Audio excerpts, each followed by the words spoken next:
You little vagabond and unforgettable parasite. Talk about you a sound dog, and I know that we are dance champions. Come to some politics. Strength, love, honor, trust. That shit makes me wanna bust my ting on a bed for violating one of us. Take a king heart and let it in rage. Force a king to live in a cage. Make him a slave for minimum wage. Put tech on his plate and then fill him with pain. This is the world that we live in today. All about energy given away. Malevolent entities have been manufacturing enmity. We've been enemies for centuries. So what, bruv? Essentially, they want us all gone eventually. Okay. Alliance of defiance, the rise of the rebellious tribes and heading to ride. What is life if you ain't ready to die? I'm trying to thrive. What's the sky if you ain't ready to fly? What kind of guy got mine? I ain't ready to try. Don't you know? All smartphone screens are scrying mirrors. Don't you know? Where supreme beings rule by lying lizards. Don't you know? My free eyes open, but I ain't crying river. Strength, love, honor, trust is all you need if you ride the river. Strength, love, honor, trust. Strength, love, honor, trust. Strength, love, honor, trust. Strength, love, honor. Now as I sit and wonder, waking up from my slumber, trying to free my mind from the spelling that man are under. Now I can see the clarity, actions with no disparity. Evil doers hiding the demons in the name of charity. All I need is honesty, honestly through this odyssey. Trust, love, honor, respect, it's a rare commodity. Integrity is a must in my presence, that's my policy. Guidance of the new generation, that's the money. Gang, gang, they ain't with it, let them hang. Knowledge is my weaponry, wisdom is what I bring. Strength, love, honor, trust. 20 get the scene, I need freedom. That's a must. Ebb and flow, cause and effect. Let them know. Got these nooses around my people, them's neck. Let them go. Nowadays I watch while I step. You never know, cause your best friend could switch up the set and turn to foes. Strength, love, honor, trust. Strength, love, honor, trust. Strength, love, honor, trust. Strength, love, honor, trust. Strength, love, honor, trust. Strength, love, honor.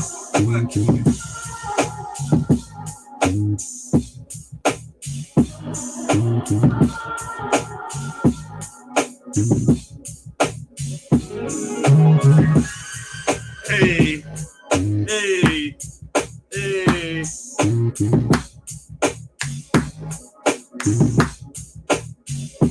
Boom, boom. Big up yourself, family. We in the building. What we doing? Yeah, it's JEDI, your local scumbag. I'm still here. Gonna prove win for these bitch boys. Yo, it's your boy JEDI for JEDI Online, Trilluminati Live, REDPILLTRILL, Trilluminati Clips. Like, comment, share, subscribe, hit the notification bell so you know when we go live. And please put the number of your like in the chat. You know that. It's JEDI, your local scumbag. I'm still here. Gonna prove win for these bitch boys. I'm trying stories of this one. I'm too grimy for grime, I've been grinding for time, putting my work, I ain't got a lie when I rhyme, you scrutinize every word I write, my lines, off the polygraph test 99 different times, supercalifragilistic, expialidocious, every part ferocious, I'm overly focused, too dope for owners, harder than witches, slow dripping cauldron, filled with the most potent of potions, no joking, I only go in, I'm zoning, I think about bars when I'm bowling, bars when I'm strolling, bars in my mind when I'm loading, I'm smoking, but if my face, I'm just another sucker right in, I hit him with the fucking lightning, King Taki fright him, I said nothing my king, but he fall asleep when the 4 or 5 lullaby sings, on a Columbine king, I'll be rolling with a sword like I got a Viking. Can't slice him, no apologizing. I'm usually humble, but this is the beast when I'm on the ice ting. I'll show you what Miller is. No beef, I lace cats like Brazilian wigs and ride out like Billy the Kid. Just to show these niggas who city it is. But I'm in the booth spitting brilliant shit. Trying to make limits first million quid. My work rate stays up like silicon tin. Start spitting on the rhythm about chilling, where the villains make billions and don't give a fuck with civilians live. Plus these blocks are killing the kids and cops put me in a box like chicken and chips. And I catch me with the thing on my hips so I can be pissed. Sitting in the prison with 6 and left 10 out. Should have never left 10 out. That's my bitch, I got a pum pum spread out. Taking pictures on a Blackberry torch. If you're a hater, I'll be catching you corn, you deserve. Clap this snap back, put your force on the curb. This time I snap back and let's go their verse. Yeah, I really hustle, have to hustle just to get back. I know the cheese is crazy, they can see it in my red eyes. Keep on pushing, yeah, I keep it moving with my head high. Dark force, but I still be kicking it with JEDI. Hey, don't make me bring my lightsaber now. Never wanna holler now, they holler me for favors now.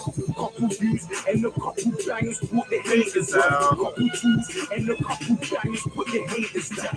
Call me Super Randy Blemish. If you want the paper, then brother, just go and get it. Hungry for the money, my brother. I got a fetish for a big fucking bruck on my brother's dying to test it. Don't push my buttons, I double dare you to press it. Go on, street pharmacist, I'm a qualified paramedic. You can do some operations and damage you where your head is. Or do a hurricane and leave some pussy in your head.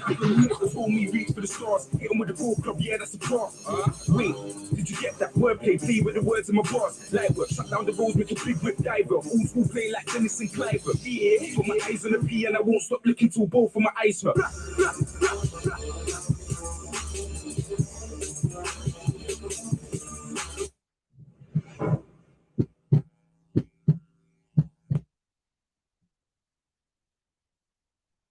Keep the lights coming for.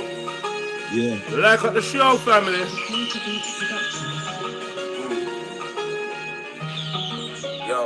Yo, I'm a rude boy with manners, books and bandanas, a poet and a nerd, a crook and a gangbanger. I'm at home with the holy, I'm good with the grand slangers.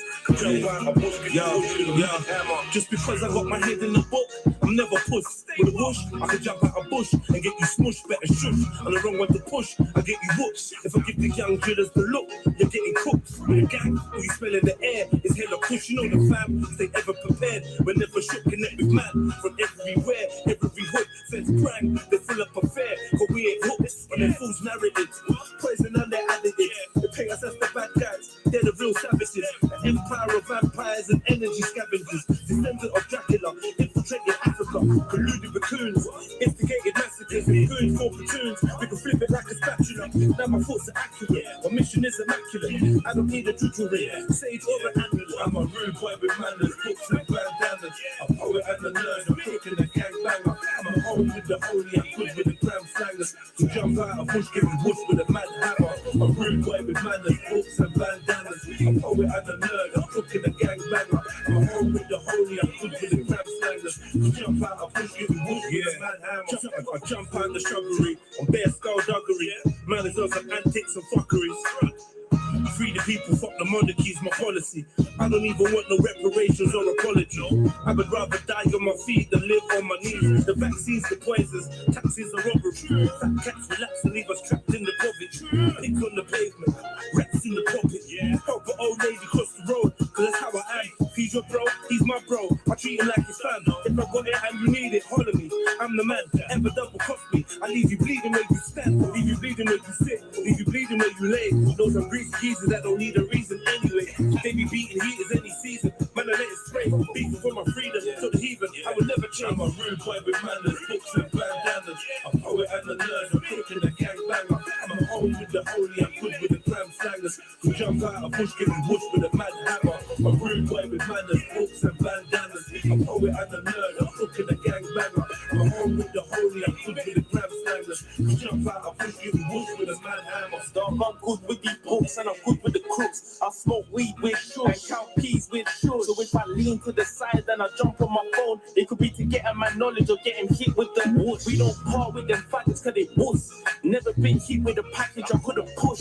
If we couldn't make it then me and mine talks. Come from a manner where you could dead overlooks. Close my eyes and I see heaven. Trap house to me is earned their keep dog. They put in more than the tenants. Tenants spend on smokes and tenants. They consume more kestrel than this whip do petrol dog. Life's no bitch, she's a queen, she'll test you. Blessed everywhere, my energy's ancestral. But my path, it might not be the best route, but I do what I do, couldn't care what the rest do. I'm a rude boy with manners, books and bandanas. A poet and a nerd, I'm cooking a gangbanger. I'm at home with the holy, I'm good with the gram slangers. To jump out a bush, get me bush with a mad hammer. A rude boy with manners, books and bandanas. A poet and a nerd, I'm cooking a gangbanger. I'm at home with the holy, I'm good with the gram slangers. To jump out a bush, get me bush with a mad hammer. Hey. Look, books, bro. One. Mug. Yeah. No, man, pick up my books. I'll pick up my books, bruv.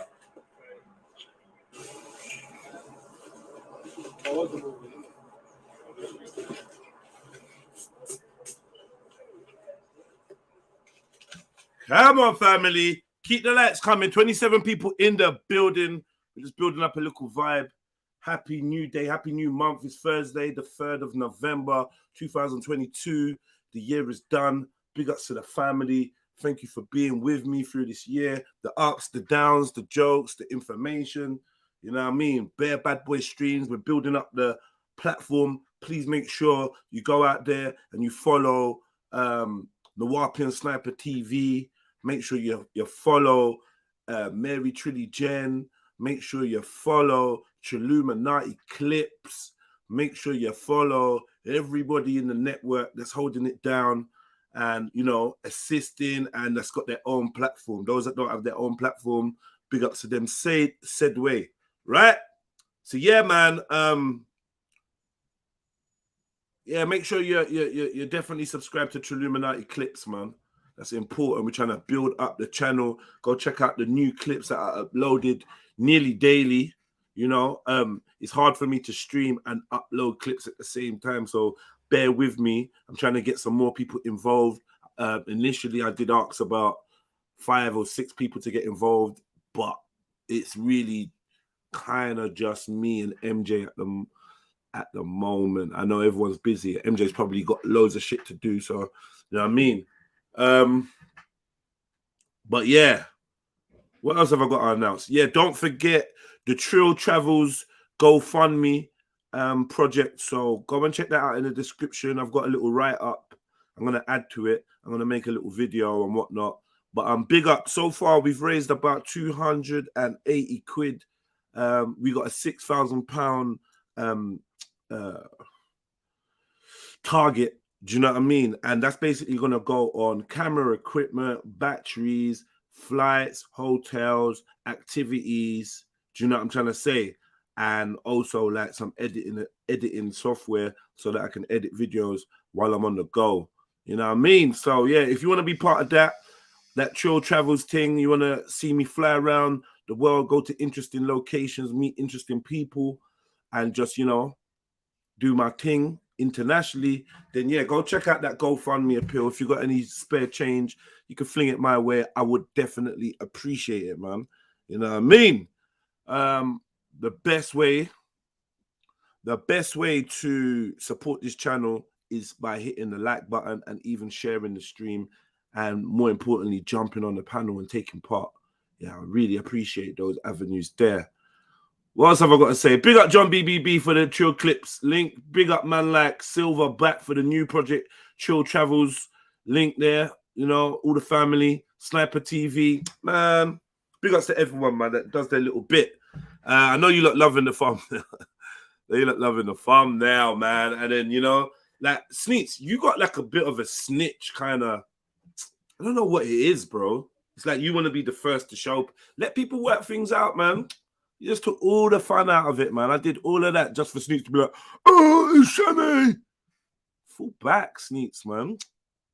Lesbo. Anything with Shani just getting wet in the morning. And why have you not jumped on?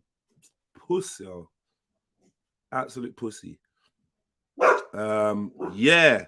So, yeah, if you know who the people are in the thumbnail, then let me know, man. Let me know. Put some jokes doing this. And as you can, shut up, Jada. And as you, yo, Jada, you're getting on my fucking nerves.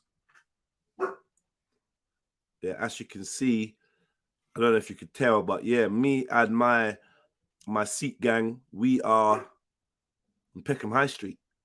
I added je ne sais quoi, you know. Namaste to the panel and chat. Big up yourself, Mr. Alio.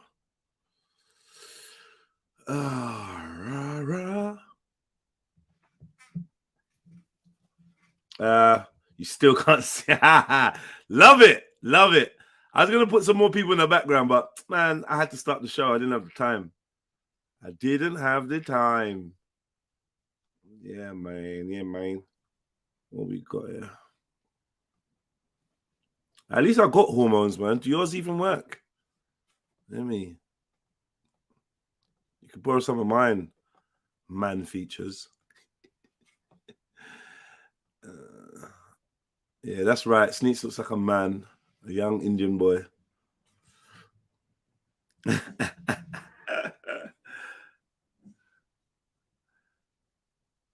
BBB. What kind of BBB is this? Oh, BBB. Okay, BBB says, big up the panel. I'll catch some of you pussy hoes today. Watch. I don't know what you talking about, bro. Someone said they could see odds in the background. All right, man. What videos have I got today? All right, someone sent me a video about police, and we're gonna definitely look at that. I got another link somewhere about something else. Let me just go through what I've actually got prepared. I thought we'd have a co-pilot on here and that. What? No co-pilots yet, no? Let me run another track, man. My wings are like a... No co-pilots yet. Where's the co-pilots at? All right, Fitbit, let's hit this new move.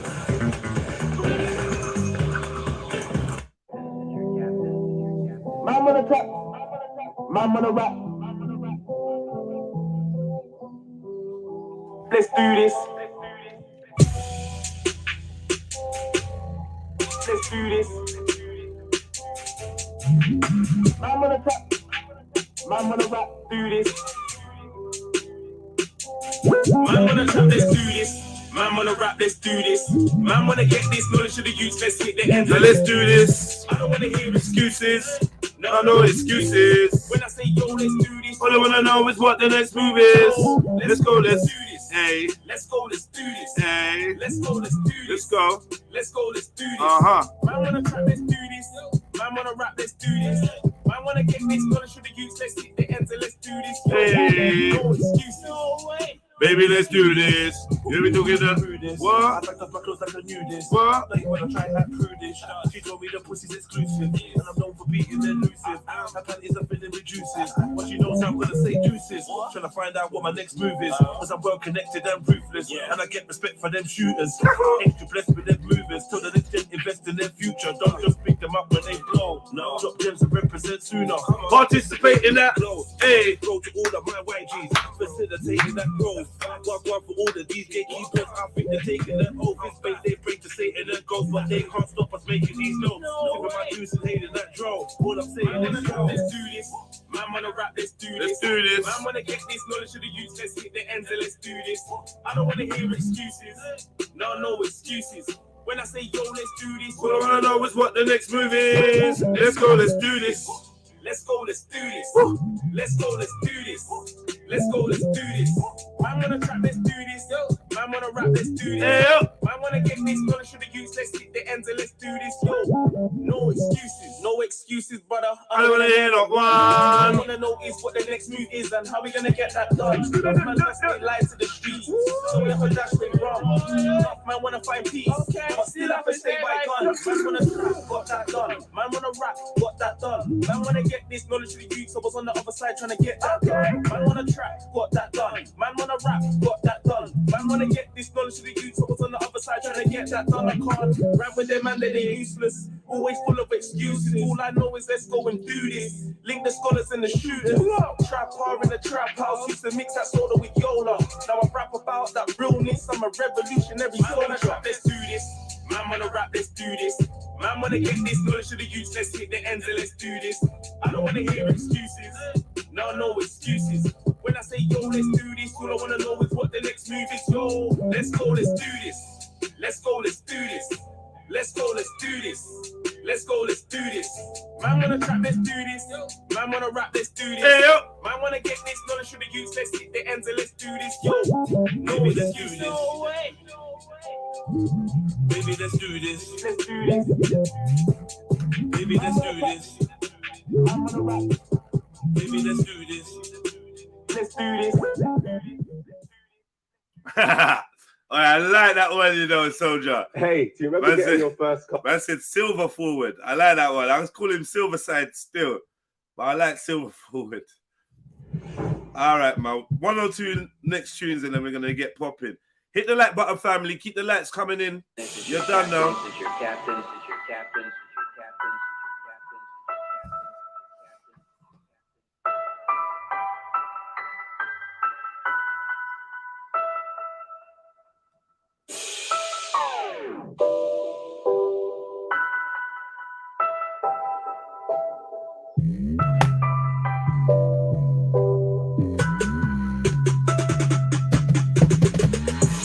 giving eagles guidance, alliance to defiance.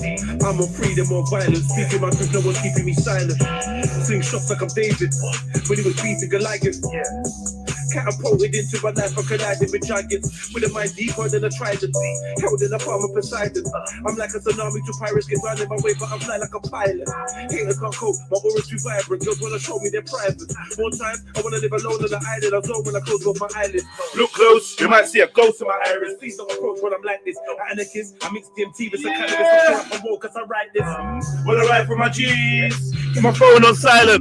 Do I despise the police? Is Kobe's last name? I know some activists, I know some lifeless, I know some savage shit, I live in righteous. I know some dogs only rough in the cyber. I know some types that are actually riding, don't know my destiny. But my past says I'm a survivor. My probation officer says I should be in an asylum. Cause I said the queen, that's witchcraft. There's no curve when I watch the horizon. If life is a game, at the end you face the last boss like bison. Clipping a grabber, clip like a ladder, riding for a pot full of pythons. Dodging a slammer is spot in the manor. We are not stopping for sirens. My son's friend got stabbed in the heart. I could not stop him from cracking. Hope he knows he's a king with bulletproof rings. No weapon could stop him from flagging. The air is so toxic, it's frightening. AI and robots are rising. They're studying man of the vaccine. Alice the Cardi, we're shopping for diamonds. Shopping for items. And let me remind you lot, family, yeah. When you lot are watching any of my content, yeah, or any of the content from these channels, should I say, I beg you remember to hit the like button. It's not just on a live stream. Any video you lot watch, leave a comment, hit the like button. Because some of these videos in the clips have got 100, 200 views, 9 likes. Like, come on. Get me? 20 people can't watch a clip in 10 minutes, but only one of them remember to hit the like button. Like, what's going on, family? Please, please, please. Remember these practices, yeah? You know what I mean? Besotted with icons. It's true talk whenever my mic's on. Blood bath in the streets, keep a tool in my waist and my heart on my sleeve. Why is that the magi? Following the star of the east, where the rich get fat, man is starving to eat. I think cryptocurrency's the mark of the beast. I can smell blood like a shark in the sea. Michelle is a man and a bomb is a tree. Let it spark in the park after dark. Look what the shotgun done to the bark of the tree. Sometimes I wanna ask if my seed inherited negative karma for me. It's getting harder to sleep. Nah, they're calling him Silver Return now in the chat. I don't know what's going on. Silver forward, silver side, silver return. Oh man. What do I want to hear, man? I wish I could play other people's music more freely, because trust me, I'll just take you through whatever I listen to. Let me go for my old favorite. It's gonna be probably a bit low. What's his name again?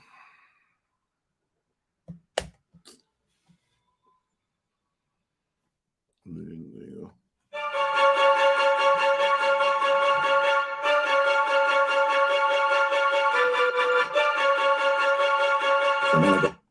What channel is the music on? Listen, brother or sister, cool cat. Yeah, this is how I'm gonna drop it to you. Take your time when the show's going on, and go through the links in the description. They're there for a reason. One of the links is a link. One of the links is a link that says the only link you'll ever need to click. If you click that link, you can get all of the music and media and all the links to go and find the songs. Or simply, you could type in REDPILLTRILL on YouTube, or REDPILLTRILL and Todd's. You know what I mean? REDPILLTRILL VXC, and you'll find it. Or you can go to the featured channels segment on the Trilluminati live page. When you scroll down, there's a bit that says featured channels, and you can see the music channels there to like go and subscribe to. Like, it ain't really hard. If you look, you'll find it. You know what I mean? I got a little one bag, little two bag. No, it's alright, still. So man, I got a little one bag, little two bag, little three bag. A man think to the cake. Mash talk, I mash man up, no blazing. Let's talk in a straight bang, man's facing. I just came got radar. Bag full of grease, now I'm hitting the road, my tracks blazing. So I got guns that mash work bang these. Got 3 baby mums in there bathing. Chat shit, you can get banged like Nathan. Holiday vibe, get banged some bathing. I run when I stretch and pull up, jump out the car back. To get one like Vegas. Man, I've been balling for music. So I sprinkle a little spice, cause you know man, Jamaicans, pagans. Bet you go Mac D and order the fillet of fish and that bacon. Dark, go a bullet and skeng man. Pull it in the end man. Fam, I got haters like Moogie and Dread, man. On side, cause I don't care about face, man. Jump at the ding dong, hoodie and quang, man. Them man a bookie, target the face, man. Target was server, scrambled an egg, man. Fam, I don't care who's uncle's a leg, man. If you ever ring with a drop, you a dead, man. Fam, I don't care, man. Roll with gang, man. Easy, man, go to a straight bench, man. Stop shopping in the post, go to get wrecked, man. Easy, get you OG, can't check. Oh, yeah, have you noticed that the subtitles are getting better? The automated subtitles, they're really starting to learn the way man talk. Like, they're getting a lot better. You man the next man, dog with the car, get head man. Bang you in the car, the next man. I run up in your mama's yard with a 16 squeeze in the back, even though I'm a breast man. Don't get gassed on the roadside as well antics. I push your face in a curb. Whipping up lyrics, no lyrics, bagging up A-class. I ain't the same as you nerds. I bang like Manny vs. Moses, sick for the jump off. Now get laid in the third. Don't try jump in the ocean, dog. If I off the pump, get laid on a spurt. Hey. If you dog with a 4 door, no to 100, hop out the lane when I swerve. Enough man jump in the feelings, dog. Don't come around booty. Wavy the skirt. That kite with the man. Jump in the shoutings, making it worse. From a no don that was splash man, and he ain't bringing no champagne over your shirt. Like a man, don't act like a man. I gotta reload this. I gotta reload this. Sorry. Yeah, man. Big up Radar, man. Hope you're good. Old type JD in the building. So man, I got a little one bag, little two bag, little three bag, a man thing to the cake. Smash cook, mash man up, no blazing. If talking a Big up Uncle Tony Brown. For the J-Life, bag full of grease, now I'm hitting the road, my tracks blazing. Hey. I got guns that mash where bang these. Got 3 baby mums in there fading. Chat shit. You can get banged like Nathan, but they might get banged up. Hey, where are you, look, man? Jump on the panel. Where the fuck are you? One like Vegas, man, I've been balling for music. So I sprinkle a little spice, cause you know, man, Jamaicans, pagans. Bet you go MacD and order the fillet of fish and add bacon. Dog, go a bullet and skeng, man. Pull it in the end, man. Fam, I got haters like Moogie and Dread, man. On side, cause I don't care about face, man. Jump at the ding dong, hoodie and quang, man. Them man a bookie, target the face, man. Dog, go a server, scrambled an egg, man. Fam, I don't care who's uncle's a leg, man. If you ever ring with a drop, you a dead, man. Fam, I don't care, man. Roll with gang, man. Easy, Jim, I go, Jim, and straight bench, man. Stop shopping in the post, go to get wrecked, man. Easy, get you OG, can't check, man. You man the next, man. Dog, go with the car, get head, Oh, that 5. Man. I run up in your mama's yard with a 16 squeeze in the back, even though I'm a breast man.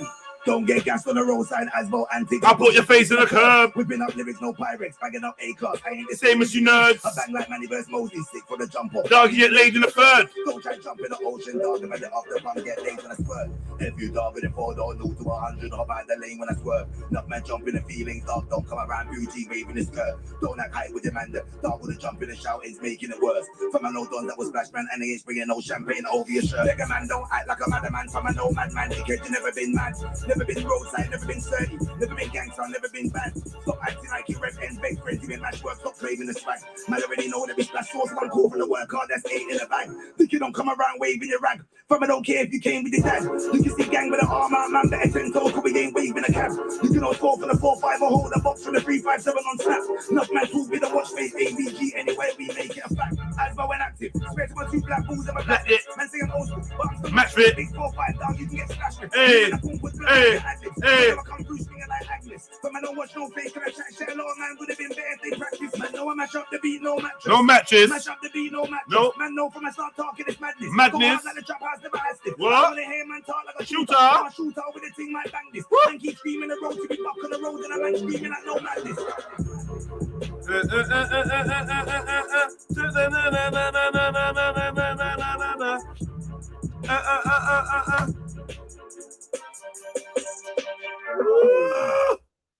Yeah, man. Oi, if you came to the motive when Loon came down, fucking hell, bro. Yeah. When he came down and he started spitting that thing, it was fire. It was fucking fire. It was fire. And I know, and this is the wickedest thing. Let's be real, yeah. You know, we talk about like the drill music and how negative it is, right? Now I listen to this tune and I don't know how he manages it, but even though he's spitting the absolute crud, it puts a smile on your face and it makes you feel like vibes in. Like it's like a mock aggression, like it's a musical aggression. It's not like I'm telling you a story about some teenagers from round the corner that I literally stabbed and have been stabbed by it. I don't know how to explain it, right? But there's a vibe to it that we've come accustomed to in grime, and it's just these lyrics are to make you push up your face, right? And skank. It's to make you dance and push up your face, right? these lyrics, and I wonder if the drill youths see their music as the same. I wonder if they think, right, it's just a vibe. I don't think grime contributed significantly to violence on the streets. I don't think it did, right? But I would have to admit that there's obviously elements of the music that maybe do encourage more of a destructive or more of a less productive lifestyle. So it's a bit of a quandary. I know they were banning grime left, right, and center. You couldn't do grime here. You couldn't play grime here, there, because they didn't want to attract the youths. But grime to me was never like the gangster genre. It was never the gangster genre. So this is I don't know, man.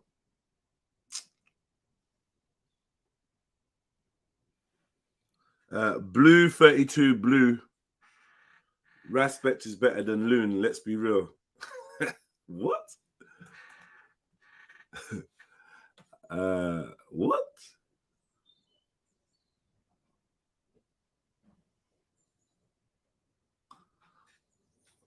I don't know, man. I don't know. I don't know about that. Yo, I'm here, man. I'm waiting for you. The show started. You get me? Is this not why you are here? Get me? Jump on, man. Jump on. I'm here. I'm trying to have a conversation with the family tree. I don't want to really go into any of the links before we get some co-pilots. Let me see what I've got here.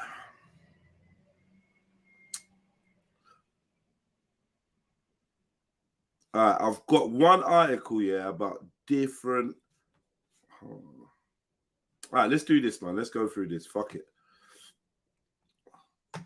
You got me today. I mean,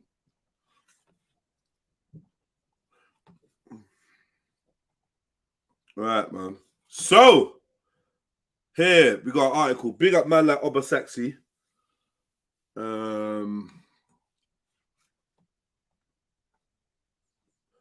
Big up S Code.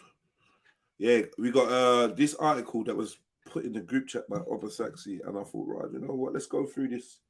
47 terms that describe sexual attraction, behavior, and orientation. And what I want you lot to do now, right? Let's do a little assignment. What I want you lot to do is name the different types of sexual attraction and behavior that you lot know. And do not go to Google or any of that shit.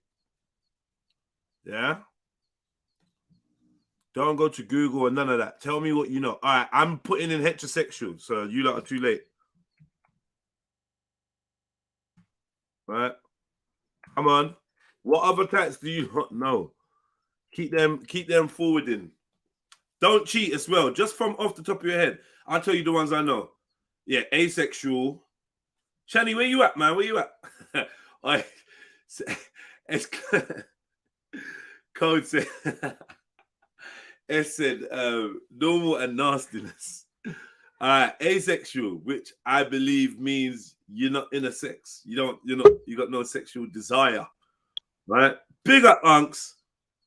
Big up, my brother. Listen, family. I'm only here to sit in the corner and listen. Seeing, hopefully, others will join. Right, my brother.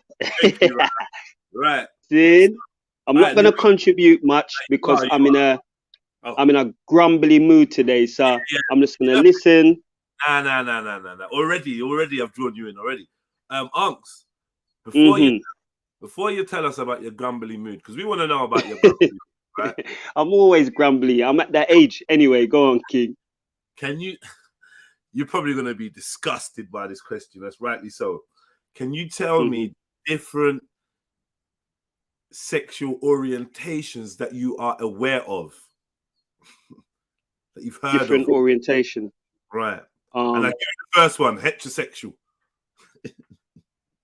And the next one for me would be, what do they call people who do it with animals? What do they call them? Shit. Do you know what? Yeah, I know it's called bestiality. I don't know what they call the people though. I don't know what they call the people. But, that's a nasty one. Pedophilia, that's another nasty one. You know, the whole of the alphabet, that's a group of nasty ones. Lesbian, gay, bisexual, LBG, lesbian, queer. gay, But isn't queer gay? See, yeah, because I obviously I don't understand that, because queer was like a bad word for gays back in the days, but obviously that community has reclaimed it. I don't know what it means though. If you're queer, I don't know what that means. It's a funny word though, I can't lie. We used to call people queer in school all the time. That was like a proper, you get me? Yeah, that was the word for it. When gay was happy, queer was gay. Right. You understand? If that makes sense to you. Yeah. Someone said sapiosexual, which is, what is that? Somebody that's, oh, I'm attracted to the mind. I'm attracted to a woman's mind. Them man there, yeah. Every other little sweet boy, smooth boy has got that on their profile. As I'm a sapiosexual. So basically, intelligent women or people turn me on. Bullshit. You're lying, liar, tell man. You know what, Jedi, I got to hold up my hands. You know, a good mind does turn me on. Right. I got to be honest. Yeah. That's cool, but not when I was younger. Not when I was younger, but you see, right now, yeah, an intelligent woman does turn me on. I hear you, but not in an ugly body. Well, I've seen some girls. Listen, I've seen some girls. When you just see them, like initially, they just look like, right, I would never go for this girl. But once you start having a conversation with them, all of a sudden now you see the light. The personality shines through. Everything you're like, yeah. So what is that then? What do you call that? What is that? Is it that? So what you're saying, physically you're not attracted to them, or physically you're not attracted, but mental, personality wise, you are. Yeah, she grew on me. Like, I would see her, I wouldn't think nothing of her. Then we get into a conversation, and all of a sudden, like, something just clicks. Yeah, you're like, yeah, you know. Yeah, and then I start looking her over now. Whereas before I wasn't doing all that, I start looking over her now, and Well, some would say that's the best form of attraction. That one's gonna last you. That one's gonna last you like longer, because you're more into her than her looks. So if her looks pop down a little bit, you could maybe even, well, if her looks pop down a lot, you can deal with it. You know, I would say so. But she can also improve. Her looks can also improve. Yeah, I think people's looks. I think you become more attracted to people the longer you're with them, though. As in, I can agree. You know what I mean? That's your thing. Yeah, I can agree with that. No matter how she's shaped, how she's whatever, that's your thing, and you love it.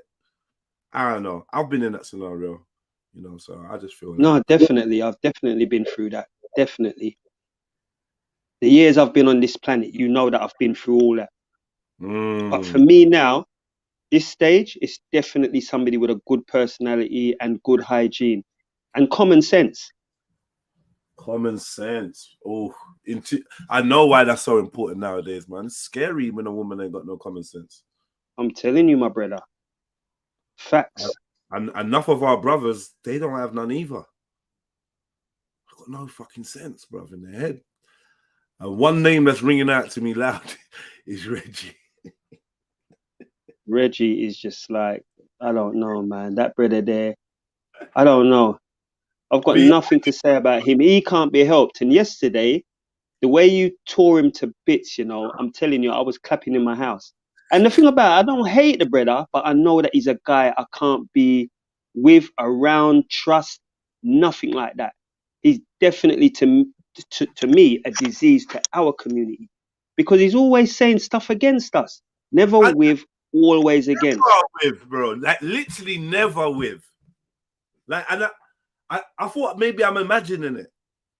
but he does it in such a weird way where he sounds excited to do it.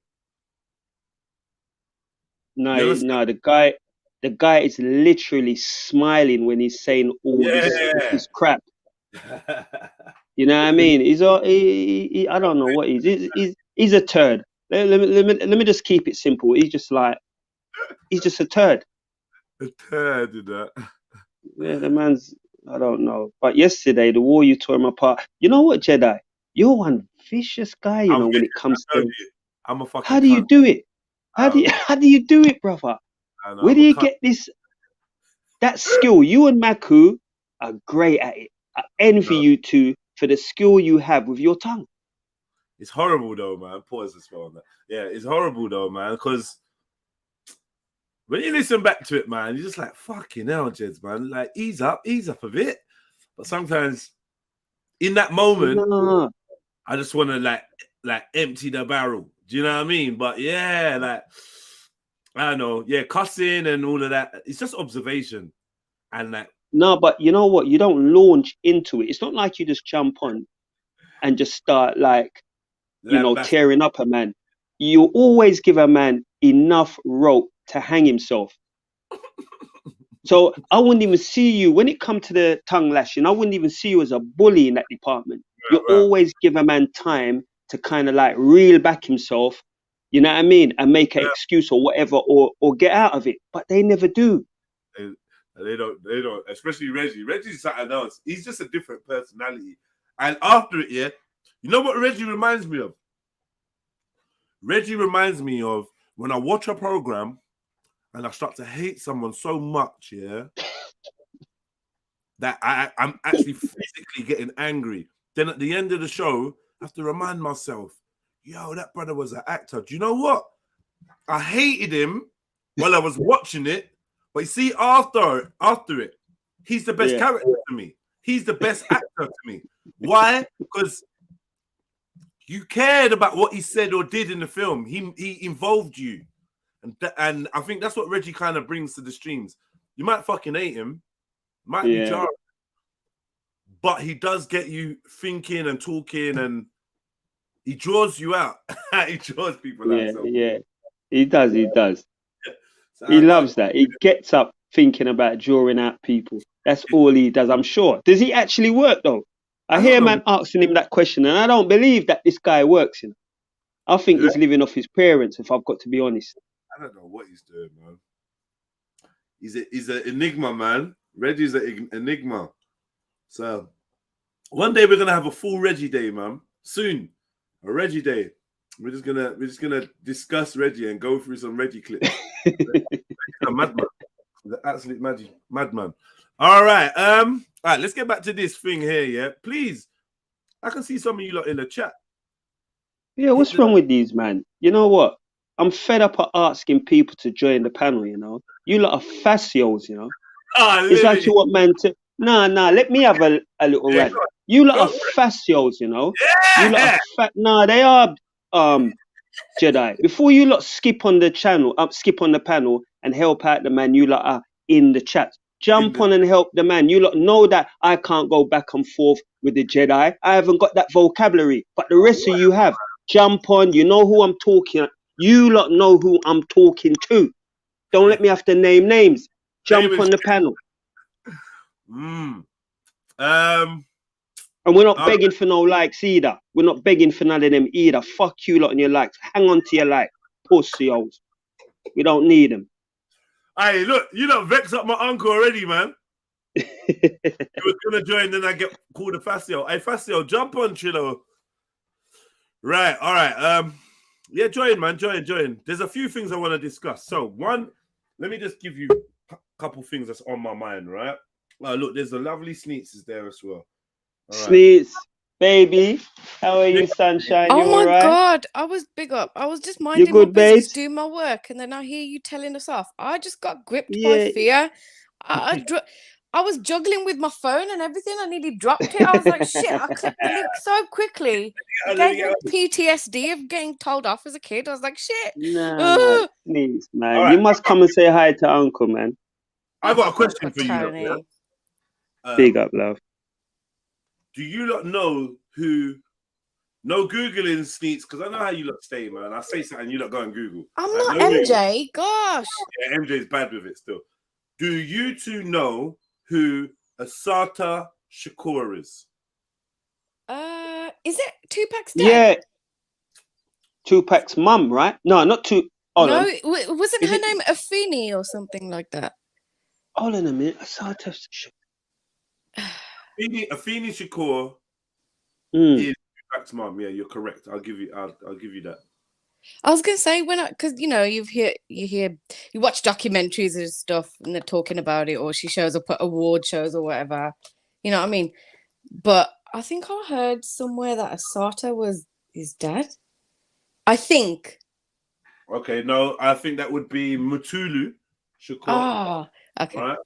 Which yeah, but it's good though, because obviously Asata Shakur, I think, could be described. Was it his uncle? It's a woman. It's a female. Oh, okay. Right? It's not my girl who's in Cuba, is it? It's not my girl who's wanted by the American government. High five, Tony Brown. High five, my brother. Thank you, my brother. Oh. Absolutely correct. Right, so I had to shake up my brain for that one still. So we're gonna go into the Asata Shakur story or documentary or whatever you want to call it, because November 2nd is the 43rd anniversary of Asata Shakur, former member of the Black Liberation Army and the Black Panthers. Black Panthers, where she escaped from prison and immigrated or whatever, ran away to Cuba. Mm-hmm. 43 years, apparently. So we're going to go over that story, familiarize everyone with it, and ask some questions, ask some 2022 questions, like our style. So we're going to ask some questions about that. There's also an article that came out about bear abusers joining the Metropolitan Police, right? So I think Channel 4 put out like a 14-minute kind of little report about it. I tried to watch that. I saw that in my related. Yeah. I didn't even bother hit the play button. I just thought, you know what? When Reggie appears and we get a minute, we're gonna watch that with Reggie. Because Reggie doesn't understand this relationship that we have with the police and the not talking to police and not dealing with the police, not trusting them. So we're gonna highlight all the fuckeries that the police do, right? And we're gonna see how Reggie responds to that if he's about today. If he's not, then we'll just play it anyway, right? But for now, big up Oba Saxy. He drops this in the group, right? And big up Oba. It's nothing too serious, but 47 terms that describe sexual attraction, behavior, and orientation. So I just thought, right, let's look through them and see what weird and wonderful, I don't know, pronouns. I don't know what you call them, but let's see what's there, right? So, terms A to C. All right, cool. Allosexual. You know what I'm gonna do? I'm gonna call them out. I'm gonna ask you what you think they are. I knew you was gonna do that. Allo. Yeah, allosexual. Does this mean that the person is only sexually attracted to you if you slather yourself with aloe vera? No, I think it means when you're in France and you have sex with the first person that says "allo." Such a spam. Allo. Allo. No. Allo. All right, so allosexual is a word and category describing those who experience sexual attraction. What? Sexual attraction. What? Sorry. Use of this term helps normalize the experience of people on the asexual spectrum and provides a more specific label to describe those who aren't part of the asexual community. Okay, so allosexual, we're all allosexuals. What's allosexual? It's somebody that experiences sexual attraction. And the reason why The reason why they're differentiating it is because you have apparently asexual people that don't experience sexual attraction. I suspect somebody in our ranks is close to that asexual thing. I suspect with a touch of gay. Do you want me to say who I think it might be you're talking about? Because we all know who it is. It's not even a thing. It's not even a fair guess. It's bait. So we're just gonna. Okay. You know what I mean? Yeah, we're gonna leave that one. All right. The next is androsexual. Androsexual. Andro. Yeah. It wouldn't be somebody attracted to androids. We haven't got any yet, have we? Maybe they're attracted to their Android phone. No, yeah. And androsexual. Yo, Cactus, I thought you said you was jumping on. Can you? I hate when people touch shit, man. Is my connection going? Nope. Okay. Did you give an answer what you think it is? Yeah, that's why I asked if my connection yeah, went. It did. Androgynous, attracted to androgynous looks and ways of being. Androgyny, basically. Like the prince thing. MJ's offended already. Why? Where is MJ? MJ said, I'll ask Google to jump on us. I don't have a mic of my own. Oh, get over it, man. Why did you throw that jab, Sneaks? You knew that was going to push people. Yeah, I know. I don't know, man. I just thought maybe we could joke in it. But maybe not. But when she want to joke with you, you'll take... Anyway, let me step out of gal argument. Yeah, step out of it. Yeah, I don't want to become a gal clown. Yeah, don't be a gal clown. All right. Androsexual, a term used to communicate sexual or romantic attraction to men, males, or masculinity. This term intentionally includes attraction to those who identify as men, males, or masculine, regardless of biology, anatomy, or sex assigned to birth. So, let's say, Sneaks, if you, as a woman, identified as a man, and I was attracted to you, then I could come under the class of androsexual. Yeah, no, man. This is so complicated. It's going crazy.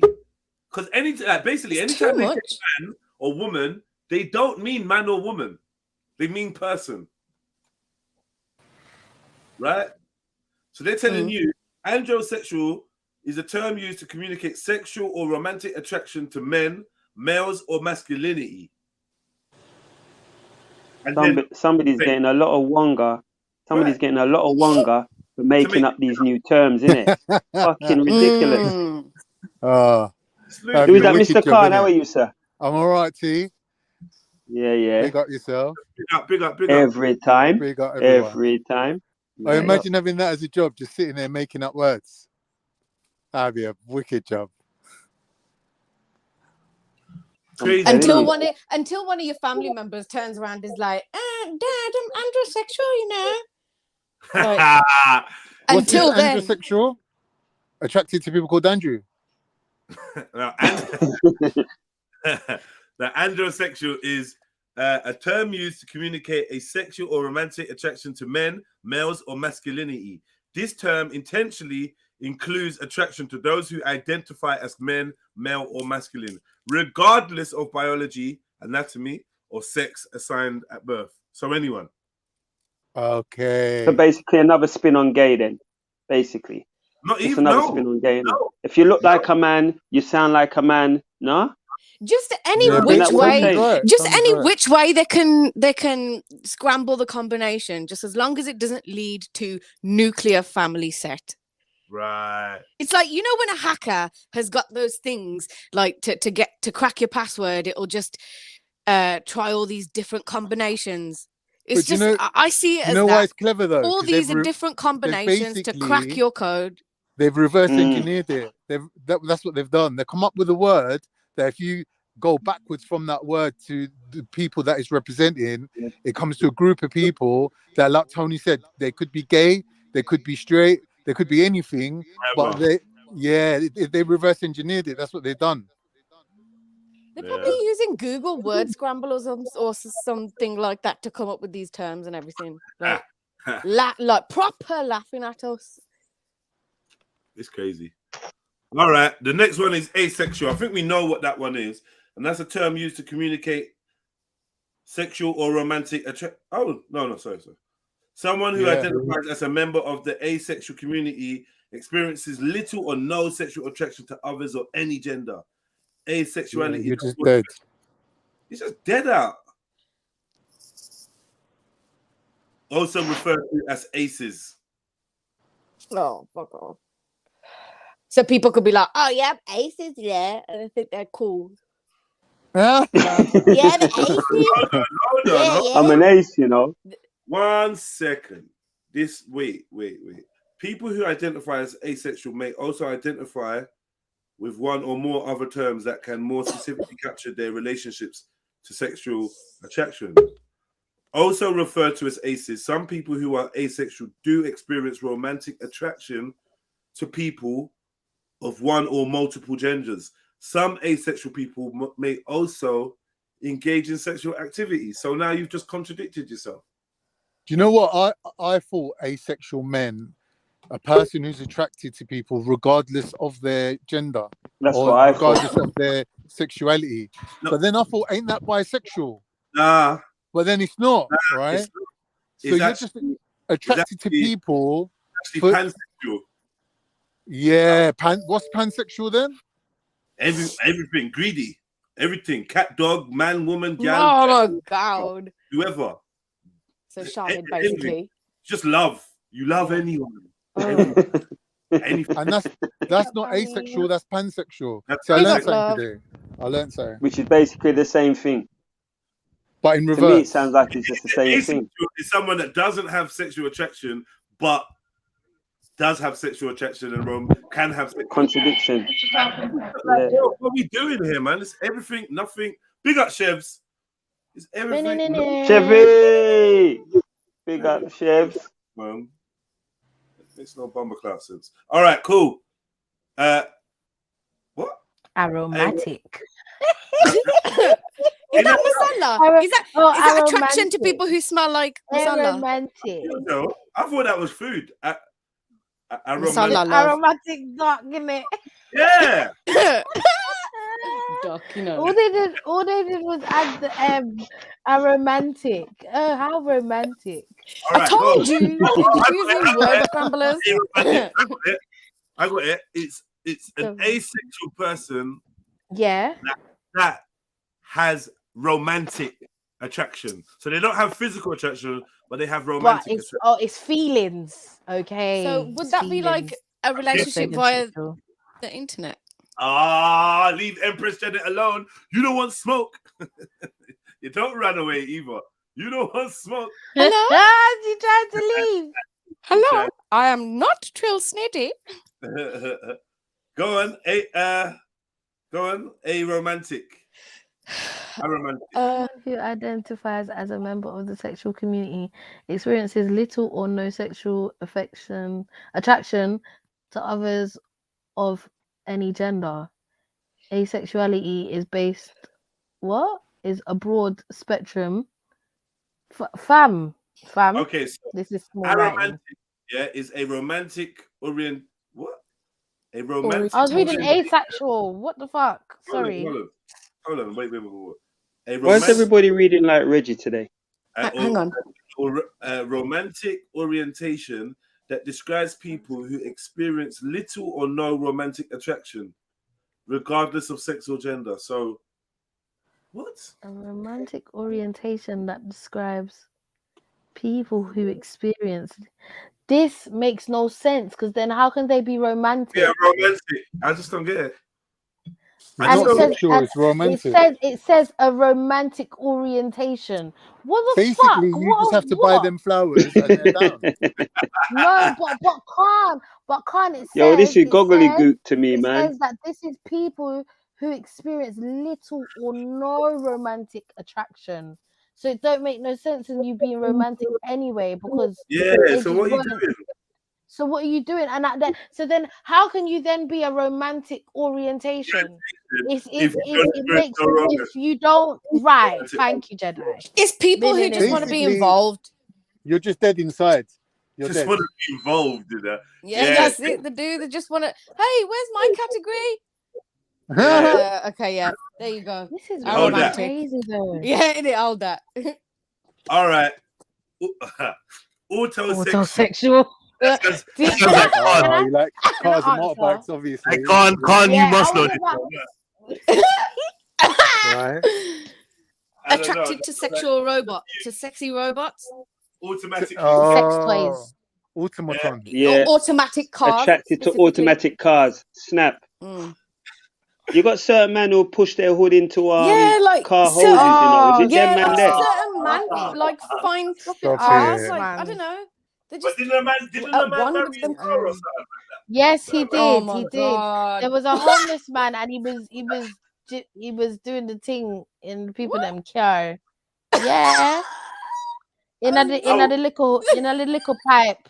Exhaust pipe. Exhaust pipe. Doing it in the back, yeah. No, wait. Is it the fuel tank or exhaust? Because there's a difference. Is the exhaust The exhaust. pipe of the day? Chev's right. Chev's right. I heard the same. Chefs, did that car have a did the car have a big boot? Did it have a big boot?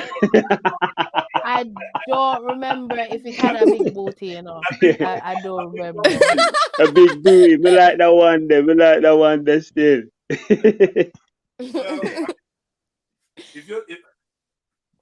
If your son comes home and says, you know what, Dad? You know, No,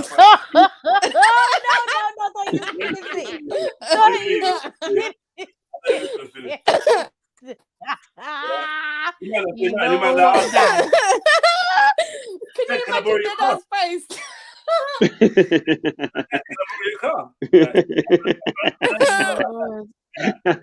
Where you going? And he'll just hang on, listen to the role play. Listen to the role play. How would it go, Jeds? I was like, wait, like, Dad, can I borrow your car? Yeah, of course. Yeah. Nowhere. What do you mean you get nowhere? No, I'm just gonna be in the garage. What's that weird smell coming from the garage? It smells like exhaust pipe fumes and yeah. sex. What's that dripping? What's that dripping from the exhaust pipe? It's this. You know what? Yeah. I really appreciate your. Allow it. I really appreciate your fucking help, you know.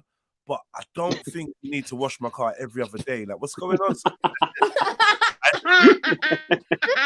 You think you put some clothes on? Like, why do you think you should put some clothes on when you wash it? You just cleaned it like 2 days ago. But seriously though, hold on a minute. With his shirt off and he's like wiping sweat. Hold on a minute. Imagine though, what would you do? What would you lot do, really and truly, if you was to actually see your son doing it?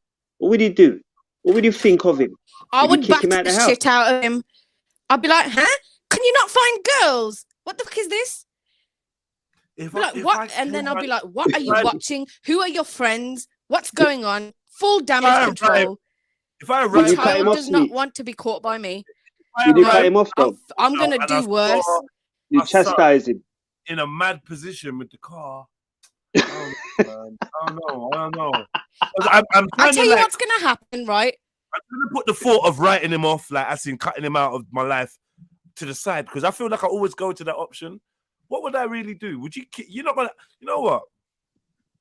I don't know. Can I tell you what I would do? I think for a time here's what would happen. I wouldn't cut him off, but I would definitely blank him. I don't know. Chastise him, obviously. I would kick him out. I would kick him out at the moment. At that moment, I'll kick him out. But I don't think I could just cut him off. You get me? Child. Okay, listen. Your child has gone to this area, right? Because somewhere there's been lack of guidance from the parent, lack of supervision. I'm not okay. Here's what I would do. I think so, because it's like if you're not monitoring, picking up that from a certain age, what age was your child where he started veering off the path of normal heterosexuality? But how would you know that? Hang on. Go on, carry on anyway. Yeah, stop interrupting me. I'll forget my flow. Like, I've forgotten it. Yeah. Okay. There could be at some point. There could be some point, man, or something that he's exposed to. He could be exposed to something. Maybe he's watching something. What type of friends is he hanging around with? Yeah. And what are the? I feel like they would keep bearing in mind though. I don't have children. I don't have children. What could you possibly watch? Yeah. I Did I? Are you seriously asking that? Yeah. Listen, we are on planet Earth in 2022. Okay. Anything is possible, and it's gonna get worse from here on. What are you going to watch that makes you want sex a car? I just don't. How? Listen, I have seen a horror. Listen, I have seen so much weird shit. I've seen a rubber tire, which is menacing people and is like a serial killer. There's a movie about a human centipede. You think that there isn't fucking people out there who, I don't know, maybe fall in love with a flipping screwdriver or some shit like that? I genuinely think,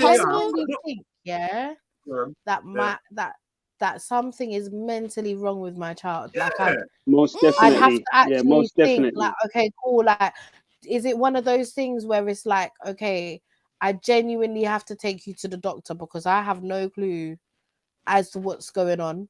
But then the doctor will probably tell them that they're autosexual. So I don't know if I take them to the doctor, but I'd have to take them to somebody spiritual. I don't know. Let's get rid of this demon. This is a demon. The thing is, though, even if you do establish that, somewhere along the line, you will have to establish where has this happened from? Where does this stem from? Big question now, yeah?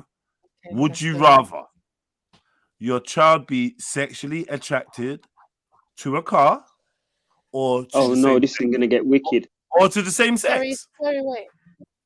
Oh man. Fucking hell. Shit, I don't know. We can work on the car. Listen, we can work on the car. We can work. A car. You know what? I'm sorry, but he can't get HIV from the car. Right. Yeah. He can't get STDs. The car is very much so voluptuous. It already has a and you can, and I can make storage space. I can hopefully, compare the car to a woman. And remind me of my car. He'll see the I want to ride you. Or that's not the word that which is a fucking weird song, by the way, but carry on. Yeah, like I'm just saying that it would have to be the car. The thing is, I'm going for car. If it's with a difference with the same sex, right? You're dealing with a human now. With humans, feelings and attachments and bonds can be created which are difficult to sever, and that person may never choose. They'll probably run far away from you for trying to cut that relationship. Do you know what I mean? With a car, I'm gonna be controversial. Make you dinner. I'm gonna be controversial. I'd rather my child be in a same-sex relationship than be in a genuine, in their head think they're in a sexual relationship with a car. Yeah, and I'll tell you why. Because, you may be gay today and not gay tomorrow and change, and I used to be gay or whatever. I don't know. And, it leaves room for my daughter to maybe be a bit lesbian and then find a man that she likes later on when she gets older and the kids grow up. You know what I mean? But the car thing, I feel like when you're on a car thing, like you're not even on humans no more, right? And I just feel like you're so removed. You're so removed. You've gone over the edge. Like, I don't know, man. But you've gone over the edge. I didn't think of it like that. But then you know what? That's why I would rather that. Because then I know you're not in your right fucking mind, brethren.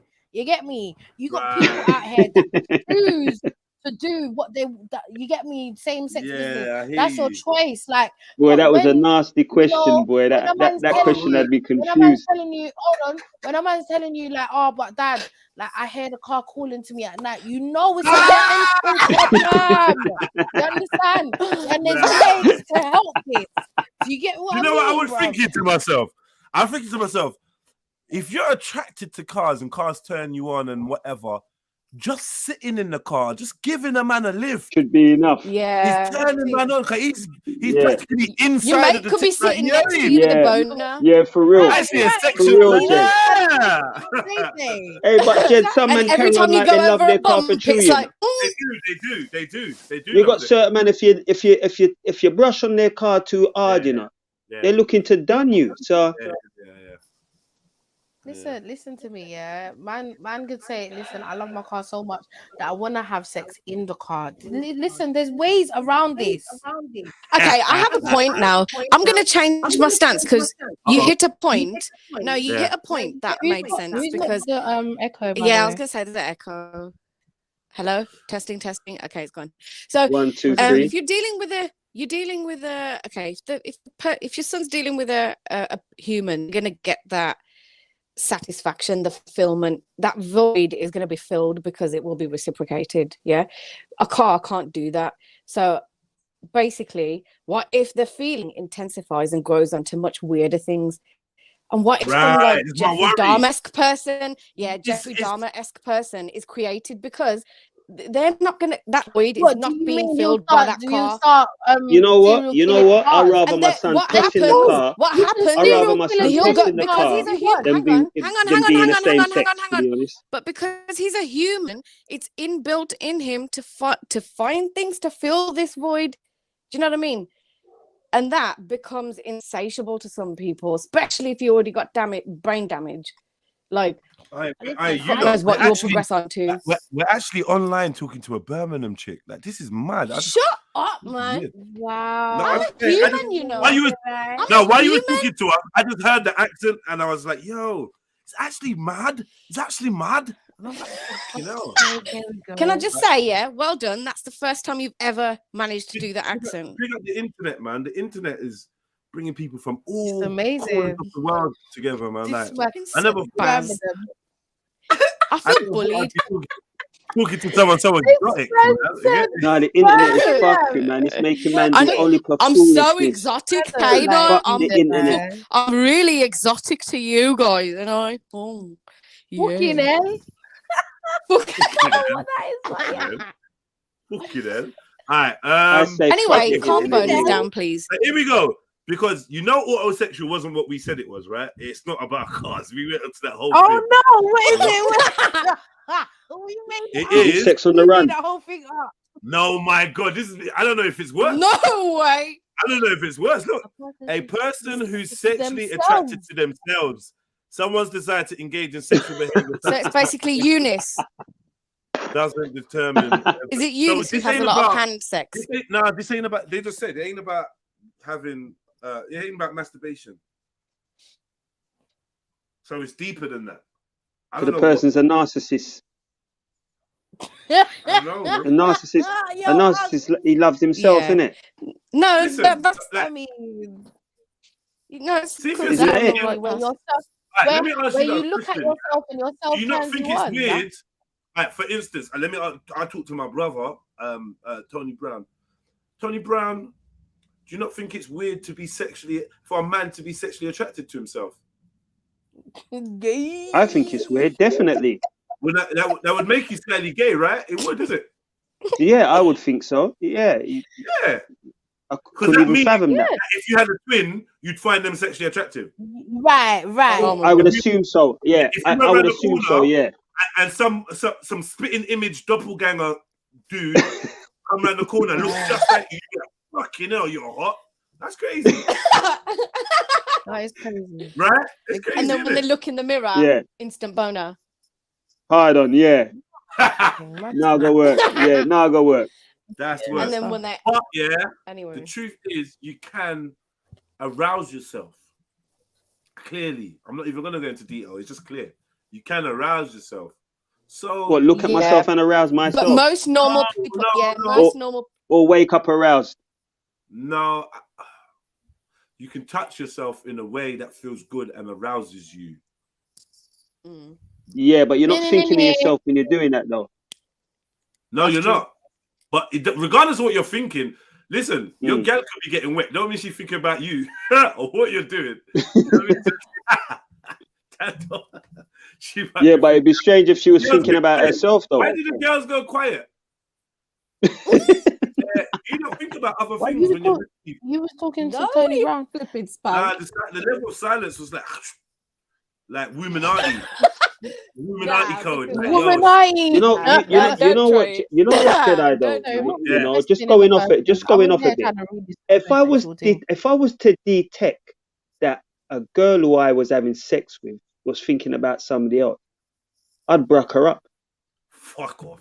Fuck off, Uncle Tony. I'd bruck her up, man. No, serious. I would bruck her up. My ego would be so smashed to bits. Anyway, let's go back to the argument. Yeah, you're right. I love to talk about bruck up too much. You're right. You're right, Chevelle. You know what it is? You love hard, isn't it? You love very deeply. And we're not like you, man. I'm glad you're understanding. Because we didn't need to answer because we're just naturally built that way. We needed that's you guys' fear. Do you know what I mean? Like you guys are more likely to Jed, how would you feel about that? Think about someone else. When you feel because men can love two people at once, two women at once. So how would you feel if a man was? How would you feel, Sneeze, if a man was on top of you thinking about another girl and you knew it? How would you feel about that? Would you just say, well, you know what, he's doing it anyway, so...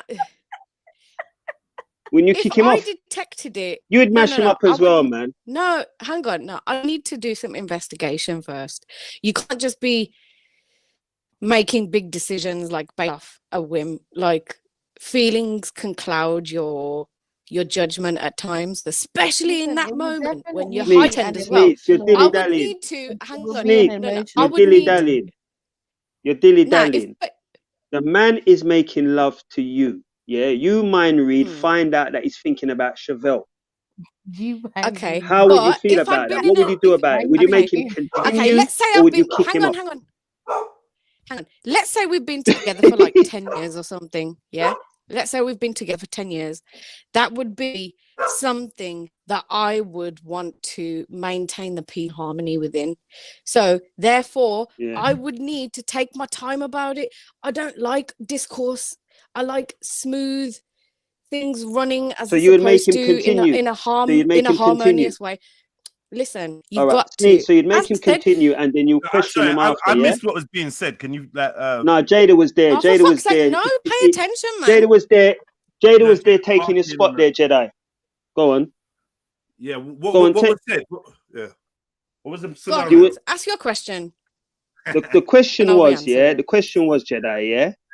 What would Sneets do if a man, was daggering her, but she could mind read, and she found out through her mind reading that he was thinking about Chev instead of her. What would she do? And I said, hang on, okay, no interruptions. I said, if I'd been with this man for like 10 years or something, so we're deep in it, that would be a connection that I would want to maintain the harmony and peace in. So I feel like I'd have to be careful about it because, like, although to you'd make him continue. Yeah, I know. So you would make him continue. Wait, Tony, knowing that he's thinking about Chev. Let her finish, man. Let her finish. Go on. Yeah, like, I'd need to be sure. And I have a tendency, because I'm really emotional, to be like, yeah, this is what it is. And really sure, I could be right in the moment, but I've noticed I've had to really quell that down because other people do not operate in that way. They're like, we need proof. We need to see something that backs up what you're saying. And it's the same thing. Like, it seems like little things can upset the harmony, the peace, and I'd be reluctant to do that. If I had something finite to back up this thought that I'm having, 100%. No, you I am knew. gonna You come down on knew him like a without a ton of doubt bricks. that he was thinking about somebody else. I know I keep Yeah, chiming but in, I can say, but I you're can not say answering. I know. I can say I know, but the other person might be like, "What? You mad?" You read his mind. My You guy read could his mind. pull out. Hang on. You read his mind. Then I and would. he's thinking about Chevs.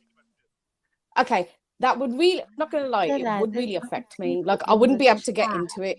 So I feel like I'd begrudgingly bring it up. Yeah, I mean, you couldn't be we couldn't be sexing and then.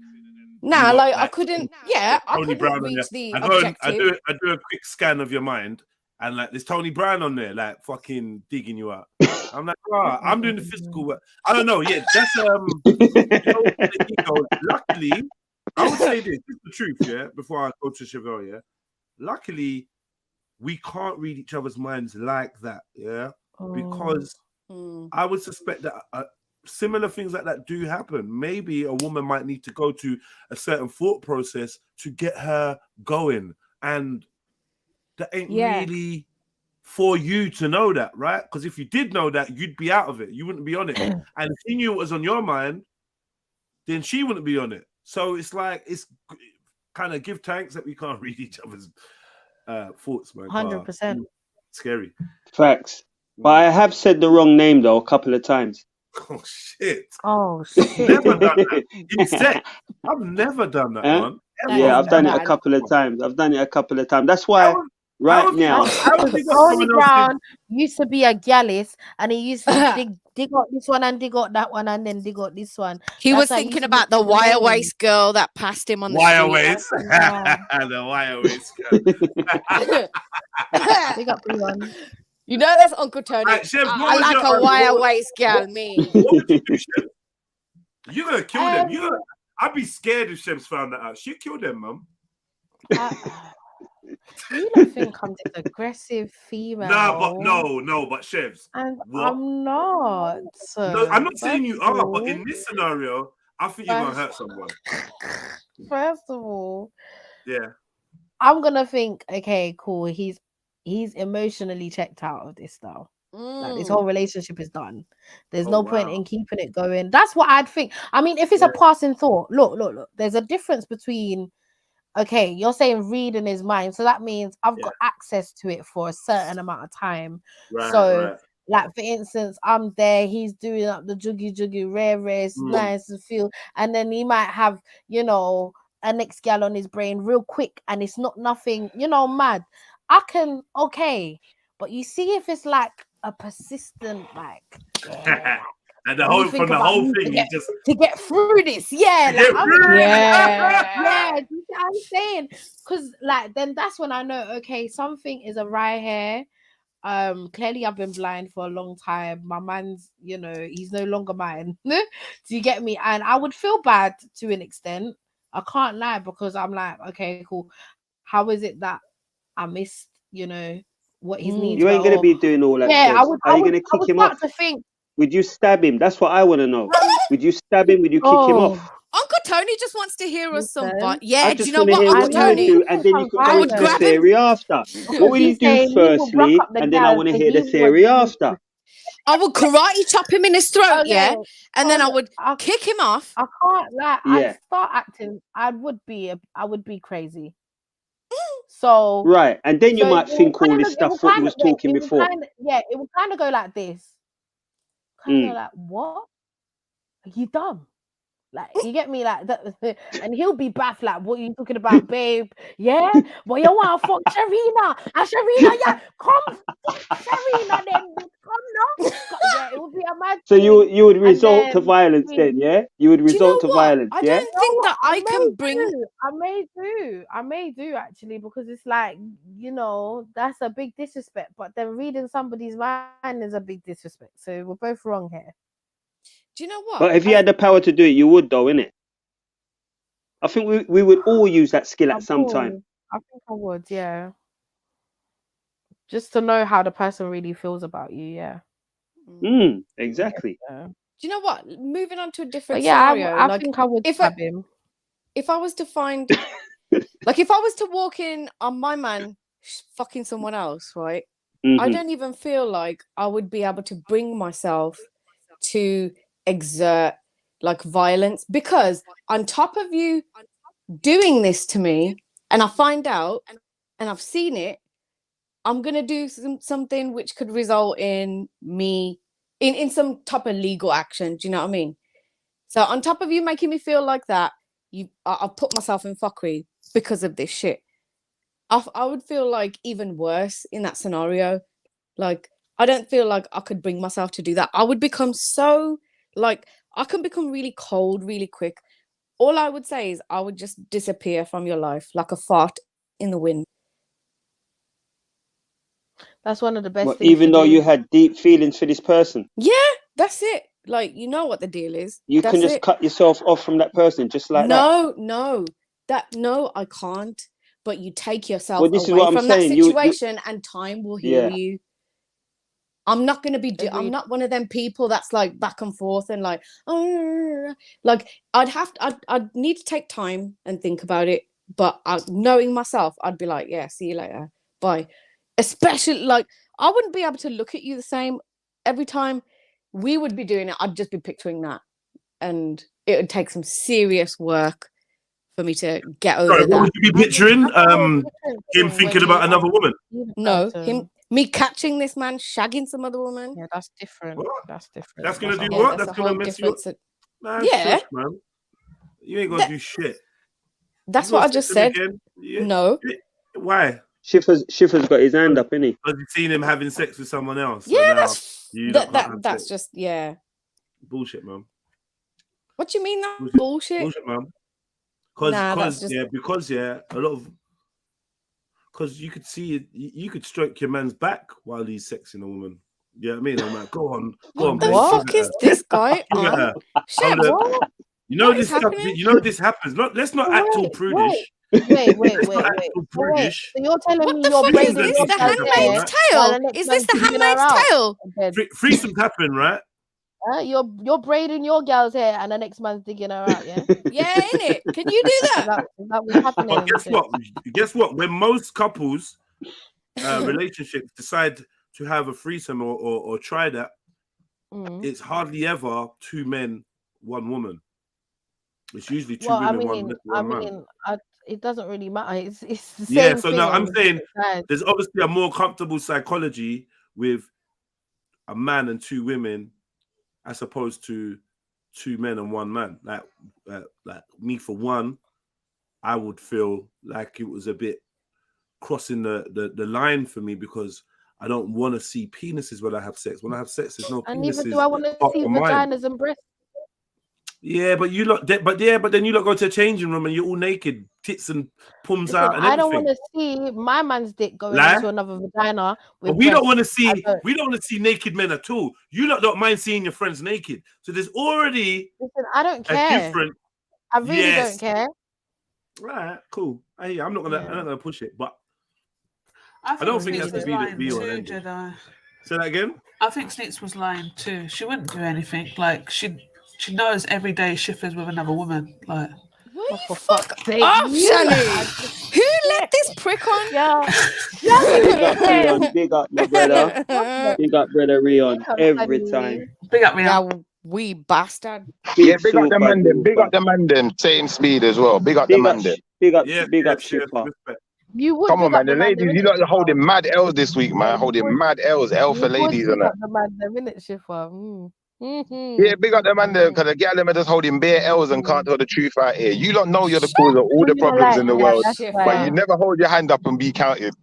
Oh God. That's a hate on woman again. Ugh. It's true though. Think about the conversation you was having earlier, yeah? Why are so many of the youths them turning homosexual and so liberal? It's the ladies' fault. You lot started this liberalism movement, and now you have to accept me for me and whoever I want to be. You know, that wasn't a man thing. That's a woman thing. You don't have to hold your L's. The man them will choose man for their way. They have to hold that L. You man have to hold that L. No, we don't have to hold the L. You lot liberalize the world. Fucking L. Because if man one man, then what's like? Where was his dad to teach him differently? Hold the fucking L, man. Can I just give it's a you a joint, quick it's a 2 balance, pointers? Yeah. it's a joint Look, situation sis. here. You can't put on one species, bro. All right, sis. Look, what for 1 year, it's women that started with this liberalism movement, which is empowering the homosexuality of the world. Yeah.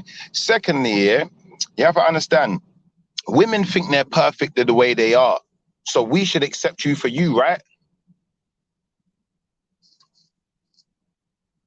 Can anyone hear me? Yeah, I can hear you, Shiv. I'm listening. Yeah. So Yeah, the question to the sisters continue. is, we should accept you for you, right?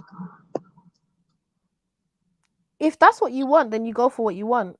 How about hell motherfucking no? How about you lot need to No, fix because up and stop making if you have making all this hold on, foolishness? if you for instance, if you're attracted to either thick things or slim things or what, you have a choice to pick who you want to be with, Shifa.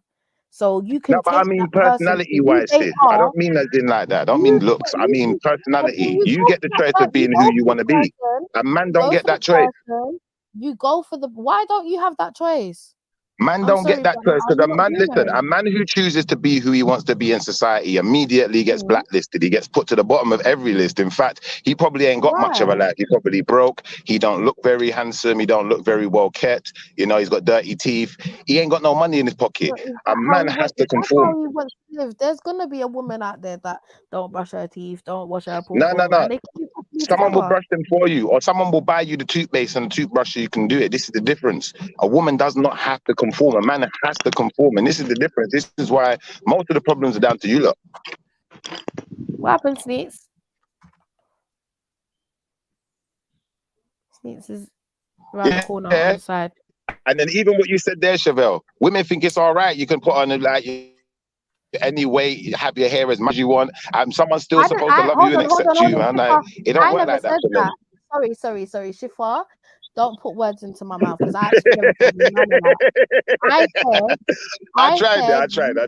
Yeah, you really did try. You need to stop trying that shit because I'm not the one. Yeah, trust me, I'm not the one with that. But as I said, people have their preferences, and if the person isn't your preference, then you walk away from that and you find your preference.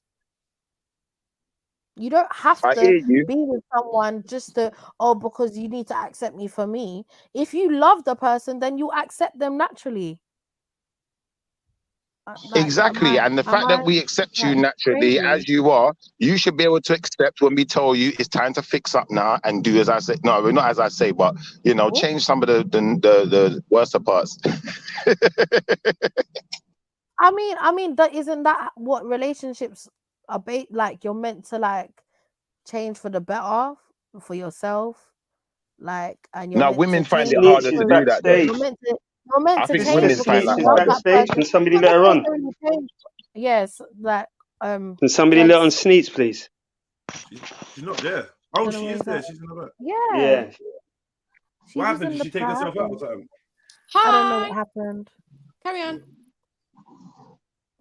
Yeah, I think women find it harder to change that this idea that the world is supposed to accept you the way you are and to you know, make them changes, you know, accordingly, you know, at the speed that men do. I think men, we don't expect the world to accept us the way we are. So if we go into a workplace and, you know, it's uncomfortable in comparison to our usual regime, we just learn to fit in and we just accept this one's going to be harder.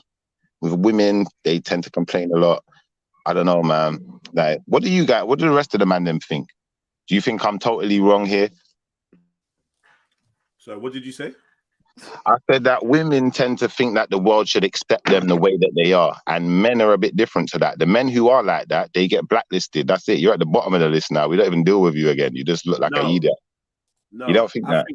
I think historically, maybe not traditionally, but historically, women have conformed to society's demands, and men have created society's demands. Yeah, maybe traditionally in a more ancient time or whatever, women were a lot more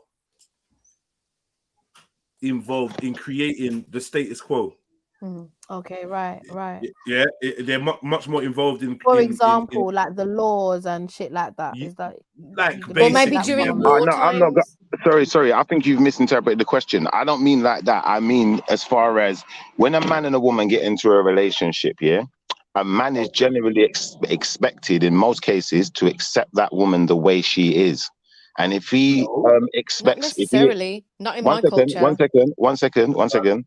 In general, I didn't say in every case. In general, if a man expects a woman to change, she can become very confrontational about it. Whereas when it's the other way around, I feel like, most men wouldn't be as confrontational. In fact, we don't really need to change because we're already paying the bills. We're already doing all of the hard work.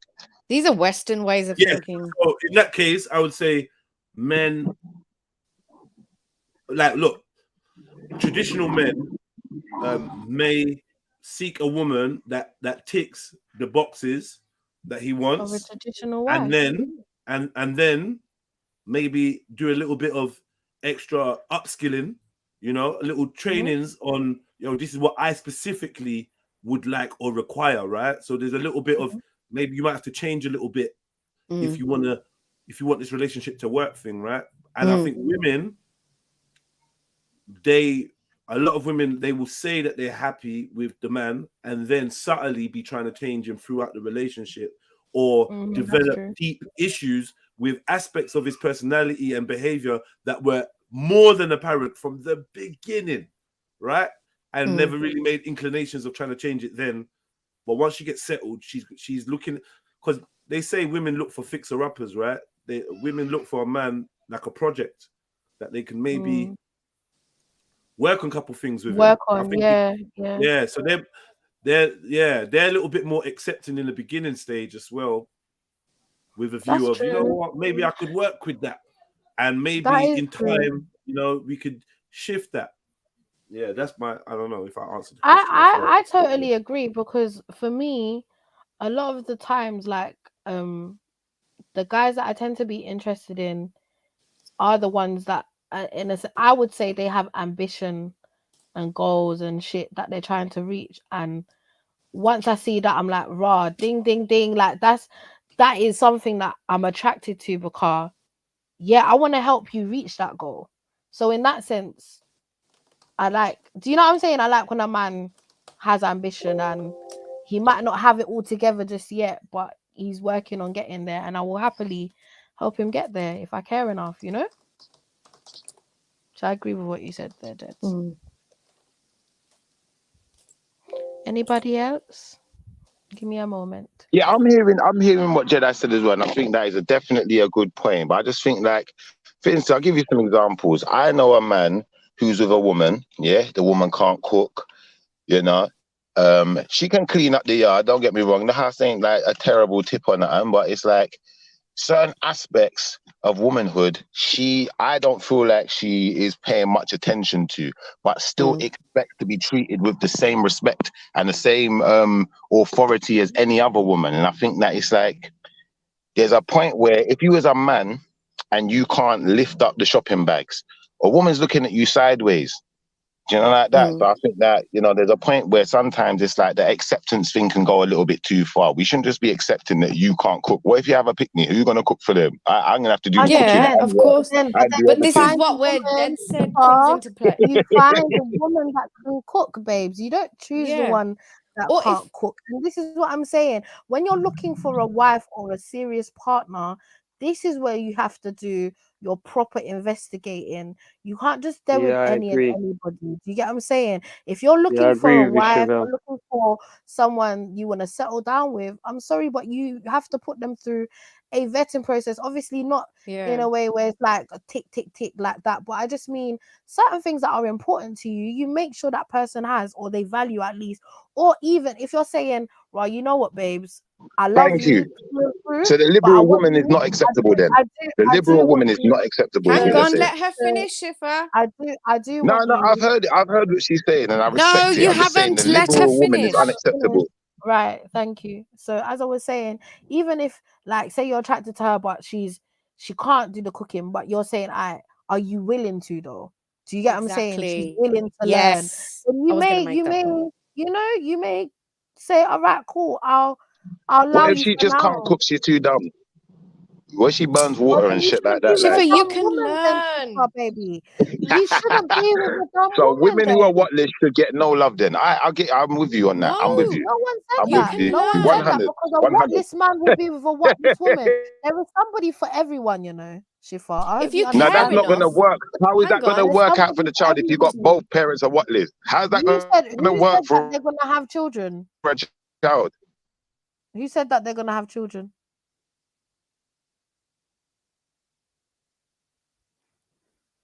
Sorry, Shifa. Children. Yeah, what happened there? If I think his connection's not the everyone's best. potentially going to have children. Not Everyone, really. Some people are yeah, barren. everyone's potentially going to have Some people children are if you heard barren. that. Shiv. Hopefully, no, I said potentially. Yeah. That's Okay. You've gone again. Yeah, yeah. I wasn't Shifa. talking. I wasn't talking. I'm listening now. Okay. But So what was yeah, your like sentence? I if you didn't hear it care enough, properly. I yeah. heard you.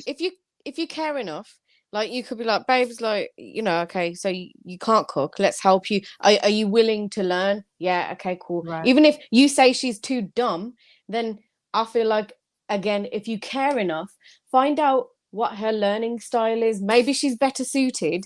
Like maybe you could be like, sis, can you help me out? Or mom, can you just teach such and such how to What make if she do genuinely you know just what I mean? don't A want few to cook? basics. Then you're Well, gonna What if then find she she's someone not genuinely else. your just don't woman. want to Shifa, cook? then you're No, gonna then I find Well, then can't someone be she's with not else. that type of suited for woman. you. We have to Shifa, Well, you're learn then gonna and she's find build not someone your together. else woman. then. I'm so confused Yeah, as to why you we have to can't learn get and build together. together. If If she somebody doesn't is want to, not if what she's too dumb to do anything, me and her can't be together. Simple as that. You find liberal what women, you you're done like out here, man. and go for Make it. sure you're listening. Shifa, find what you like and go for it. And stop Exactly. making excuses. Do you get what I'm Yeah. saying? Obviously, Me not not everybody. like no Listen, liberal business. not Me not everybody like. is. Not everybody is going to tick all your boxes. No one is ever going to tick all your boxes. Because for one, we always grow, we continue to grow, and we change. Yeah. So there's going to be different things throughout the years with that person that, you know, the thing that used to get you excited now pisses you off. Yeah, the things that used to piss you off, you now find cute. There's many things that may take place within that relationship. So you can't just like blanket the whole situation, bro. And as I said, if you want a woman that can cook, if you want an intelligent woman, you can go and find that. There's no problem. There's women out there that have both and a plethora of other skills. You get me? You can find that, Shifa. So it's all up to you and what you accept. I hear you, Whether or but not by the the person conversation says, we're having, "Oh the yeah, liberal woman take is me for what I am." undesirable. That's all I'm saying. I get you. I get What you, is and I it? What totally is it? agree with Give me what you the said. definition. Shiv, give me the definition of a liberal woman, according to you. Give me the definition. One, there's a necessity for her to conform to these type of things. What is the Conform to what? sorry, conforming to Are what? we talking about somebody who just wants their own To way be all the to time? cooking, cleaning, She doesn't want to cook. ironing, She what we doesn't would want to clean. expect from a woman, isn't it? Like we know what we'd expect from a woman. Yeah, she If don't want that's to a be liberal like woman, your run-of-the-mill yeah, if woman. that's She a wants to be liberal something woman, else. I don't need her. If a liberal woman That's is right. all I'm about with you, brother. she I'm with doesn't you. need to cook, she doesn't need to clean. I don't need That's that type right. of woman. So they're done out here, innit? Liberal women, you're done out here. You're finished. Well, that type of woman definitely done. We don't That type of woman want who you you. just described there is done in my eyes. So basically the Cardi B type of woman. It's done in my eyes. I don't care, you know, We what don't kind of money cook, we she's don't clean. earning and whatever. Them kind of women there can't be around me. I hear that. I just see her as a glamorized whore, personally. But that's just my opinion. I don't know about nobody else. Me personally, that's not my type of beef. I mean, I don't speak that language because I will cook, I will clean. Because you got to do those things for yourself anyway. Like, no, you're But do not you do as you're ordered to told, do though? it, Do you do as you're Sister told? Sneed. yeah, no, but You're yeah, not. of course, I'm not I gonna would want order to you to create. do it. No, but I would want to create a home for my man. I would want to create that natural. There's a there's something that a woman can do that a man can't, which is create a homely, nurturing environment. I'm sure a man can, but they can't do it like a woman can. That's naturally one of our the things that we excel in. And So I you stay in your naturally place at want to home, do right? that. Yeah, I So would you're do. one of them stay in your place at home women. I get you, and I appreciate that. I'm not trying to go on. For a man Sorry, to tell me, for a man to tell me, you have to do this, then that means I'm slacking. Yeah, exactly. Anything to do with the home, anything to do with the home, and like for instance, I'm not working neither, so say you're the main breadwinner, the only breadwinner in the house, and I'm just at home.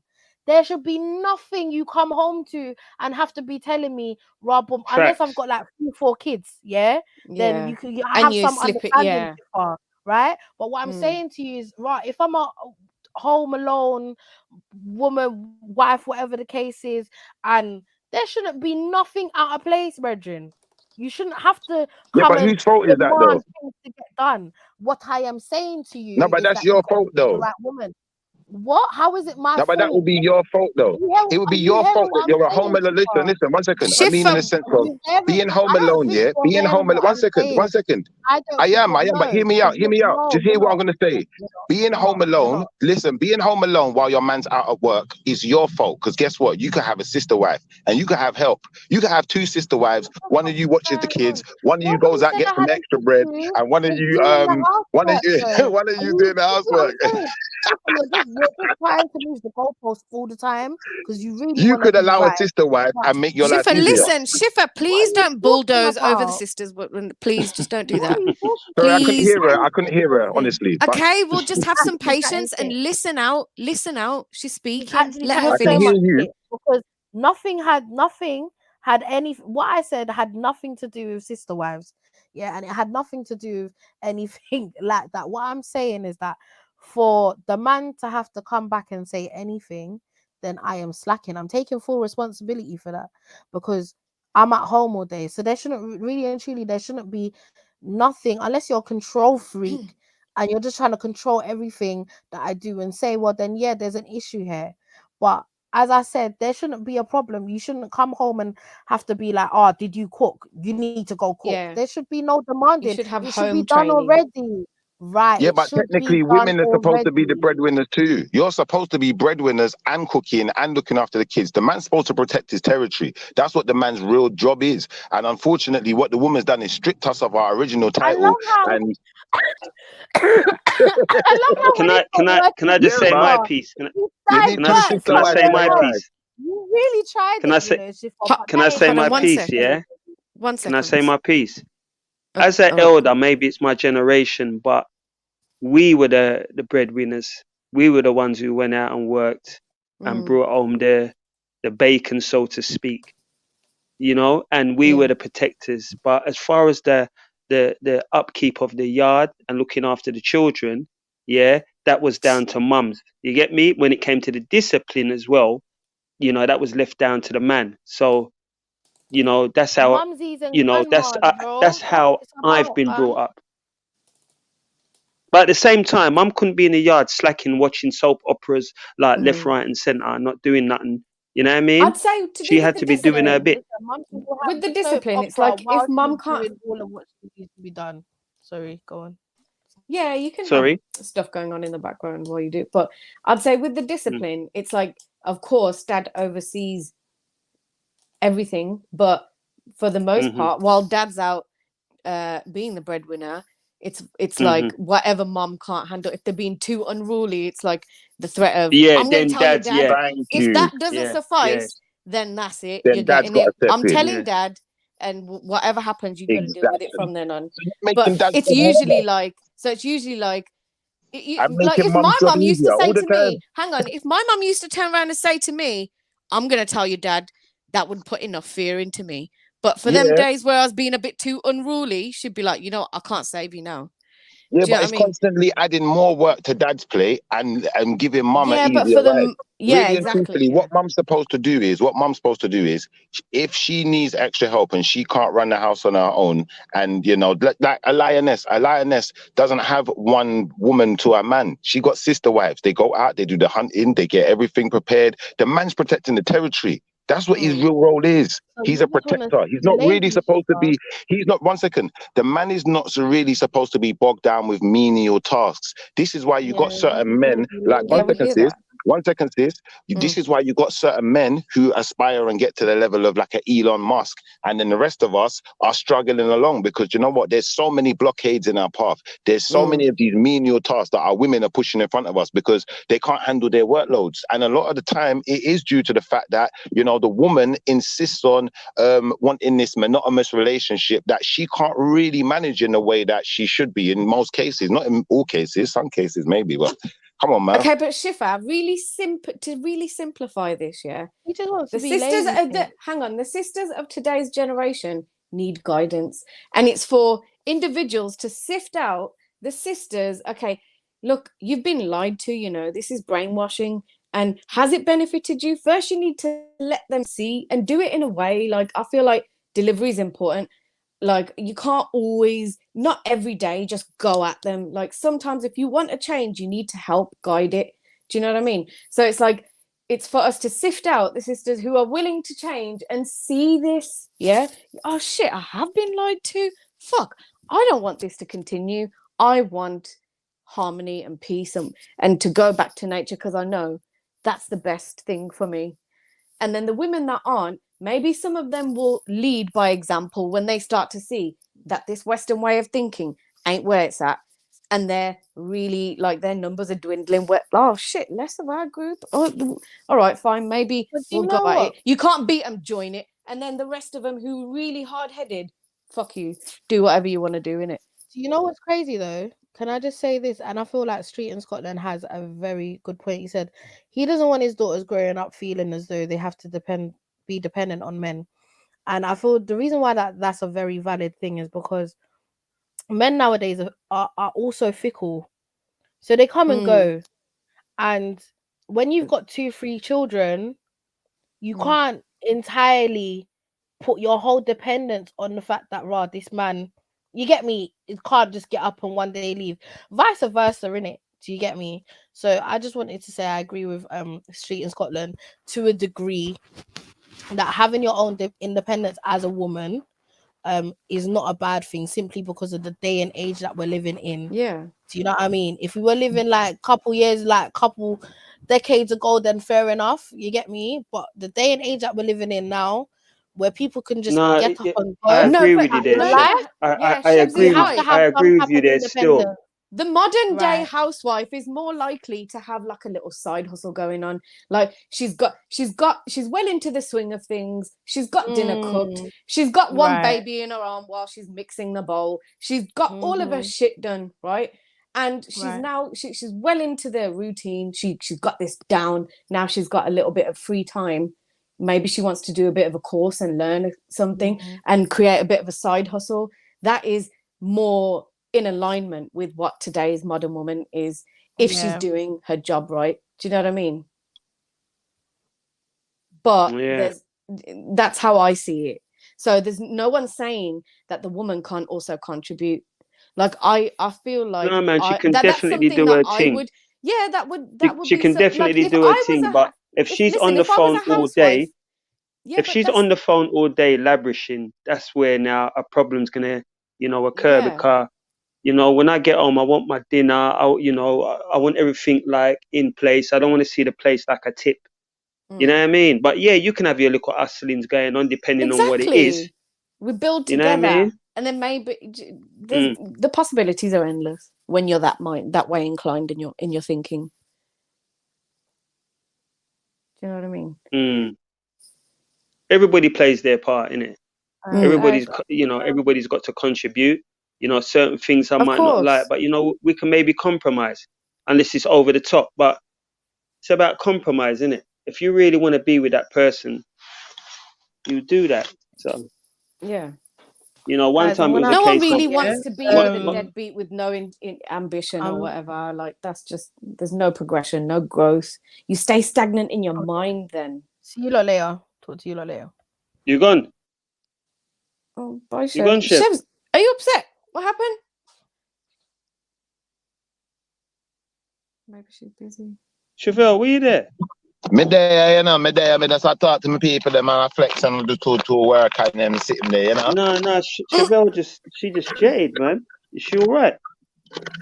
Probably. Chev, give us a sign that you're not vexed with man. What did you say to her? What you do to her? Me not say nothing. You're sure? I didn't say nothing. Maybe she's busy. Maybe she's busy. I reckon, yeah, she probably just had something to do. She probably just had something to do.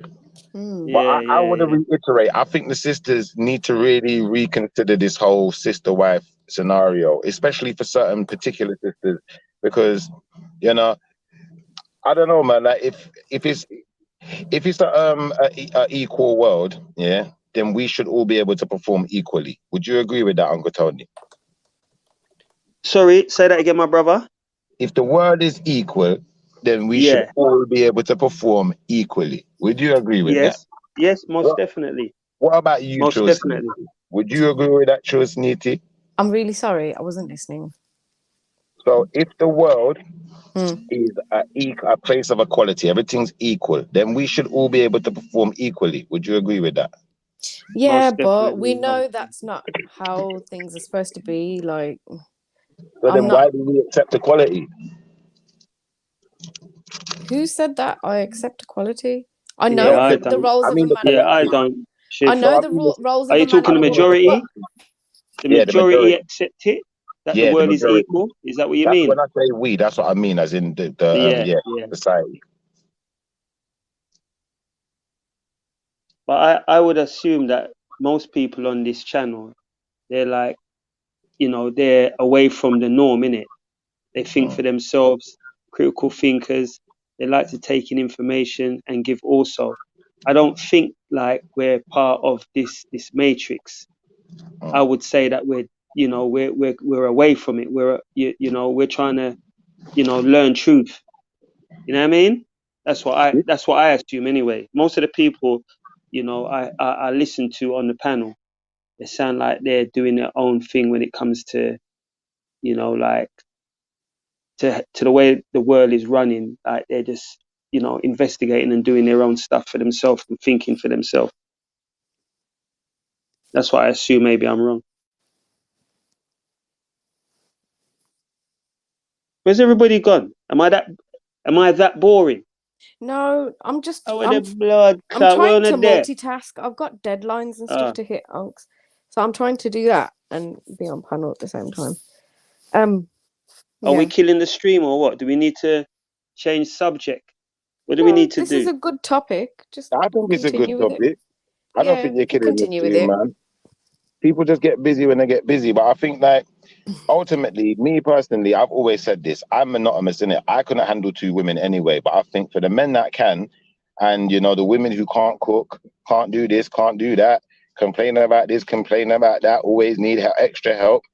Maybe that is a solution that will stop households being torn apart. If women could be more accepting of things like having a sister wife, having help in house, that's not going nowhere. Why does it have to be a sister wife?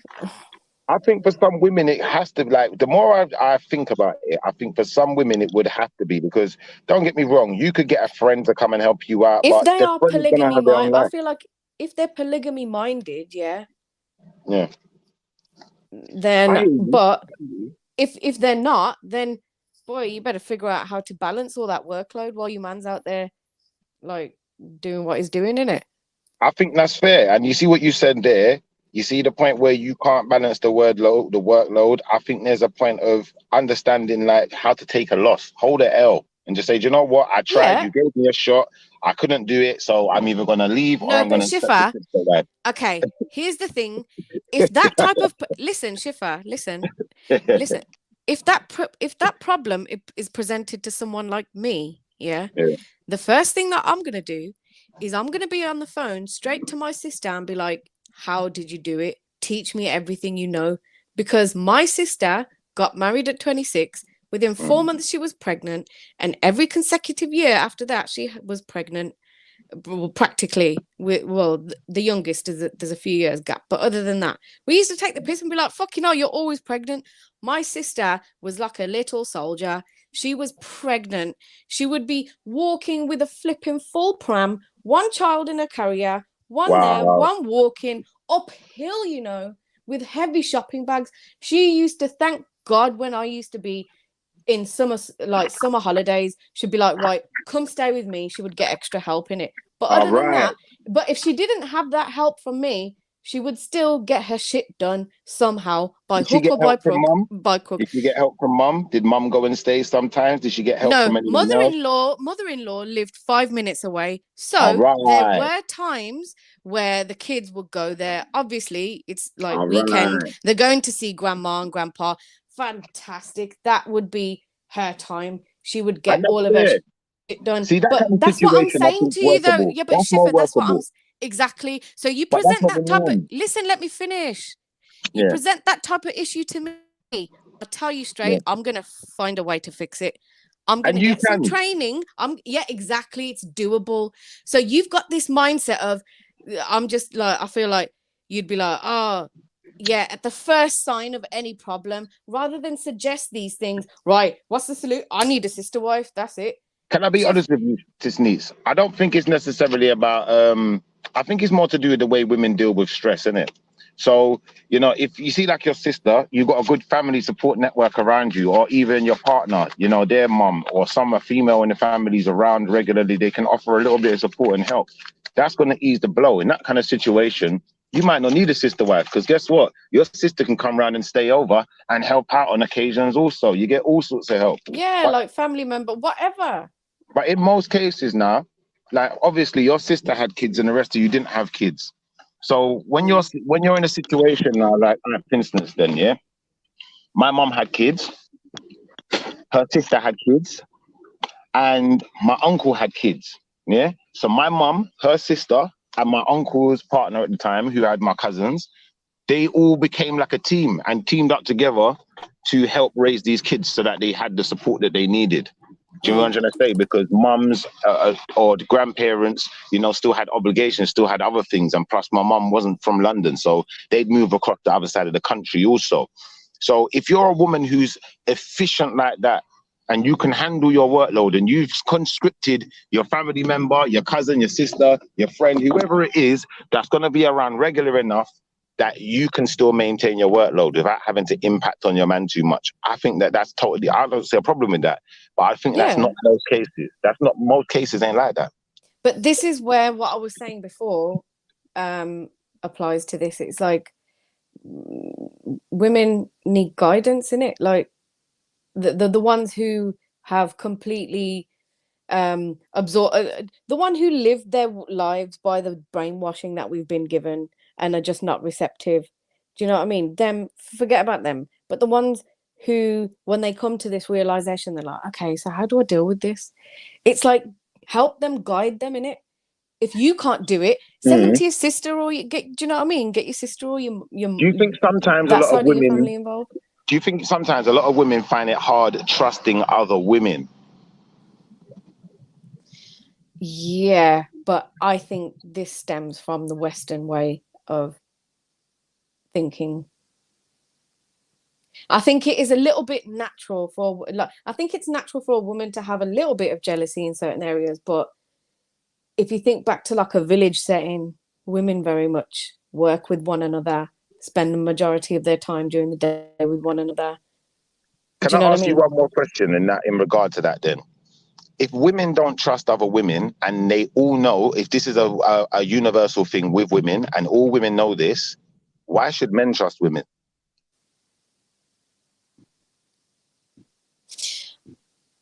Say that one more time. If women know, universally, that they do not trust other women, and there's a thing about, you know, women having a distrust for each other, why should men trust women? I don't know if one is the same as the other, you know. It doesn't make sense in my head. People, Yeah, it jump does. on. I've got It 10 does, man. minutes, you know.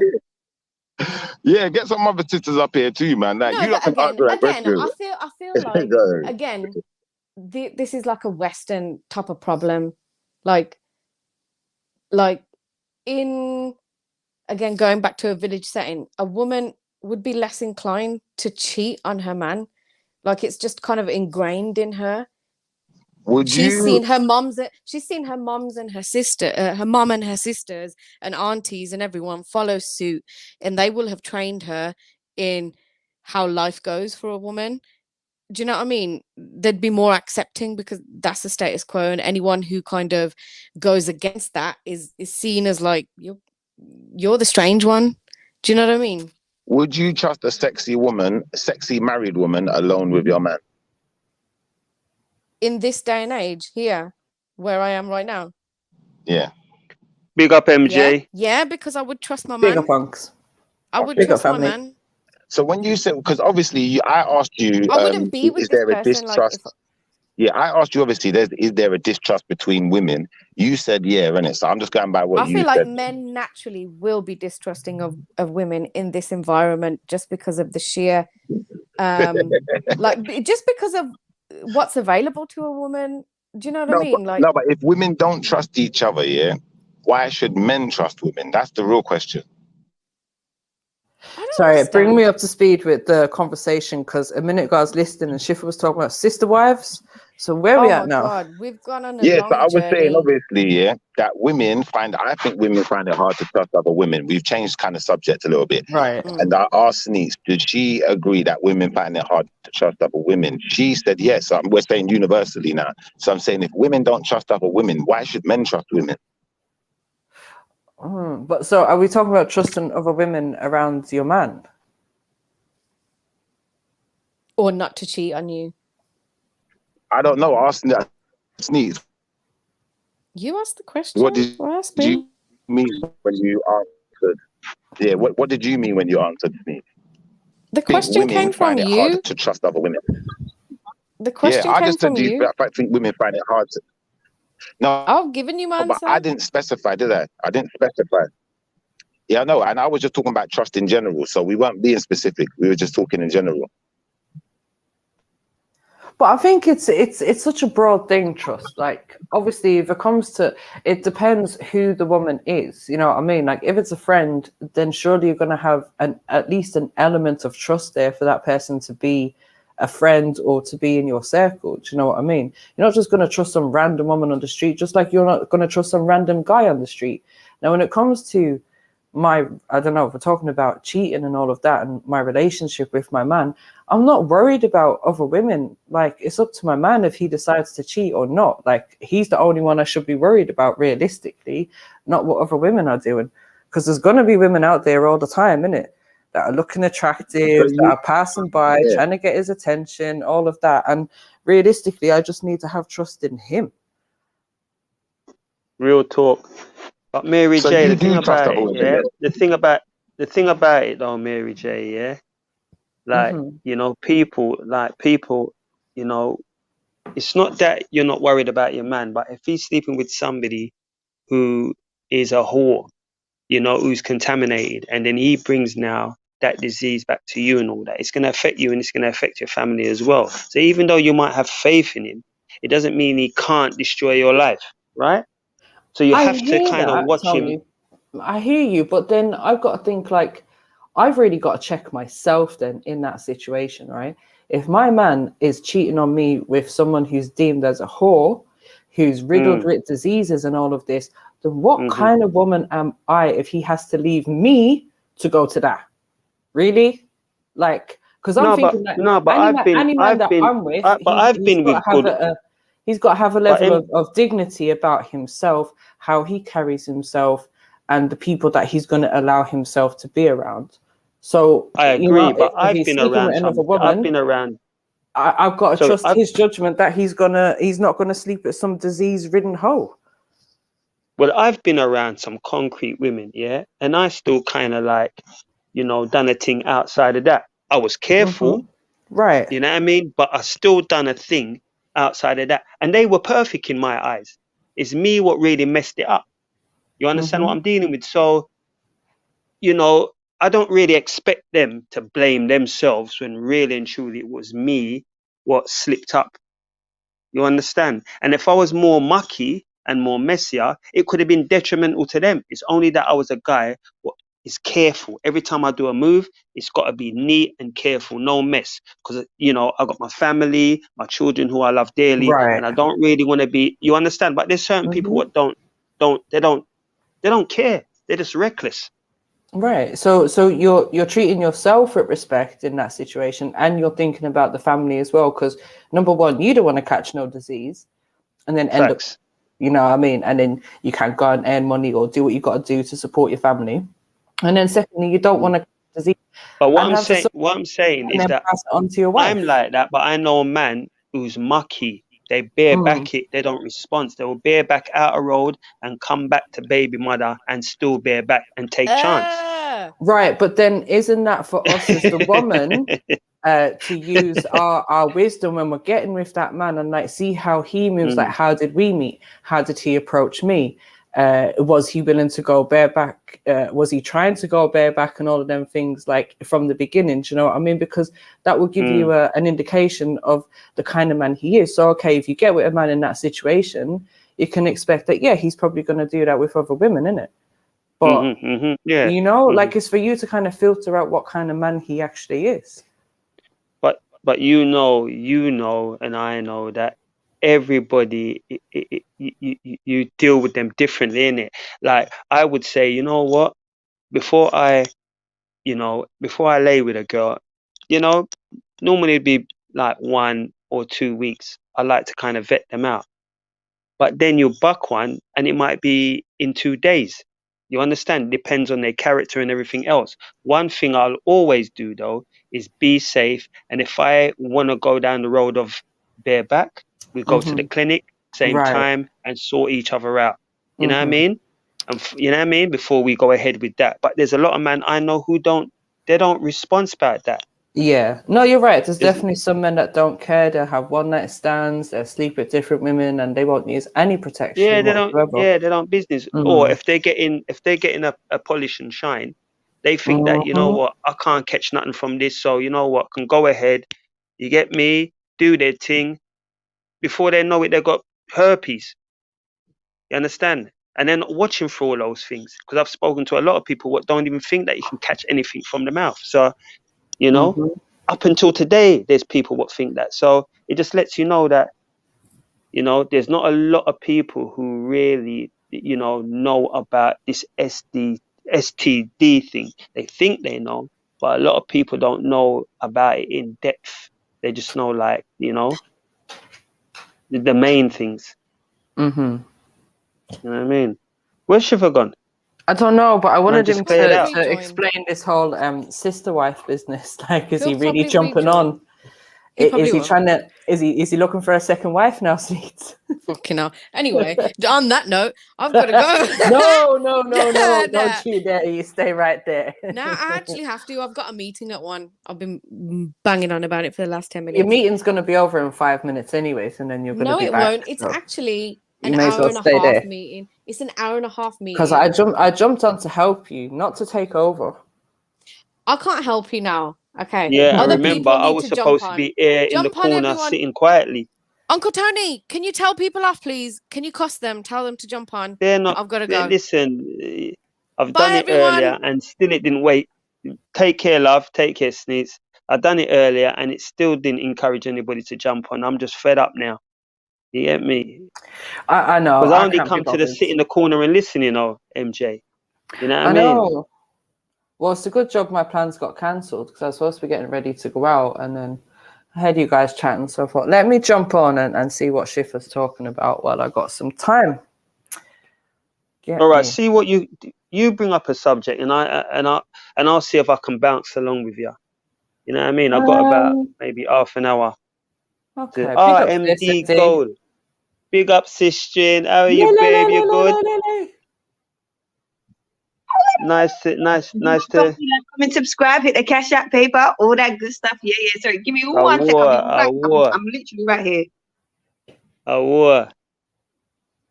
So yeah, like anyway, you So want to would start a you new ever? topic?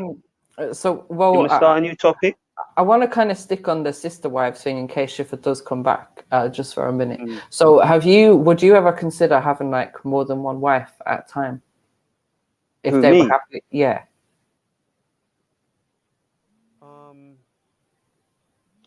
Hold on a minute, MJ. Somebody's trying to ring through. Mm-hmm. Just let them ring out and then I'll continue.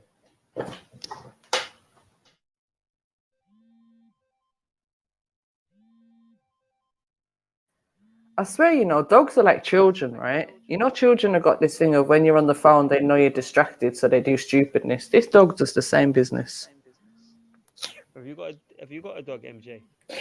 My dad's dog. Okay. I've been looking after her for a minute. Big up, family. Sorry about that. I had a little one. That's all right. Big up, sis. Stuff, so I can't say long either. Mm-hmm. No, but you guys, when you was talking in regards to sister wives is not just about like you're sharing the responsibility of children. I think people, when they talk about sister wives, they just minimize the whole thing to housework help and an extra body for him to sleep with, and then that's it. Yeah. You know what I'm saying? Like you're just basically sleeping with a handmaid rather than an actual wife, which isn't the case. You know what I'm saying? When it comes to polygamy, at least from my experience, yeah, I was a woman that had children from my previous marriage. You see what I'm saying? So when I remarried, and obviously we've had the discussion prior to marriage about polygyny. Do you see what I'm saying? So I've already let it be known from the get-go. Me personally, because I understand the rulings behind it and I understand the benefits of it, I don't have an issue with polygyny. Do you see what I'm saying? And part of polygyny, people like to be like, oh, you don't need a man, you don't know. Yes, you can live in this world by yourself. A woman can survive in this world by herself. She can do all sorts by herself. That's not the question. At the end of the day, we are, as human beings, we are made for companionship. Do you see what I'm saying? And there's different levels of companionships and there's different levels of companionship that different people need. Do you see what I'm saying? Mm-hmm. Yeah. Like, say, for example, like I was saying previously, because I've been married and divorced and had children, and my ex-husband had also remarried again. Me personally, when this discussion of polygyny come up, it wasn't an issue for me because it was like, you know what? I don't mind, because part of it would mean that I have time in my own home with my own children and they have time in their own space with me alone as well. Do you see what I mean? So the days he's with me, that's our, it's our family units. We split the days. So I would have 3 days, she would have 3 days. And then one day he can decide, you want to go sleep at your mom's, you want to come to mine, you want to go to hers. It's not an issue. When it came to celebrations like Eid, both the families, we'd come together and go for Eid prayers, Eid celebrations and things like that. Do you see what I'm saying? It's not like I'm going to a house and I'm like the maid and I have to clean up everything and no. No. Do you see what I mean? But then at the same time, as sister wives, you're going to know each other. You're going to become friends with each other. Do you know what I'm saying? And then the possibility of children and bloodline sharing between you is great. So therefore, you should get a good relationship with the sister. I hear you. Do you know how I kind of see it, right? It's like Mary, just to add, let me answer the my question. ex-husband's ex-wives who were co-wives at the time of me being co-wives and are no longer his wives, we're still on good terms to this day. Do you see what I'm saying? Okay. Yeah. So right, let me answer the question now. Let me answer the question now. Can I answer the question now? Yeah. Go on. The question what MJ did ask me. At this stage in my life, MJ, no, I wouldn't do it. It'd be too much hard work for me to be juggling. Even though the two of them would know about each other, it would be too much hard work. Right. At this stage in my life, when I was younger, yes, but not now. What if, right? Let's just say you had a wife over here, and then you went back home and set up home over there, and you found a wife over there, and they're both happy with you having a wife, but you're traveling back and forth type of thing. Let's say it'll be too hard. It'll be too hard for me to do that. I'm not a spring chicken no more. That's why I said I wouldn't do it, because for me to go back and forth, it would be hard work. The traveling, the arranging, the leaving one spot, like making sure that everything's tidy here, making sure all the bills are. It'll be, when I think of it realistically, it would be too hard for me. And I'm a guy, like I like sorting out my responsibilities. I don't just like have children and just leave them to just, bring up themselves. You understand what I'm dealing with? I'm not, I don't entertain that. So what for about when you were me, younger? I was able to do that. Okay. Faster, stronger, on point, on the road, had my fingers in a lot of pies. I was able to maintain like 2 families. But now, as I'm older, I've slowed down. Things have changed now. I wouldn't be able to manage that. But do you know what? At least you're honest about it, because I will say this: polygyny is not for everybody, but most men will think polygyny is for them. Do you see what I'm saying? And yeah, craven man.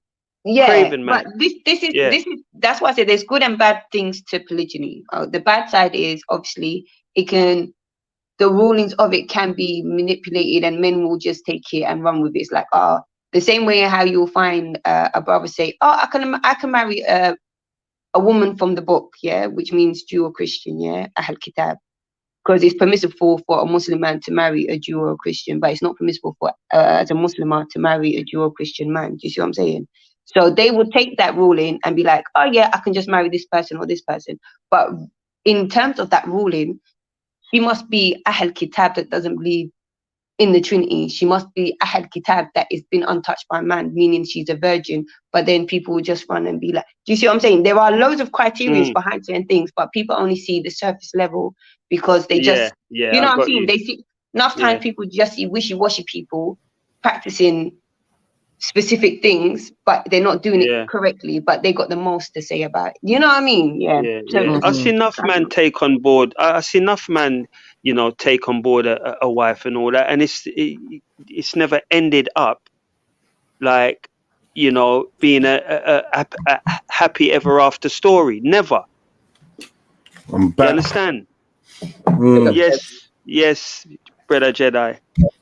Back in time as well, because I'm about to shoot off in about 20 minutes. But yeah, but everybody who I know who have got involved in that, they've been unscrupulous and unsavory. They're just craven brothers. What they're using the religion to scrape down the place, and even then they're still doing things. It's true. Yeah.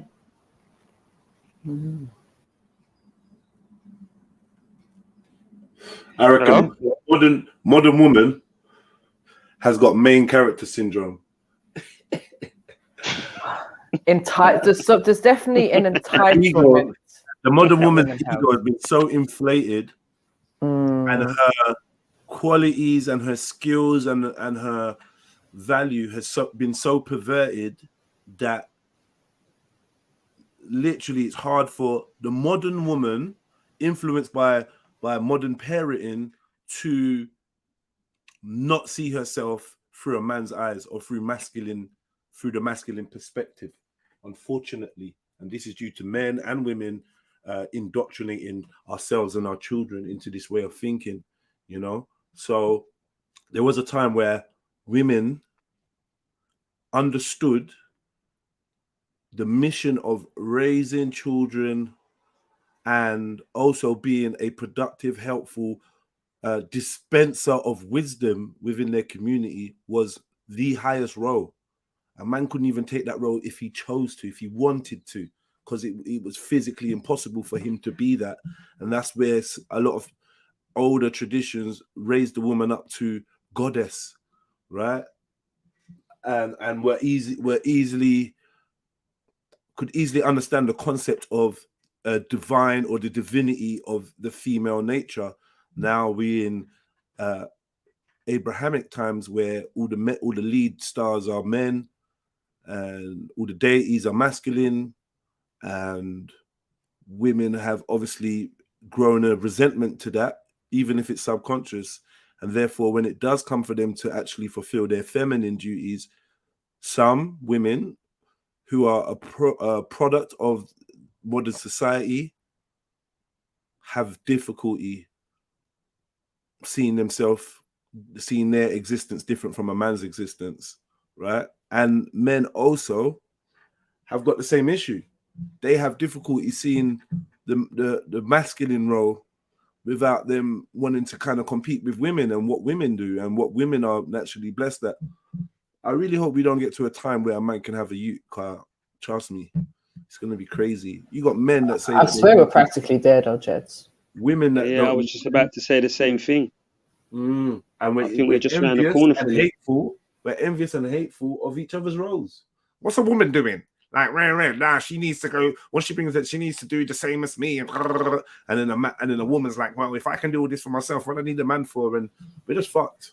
But I say all of that to say this: in those simpler, earlier times, a man having more than one wife or a woman having sister wives, and that wasn't a bone of contention or an issue or something they couldn't imagine having or rare, because I feel like their ego was in its healthy place. You know what I mean? That's my perspective, though.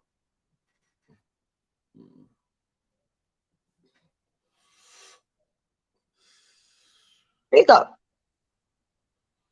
Yeah, thank you. Come on, man. What's going on? What's going on? No, but Jedi's just finished. Who's chiming in? Come on. Come on, speed it up. Because I said my bit, you know. Jedi just said his bit. Yeah. MD said his bit. It's you now, MJ. What's your take on this, love? Ah, shit, Uncle Tony putting the pressure on. MJ started. Nah, sorry. I came in second, and then Jedi just come in. Now it's you, innit?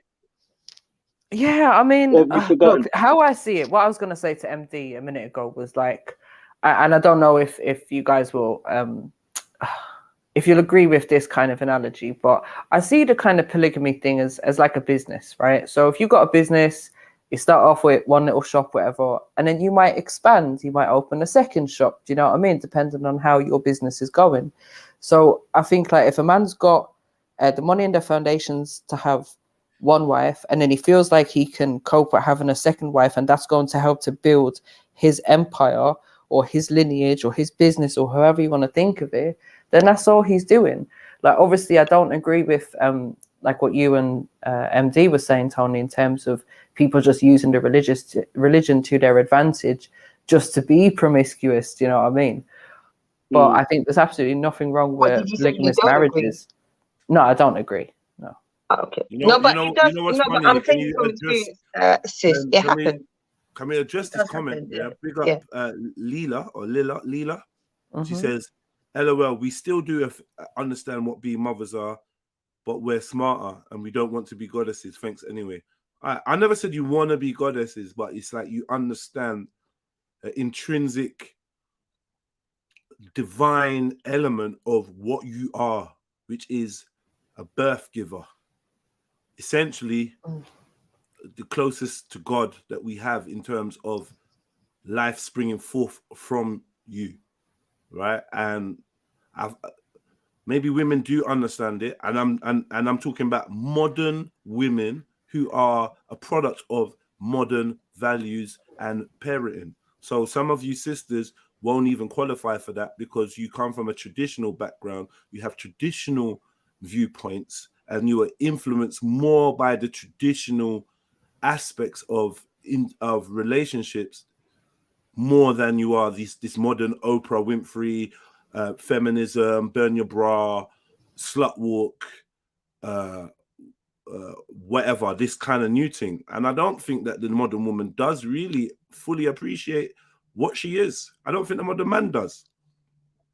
I think it's, but Jeds, I think because sometimes when women are listening, it sounds like their whole lifetime is being reduced to just having kids, right? And I don't think that's what people are doing. I think what people are trying to say is like one of your, as you said, like intrinsic things, to, like the whole reason of you being here is to carry on life. Like, otherwise, how did you end up here? Someone had sex and gave birth to you, right? It's your duty to carry that on.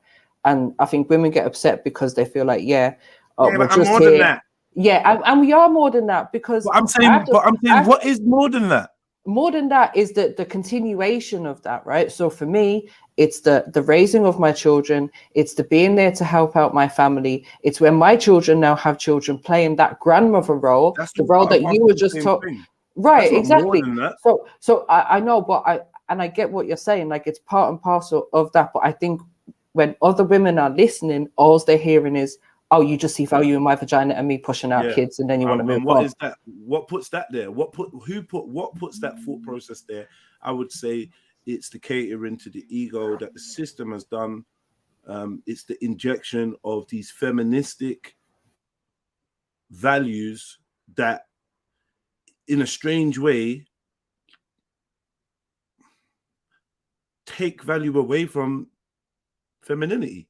It's mad. Feminism is actually masculinism in disguise. You know what? Certain things I wouldn't say it's unfeminine or unmasculine. Sometimes what people need to understand is one rule is not a one rule fits all kind of thing. Do you see what I'm saying? A one size fits all. Polygyny is not for every man. Then we die out.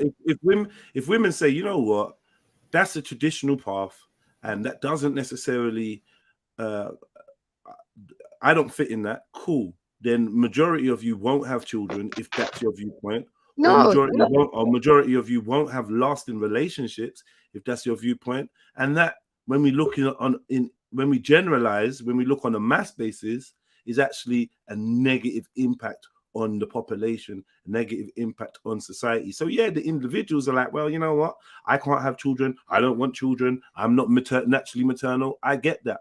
But when we apply that kind of energy towards the masses, it actually means that we're going in a backwards direction compared to all the other creatures of Earth. No, but you have to remember, not everybody in not every single person within a specific society that even practices it does it. This is what I'm saying. It's not a one size fits all.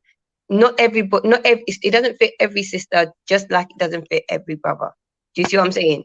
Like I said previously, I'm a sister because I understand the rulings and the benefits behind polygyny. I don't have an issue with polygyny. MJ is the type of sister, you know, she might see some benefits, but for her personally, it's not for her. Do you see what I'm saying? Mm-hmm. To each their own. It's the same thing. Some men, like Uncle Tony, he said at this point in his life, he wouldn't do polygyny. He would only want one wife. Some men could be in their 20s and be like, you know what? I don't want more than one wife. I just want one wife. You know, it's about I believe. Do you see what I'm saying? So as long as Tony Brown doesn't want multiple wives because he has a lack of belief that he can find traditional women. Because if he's with traditional women and he's a traditional man, it won't be a problem for him to have more than one woman. I agree. But we're not talking. We're talking. So he's only against it. He's only against it because majority of the women in his field, in his environment, would be problematic to have two of them. Well, let's ask Uncle Tony. It's not problematic to have two wives in other cultures. If you at this present moment in time in your life had the option of having two traditional women who don't have an issue, or not even traditional women, two women who don't have issues. If there was of my generation, I could definitely maintain it. Yeah, I'd be on that. Yeah. If there was in this present moment in time, if there was like traditional, yes, I could. Even somebody like you, MD. You know what I mean? But you know, I wish I was 30 years younger, but I'm not. But you know what I mean? It's, somebody like who comes from my kind of background, has my traditions. Yes, because we've got that understanding.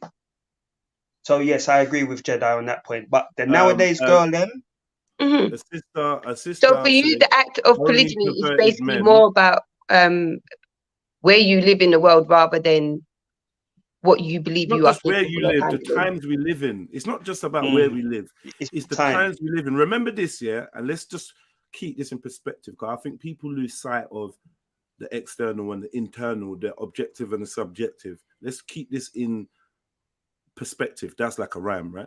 And the perspective is we live in a society and in a time where union between a man and woman is on the decline. Men and women don't want to get married to one person, let alone have two. And I think this is what we got to remember. People don't even want to get married Women don't even Let want alone to they don't want to married. get married, they don't want to have kids full stop, and they're not having kids full stop, and they're having kids later in life as well. There's so many women now in their 20s that do not have kids, and it's on the rise. Can I just add here? Leela says only perverted men believe in polygamy, Jedi. You know it's immoral. I don't agree. I don't agree that it's immoral. And that's just it. Why? In fact, I don't agree that we share morals. Your morals are a result of the societal construct that you were raised in, right? Morals in modern sense are actually about nurture, not nature. It'd be very interesting to do an experiment to find out what morals a human being has inbuilt without external coercion, without external stimulus, without external influence. Because we say morals and we all supposed to assume that, yeah, this is wrong and that's right. But, you know, when you do travel the world, when you do investigate and study both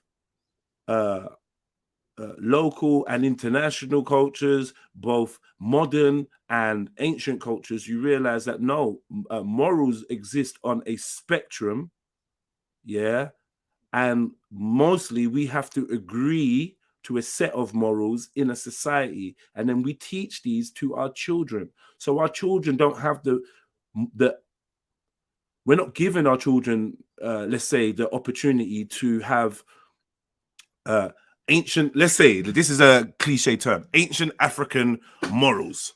Yeah, you can't have the morals of an ancient African in a village when you're being raised in London with modern concrete jungle. Right? If your mom's gonna tell you that this act and that act is cool, then you're gonna kind of be raised to believe it is until you get to an age where you can change. But it actually does affect your basis, your foundations, right, and the way you perceive things. So no, I don't know about, you know, I know lots of people that were born in polygamous or polygynous situations, relationships, marriages, families, and they are in my opinion, of the highest moral standing. So this notion that for a man to have two wives is immoral is based on, I don't know, like some Abrahamic books or some other people's perspective, or like cheaters and all that being on TV, and even like it's not instinctual to a man. So maybe it's your feminine outlook, but it's not universal to man and woman and all humans. So we don't share a moral, you know what I mean? I know this, man. Babies don't know what's right and what's wrong. You have to teach them. And I'd agree with that as well, because people would just presume polygyny is just an Abrahamic thing. But reality, if you go throughout South America, if you go throughout Asia, if you go throughout Africa, through most parts of the world, you'd find polygyny is still practiced. Do you see what I mean? Yeah. Morals come from God. They're put into our soul by God. All right, that's a fantasy. Why would God allow one sex to be happy doing what it pleases their libido, what pleases their libidos, but oppress other sex just wouldn't happen? Well, I'm saying that maybe that's your outlook, and if you feel that if you feel like men marrying more than one woman or having more than one sexual partner is them pleasing their libido and you not is oppressing your libido, then that's a question for you to ask yourself. Why are you suppressing your libido? Right? And realistically, I think Leela that means that instinctively or naturally, Leela, you have an urge or a desire to be more sexually active or to have more sexual partners. That's what you're saying? I don't agree with that. But you have to understand, polygyny is more than just about sex. It's also about protection. And let's be real, yes, a woman can fight and defend herself, but protection from a man is something that is very helpful and useful. Do you see what I'm saying? And most people, when they look at things, they will look at it in the paradigm that they're living in. But in certain societies, it is what it is. You can say it's incorrect, man having this, women having da-da-da-da. But in certain societies, a woman alone is in the most vulnerable position. Do you see what I'm saying? So for her to be in a polygynous marriage, it's a safeguard for her, because even though she may be of an age, she might be of an age where, you know what, sex isn't for her, or she may be of an age where she can't bear children, or she can't bear children, or she has children, or whatever the case is, yeah. To now have that man covering her, because some men, they will gain a second wife and not touch the second wife. They literally married her for the protection. So it's, you know, it's halal now for him to be in her presence, for him to stand next to her in court, or for him to be with her in a private space. Or you feel what I'm saying? Yeah. There's many different benefits, and it's not just about sex alone. Do you see what I mean? What do you think about the statement Leela made that babies know what's right? Babies know what's right and wrong. They sense it. No, I disagree with her. No, I wouldn't say babies know right and wrong, but babies can sense good and evil. That's what I will say. Because they can. Babies can see malaika and speak. They don't know right from wrong. I don't know, but they don't know right from wrong. I don't know if babies don't know right and wrong. I don't know how they sense good and evil. Sorry. No, as in no, they can sense. See, like, say for example, how an animal, they can, you know, when the tsunami happened. Babies be going up to strangers. Babies be going up to weirdos. Babies be going up to dangerous objects and animals and people. Yeah. No, but listen to what I said. I didn't say about a baby that runs around, right? And if they're socially acclimatized to meeting strangers, a baby will run up to a pedo.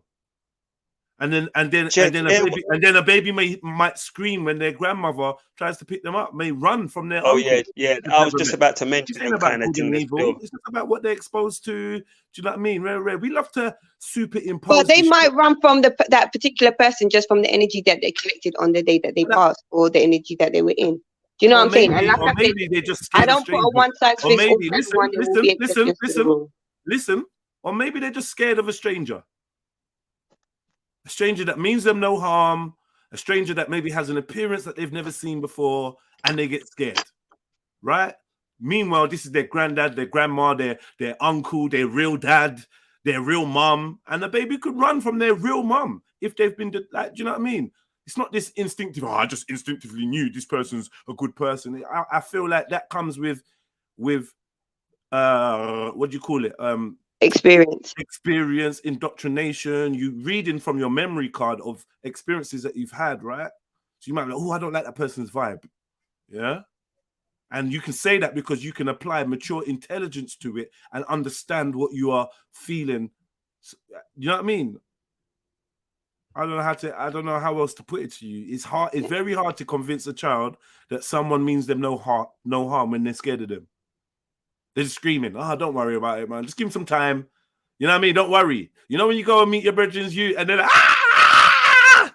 Yeah, no, for real. What on? You feel away, like, yo, what on? The parent might be like, don't worry, man. They like that with all new people. Give him some time. He'll come and beg it. Give him some food or something, innit? Sit down, ignore him, and he'll come to you. Yeah, and no, for real. Come and do that. You know, I've never had that still, you know. Yeah. Where I've been in the presence of a baby and the baby cried. Yeah. You know? But anyway. Some people and big up, and on that, I've got to go, family. So please like, comment, and subscribe. Hit the cash. Big up, MD. Big up, MD. Big up, Kel. I see you there in the corner. Big up, Kel. Yes, Kel. Big up yourself. You get me? This Leela's been saying a lot. Why don't she just jump on the panel and explain her? And there's lots. Unfortunately, Leela's speaking from, I perceive to be a position of ignorance, because from how she's talking, I don't think she's ever spoken to a woman that's been in a polygamous relationship for decades. I don't think you've spoken to her, to an old wizened woman that has lived this lifestyle. I don't think you've asked her how she feels. So you're assuming that your position is every woman's position, which is ego. That's ego making you think that's every woman's position. You got women could jump on now and tell you, yeah, I got no issue with polygyny, and this is why. These are my reasons. I don't feel threatened. I don't feel jealous. It's about conditioning, and society has conditioned you to see these things as being a threat to your femininity or your womanhood or your very identity. And these are notions that have been sown into us to breed discontent and enmity between man and woman. Big up, Kel. What are we saying? Am I wrong, Kel? No, you're absolutely right, man. I've got a book on it. very controversial, of course. And it's afternoon, man. I've finished work. I can be a little bit controversial. It's not world anything. Big up, But, you know, there. there's a book about polygyny in Europe that I have. It basically You explains. all outside of Who's that? It's Radar, but yeah, go on, carry on, please. Big up, brother Radar. Yeah, and there's a reason why it's banned in Europe, and I get it. You know, due to the fact that the European woman couldn't bear that much, and having that authority and territorial of those who can bear, they could kind of popularize the whole place. I get it, but you are right though, brother J, man. This the moment you start speaking about polygamy or polygyny, there is an attack, and the females need to understand that we are men. Biologically, we are created that way, and we are not going to be apologizing for our desires for women and our desire to help women, whether they are a widow, whether they are barren, etc. We're not going to apologize for helping them, and we're going to be unapologetic with that. Yeah, and yeah, sorry, I was typing, yeah, but I just wanted to say, you said you've watched kids, you've been around kids, I've watched them, they sense goodness in a person. That's airy fairy shit. When you got kids, when you got as many kids as me, you don't listen to that. You instantly make me feel like you don't have children of your own. You don't, because my job as a parent is to do that guesswork for my child, is to use my experience and my connection, my finely tuned intuition, yeah, to be a guardian for my child. We don't leave children to guess whether somebody is good or bad. We don't go by their judgment. Oh yeah, no, Dad, no, he's cool. He's cool. Don't worry. No, we don't feel like that. We say, no, I'm wiser, I'm older, and I understand, and I can perceive things that you have not tuned into. I'm not saying kids don't have extra sensory perception or extra special depths of awareness, but in different aspects on different subjects. When it comes to perceiving danger, yeah, children are notoriously vulnerable. Our human children are the most vulnerable children on the planet. They need the longest training. They need the most stewardship. They need the most protection. Their development stage is more drawn out. So I don't know where we're going with this, brother. I mean, sister, sorry. Yeah. So I don't know where we're going with this thing. Yeah, I'm sure my ego does lean towards my perspective. I'm sure it does. But if we can have a logical conversation and discover whether my perspective, Kel's perspective, is just pure ego or actually fact. See, what I don't get, Jeds, is the way that women think of it. So Leela made a statement earlier about something about the libidos, like the man's one being satisfied, but not the woman's, right? But just because a man is in a polygamous marriage or whatever, that doesn't mean that the woman's libido isn't going to be satisfied. It just means the man's going to be satisfying two libidos. So you're not going to lose out. It goes back to, why can a man do it and a woman can't? And then I'm gonna. Why would God create men being able to do this and a woman not being able to do that? God wouldn't do that. But I'm like, yeah, well, you know what? How come God don't let men become impregnated? Right, and this is the thing. If God wanted us to be equal, then God would have allowed men to have their own children. So then your role wouldn't be as important as a woman. Your role isn't to go around getting as much dick and getting pleasured as much as possible. Yes, sex feels nice and sex is good, but ultimately sex is there to create babies. Exactly. And I think it's more considering how much fun you're going to be having sex with this other woman while I'm stuck with the kids. And I feel this is a very modern viewpoint, and that we got modern focus points when it comes to what a man's doing and what a woman's doing. Maybe it's the type of sex as well. We don't want to be left out. We don't want the other sex to enjoy something that we don't. And this is why men start turning into women and start doing all sorts, because they see certain benefits of femininity and they can't fathom that that's a gift that women have been born with, and you as a man are born with your own gifts. Embrace your gifts, celebrate the gifts of a woman, but don't try out woman a woman, and don't try out man a man. Respect your role, understand the divinity and the importance of your role, and enjoy it. Stop looking on on someone else's plate and be like, well, why have they got rice and peas and I got plain rice? We're both eating. We're both eating. Just enjoy your fucking food. But we instead of eating, you know how kids stay, right? They see one's got chicken dippers and the other's got fish fingers, and all hell breaks loose. And do you know what kills it as well? You know It's like so many people are actually living this lifestyle in some way, shape, or form, but don't even recognize it. So, you know, there is some mothers who have multiple or more than one baby dad. Do you know what I mean? There is some fathers who have more than one baby mother. There is people who are out there cheating on their husbands and wives. So realistically, these things are happening. Like, they're happening every single day in majority of society. It's just when you put a label on it now, it starts to look all kind of like, oh, this is some freaky shit. Because again, like you were saying yesterday, they've repackaged a lot of stuff. So with this polygamy and that, where it was happening years ago, and even people in Ireland were doing it like before a lot of stuff changed over there, and then they made it illegal. Yeah.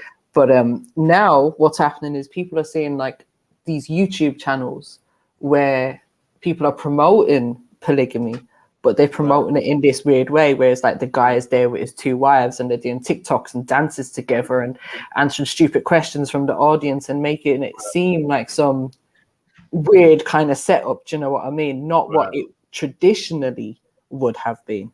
So it puts a kind of negative take on it as well. Yeah.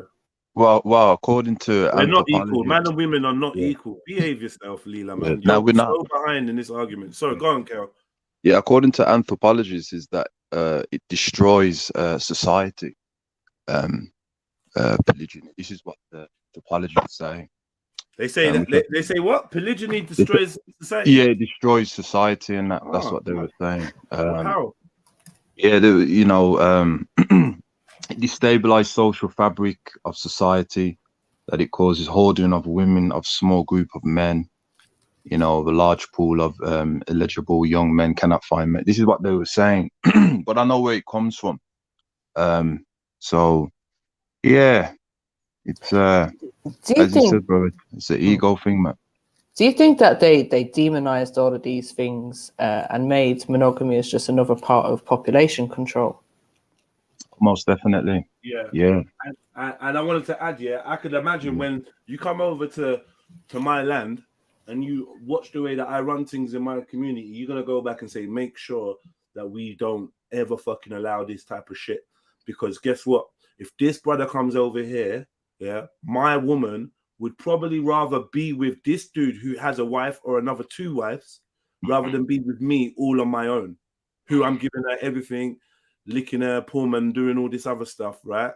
This dude, because it's a threat to lesser male's masculinity. Some men definitely cannot fathom being with 2 women or pleasing 2 women or different women or satisfying their needs spiritually, mentally, or financially. So guess what? If I don't think I could do that, you can't fucking do that. If I'm with a woman that never fucking allowed that, then do you know what I mean? I'm an advocate for my way of life to be the way of life. And there's a lot of that superimposing. Maybe this is where like lesbian thing comes in. If you had 2 girls and one girl's pleasing the next girl, and you know, maybe that would spice things up a little bit if the girl was on a lesbian thing but with a straight male partner. See, this is the issue now, because when we talk about polygamy and polygyny, a lot of people go into the realm of homosexuality between women, and I feel like that is a major turnoff for majority of women that are not inclined that way, and majority of men that are not inclined that way. I think that is not the form of polygyny or polygamy that is healthy. Right. I don't think that's the form. Yeah, where it's some threesome thing. It's like an extended porno. Yeah. I don't know. I don't think that's the one. I think that's what they call polyamory, where like basically anyone can get involved, type of thing, man, woman, or other. Yeah, it's not polyamory. No, what do they call it then? There's some other poly thing that's going around. Polyandry. No, polyandry is polyandry. a woman with two men. Okay. It's polygyny. It's polygyny. But no, because in some cases it could be like two men and two women, but they're classing it as one relationship. I think that's called polyamory. Oh no. I'll tell you why it's not polyamory, because I know polyamory includes basically I can love anyone. And in a polyamorous 4-way relationship, the men are entitled to sleep with each other too. Right. Yeah, that's what I'm saying. She's gone down some next route now. All love, innit? It's like you can love. Polyamory means you can love anyone and everyone and do something with anyone. Or is it? Or is that pansexual? Sorry. I think it is. No, I think pansexual would be the individual identity, but within a relationship, it would be called polyamory. Yeah. I mean, I'm no expert, but that's what I think. What are you drinking there, Raids? It's like some ghetto drink, fam. It's like peanut butter mixed with hot water to make like a protein shake, like 40-50 grams of protein. Some orange pills in there, try to get some vitamin C because some people are sick in here. And it's mixed with like some tea so I can like piss and try to flush the shit out of me. I'm gonna just start drinking that water after this. Yeah. So you say you put vitamin C in there as well? Just put some orange peels in just to get the zest of the orange. Just try to get a little bit of vitamin C and that. So I'm looking a bit rough, innit? So I didn't want to be on camera.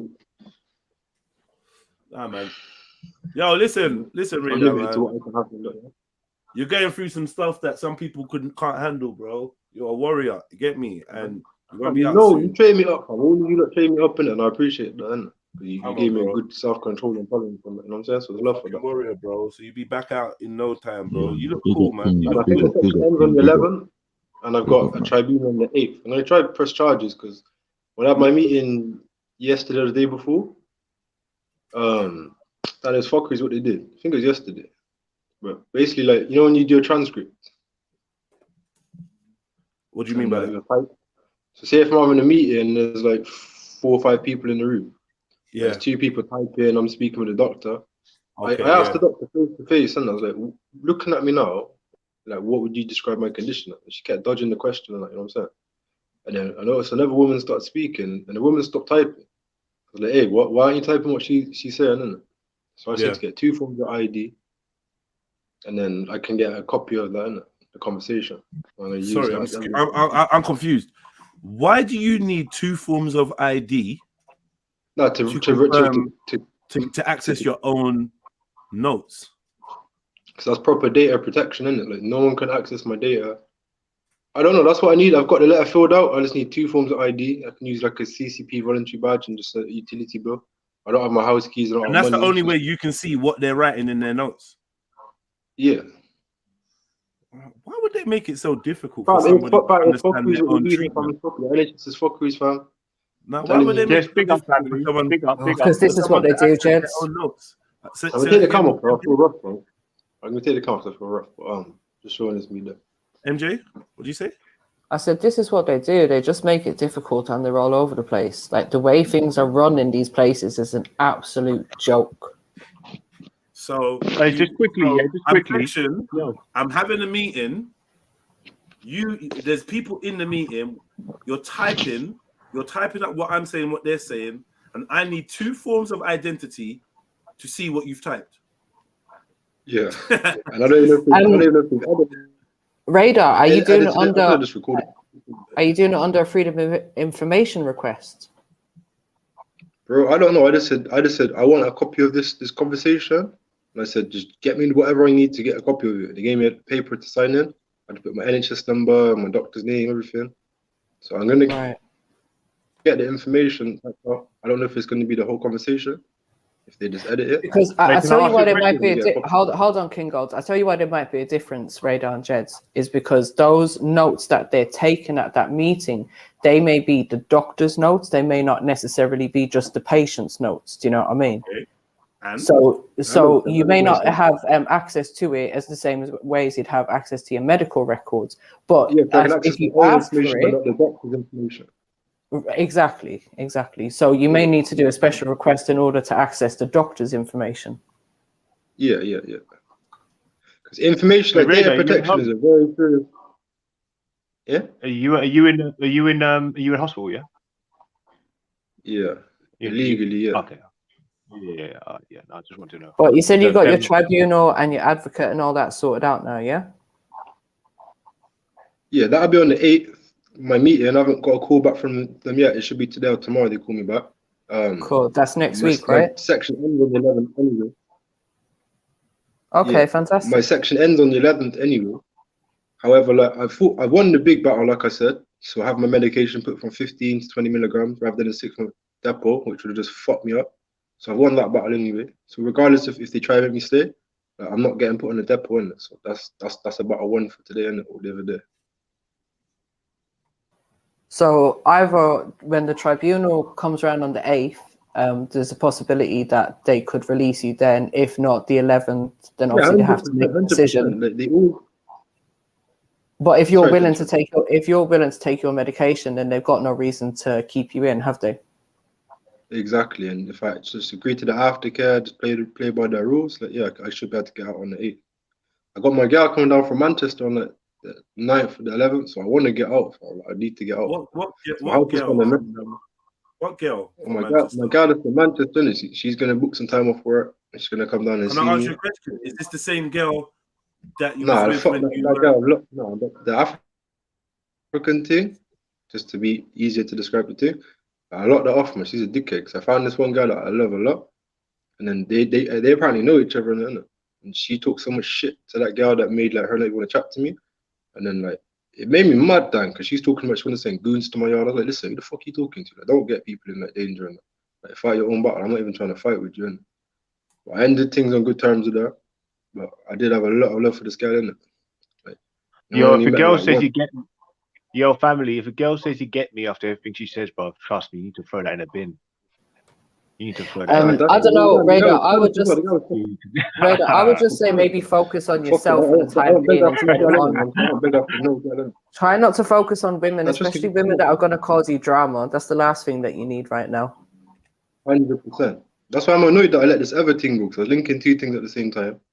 And there's one thing I met, like, I don't know if she's trying to rob me, because a lot of my jewelry is on the top of my wardrobe. When the other girl was at my house, I got like a blanket because she was kind of cold in it. So I said to listen, you might as well just get some rest. And she wanted to beat her, like, you might as well just get some rest and just rest till the morning on that, innit?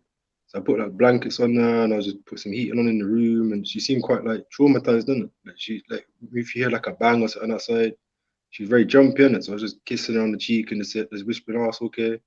And just being proper like supportive, you know what I'm saying?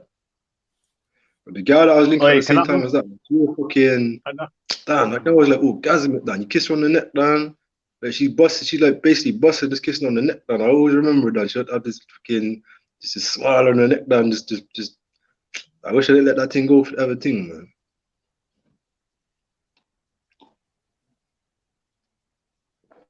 She's proper like, oh, you can only be with me. Like, I don't want you to be with no other man. I respect. Do you know what? Yeah, can I just say something on that? Radar. No other woman. Radar. You know what? I had the same thing. Yeah, I was like, now, yeah. How comes I couldn't see myself back in the day, like literally focusing in on a girl, yeah, and saying, look, I want to have children with you and start my life with you. I don't know what it was, which gave me the complete opposite feeling of that. It was just not written in my story to settle down with like a decent woman. Do you know what I mean? You know, because they definitely came along. You know, especially if you dated quite often, which I did. And I just can't see what was stopping me. But like right now, I was like, what the fuck? How stupid was you? Like, you know what I mean? How long did you think you had left on being the first one in line for women. You know what I mean? You don't ever think it's gonna stop. You know, but yeah. So Jed, so I've got a question for you. Are you there? Mm-hmm. Or okay. So how do you think that people can, let's say, practice polygynous marriage if they're not under the guise of a religion? Because remember, you can't like legally get married in this country to multiple people. Why would you need religion? No one else needs religion to have a relationship. But then, right, because obviously the thing is, in Islam, obviously they got like their marriage contract and their stipulations of what they're going to accept and what they expect from the man, etc., etc. So if you don't have like, I don't know, I'm just saying like, I agree if you don't need to have that piece of paper or whatever to stamp your relationship, but then how do we stop it from being just a kind of a free for all? How do we stop it? Yeah, like how do we put a structure to it so that it is just polygynous marriage and not just this polyamory and everyone's accepted into the fold? We can't. Every individual does what suits them for their relationship. We can't like say, okay, this is the way to be. We can't tell people. Same way in conventional one-on-one relationships between a man and a woman, we can't necessarily dictate how they relate, how they do it. We can't force people to get married or move in or live together or any of these things. Oh, you gotta have a joint account, or you gotta do this, or you have to do this, or so everyone relates how they want to relate. And if a group of people want to be involved in a polygynous relationship, I don't think we should stop them. I don't think we should set anything in their way or any laws or regulations to stop them. Okay, so what if the woman says, all right, cool, I'm down for a polygynous marriage, but I need security? Then how are you going to offer, or how would a man be able to offer that security to the woman that she's going to be financially taken care of in the event that he's not around? If the same way a man and a woman who don't believe in marriage would find security, it's through their commitment, through their communication. A man has to, obviously, depending on what type of security she's looking for, be able to fulfill that. Financial, emotional, physical. Doesn't need to. Fair enough. Yeah, you're right. You're right. Yeah, you just have to work that out between you two. Have faith in each other. Right. What you thinking about that, Mary? It needs to be a bit more than that, though. Thinking about that, are you, a bit Bella? more than that. Yeah. Polygamy, yeah. Now, do you know what? It's all right, man. You know, I think this day and age, it's acceptable, more acceptable than it is. Why not, man? Yeah. The more hands, the more. Kale? Yeah, it needs to be a bit more than that, brother Jay. Because if the man's not doing what he's supposed to be doing, he can have the ability to, dominate the woman, or vice versa. It needs to be like a community base, and there needs to be some rules and regulation that you go by this criteria. It doesn't have to be religious, but it has to be some form of a constitutional law somehow. If you're not doing this, then I'm going to go see like an arbiter, if anything happens, family members sit down and, this is going on. If there's nothing like that, brother, you can do whatever you want. You know what? Yeah, it's funny. Yeah, Radar, big up, brother, man. You tried to go for like the Afro top look, but it just looks like a bowl of. This is why people have like compounds and land and sovereignty, so that they don't have to abide by the dictation of others. So if you come into my land, you come into my compound as a woman, you want to be with me, this is what we do here, this is our rules, this is our law, this is how it works. If you don't want to be here, then you can leave. Simple. Yeah, you need to have that community set up, and obviously in this society we don't really have that, do we? So and by community, you just need to be able to be a landowner and be able to defend your land and your sovereignty, or be willing to defend your land and sovereignty. Then you make your own rules in your land. This is what they don't want us doing. They want us to all conform to, yo, we all have to do this. Nah. Jedi village is here, Kel village is there, MJ village is there. In MJ village, they don't eat meat. It's her village. She set it up.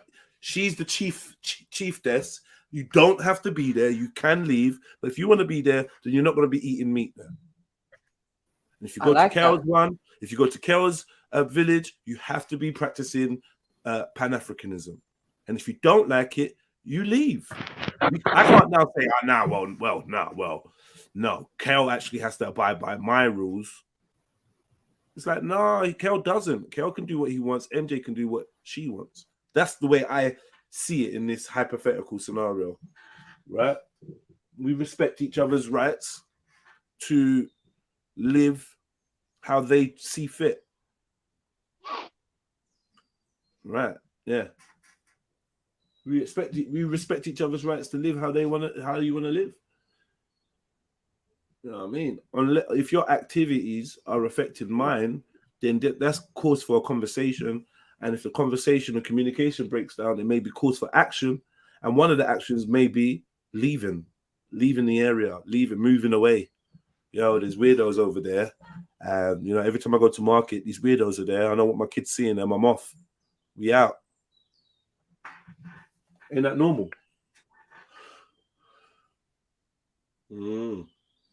I just think, what's the problem with a modern day woman having loads of different men as if she was in a polygamous relationship, like how a man would traditionally in Africa, or a place, a culture like that, a country like that, where it's normal for men to have loads of different wives. And it's funny how the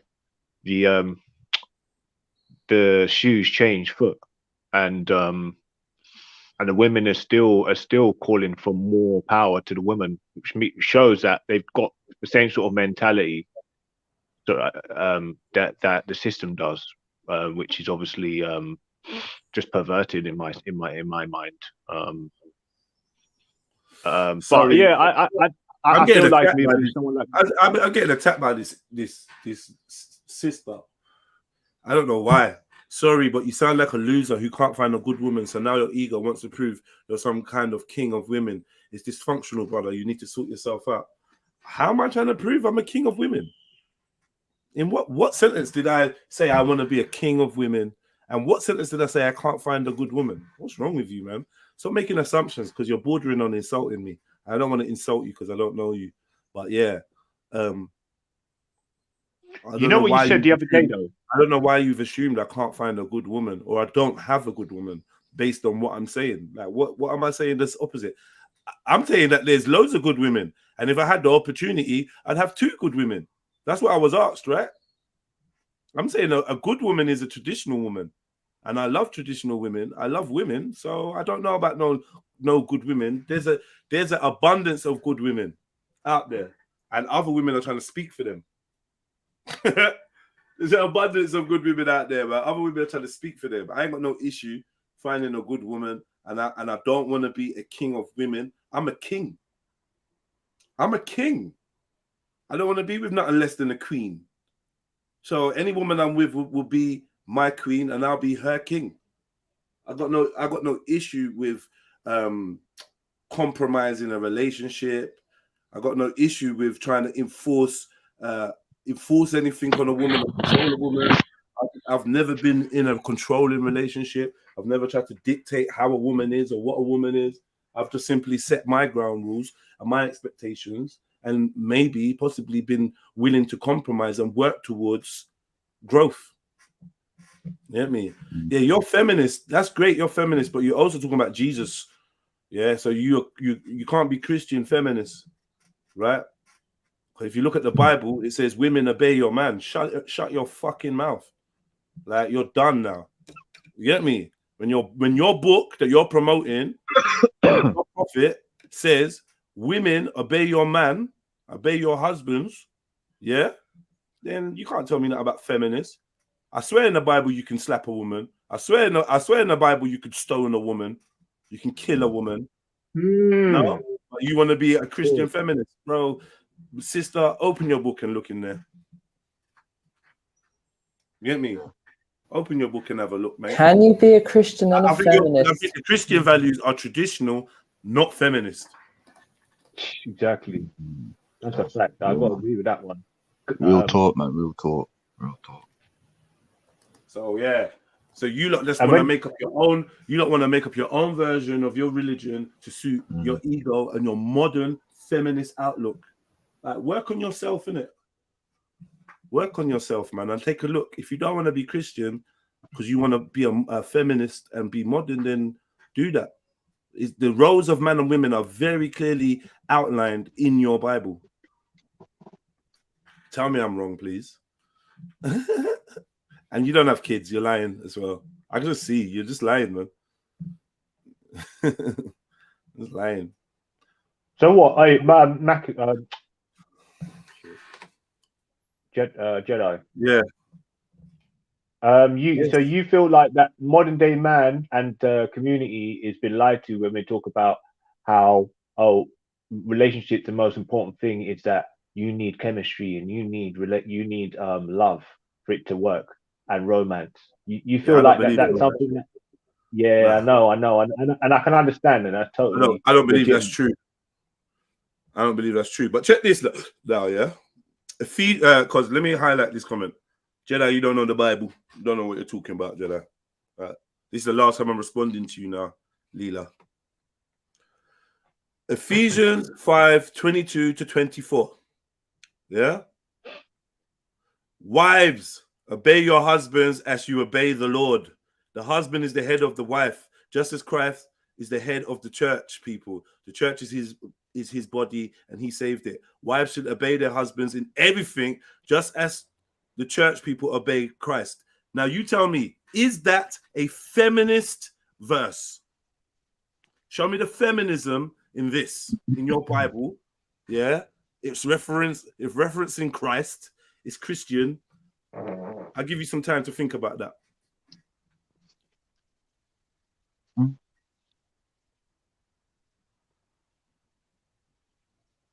Leela, you know, because may as well hit the link and join us, Leela. Yeah, man.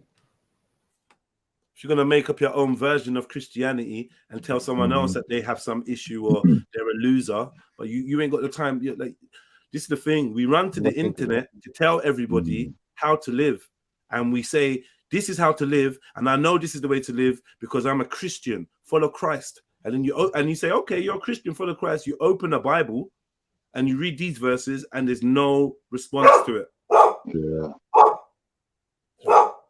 Yeah. Your perverted modern mind has overlooked the doctrine that you claim to be following. That's out of context. You give me the context then. You give me the context. Huh? I'm asking you from verse 22 to 24, where is the feminism in this? Because I don't know many feminists that feel like the man is the head of the wife, the husband is the head of the wife. I don't know many feminists that believe that a wife should obey their husband in everything. I don't know many feminists that believe that a wife should obey the husband the same way she obeys the Lord, and I'm assuming the Lord is Jesus Christ or God. Sorry, man. It doesn't really make much sense. Yeah, I'm sensing a bit of Gloria Steinem works going on, unfortunately.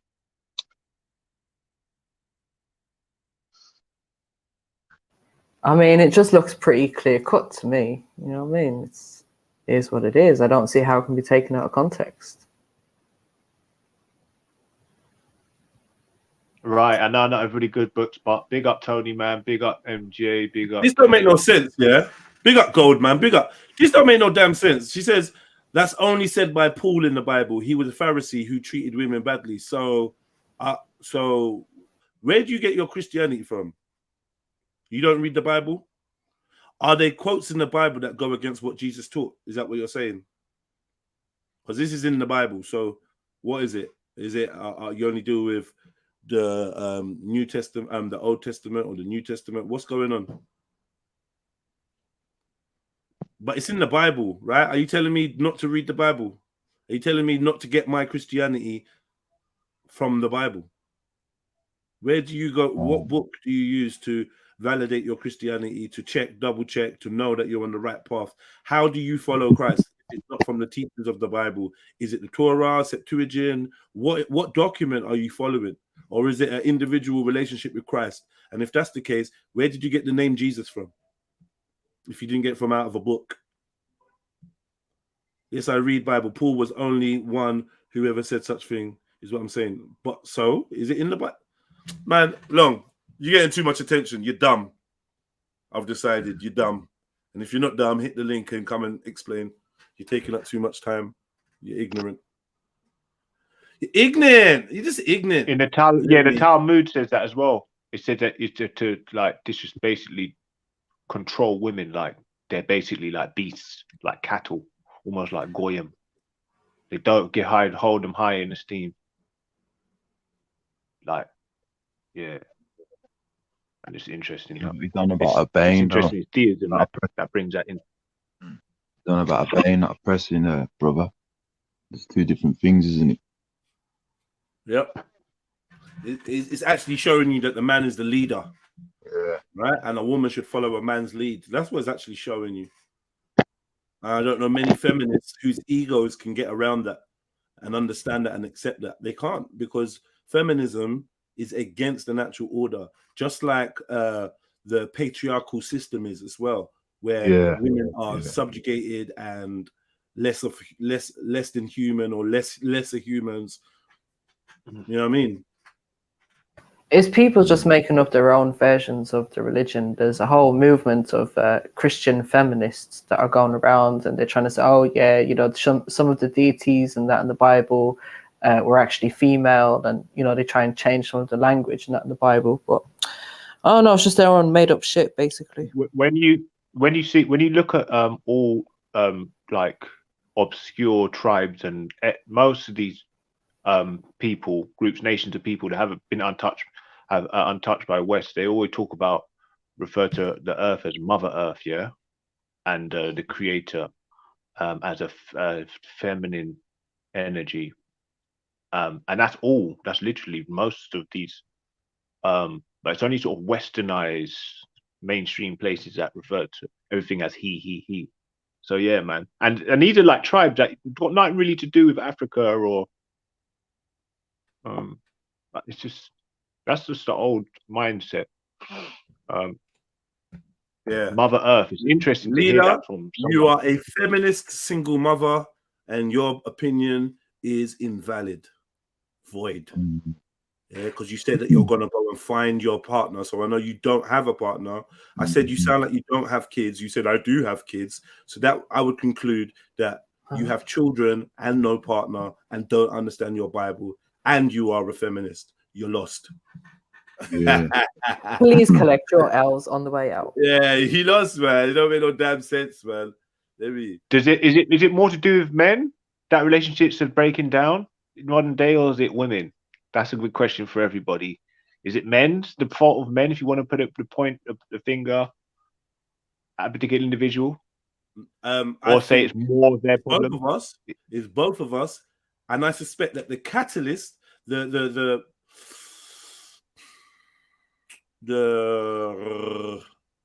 source person of at the helm of this direction we're moving in, the being at the helm of this of this direction we're moving in, may not even be human,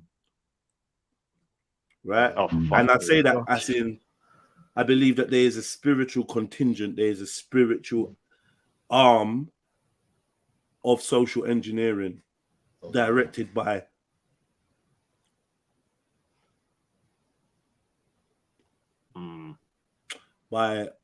consciousnesses that do not belong to what we describe as humans. Wow, because it's so anti-humanist. I don't know. I don't even know how to say that. That's like it is anti. anti-being, Humanist, man. basically It is, human man. being, It is. anti-human being. You know what I mean? It is, But, man. yeah.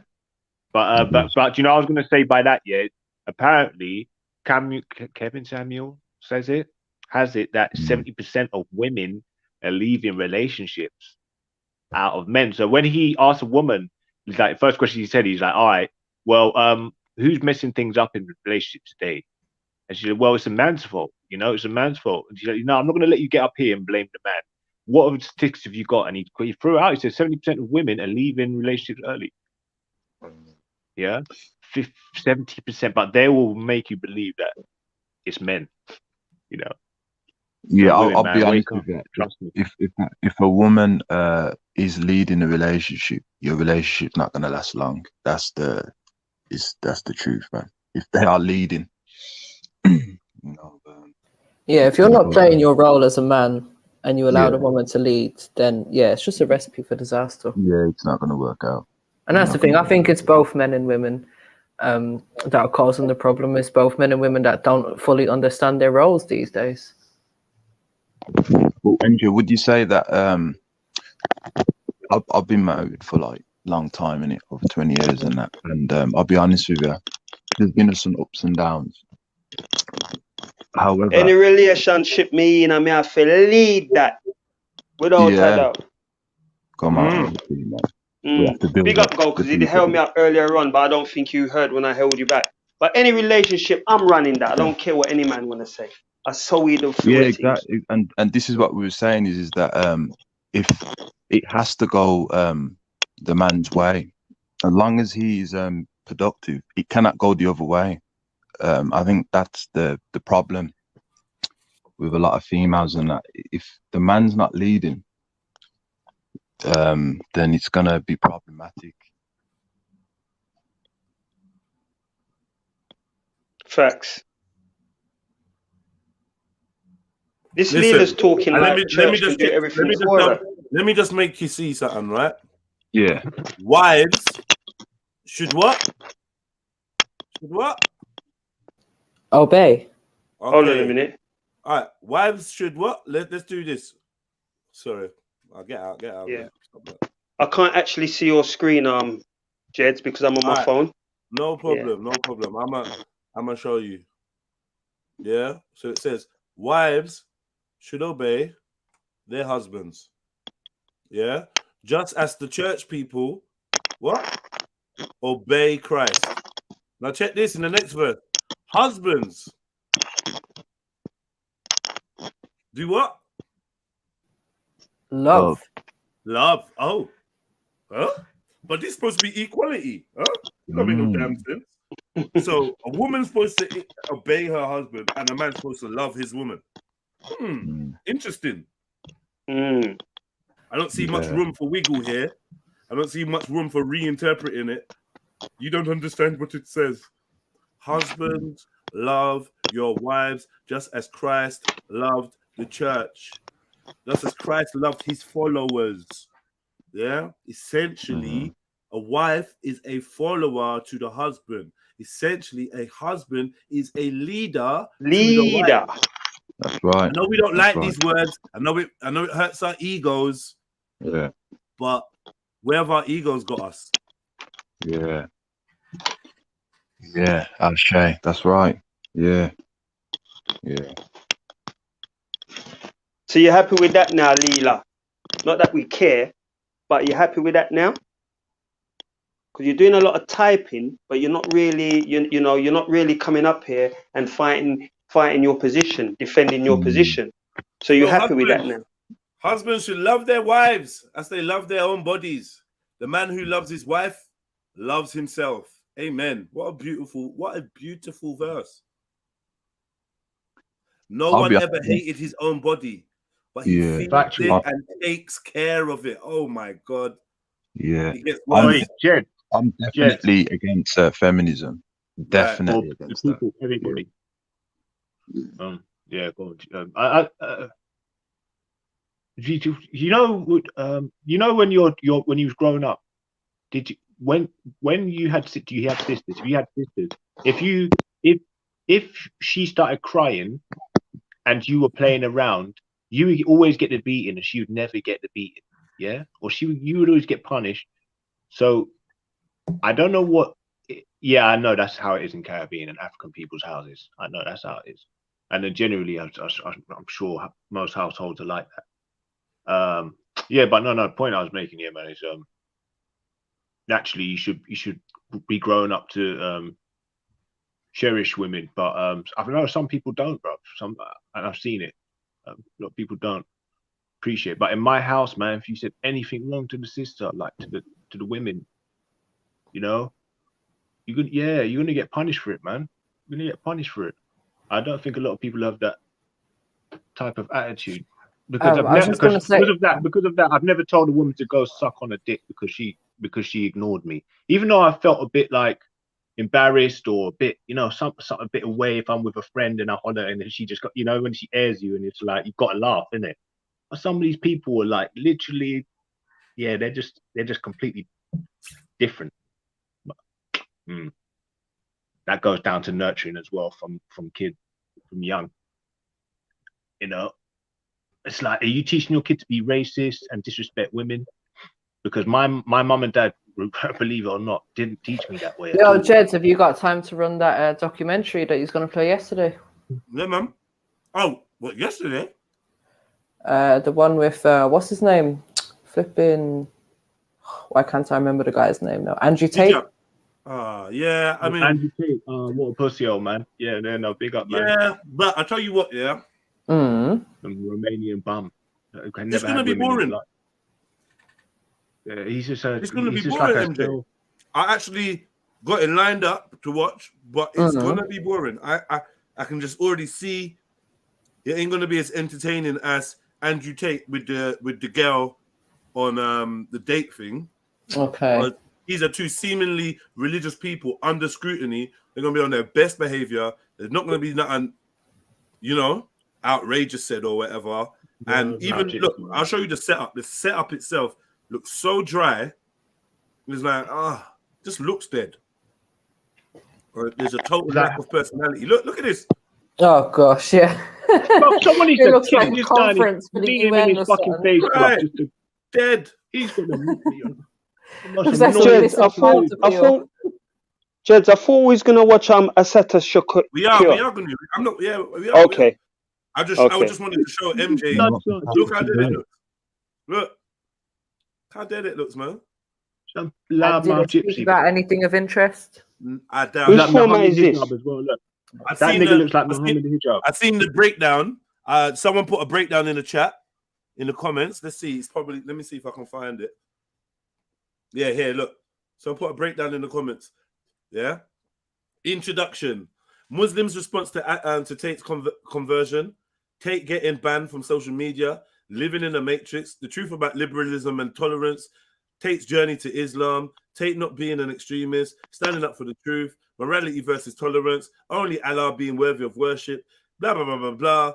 It just looks boring. All right. So I'm getting it's just these two trying to promote each other then. Right. Big up Tate though, man, but he's just annoying as shit, man. Sitting there wanking each other under the table. Yeah. Is that Muhammad Hijab? Your family, is that about Muhammad Hijab? What you're saying is so interesting. Yeah, man. Yeah, great. Woo. Yeah, touch my leg, yeah. Boring. I'm not on it. I'm just like, nah, allow this, man. I mean, this ain't gonna give us what we want, man. But are they seasoned Gallus, yeah? What, Muhammad has seasoned Gallus? I don't know, man. Yeah, I'm saying, is he? Because it seemed like he trying to talk on. I think Tate. That's how he's personified, isn't it? He's like the Gallus. No. All right, let me keep you up to date. Andrew Tate is a Muslim now. He converted to Islam. He's a Muslim now. So yeah. So did Tommy Robinson. So that's got no validity. But yeah. So it's gonna be what it is, isn't it? You know, it's gonna be basically religious talk. You know, in a boring format. They're not going to be debating. They're not going to be debating each other. So it's going to be quite boring, right? It's going to be him talking about how I'm Andrew Tate and Mohammed Hijab talking, using extra long words, and just, I just don't care. Andrew Tate on his own is more of a pull factor for like viewing, like, yeah, let's watch this. Andrew Tate with Mohammed Hijab, after he's just converted to Islam and they're sitting in that kind of boring format, it's not going to be as entertaining as you would hope. Trust me on it. He's put out 6 figures All in right, we'll leave 5 that one. figures. Yo, he's put out 5 figures in algorithmic promotion, innit? You know him. That's all fake. That's all fake. What's it called? Attention and hype behind Andrew Tate. He's been marketed. He's been buying like and advertising and viewership. He's been buying viewership, right? And recommending. And he's put himself off as, you know that, innit? I hope you know that. It's not because he's this guy of good philosophy, you know, tell you how to live your life good. He's literally been paying for his views, just to let you know that. And no hate as well. I'm just saying. Okay. Yeah, man. Big up, family. We ain't paying for our views over here, so hit the like button so more people can join, watch, and get involved. Do you know what I mean?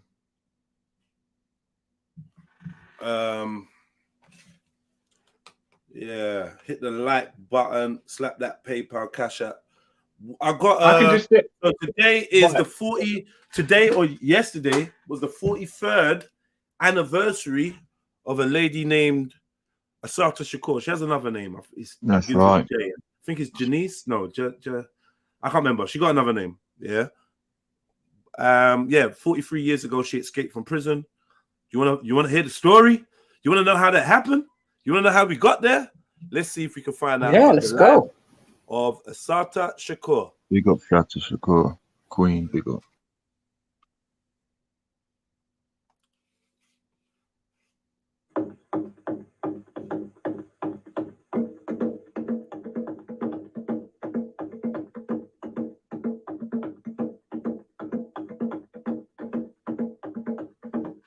Filmed on a potato, by the way. Those potatoes are really versatile, I told you. Yo, Kel, do you speak in African language, by the way?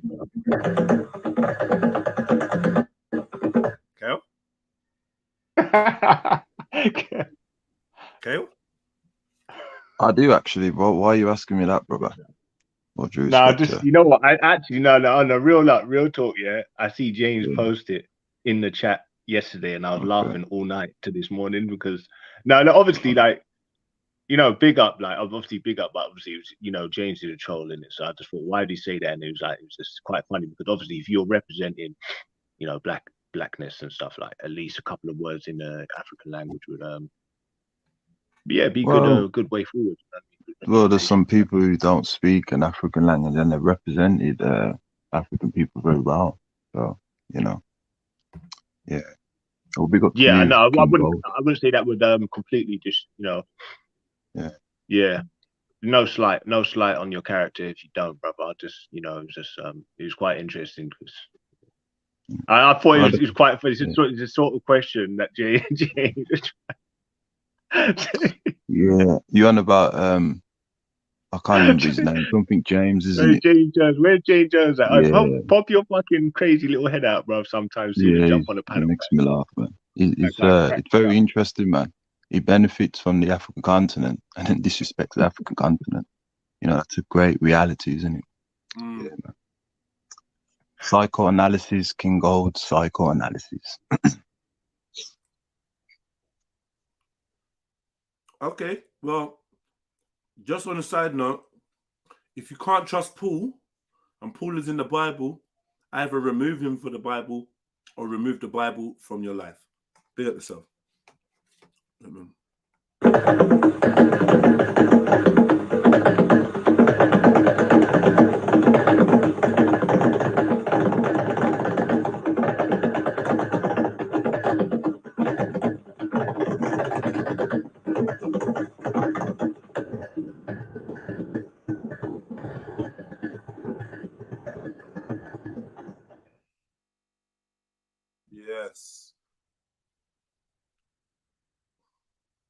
fugitives from U.S. authorities has been living for the past several years. Asada Shakur, also known as Joanne Chesimard, convicted and sentenced in the 1973 slaying of a New Jersey state. Right, one second. What is it? Is it gonna go all the way? Is it gonna tell the story? Because I see she's talking. No, this ain't gonna tell the story. It's gonna. Is it? I don't know. What do you think, Brother Kel? Because I wanna tell her story, but I don't know. This looked like a bit of it. It's not gonna. I don't know. What do you reckon, Kel? It's gonna be tricky, but brother, you know what? You're good at editing things anyway, so we could run it, bro. We could Let's run it, man. I just wanted to do it chronologically, so we didn't go back and forth. I really just want to educate people to this figure. Yeah. And I just want to let people know I'm not even necessarily endorsing her, even though I do think she's a very inspirational woman, and some of the storyline attached to her is inspirational. Most definitely, man. Big up to you, King, for putting up there as well. Big up to you. I do have some suspicions about her later affiliations, but that's not going to take away from the story. And I think the story is a powerful one, especially for you sisters. Very powerful. Especially for you sisters screaming feminism and all that. Right, my brother, screaming feminism. Exactly. Wait, one sec. Can I ask you a question, Jed? Would you go to South America and feel safe, like for a holiday? Obviously, if you got exiled, obviously that'd be a good place. At least you can defend yourself. But I'm saying, would you feel like I don't feel comfortable going there? She's in Cuba, not South America. Cuba, like places like Cuba, Mexico, they've all got cartel, some sort of strong. Yeah, but if it was a case goal of you getting 50 years in your clock, trust me, you're not bothered about where you're going. Yeah, I guess. Is that brother MA? Did I hear MA's voice? Big up anyway. Big up, Wait, listen, I heard family. I heard that it's like £10, no, $10, and you get like an hour's massage, and you know they look after you and you know just look after you and clean you up in places like Mexico, you know. So it's if you ever want to go on a nice little retreat, anywhere in South America, £10 over here that's like 200, 300. I don't know what's But Cuba's a nice place as well, you know. Apparently, Cuba's a very nice place. It is. I'll tell you what, it's tricky out there. This documentary is going to be very interesting. I do hear where Brother Jedi is coming from. There's a trickiness with it, right? But I do respect him for bringing up Shatta Sakor. Most definitely, man. Most definitely. Big up Jez for, you know, making people aware of this sister, because she's a great one. From what I know of her, anyway. Yeah, I've got an autobiography, and I've seen a play depicting kind of her isolation and her engagements and stuff. But yeah, I think nowadays she's probably less isolated on the island than she was, say, in like the 90s, late 90s, early 2000s. But I've not even read the book yet, but I've got it.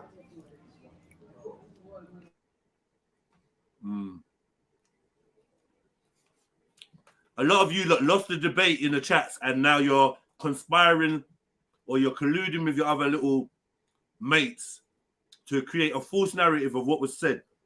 Nobody said the Bible verse gives men the green light to F about, as you say. No one said that. So please stop trying to straw man and create false arguments that we never had. What I said was the Ephesians verse clearly shows that the Bible is not a tool for feminists. In fact, it is anti-feminist. Those 3 verses clearly show you can't.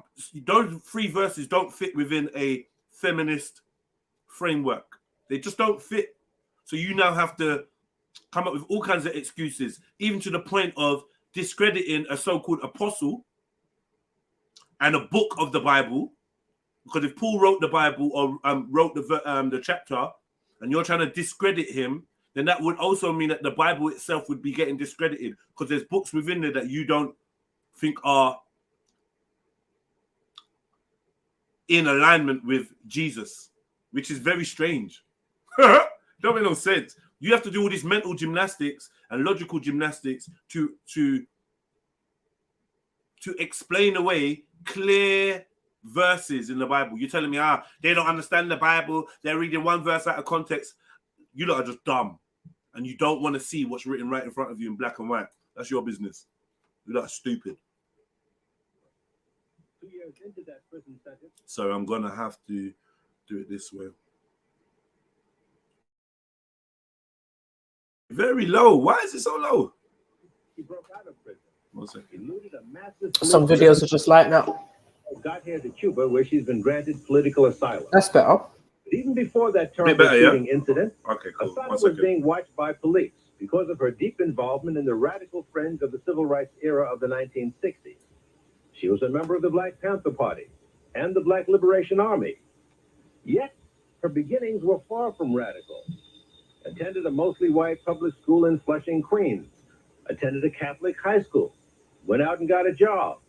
Then enrolled in a community college to enhance her earning power.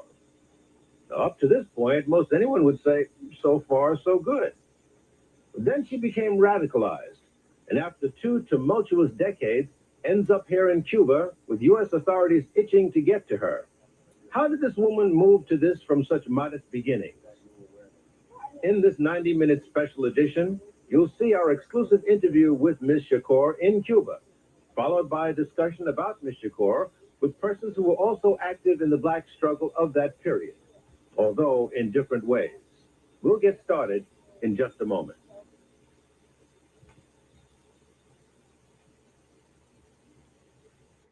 Which was the Black Organization on Cancer. And it was like an awakening. Here were these black people. No, I can't do this, man. I can't do this. The quality is too poor. Let me try to find something better, bro. Sorry. I just can't. Are you lot busy yourself while we're spoiled with technology. All of this, quality ain't good enough no more. Yeah, but that was really poor, though, man. No, it was bad. It was bad for real. Yeah, big you up anyway. Big up, man. Big up. Yeah, man. Yeah, I'm always curious about Asata, but I don't really do enough studying. Like I said, I've got the book. I've had the book for about 2 years, never read it. But I think I will sometime this month, maybe. But Cuba's an interesting one. If anyone that's fans of Speaker's Corner, and you've looked back in the archives before our time, and you know of Ishmael Blagrove. So Ishmael Blagrove is a person that's been living in Cuba for like 6 months at a time for a number of years. Some of the stuff that he reports from there is quite interesting. Obviously, the economic situation is mad. Sanctions still in place. I think Obama was trying to bring them into the sphere of influence, but yeah, I don't know where it stands at the moment. Big up Cuba anyway. I want to go there. So basically, it's the ooze, isn't it? It's the you know who's that have put pressure on the Shakur family. I think I don't know if it was Obama or Donald Trump.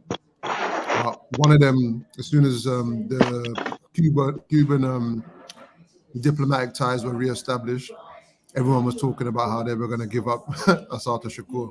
Obviously, it never happened. Yeah. I heard that. I heard about that actually. Yeah, so the Jews, man, the Jews are very powerful, bro. I underestimated their power that they have as well. But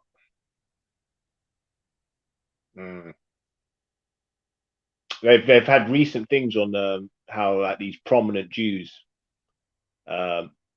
representing the Jewish nation have been coming out and apologizing to black people. But that's interesting as well because. See, I thought that What do you think about Nick was Cannon? Diana. Fuck's sake. What do you think about Nick Cannon? That attention. Shut out, mate. Don't care. As far as I'm concerned. It's a bit deep, isn't it? Like I'm thinking, why, bro? Why do you do it to yourself? Why? Just. Wow. He must have enough money saved up to say, look, let me go my own way then. What's up with Nick Cannon? What's up? He just I think he was apologized. asking. Pardon?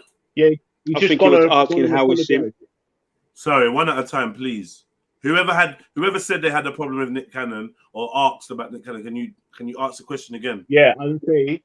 What do you think about Nick Cannon? Because he's gone and kind of apologized to the Jews, and they got him to apologize, innit? But apparently he told the truth. But it's like, why do you apologize to a group of people who hasn't apologized to no one else, even though they were thrown out of however many countries, and they're getting you to apologize? I'm not necessarily judging anyone that apologizes. Buju Banton apologized, Stormzy apologized, everyone's got to apologize. Kanye West apologized, everyone's got to apologize, because they're part of the system. And yeah, exactly. They got to. You're part of the system. You have to apologize in order to play within the system. And also, I actually question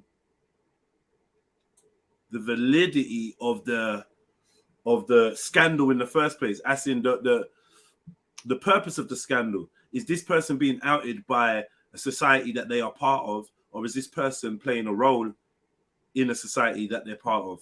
And I would go for the latter, even if it's kind of unbeknownst to them fully, like consciously, they're just playing a role.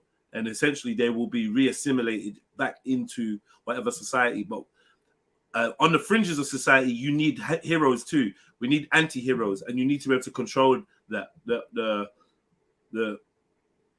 The philosophy or the idea of controlled opposition runs throughout.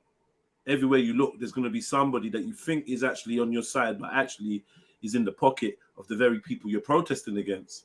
And they're just like an easier option or a more controllable option. So that being said, Nick Cannon from Wildin' Out, Married to Mariah, multi-millionaire, Hollywood films. Is he one of us? Not in my eyes. Right. So when he said what he said, it was smart people wouldn't have jumped out of the box, and been drawn out and like, yeah. They would have just sat and observed. And when he apologized, they wouldn't have felt no way either, because they would have been still observing. We can't absorb these figures, these heroes, these stool pigeons that they give us. We have to focus on ourselves and the stars and the leaders and the speakers that we generate are generated organically from our ranks. And if we don't, we'll always be led down wrong paths and tricked and all that. That's my opinion. Like, bruv, do you know what really rings light to what you just said? Yeah, just quickly. Yeah, Erykah Badu was she's very turned on. You know, she's very conscious. Don't get it twisted. Erykah Badu, yeah. She said 90% of the people on this earth, yeah, are followers. Have you heard that? Have you heard her little speech? Yeah, 10%. When was this recent? Recently, bruv. Yeah, I don't know if you've seen it. She looks beautiful in the picture. She looks young as well and still very beautiful, you know. But she said, and 5% are observers, 10% are the ones who take advantage of the people who are, the creators, who are the followers. So they take a percentage, take advantage of the 8%, and 5% who observe and see it all happening. They're usually ones that get ushered and pushed to the side and assassinated. Yeah, and she's looking at. Don't forget, she's been on top of in Hollywood, right, where she's seen that whole power structure and dynamic, right? So she's saying this is how it works. The world runs like this. So what JEDI is to me is a person who's trying to get the 90% or the 80% to be less leaders led and be more of a leader type, right? And a creator for yourself, or an observer who can see the leaders leading the sheep. Yeah, because like if you pull yourself out of being a person who's being led, then you can be a person who's be creating or who can observe the whole thing as one, right? And then the people who are the 10% have less power now. There's less people that they've got following them, and there's more people watching what they're doing. And that observer is the person who's like the person who's in the middle of society, who's like the outcast, right? And there's so many people like that, bruv. And you got to know where you stand. Are you the leader? Are you the creator who's taking advantage in a system of all the people who are the sheep? Or are you the observer, the 5%, right? And they're the ones who, you know, the 10% don't want, because they're going to say, oh, well, we can see this happening. You know what I mean? And they want them to stop. They want to stop them. But anyway, that's interesting. And it's very hard to be an observer. It's so harder. You've got to seriously stand back and just critically think for yourself. But yeah, be an observer, man, or stop being led. That's all I'm saying. I don't know if that made sense, family, but I'm surprised that you was bigging up JEDI like you was, which is kind of strange. I thought he was dead against you, JEDI. So it surprised me when now Gold comes on and says what he said. You know, people might get that that idea. It's not that at all. It's not that at all. But yes, it seems to me like you're turning over a new leaf, which is a good thing. It's always a positive. You know what it is, brother? I respect people that have got a bit of intelligence, intellectual, and sometimes serious, but can have a joke at the same time.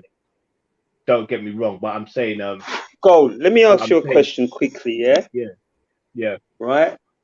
I know that sometimes you flip-flop, but you see with people like Reginald, who seemed to be your pal 2 days ago, how would you deal with people like that? Like people who, they never have nothing positive to say about black people, who always look down, you know, down at us. And basically it sounds to me sometimes like he thinks like we're a cancer to everything. How would you deal with him? Yeah, that's an interesting one, you know. That's an interesting one. Would you allow him? Would you allow him and try and educate him, or would you just destroy him? What would you do?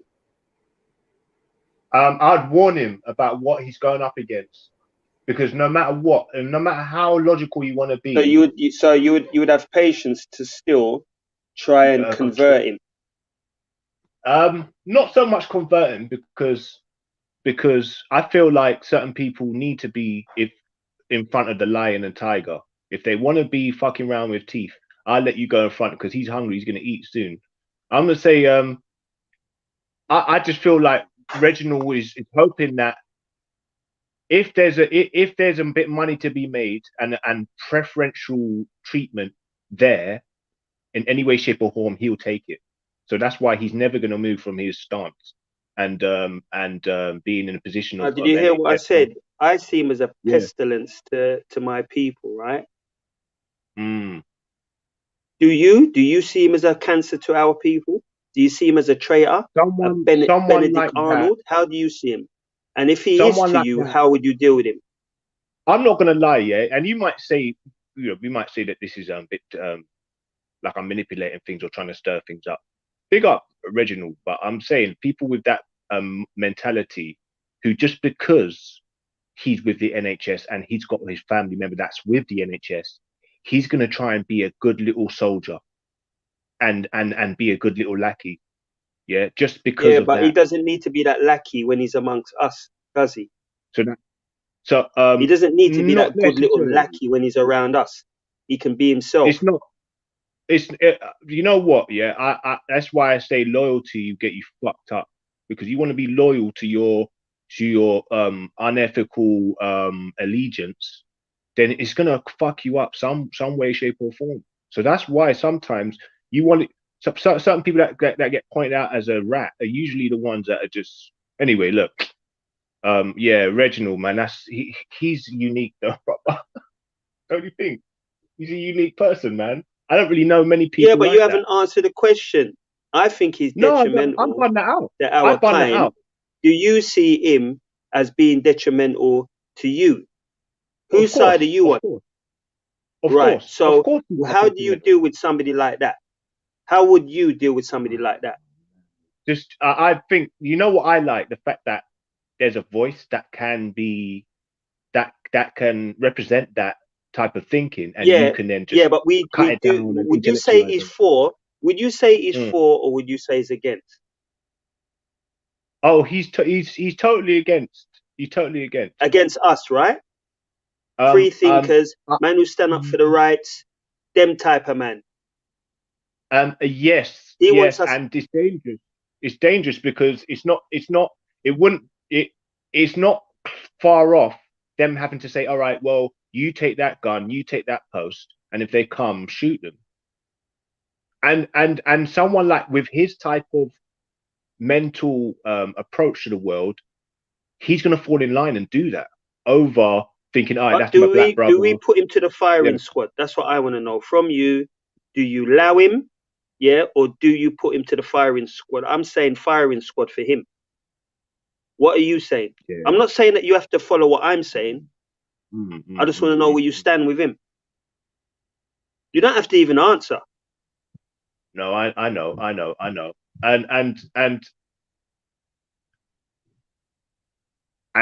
you know what? And All right, you're pleading the fifth. You're pleading the fifth. Yeah, It's you know okay. It's okay. You're pleading the fifth. Yeah, no, I'm gonna say, brother. I'm gonna say, I'm saying, get out the way, bro. I'm just saying, get out the way, bro. You know, because but this guy's standing in the way. I feel like, yes, exactly. And I feel like, no, and this is no disrespect. I feel like any type of. You keep saying that like you're in fear of him. You don't need to keep saying I'm that. saying it's the black community. Yeah. I'm saying the black community.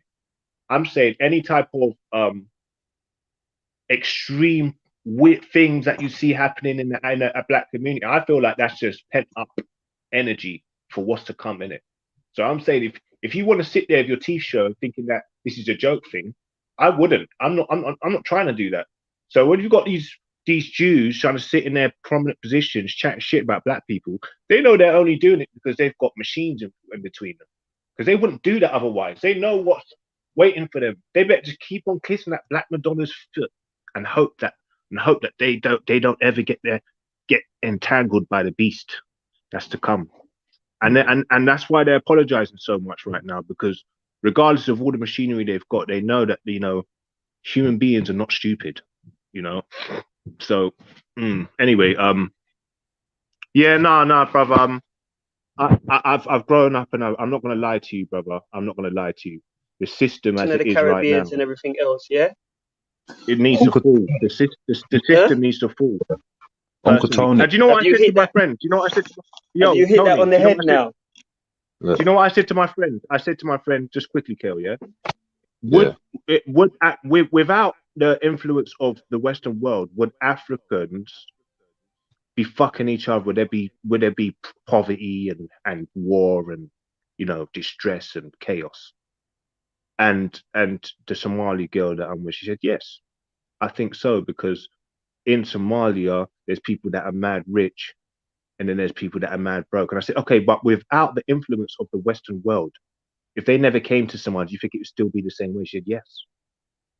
So now if you're, big up any person who's like completely just for African people and they're just like, championing the whole cause, big up yourself, man. But someone who is thoroughly African, they'll come here and they'll think, oh my God, this is the land of, I just these are so much better than my own people.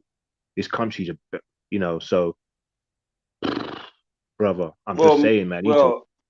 Well, as a place to live, I'm not knocking England. I could tell you that straight. You understand?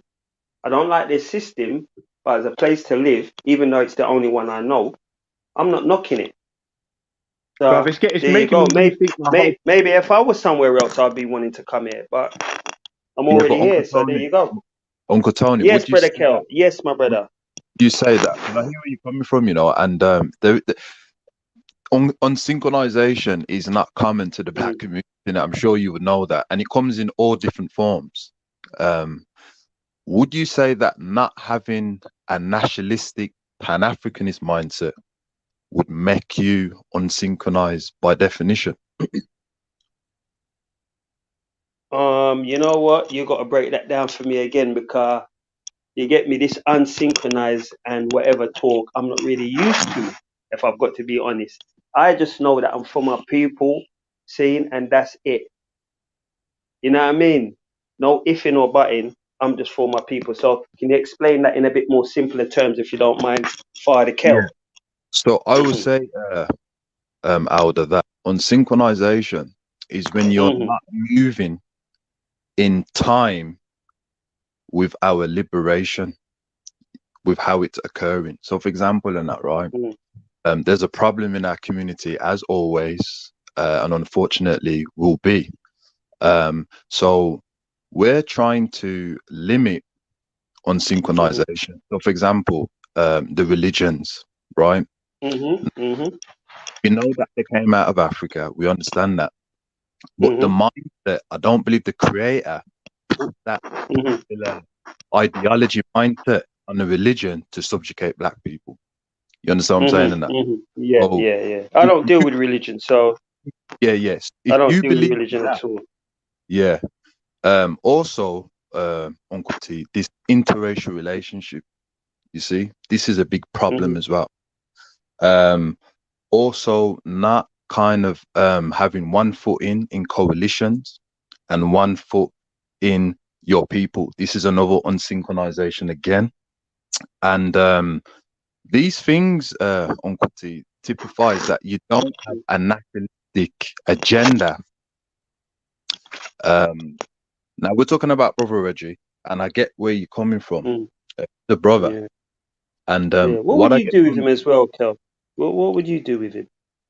Well, the thing is with because to me it's plain to see, it's plain to see, like the nose of my face, that this brother has got nothing encouraging to say to us. He's always trying to down us. He's almost like an Uncle Ruckus, like a younger version, I would imagine, of Uncle Ruckus. He condones, You know what I mean? condones the treatment against black people. That's what he does very well. He condones it. He co-signs it. Yeah. What I get from Brother Reggie, and as I said, it's nothing new in that, is that he's very diplomatic in his religion. Because remember, when you're part of the Abrahamic faith, you have to have a code of conduct with everybody else. This is what he teaches. So what I get from him is conflict. I have to oblige by the code of conduct of Christianity. And then on the second part, what I get from him is that he understands very well that the black community have failed each other and lost the hope in that we can get out of this situation. And this is nothing uncommon, Alda, because quite frankly, we all have that. We don't believe we can win this war and get out of it. So we'll have certain types of mechanism and defense mechanism of, well, if I just say this and have one foot in religion, and then it's safer. So if there were to be a revolution movement and it don't work out, at least I had one foot in. And that's what I get from Brother Reggie. It's safe, the mechanism, and it's a lot of us are like that, if you know what I mean.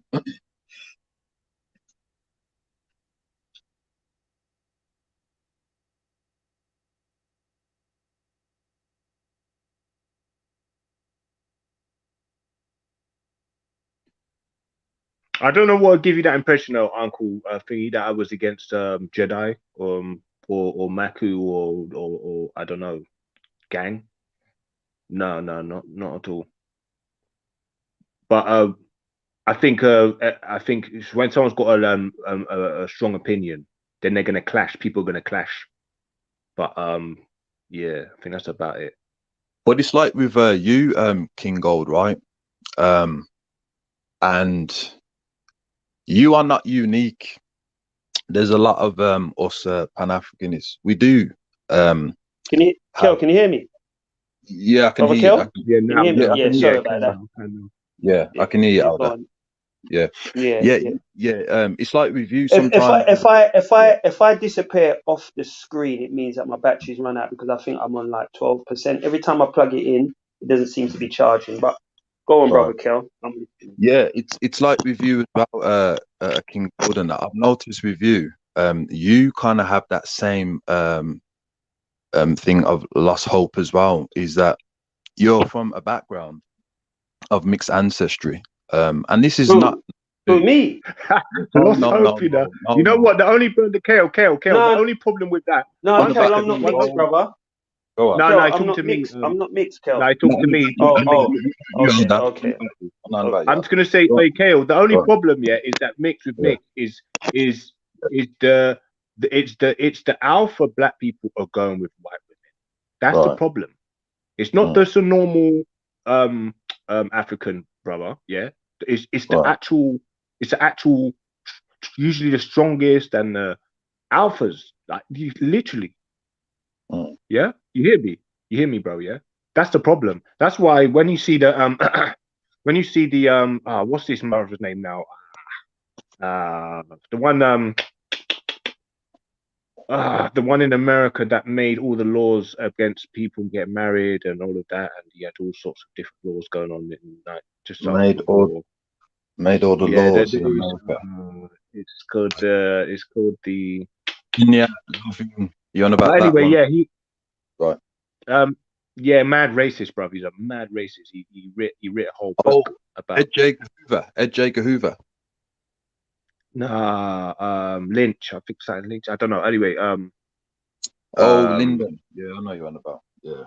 I remember the thing anyway, but he basically made they were talking about if a black man can go over a white woman, but he has to be a strong black man, yeah, with money, educated, yeah, in the hierarchical, higher tax bracket and all of that, yeah. But a lower class black man couldn't go with any white woman, right? So then that's how they got the strongest out of and it's carrying that on today, right? So what they've probably done is they facilitated all of the ones with that are genetically superior and put them in positions in maybe more prominent positions in society, so they have access to females, and you know what I mean. Right? The strongest in it. So that's what they've done. That's the only problem. I was just going to add that on. So that's the only. I think that's the only problem with mixing, is that too many of the strong black males are going with white women, and I think that is detrimental. That's what I completely hold that as a that's not really helping.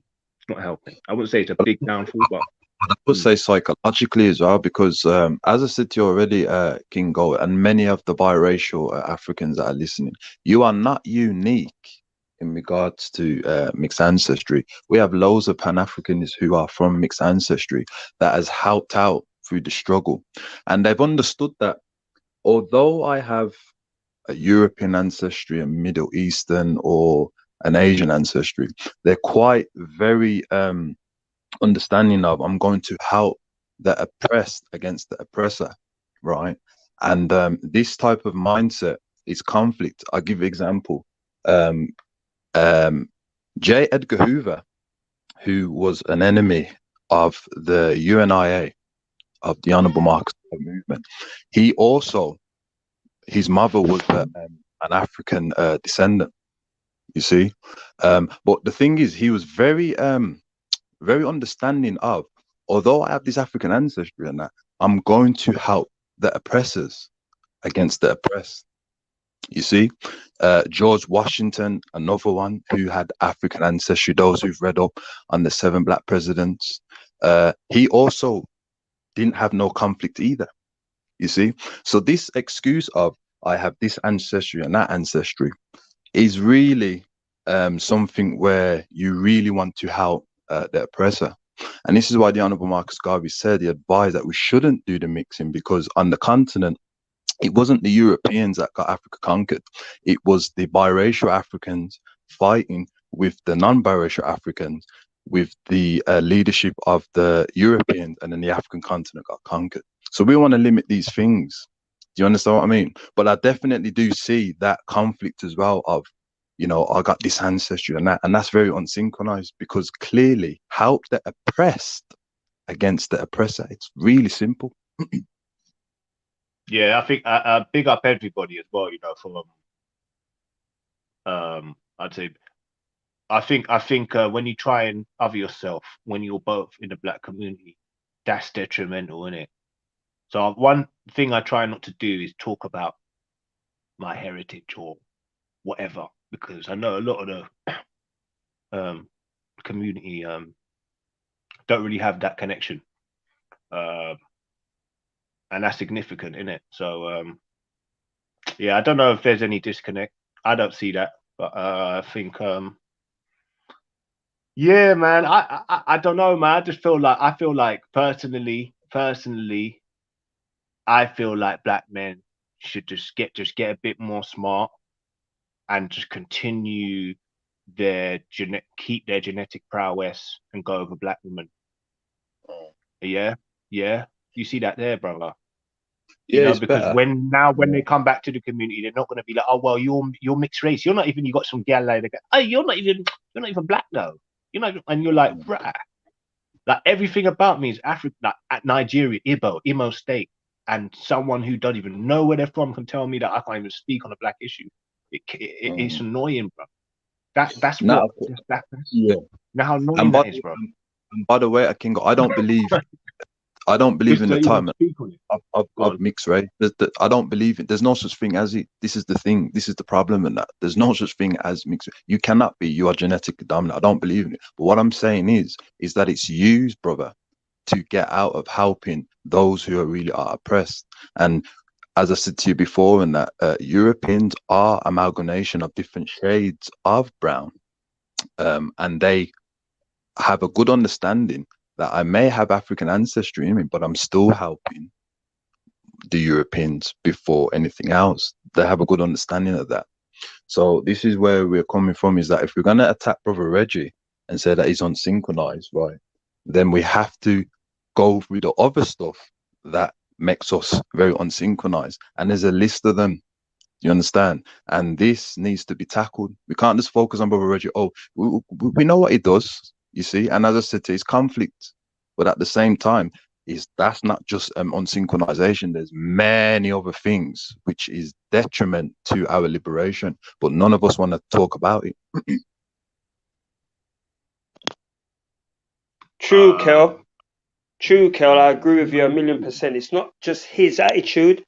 There's a lot of attitude, what we so-called man who's on the like opposite side of the road to him, which we need to kind of like put in check ourselves. So I agree with you 1,000,000% there. Yeah. Hello? Yeah. I was just agreeing with you. Sorry. Carry on. Yeah. It's a shame because obviously in your era, Alda, you know how it went, man. The liberation and things like that, Brixton and, you know, Birmingham, Wolverhampton and stuff like that. Obviously there was a struggle, but it was a little bit more tighter. But now I think there's a plum trying to come through the back door. Oh, is there that? Brother Jedi, I think there's a plum trying to come through the back door there, I think. Okay. Unscrew the dog flap so we can crawl in. Oh, you're funny, you know, Tony. I said, I'm not going to get on your bad side, though. That's for sure. Nah. The thing about I want him to come in and say his piece. You know what? I'm open to everybody now. I'm not into this belligerent attitude no more. It doesn't pay. Just makes me look like an idiot. So I want him to come and say his piece. But, you know, before I pass away, I would like this guy to say something positive about black people. That's all I'm asking. At least it's not an echo chamber, and it's true. Like, you know, as long as there is some sort of just intelligence, that's all we want to see. Something to say that you're normal. But you know what's the funny thing? I'm still learning. You know, I've learned quite a bit from the panel. I'm still learning because me growing up, I grew up kind of ignorant. If I've got to be honest, you know what I mean. It was my way or the highway. You in now? You in now? Man. All right. So what have you got to say for yourself? What should I call you? Younger ruckus. What have you got to say for yourself? Younger ruckus. Very simple. This is London. This is United Kingdom. This is United Kingdom. You know the thing about it, you come with some half decent opinions, Reg, but the thing about it, you waffle on to something else what's not even like when you do talk and you bring up a subject and a man questions you and pins you down, you move on to something else. And then even when we've brought a bag of proof and evidence, to solidify our argument, you still don't admit that you're in the wrong. And this is what I don't like about you. You never admit when you're in the wrong. You're being very general. I mean, very generic. You are basically not really giving a very clear example of what you're talking about. You're just saying general. We have some brother. Everything Chris and Curry. Oh, sorry, Reg. Go on. Sorry. Let me go on mute. Yeah. So he's not being very specific. He's saying that, but maybe this is a bit of a draw out anyway. I get that, but I just thought, there's another opportunity to demonstrate that this another so-called for my people person who's never even touched base in Africa or even into the Caribbean natively from has the audacity to come on here and start pointing the finger. Audacity. Tell him, Reggie. Tell him. Hey, this nigga's the most sarcastic. No, I swear, that's what I love Reggie for, though. Look at his face, bro. Yeah, he's the most sarcastic brother ever. That's literally your energy, your spirit. That's your spirit. That's your spirit. Man, no, big up. Go on. I like it. Several man baby mamas. Man can do political cooking. Yeah, go on. Broken homes, and he's coming here to point the finger at me and not giving one clear-cut example. Can you imagine? Can you imagine? Reggie, you're a big wind-up, bro. We don't need to come up here. But you don't actually realize, bro. This is actually a comedy. What the hell? Like, what are you saying? Go on. Speak, my brother. No, I just feel no. Honestly, brother. I think you're a very funny guy, and a hats off to you, brother, man. But I hope you record this stuff and try to make it like some sort of a thing from it, because man, like. Are you honestly no? Have you studied any type of political science, or are you trying to thinking about going for like a career in this? Political science, not really. Like you pick up politics from different areas. I've heard Kel's politics. You hear other religious people's politics. Everybody's got their own political ideology that they subscribe to without even sometimes consciously knowing it. Even here, people have a politics that they play here as well. You get what I'm saying? Get people to feel like you're a persecuted group, and then you'll get loyalty. True. You'll get loyalty. You'll get commitment. You'll get all kinds of people that are ready to just agree with everything that you say. You get what I'm saying? It's the same power. Exactly, like yes man, gullible. Yeah, you get that. You get that. Everybody's playing politics. Without even them admitting Everybody's got bias. Everybody's got their bias, clearly. Yeah, I don't think anybody could come here to somewhere like here without a bias. Is it possible even? Of course. Yeah.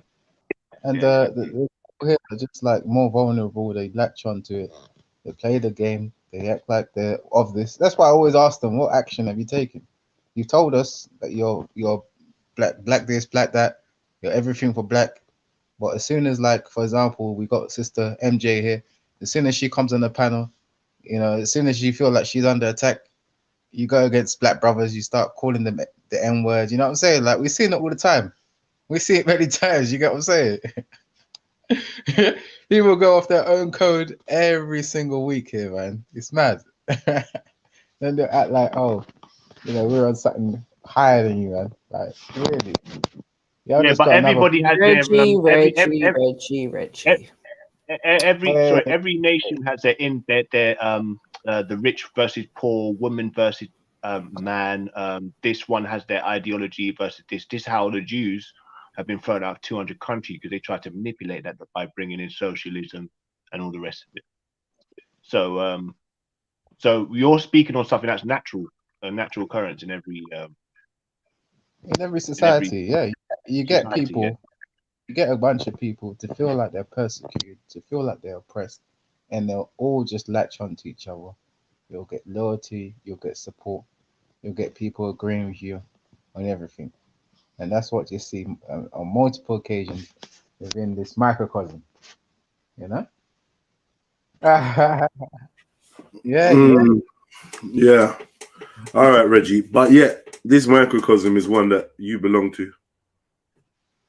Oh, I'm actually like, I'm known to be a contrarian. That's what they say anyway. But Yeah, I'm but there's usually many contrarians. I feel like you're a contrarian. Reggie, like you're a grown, mature man, brother. And the thing with you is it's very tiresome to keep trying to explain rudimentary points of logic to you because for some reason your brain's not wired to just pick up standard things. Do you know on this panel this morning, we spent the morning disagreeing on gender roles, disagreeing on polygamy or polygyny, disagreeing on matters of race and identity, and you come on here and say it's a microcosm. And this is the thing, yeah, you come on here and say it's a microcosm and everyone has to agree, but we don't even agree with each other. The issue is when common sense is presented, you turn blind. And then we argue and conversate for 2 hours, and then we realize, you know what, this brother lacks intellectual honesty, and this is why people turn their back on conversating with you, taking you seriously, or in some cases even respecting you. It's not because you think things that we don't think. We all think different things from each other. Sometimes we agree on some things, right? It's the fact that you are dedicated to going against anything that is deemed to be pro-black, anything that throws shade or throws light, shall I say, on any form of oppression against black people. You always have something ulterior to say. That's all it is. It's simple. It's not like, bro, like you being a contrarian is good for the channel, but you ignoring the truth and you being dishonest is bad for conversation. no. I actually beg to differ. I think that on multiple occasions, I might have a different understanding to a lot of the people here and a different way of moving forward to a lot of people here. It's just like the other day, people coming to tell us these are the reasons why, this is like this. And I'm like, well, regardless of the reasons, this is the solution. You get what I'm saying? We need to do this, we need to do it. Then people end up with the conclusion, oh, you're just being contrarian. You just don't want, you're just against your people. No, I'm against making excuses, and I'm for finding solutions. If I point it out, every day before you speak, people will see eventually, because I've just had the time to maybe take a more removed stance, and kind of observe the conversations and listen to you lot interacting. Yeah, Reggie, you do definitely have an issue with pro-black sentiment. You definitely do. I'm not saying that you don't enjoy being a black person yourself. It's just that your political stance is one of a coon. You're anti-black. You are anti-black, and that's just an observation. But you don't have to agree with it. I don't have to agree with you. We can move forward. That's what we do over here. I just don't think that the politics that people call pro-black here are indeed what I would understand and what a lot of people would understand. But the problem is, bro, is that you don't have any pro-black stances. You have nothing. There's nothing pro-black in anything you say. So like, I don't really understand why you would have a problem with other people's pro-black stances. You're not pro-black, and we understand that. We say it, and then all of a sudden, it's an issue for us to point out the truth about your behavior and your rhetoric.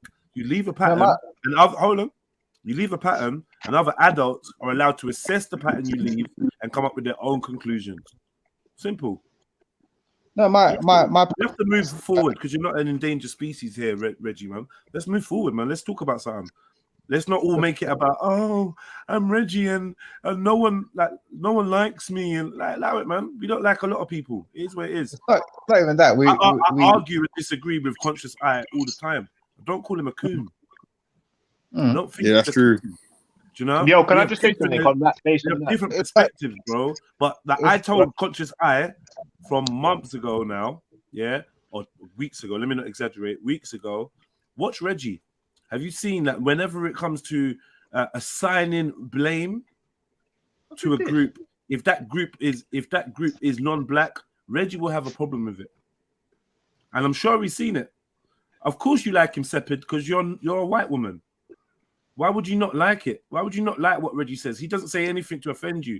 Let Reggie speak against Iran or wherever you're from, and I guarantee you ain't gonna like him anymore because you got very selfish ears. no, there are black people. There are black people that would concur with a lot of what I say. There are black people that. There's black people that concur with Tommy Robinson. There's black people that concur with the KKK. There's black people that concur with fascists. There's black people that concur with the LGBT. What does that mean? Wow. Black people are not above concurring with things that the average person would be able to detect is negative or not for our people. So yes, I know that there's lots of people that concur with you, Reggie. That doesn't mean anything. No, that'll make you right because some people concur with you. Does it make you right if people concur with you, Reg? It doesn't. But my thing is that it is very clear. It is very clear that you people on here that shout that you're pro-black, your idea of pro-black is someone that comes on here and starts calling people the N-word just because they're angry and upset. My idea of black. I think Reggie's more intellectual. He's more about organization. Hold on. Yeah, you say Reggie's more intellectual, but he struggles to grasp concepts. Every single day he struggles and doesn't understand stuff. I just don't get it. I don't understand. You go over it 5, 10, 15 times. How many times have I had to walk Reggie painstakingly through a point until he finally can grasp it? It's like being a teaching aid and sitting with the child with learning difficulties or extra educational needs. That's what it's like. In order for Reggie to grasp a concept that lays the blame at the foot of, let's try and get Reggie to grasp the concept that the police force is institutionally racist and therefore black people struggle to trust them and therefore you don't give information to people you don't trust. It took 4 or 5 hours for Reggie to get to that point, and I had to use a white woman, Hatun, in order for him to admit that the police get things wrong. That's how long it took. I timed it. I looked. The stream's up from yesterday. You can watch it yourself. Because black people have to be to blame. Now, I understand I am a pioneer in taking responsibility for oneself. But taking responsibility does not mean that you can't see the wrongdoing others do. No, of course. The fact is there's a different ideology here, and we're all black. Whether people want to call someone a coon or call someone something else just because they disagree with them, we're all black. And the fact is, I obviously have a different perspective on how black people are and how black people should be and how black people should behave going forward. There are black people here who have multiple baby mothers, who have multiple broken homes, who come on here and start sprouting the N-word, who start acting so degenerate that it's unbelievable. And these are the people. Yeah, Jedi, you gotta give Reggie that. He is really calm. Guess what? There's also white people that come on here, spout the N-word and are racist and have multiple partners or come from multiple different relationships and whatnot. What's about them? Can I finish? And Reggie backs them. So it's negative. These are negative aspects and traits when it's a black person. But when it's a white Reggie, person, I heard it so many times. Is it true though? Did you back them though? So I don't know if it's me, but there's a connection problem here. I don't know if it's me or what is your Wi-Fi acting up? Is it mine? I don't know if it's mine. I can hear you though. Sorry, you're saying is it true? Is it true that what is what true? That you back up racist people though? Is that true? Well, no. I mean, the thing is, they have an opinion that they have an opinion that certain people are racist, which I haven't experienced with those people. So I don't really back up with racist people generally. But if they say, "Oh, this person's racist Lies. because he," who said lies? Doesn't matter, If they- man. Keep talking. Yeah, if they come on and say, "Oh, this person's racist because this or that happened the other day," and you know I wasn't even present that time, and then I'm like, okay, well maybe there might have been a context. Because Generally, I remember, haven't. racism. Sorry, Reggie. Sorry, my bad. And I say, oh, generally I haven't experienced that with this person, and even if they did say that, then maybe you know, maybe they were kind of like goaded into saying it, but I don't believe this person's racist, and then I'm just able to have a normal conversation with the person. I don't see that as backing or siding with racists. It If is. they're pointing, You've just described somebody that backs racism, and once racism is highlighted to you, your opinion is, well, I didn't hear it, so and maybe there was a context. This is your mentality. Maybe there's a context that validates this person being racist towards a black person. I say that makes you a coon. I say that means that you often find it easier to side with non-black people than black people. I think you have difficulty empathizing with the black experience, especially the black British experience, because when people bring you their testimonies of systematic racism or the racism that they faced or whatever, you always make excuses. When somebody tells you that this person called me a nigger or an Uncle Tom or a Kunta Kinte or a monkey from the Jungle Book or whatever, you're simply like, well, I didn't hear it, and maybe you forced them to say that. You've just highlighted it. It's cool. We can move forward. I don't know how much more words you need to hear from Reggie Conscious Eye before you see, like, right, listen to him. Maybe they were goaded. How do you goad someone? How do you goad somebody into being racist if they're not racist? Because I've never been goaded into racism. So for me, it's quite simple. There are people here. No, wait 1 second. I'm asking Conscious Eye. I've never been goaded into racism. How do you goad someone into racism? How do you do that? How do you provoke someone into being racist? Either you're racist or you're not.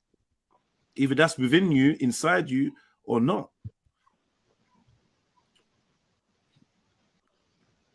You look for reasons why someone is racist.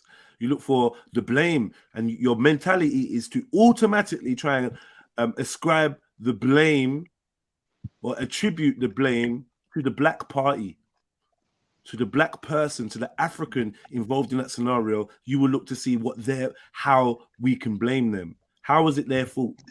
And I think, like, I don't know how you ended up with this kind of, how your brain ended up wired like this, but the more I point it out, the more people start to see it. So for me, it's very clear. When I come on the platforms, I'm focused on what is being said.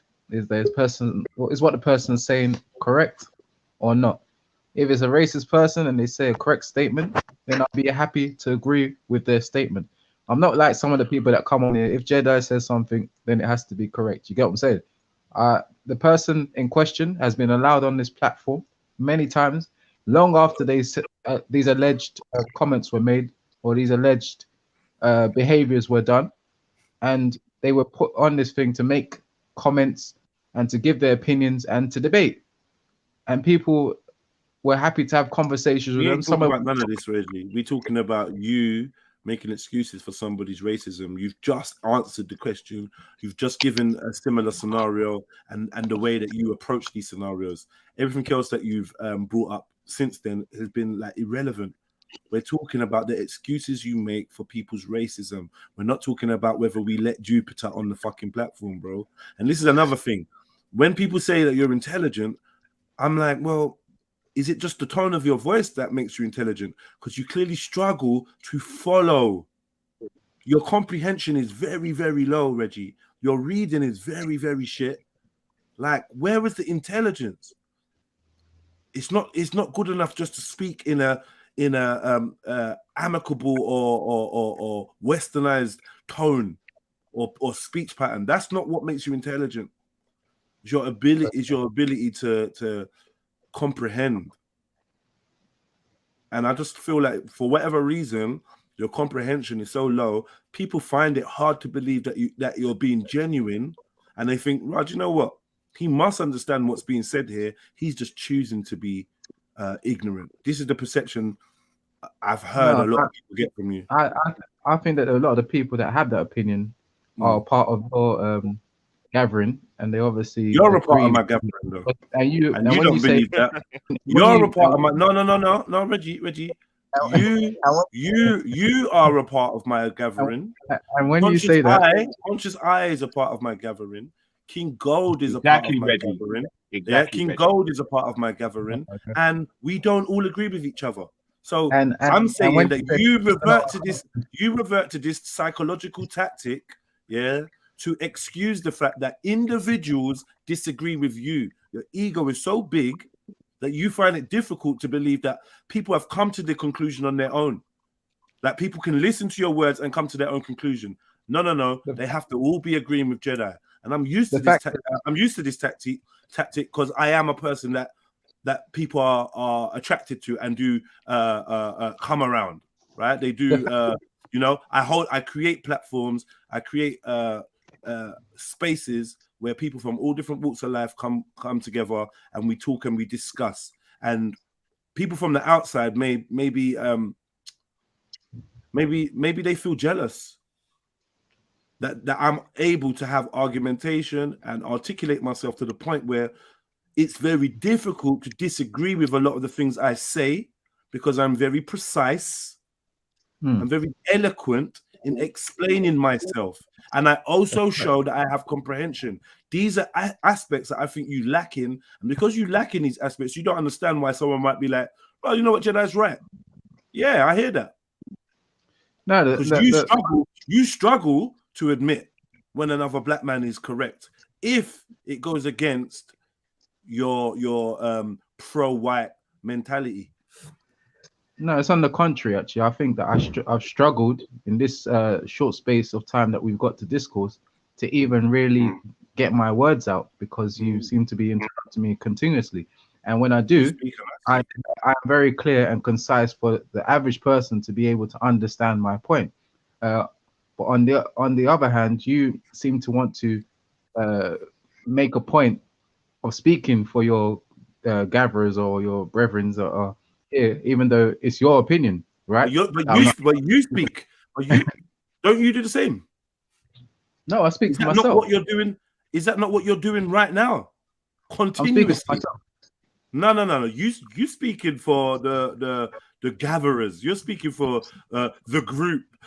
These types of platforms. You always tell us how we think and how we feel, and it's the result of us being hive-minded. You're the one that always tries to diminish the individual and group them together. You love to do that. I try to deal with things as individuals.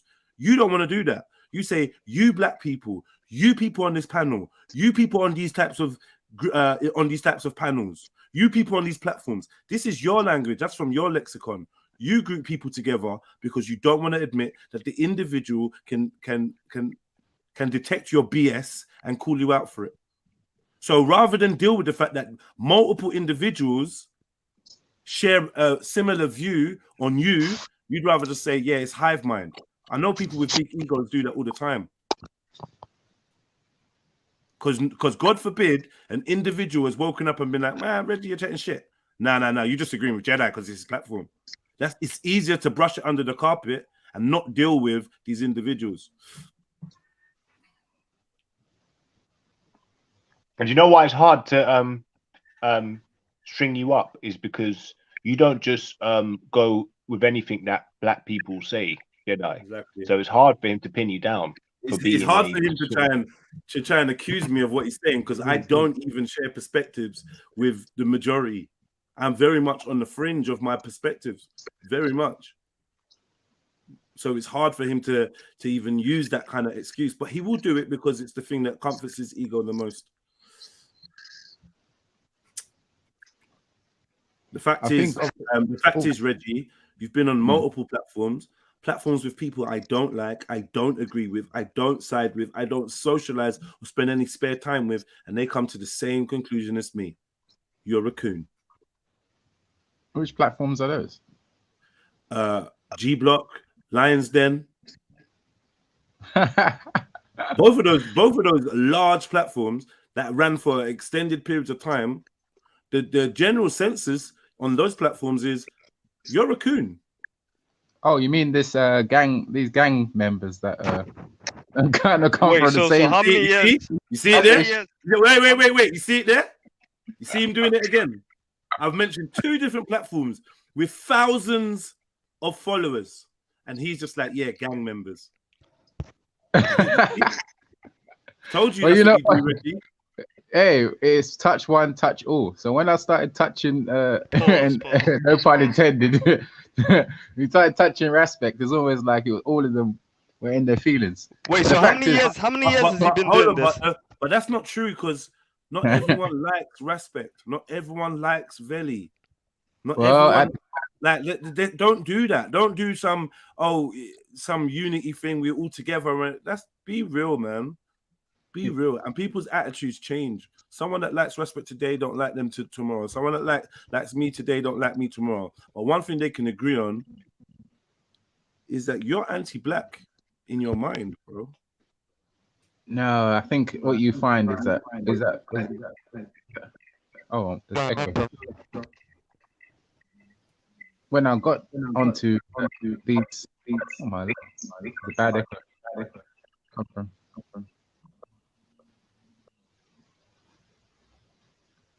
It's gonna keep echoing. Who's got the echo? It's him. Well, it's me. What was you gonna say, Stopzilla? No, I was gonna say how long has this been going on for? Or him, just just going against you lot.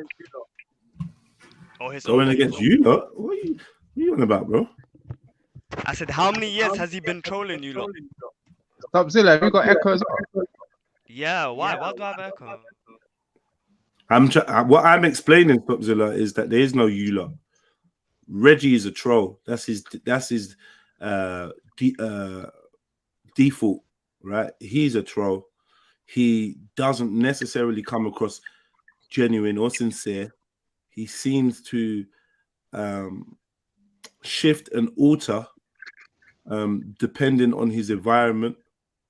His message is not very clear.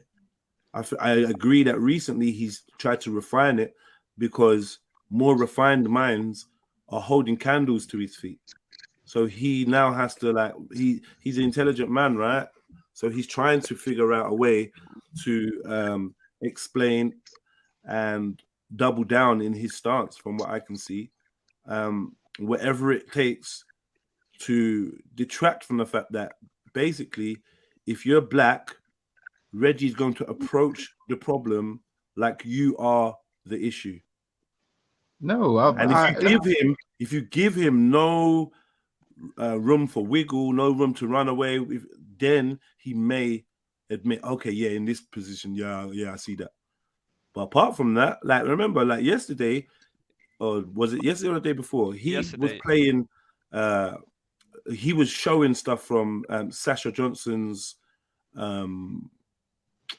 incident, the incident of her being 2 days ago. shot in the head and whatnot, and rare, and he was trying to use that to demonize black people that didn't give information, according to him, to the police, right? But I had to point one thing out. That did not give information for Sasha Johnson. I had to point one thing out, and the thing that I was trying to point out was, even though this young man is using Sasha Johnson as an example of how the black community have failed by not stepping up and getting justice for her, the truth is he is 100% opposed to the politics of Sasha Johnson, and in no way, shape, or form would be seen as a supporter of Sasha Johnson or her rhetoric, and her rhetoric is pro-black. No, actually, Sasha Johnson. Oh, there's a mad echo. I think it's you, Stopzilla, man. Yeah, Sasha Johnson and I have had a conversation on Zubayda's, like you rightly pointed out the other day, and we had a very amicable conversation. And she did not do what some people do here and start saying, "Oh, you're a coon," or "You're a sellout." No. But do you agree with her politics? Is what I'm asking. No, I can't agree with her politics. Well, then stop there. Stop there. Stop there. 1 second, brother. That's all I said. I said even though you used her injury and the tragedy of what's happened to her as an example of how black people have failed, because they didn't or haven't given information to the police that have resulted in a conviction, you yourself are in disagreement with Sasha Johnson's politics. Just say, yes, you're right, Jedi, rather than no, actually, I had a conversation with her on Barbados and we were quite polite. Yeah, polite or not. Do you agree with her politics? Yes or no? No, you don't. I'm right in what I'm saying. It's not a yes or no, though. I can't agree with her politics. Do you agree in her politics? Sasha Johnson, can I not answer the way I want to answer? Do you agree with her politics, Reggie? Not entirely. What part of her politics do you agree with? So I agree with her that there's been historical grievances against black people that need to be addressed. And there are also ways in which the black community, in some instances, have been wronged. What grievances, what instances? Let's talk about it. So as far as I'm aware, she still talks about the need for reparations. I think that she has a strong case there.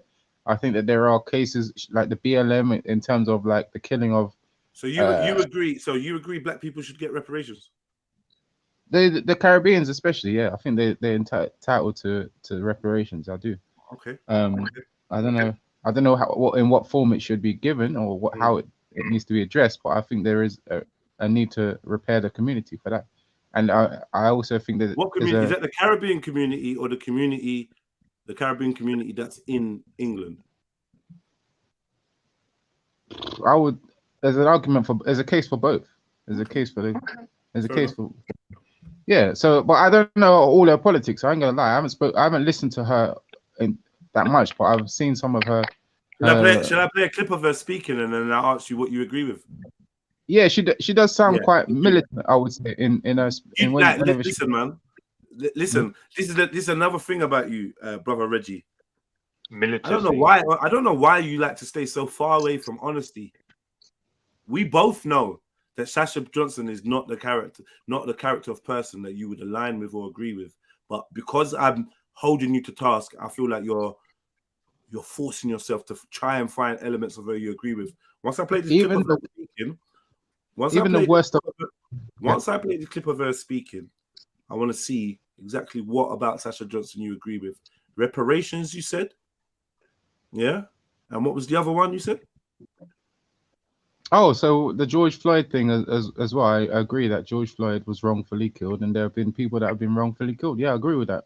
I haven't heard much. Like I said, I haven't heard much of her speaking. Is that her politics? Is her politics that George Floyd was wrongfully killed? Is that her politics, or is that just a statement of fact? A statement of fact, ascertained by the Justice Department in America. Is it really politics, or is it like an actual fact that he was wrongfully killed and by the police officer? It's a statement of fact, but there are people that will still disagree. So that, you know what I'm saying? Well, whether they disagree or not, it's been established in law, has it not? And plus there's an 8-minute video. There's people that will disagree he was wrongfully killed, but there's an 8-minute video of this man being slowly murdered. So are we really going to take on board people that disagree with that? Are we really looking at that? It's not politics. It's not politics to watch a video of a man being killed and then agree that he was wrongfully killed. It's not politics, brother. Yeah, so my point anyway with that is that I agree with some of the people that she would say have been wrongfully killed. I agree with her sentiments on that. However, I can't say that I agree with her completely. She herself was part of BLM. As of the time that she had this incident, she had left BLM. So clearly she can't agree in totality with the so-called pro-black BLM. So there are things that she disagrees with other black communities. Just like Gang might disagree with some of Forever Family politics. Doesn't mean that you know what I'm saying? It doesn't mean you have to agree with everything that every so-called pro-black person comes out with. I don't understand that kind of mindset. It's weird. There's some stuff that she says that are on point. There's some stuff that she says that I can't agree with. And that's what we found when we came together and had a conversation. There was some stuff that we could agree with, and there was some that we couldn't. She didn't come and start saying, and actually she has gone in the past with some black people and said, you're a coon, you're a seller, blah, blah, blah. She does use that kind of language, but she didn't use that on me. Not to say that if we had spoken longer, she might have changed her opinion. But it wasn't like, oh, we completely disagree. We're completely opposed to each other like that. You know what I mean? Man. Reggie, have you attended any Pan-African meetings before, or gone to any type of no, I'm not really. No, I haven't. Pan-Africanism is a totally different politics. It's a totally different politics. Pan-Africanism, okay. Being pro-black doesn't mean you have to agree with, and this is the weird thing that you get with some of these people. They feel that you have to agree with everything that they say, and if you don't, then suddenly you're anti-black or you're a coon because you don't agree that with all their supposed points or how that you should move forward, or if you can't get stuck down or pinned down on the fact that we're oppressed or persecuted, then therefore don't forget, my brother, you do come up here and you got a lot to say. So obviously people are going to quiz you. A lot of people might not have the same type of ideas in it. So. How many black excellent people sit down complaining all the time? Like, it's just not part of our modus operandi. We're about solution. This is why this. It sounds very NLY though. You don't actually offer solutions, brother. It sounds very NLY, that type of terminology. Let's go. Yeah, the black excellence. But anyway, big up NLY. NLY. Yeah, that's her organization still. I mean, I think she had a close affiliation with them, which is why, even some people here can't agree with some of the politics. I watched your video, Sasha, online. I've been watching you a lot through his live streams usually about Black Lives Matter. So I spoke to you, then Ken on the phone. What I'm doing, I've involved myself in the middle. I usually stay out of race politics, and I've involved myself in the biggest race political argument I think this country's seen for generations at the minute with what's happening with Black Lives Matter. So I wanted to meet you. I'm meeting multiple people this week, talking to people to find out what we agree on rather than what we disagree on, and to find out, I'm generally worried for this summer. I'm generally worried about the divide that I see growing, contrary to what people may think of me. It's not what I want. So I just want to meet up. And I'm doing this multiple times with multiple people to then speak to people who I think will have some influence or are activists, to then say, can we come together? Can we work on a plan? And try and understand, so that you might understand what we disagree with or what I disagree with. And I think I speak for a proportion of people who are feeling a certain way about Black Lives Matter. And I might understand where you're coming from or what's brought you out on the street for Black Lives Matter. That's basically the purpose in, you've made the call out to me, I've made the call out to you, so let's meet up, let's chat, let's see where we go. And what I'm here is to hear what is it that really drives you to feel that we are the people that can help with a narrative, to change the narrative that's being put out there from one particularly bad video. Angry rant. Angry rant. That wasn't then stepped up and really having an authentic apology to the wider group, because it kind of made us stepped up. I know. I watched the progression over days of many young black kids I know then sharing. And I saw young black kids I know who would never have been going to the Black Lives Matter demonstration. We're making their way from Luton. We're repping, we're going. And I'm thinking, shit, man. Because I think people felt like I'd called it on with the black community. Whereas what I want to talk about is what I was talking about, which was BLM. That's what I was talking about, BLM. Which is why I wanted to meet people who are activists of BLM, people who are involved in BLM, to say... In that statement that you made, Yep. Do you realise why it was so dangerous? It was almost like you were saying, they're trying to do this, there. It's a lot of they are, and we were still wondering who is the they. Yeah, BLM. So which I'll get onto, BLM, what's happening in London has been happening I've watched in the United States race baiting politics for 10 years. In fact, it raises ahead every time there's election. So it blew up 4 years ago. Yeah, it was election. Donald Trump's election's coming up in 2020, it's blowing up again. Yeah? And everything's divided by race. And I don't really care, it's in the United States. And then within weeks, I saw it here, and then I saw it blowing up here, and I saw a lot of the. If you follow Black Lives Matter organisation, I don't know if you're aware, when it formed, go on their website. It says it formed because a white police officer shot dead a white man shot dead Trayvon Martin. Have you seen the picture of the man that shot him? No. He wasn't white. Yeah, it's a lie. Get the picture. You're on about George Zimmerman. He's not white. He's Hispanic. Yeah, but so why are they saying he's white? One. So I saw that lie. So the organisation was built on a lie. Yeah? Hands up, don't shoot. The organisation. It's probably people.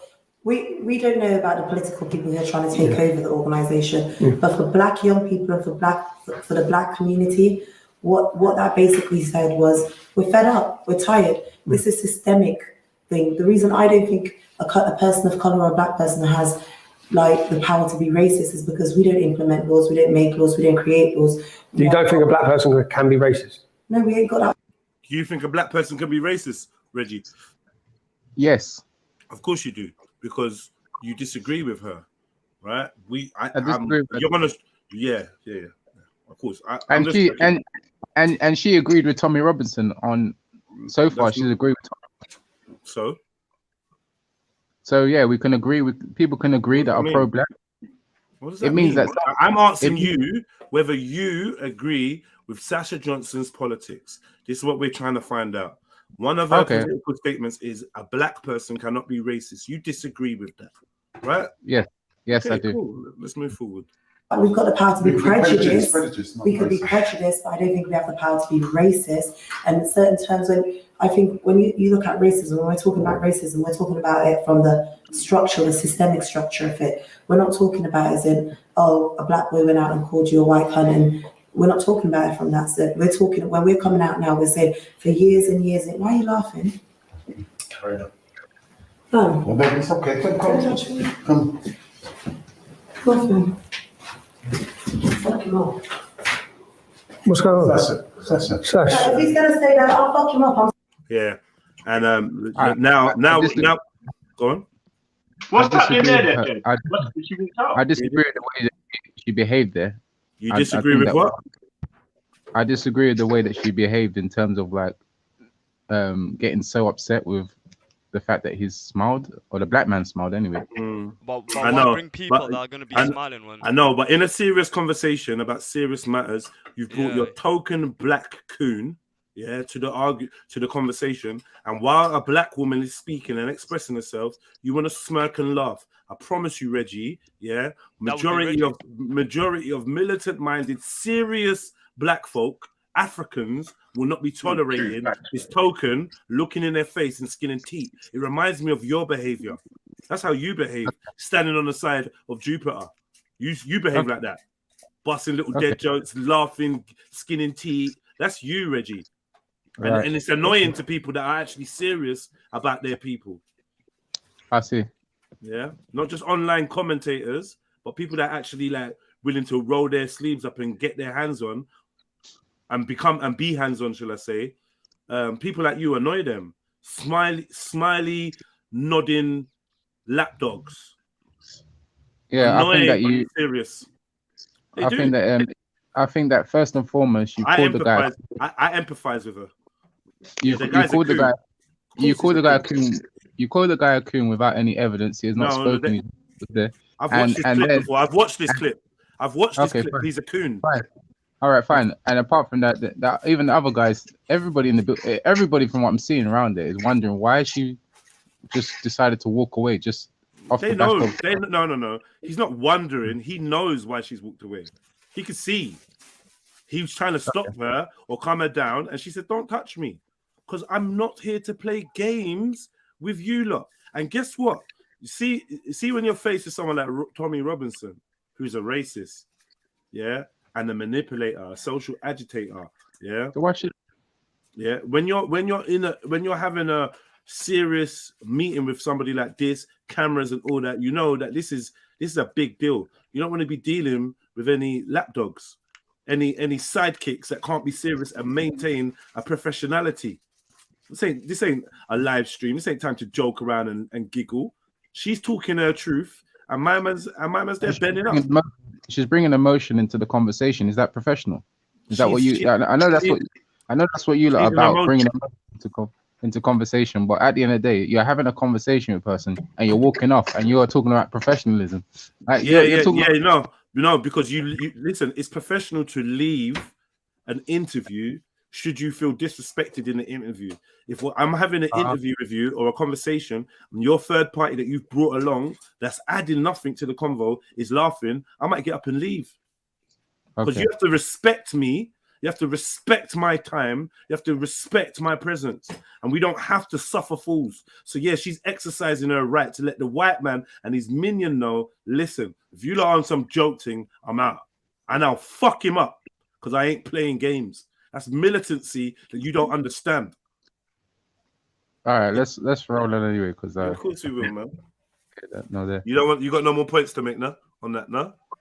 She didn't really say much. She just decided to walk away. You've got no more points. No, I haven't. Okay, cool. I'm sorry. Why is he laughing? Why is he laughing? What is the joke? Do you mind to tell us the joke? My point of view is the joke. You see? Man winked. You see? Wow. Man said, she said, man's laughing. What is the joke? Man said, your point of view. Now, why have you come to a discussion if this is the energy you're bringing? So Jedi, if I came onto your platform and you were having a conversation and then someone says something, brother, that's not a platform. We already did that, man. Stop going back in circles. Let me finish. Such as so I don't know talking over me, Shiffer. You can wait till I finish. You know what I'm saying? I could get emotional now because you're stopping me from talking, or because you call me a coon, or because you laugh when I'm speaking and decide to come off the platform. Is that a professional way of behaving? Is that the way to have it? This is a panel. You can do whatever you want. That's a professional situation. Exactly. People are having to sit down. They're taking time, money, and effort to go and meet up with people to have a serious conversation, not to have people laugh and joke with their time, like their time ain't worth nothing. Pause, Reggie. Let me pause, Stopzilla. Let me highlight, Reggie. This is another example of where you're like, who's in the wrong? The pro-black person, right? No. In the sense that you're coming to have you're having a conversation and then you're walking off because someone has reacted in a way. Who's in the wrong here, Reggie? I know. No, you know what, Jedi? You will have people that come on here, people that Reggie, can you do me a favor? I'll listen to your analogy or your diversion, whatever it is you're doing. But what we just watched now, who's in the wrong? They both are. Okay, explain. The black man is in the wrong, and the pro-black person. Okay, how is the black man in the wrong? Because for me, because he's laughing at her comment, and generally, I think that you should show more etiquette. That's my own opinion. Cool. Wait. So are you saying that he's displaying? I'm just trying to get your point. We're gonna get back to the analogy you want to say. So you're saying that the black man is displaying a lack of etiquette? He's showing poor etiquette, and she is showing. Cool. If you've gone to a meeting with somebody, and then their associate is in the meeting, smiling, laughing at something you've said, showing poor etiquette, what should be your recourse? So you should correct the guy and say, "We're not laughing. We're not here to laugh. This is a serious thing." And you don't walk away. I don't know why I can't. I'm saying here. From my experience, I've had multiple. Let's stick to this point. How he should. Yeah, I'm putting myself in that position. If I'm having a conversation with someone and I feel that they're showing poor etiquette, such as laughing, sniggering, or making comments like "coon" or something, which is not appropriate in every setting. A lot of settings you wouldn't use that kind of lingo. You get what I'm saying? Then in some instances, some people will just have to say, "Look, I don't like the kind of thing that you're using, the way you're speaking, or the way you're looking at me." Is it acceptable? Is it acceptable to leave a scenario you are uncomfortable with? It's acceptable. Right. It's acceptable. So what she did was leave the scenario because she was uncomfortable with the black man laughing at her when she was being serious. You already admitted that he's shown poor etiquette. I ask you again, who's in the wrong here, Reggie? I said that both of them are. How can it be? She didn't break etiquette first. He did. Yeah, okay, so firstly he's wrong, and then she's wrong because she's trying to abandon the whole thing. Like, you didn't come there. Why is that wrong? To walk away from something. If you feel disrespected, why is it wrong to walk away? Because first and foremost, she's likely to come back. And secondly, it's like at the end of the day, if you come there to have a conversation with someone and discuss a certain topic of this kind of sensitivity, yeah, you're going to be offended. At some point, you're going to be offended. Like, how? This ain't about being offended. This is about a man being rude and laughing while she's talking to Tommy Disrespectful. Robinson. He's Yeah. standing next to Tommy Robinson, looking at her, laughing. And that's disrespectful. And she walked away because she's not tolerating that disrespect. But somehow you've made it that she's in the wrong for that. So, I don't know. All I know is that the people that come on here and offend people by making comments or smile, and the amount of people that suck it up and just continue having conversations. That's not here. We're not watching a YouTube panel. We're not watching a YouTube panel on Trilluminati Live where we bust jokes, we cuss, we rap, we insult each other. We're not doing. Hold on. We don't come here to have serious conversations. Hold on. What I'm saying to you is the format is different. Now, Conscious said that you was the intelligent person on the panel, right? But somehow you were struggling to understand the difference between Sasha Johnson from quote-unquote BLM meeting with Tommy Robinson, the EDL founder. Yeah? You have a difference from seeing, you have an issue seeing the difference between that scenario and Trilluminati Live. Because you're trying to compare. No, there is a clear difference. There is a clear, obvious. Just There's move obvious. forward them. Because you're being stupid comparing them. Let's move forward. Obviously, you don't feel that you can have serious conversations here, so it's fine. Okay, and now you're doing this thing again where I don't know where this intelligence is that people claim that Reggie has, but somehow he's come to the conclusion that I'm saying you can't have serious conversations on Trilluminati Live. Ladies and gentlemen, this is the lack of comprehension that I speak about when I say Reggie is either dumb or willfully ignorant in order for him to prove a point, which makes him intellectually dishonest. And I think he struggles to converse in any other way. Because he's doing it right now, ladies and gentlemen. You can pretend that you don't see what he's just done there, but This is why you ain't got a girl. Did anyone hear me say, "Oh, you can't have a serious conversation on Trilluminati Live"? At no point did you say anything like that. So what on earth would allow a grown man to come up with that summation after anything I've said? Lack of comprehension. We're having a serious conversation. There's people saying, "Oh, you can't. That's why you can't get a girl." A lack of comprehension. All these offensive jargons. We were asked a question. I answered it. I'm here and I'm listening to it. I've heard people say, "Oh, you're a coon," or this and that. I've been here. I've listened to it, and the most part, I've let it just slide. You get what I'm saying? Like, if I was emotional, like Sasha Johnson is in this particular moment, I would have probably left. You get what I'm saying? What about if the two platforms are different, the formats are different, and the context of the conversations are different? Can you fathom that? Yeah, I can fathom that. Okay, cool. Well, that's exactly what's going on now. And that's why you haven't left and why she did. Because it's a different context, different scenario, different platform, different people, different conversation. Are you still struggling to comprehend? Do you need a more detailed breakdown of what's the difference between this meeting between these people that we're watching on the screen and the conversation we are having while we review it? I concur. I know it's a different scenario, and I feel that, yeah. Yeah, let's just move forward. And guess what, Reggie? If you did feel offended and you did feel people were being disrespectful, it's a sign of your own value system in how you react. So Sasha Johnson's value system tells her that when I feel this level of disrespect, I'm going to remove myself. You may act differently, and you're allowed to. It doesn't make her wrong for walking away, Reggie. But I get it. She's pro-black. The other guy standing with Tommy Robinson. Yeah, clearly. If we can't just blame the black man, or if we can't just blame the pro-black woman, let's share the responsibility of blame because they're both to blame. Joke thing.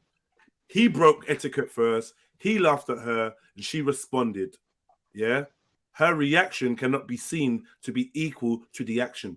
All right, man, big up yourself. Why did Tommy Robinson bring this dude there in the first place? What, to affirm there's a black person who agrees with him? Play the video. Like, what is the point? I don't get it. But let's see. We'll see. It's a joke. Do you mind to tell us a joke? My point of view is a joke. What is up? What's going on? If he's going to say that, I'll fuck him up. I'm sorry. Why is he laughing? Why is he laughing? What is the joke? Do you mind to tell us a joke? So this is a professional interview, and someone smiles, and then you say that you're gonna fuck him up, and then you say it's that not this professional when someone laughs at you. Yeah, we've broken character. He's broken the rules of engagement, so she's accessing all her weaponry because she's militant. She don't care. She don't play that shit. Sounds like a road woman, a road chick. So that so being pro-black is when someone smiles at you, you start to say that you're gonna fuck them up. That's pro-black. What does fucking up mean, though, Reggie? Reggie, what does fucking up mean? Come on, man. This is I don't have time for these. No. Answer the question. What does fucking up mean? Reginald, simple question, brother. Simple answer. Come on, simple answer. Let's not play games. What does fucking up mean? I'm not doing this with you, Shiffer. So like, all right, you don't know, do you? You're just chatting shit. You don't know, brother. She could have meant fuck him up verbally. She could have meant fuck him up mentally. She could have meant fuck him up as in the sense of, you know what, fuck you, get the fuck out of my house. You don't know what she meant by that. So don't try. Yeah, yo, Wagwan. Everybody all right? Yeah, but don't second guess, Reg. Who's that? Yo, biggest blessing. Yo, big man.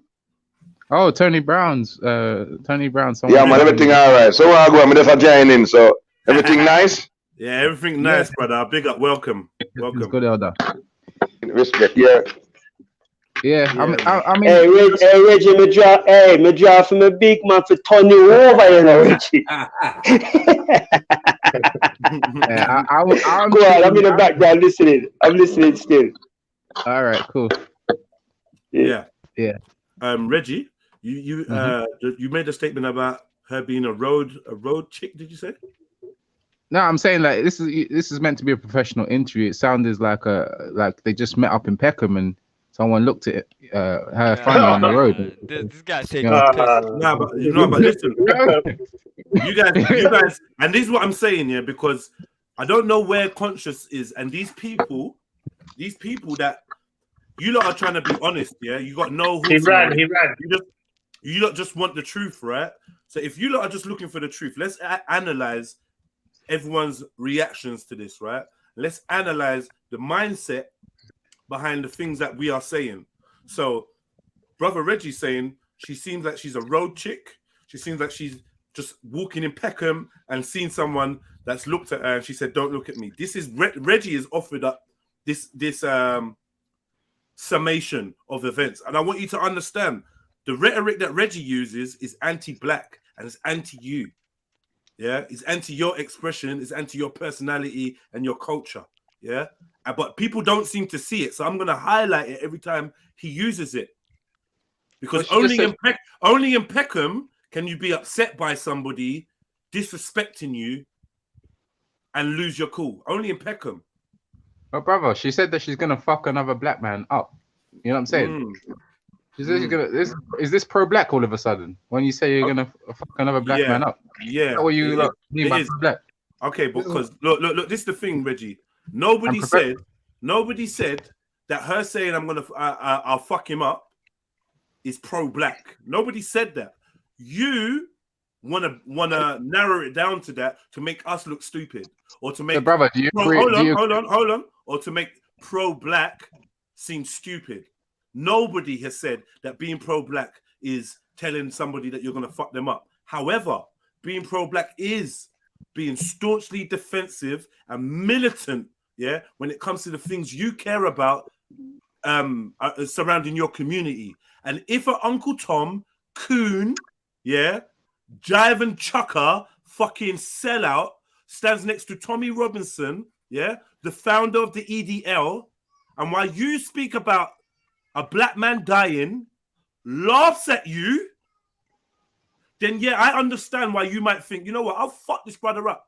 Because you, my friend, are a coon, but you don't understand the context. You don't have the intelligence to read the room and think, well, if you're rolling with Tommy Robinson, when Tommy Robinson's basically saying he's going to make thousands of EDL guys come down and confront Black Lives Matter, yeah, which you didn't attend.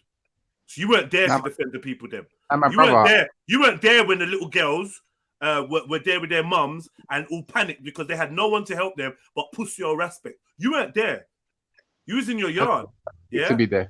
I didn't need to be there. Yeah, but this is the thing. Yeah, because it's not your concern. However, it's my concern because it's my people. I'm gonna tell you about this pro-black thing. 1 second. I'm gonna tell you about this pro-black thing. It's my concern. So I will go and defend my people even when I don't agree with them. I don't want no harm to come to them, right? So I'm just trying to make sure that they're cool because there's a greater threat, which is the racists that have come down, and anybody that they catch on their own, they're going to fuck up. And I saw that with my own 2 eyes. I don't care what the media says. I don't care what the news says. I don't care what social media says. I saw groups of white men walking through Knightsbridge, approaching black women and attacking them. I saw that myself. So I understand why Sasha Johnson has zero tolerance when it comes to this guy standing with Tommy Robinson. Your intelligence doesn't give you all that information because you can't decipher this. My brother, you asked me at the beginning, do I agree with certain points that she did? Do I agree with the point that she said she's going to fuck another black man up? No, I don't think that's very pro-black. So why are you asking the question, is this pro-black? Like anyone suggested it is? No, my brother, you asked me at the beginning, do you agree with all of her points with Sasha Johnson? And why did you ask? And one of her points that she's made now is that if a black man smiles or disagrees with her, then she's going to be emotional and she's going to threaten to fuck them up. And I don't agree with that behavior. That's just me. Fair enough. You know what I'm saying? Fair enough. You don't. I hear you, but why are you asking me, or why are you trying to ascertain that behavior is pro-black? Because no one made that argument. That behavior is off code. You get what I'm saying? So I'm just saying that sometimes the way that she might off code. Off what? Well, it is off code. Off what? It's off code. It's off code of being a pro-black to basically to act in an emotional way towards a fellow black person. I think, you know, an emotional way and a very threatening way. What code are you reading from? Where it's against pro-black code to be emotional when a black Sambo stands next to Tommy Robinson and laughs at you while you speak. No, my brother, I'm talking about not just the fact that she was emotional, the fact that she's even threatened to enact violence on another black brother. And do you think? And do you know what I mean? That's what I'm saying. That's what I'm saying. I'm saying. Do you not think you can be pro-black and have feelings of violence towards certain specific people that are so-called black? You think that the two are oxymoronic? No. He's a coon. He's standing next to Tommy Robinson. She's having a conversation with Tommy. He tried to laugh at her. She asked him, "What are you laughing at?" He said, what's a joke? He said, your viewpoints are a joke. Now, if we're supposed to have a serious conversation, yeah, I can understand why this would perturb the young sister and why she might have an emotional outburst because she's a human being. I think you think being pro-black means that you're a robot, or being pro-black means that a black man can rape your child and you won't harm him because he's black. Well, you're wrong. Being pro-black is not an excuse or is not a green light for anybody to do what they want to a black person. Being pro-black does not inhibit you or stop you from seeing the wood for the trees. She could see a coon and being pro-black does not mean that any black person that laughs when you make a comment that they think is stupid, or when they decide to disagree with you, then you decide that, oh, I'm gonna get angry and emotional, and I might thump you one, or if I've got a knife to hand, I might put it inside your belly or something, because I want to show you how passionate I am about the black people and about the black cause. I'm gonna be very, and I'm gonna threaten, and I'm gonna tell you I'm gonna do this and that because I am pro-black. Boom, boom, boom, and I'm talking about black issues now. You get what I'm saying? No, that's not what pro-black is about. That's just my opinion. You get what I'm saying? You can take it or leave it. But I think we should watch the video because I've only got like an hour. I need to go somewhere soon. Unfortunately, I would stay. I really do have to go somewhere in like an hour. So. Okay. So you just to let us know that you're using analogies of people being stabbed in the stomach, right? Well, there are some people that would do that because another black man disagree with them. You get what I'm saying? Or they feel that another black person insulted them. You get what I'm saying? And I need to show that you know what I'm saying, what I'm saying needs to be taken seriously. You get what I'm saying? And you don't agree with me. So therefore, you don't agree with my politics, then I'm gonna fuck you up. That's not what she said. That's not what she said. So, Reggie, go on, bro. Reggie, do you not think that there's levels to responses, especially when you feel disrespected? Yeah, there's levels. So someone smiles at you and then I'll fuck you up. I'm gonna fuck you up. Smiling can be perceived as mocking, right? Especially when someone turns around and says your worldview or your viewpoints are a joke, right? That's her very essence. I may not agree with Sasha and BLM, but that's her very essence. So to turn around and say everything you stand for, everything you are is a joke, are you telling me if you went up to someone anywhere and said you're a joke, everything to do with you is a joke, that you wouldn't get slapped in the face? No, actually, I think that she can you hear me? Or someone's breaking up. Maybe it's me. Oh, man. Can you hear me? Yeah, we can hear you. Yeah, we got you. Okay. So he responded after she said, "I'm gonna fuck you up," and he said, "What? Why?" I think she said, "Why are you laughing?" And I said, "Oh, because," and then he said, "Oh, because I think your viewpoint's a joke." So I think by that time he was never gonna put in a way that she could not be insulted by. You get what I'm saying? After that, he's like, "Well, I think your viewpoint's a joke." You get what I'm saying? He might have just simply disagreed with her. You get what I'm saying? And there's nothing wrong with that. He's not actually disagreeing with her. Is not. Why should that be so offensive? And okay, fair enough. He smiled at her as just to say, "Oh, most of what you say is just nonsense." I don't see. He laughed at her. Okay, he laughed at her as in to say, "Oh, I think." I don't see why that has to be something that you need to take such offense in, to the point that you say you're gonna fuck this person up. Like, what is that about? Okay. Listen, when you see a black man with his hands behind his back in standing at ease, that's a definite agent. You see a black man like that with his hands behind his back, there's another white man in front of him presenting. That's his security. He's standing at ease right now. He's an Reggie. Agent. Reggie, my only aim is to highlight your anti-black thought process, and I think we're actually doing a good job, because I don't think you do it intentionally, but the black person is always at the black or the pro-black person, if it's two black people, is always going to be at fault. You're always going to find some fault in what they do. I don't know. I'm arguing about that particular point. No, you're not. No, you're not, because you start talking about people getting stabbed in the stomach. So you're just doing random conjecture just to try and prove a point. But the fact is, in this environment, two people are having a conversation. You're not involved. It's definitely there's definitely a lot at stake in this conversation. It's definitely tense, and this man fumbled the ball. He laughed and he got badded up for it. Yeah, and that's what he needed. That's what he needed. He needed to get badded up. Yeah, just so that he understood that there's people out here that don't play that shit, and then we go back to normal. That's cool. Okay, I've been in a lot of I've seen a lot of professional conversations. You've not been in anything like this, because nothing you do matters. No, okay, no. All right, fine.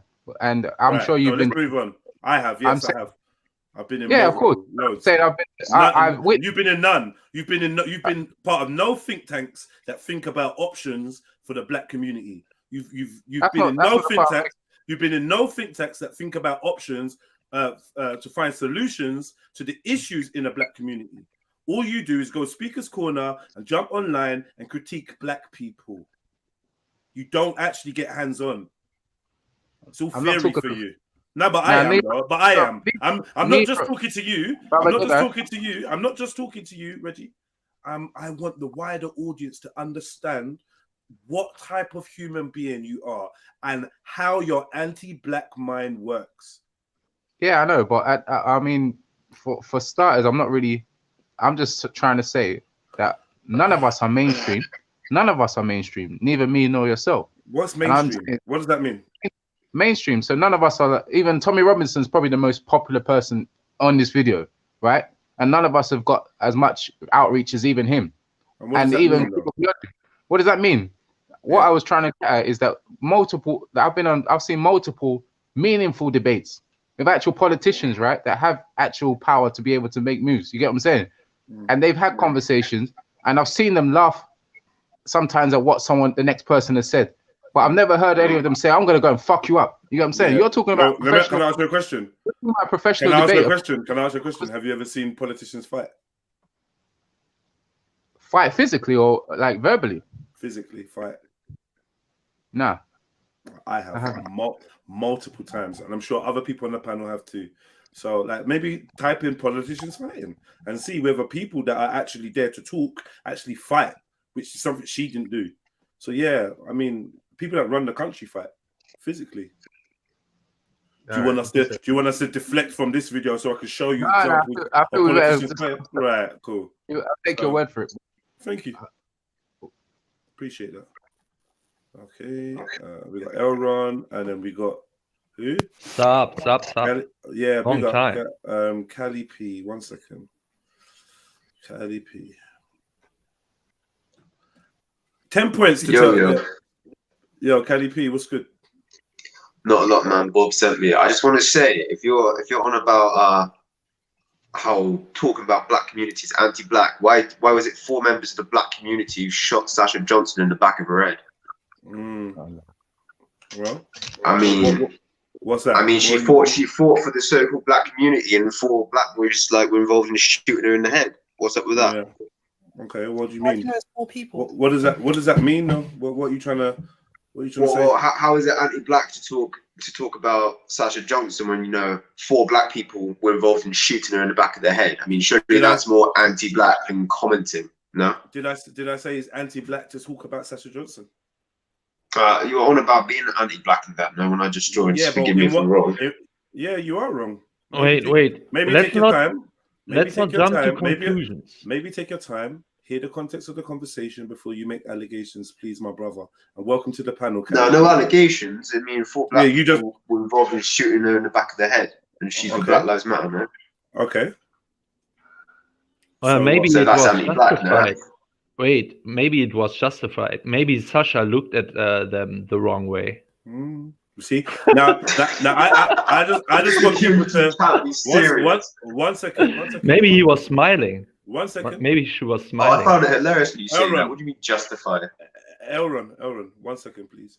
Just for the people that are listening in, check Yobi's comments. Yobi's someone that's been siding with Reggie throughout the day, and often goes against any black sentiment.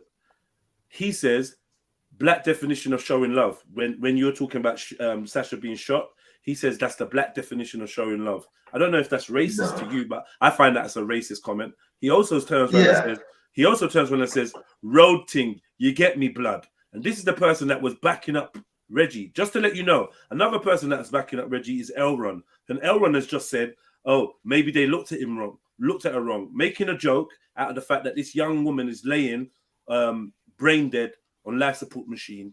And these are the things that they find funny. And these are the people that support Reggie. I'm trying to highlight that Reggie is a beacon for anti-black thought and sentiment. And you guys have jumped on to prove my point. Much love.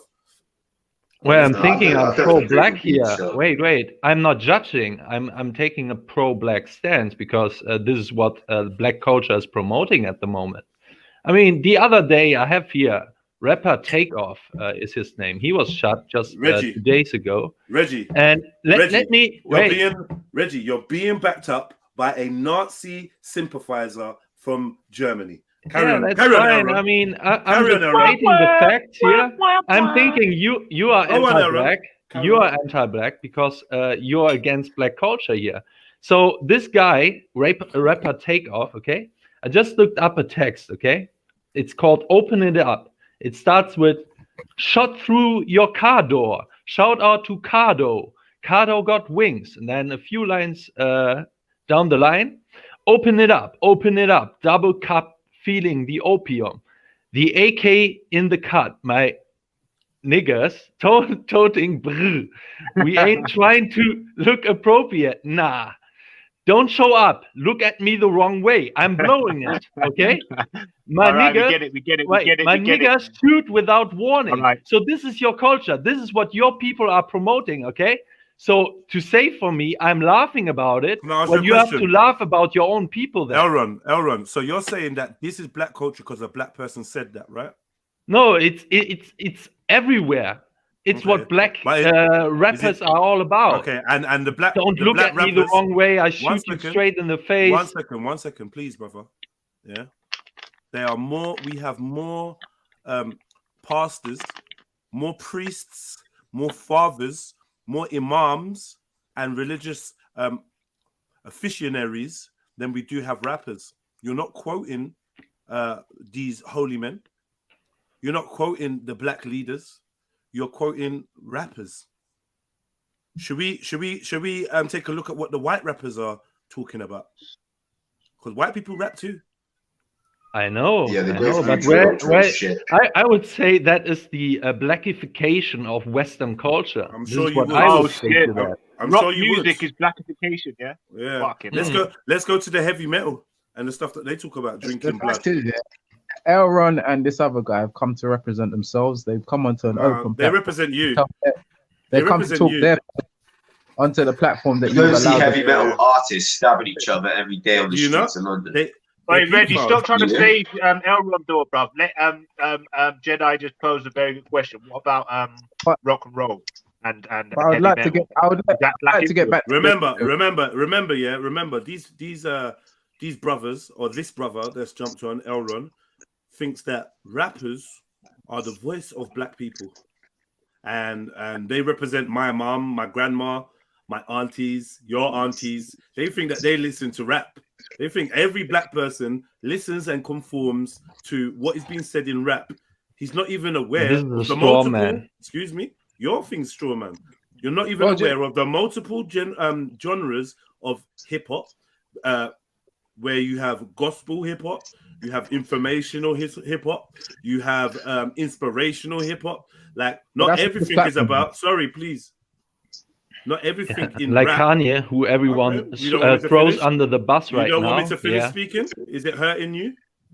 Because you're making a defunct point, and you've actually exposed your ignorance. Are we talking about entertainers, and you're trying to say that because entertainers say this in their music, this is black culture, and this is the overarching culture of our people. And I want to let you know that there's a lot of white famous voices that say a lot of disgusting things, and in no way are they seen to be the voice of the people.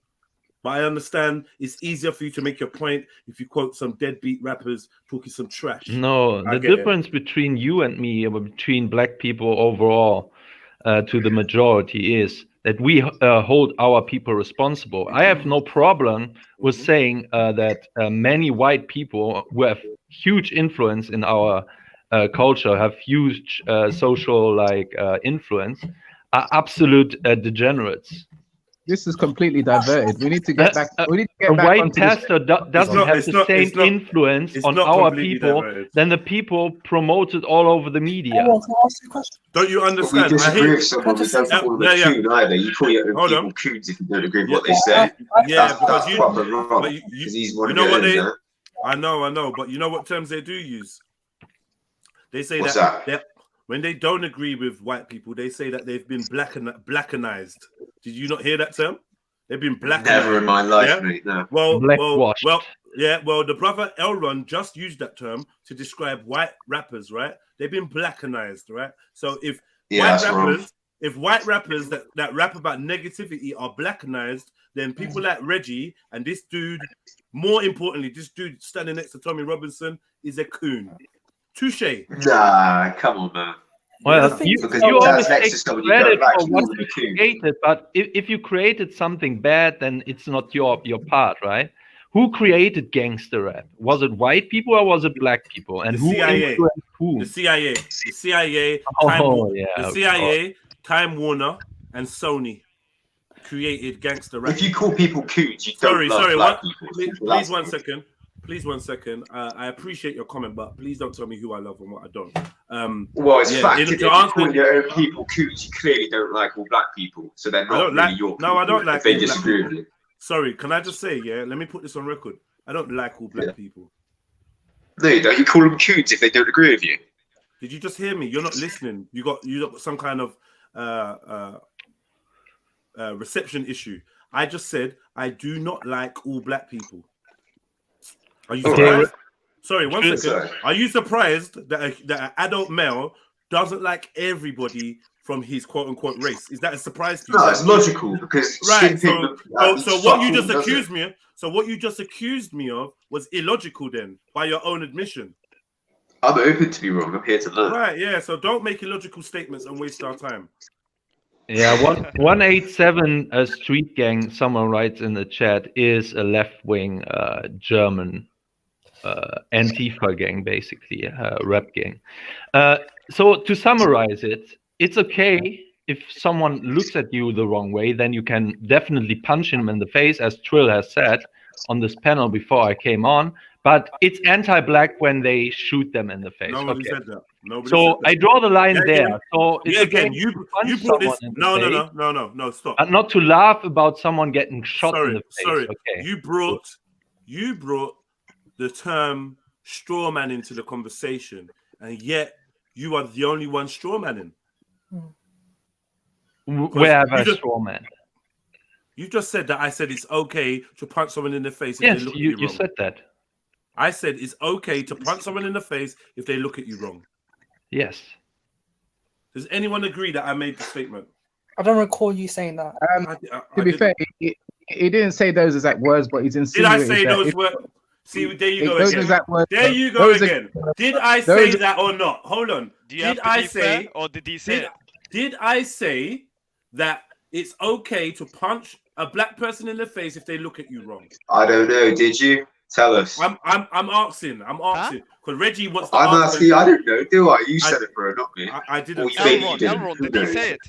Elron. So what he said was he insinuated that the way that this guy has been responded to is a fair response because of the fact that the guy was laughing. Yeah. So that's what he insinuated. Yeah. He didn't. No, but wait, he one didn't- second. That's very different from me saying that I understand her response. It's not necessarily the response I would have made, but I understand her response. Yeah, that is different from saying that it is right to punch somebody in the face if they look at you wrong. No, you said on the street. You weren't talking about the video. You make a street comparison, and then you said, "Well, just imagine someone looks at you the wrong way," and then you said, "Well, basically, it translates to it implies to you saying that this person doesn't respect you or something." You know what? Let's go. And then you said, let's go and "Well, find it. I No, would no, punch you're him in the misquoting face me. for that." No, hold on 1 second. You're misquoting me. You're slandering me. So I'd like you to go and provide the evidence that I said that, and I'll wait. I won't go forward. Just say what you said. No, I didn't say that at all. He's totally making up a whole thing. Well, that I if never you said. are pro-senseless violence, I mean, it's no shock that teenagers are stabbing each other every day on the streets of London. If this is like what's promoted. Oh my god, man! You see, straw man arguments. Do you not want to deal with the truth? Yo, Elron. I mean, do you want to explain, or do I need to write a fucking essay Like, about what you said? I don't know what you said. You got the Jupiter belligerents on the panel right now, bro. Like, Yeah, man. Trust me, man. All right, I'll go now. But if you call people coons, you can't love the black community. Simple as, bro. Just chill, man. Just chill. You just making straw man arguments about people. Yeah, you're saying stuff that people never said. Elron, can you go and please find me the passage where I said something so ridiculous? I have to then mute up for a few minutes. I'll wait. We'll wait. So who's the English lad that's jumped on with Elron? I presume he's English. He's People left are asking. because He sounds like he's left because he's sensitive. It doesn't sound like facts, man. Oh man. Pax can't articulate himself. Yeah, do you know what the thing about Elron is? Yeah, like he makes it sound like as if every race has a unique culture in it or something like that, which is quite a flawed thing to say. And that if you think about it, every culture is is race neutral, right? So culture can transcend across racial lines and all that. That's why you could have a white person, a black person, Asian for person, it to come back, or what we're I mean? gonna play this Yeah, no, game. I'm sorry. All right, man. Cool. Yo, guys. For me, yeah, it's important to have an environment when we having these type of conversations. It's important to have a sterile as sterile as possible environment, yeah, so that there's not cross talking, there's no confusion, and we can hear each other clearly.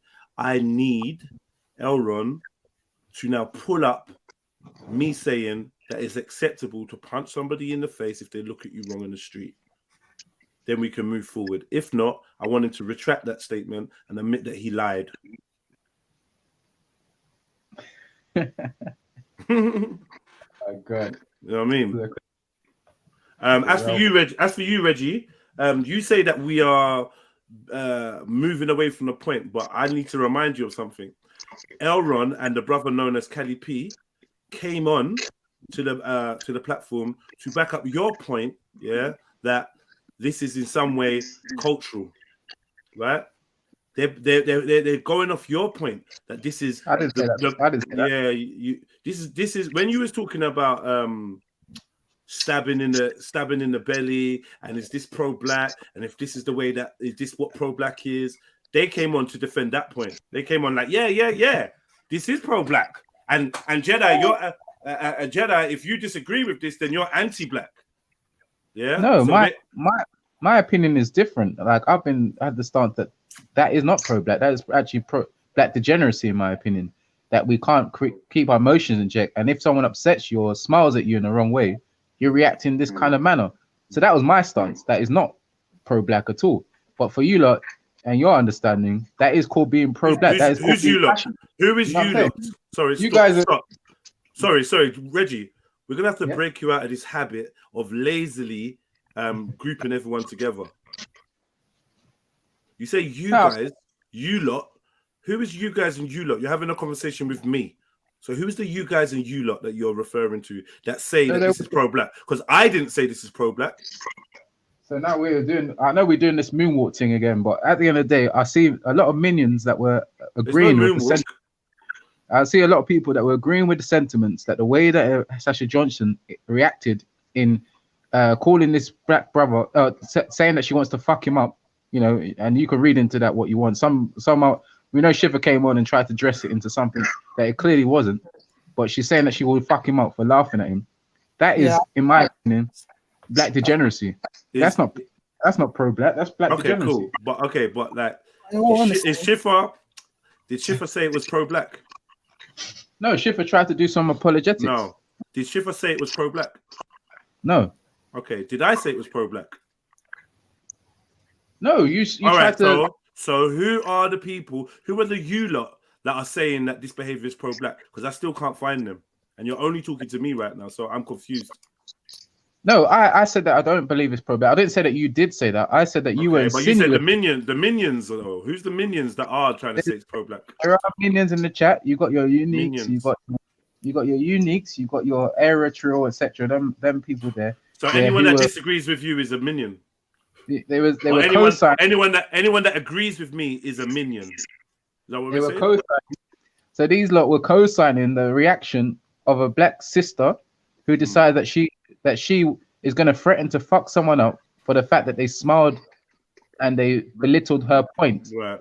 So yet again, your intelligence doesn't allow you to keep the context of the situation that we're talking about while we're talking about the situation. So you lose the context immediately as soon as you start engaging your mouth. I think this is a big issue with you. Secondly, Unique did not say that this was pro-black behavior, neither did Aero Trilluminati. Thirdly, this goes towards my point that anybody that disagrees with you and agrees with me is automatically labeled as some kind of group thinker, hive mind participant, minion, or anything that demeans them and their individuality and their ability to ascertain what you're saying is bullshit and disagree with you. So anyone that disagrees with you has to be a minion, has to not have their own mind, because Reggie's the only one that can think independently.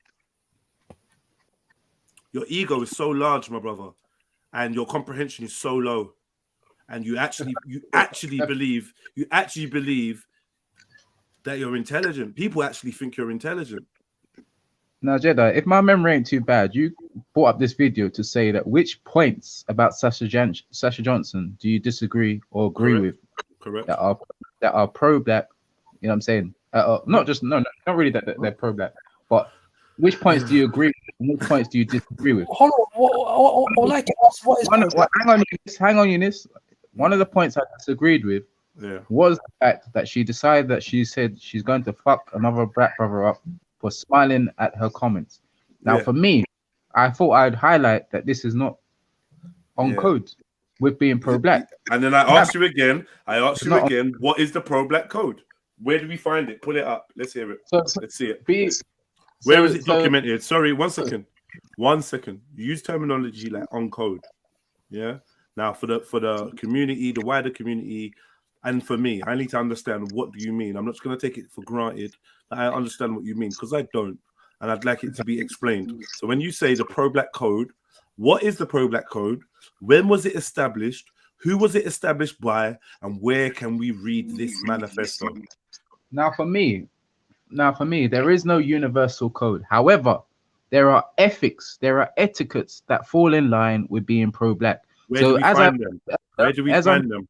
As I mentioned earlier, there are things such as these ethics you speak of. Where are they documented? Just like when people show. Where are they documented, brother? Can I land? Can I land, my brother? Yeah, but we don't want to hear about anything else except for the pro-black code that you are insinuating exists. We want to know where it is. You said there's ethics, there's a code of ethics, and then we want to know where is that code of ethics. Before you go into explain it, tell us where we can find it. Who established it? I don't know why I can't go and answer in my way without interruption. The fact is, my brother, the fact is we've heard Brother Kel and other brothers talk about unethical code of practice. You're talking now. You're talking now. Unethical code. Kel. There are no. I'm just quoting him as an example. Someone has come and preached the message of unethical code of practice, right? And obviously, some people are not learning, which is why sometimes it's unproductive to have such conversations with people that don't really comprehend or don't take things in. Yo, sorry, Reggie. Rather than standing on the next man's feet, and bringing in someone that's not involved in this conversation, let's just deal with me and you and what we are watching. You said that she is not practicing, the pro-black code of conduct, and I want to know, where do you find the do's and don'ts for the pro-black code of conduct, ethics code? Where is it situated? Who is in charge of it, and where can we find it? There is clearly a unethical code of practice. There is clearly an ethical code of practice when it comes to being pro-black. There is multiple times when people are calling people coons. Are you freestyling, Reggie? No, does a code of conduct exist, Reggie? Does a pro-black code of conduct exist? Not literally and not in written form. Let's move on then. Written form. Let's move on. Let's move on then, Reggie, because you're saying she's not conforming to a code that doesn't exist. You wasted our time, Reggie. Let's move on. Okay, let's move on. The minute you said it doesn't exist, we need to move on from arguing about it then. Whether someone's adhering or not. You can't adhere to a code that doesn't exist. Let's move forward. Worldview. My point of view is a joke. The worldview. My worldview is a joke. What worldview have I just shown? Systemic, institutional racism. So that doesn't Black people can't be racist. So all neo-Marxist dogma. I don't know. We don't know. I don't know about politics. I don't know about black fool. I don't think about the Marxist thing, you fucking fool. Who's talking? Sasha, we've come here. Can we just have a talk? I don't know about no Marxist thing. It's black men like you that are the problem, that lead other people to believe that these problems don't exist in our community. We're not coming out to rip down no one's iconography. It became a thing about iconography because that was the only way our voices were being heard. It was never to destroy anyone's history. We have grandparents who came here in the Windrush generation who was a part of those wars and did fight in those wars. So we didn't want to tear down any war memorials. The message but the Marxists and anti-fascist organisations do. Yeah, but we're not. Sorry, I had to pause it. Elron, welcome back, bro. Yo. You got the timestamp or you got the link? Yeah, I don't know how to link it up. I Just can play only it. play Just it. play it. Yeah, play it. Yeah, and what to start? It wasn't you. It was this guy called Psycho UK or something like this. Okay, I rest my case. Let's move forward. Yeah, you only Are you said, apologizing? Are you going to apologize? Because no, you I'm not slandered me? apologizing One because second, you one second, you brother. One didn't second. intervene. One second. in that. 1 second. You attributed a statement to me, and that was false. You was online on the internet saying that I made a statement about looking at someone and it being acceptable, yeah? And I didn't say that. So I'd like you to apologize because you're wrong. You lied about me. Can you please apologize, Elron? Can you please apologize, Elron?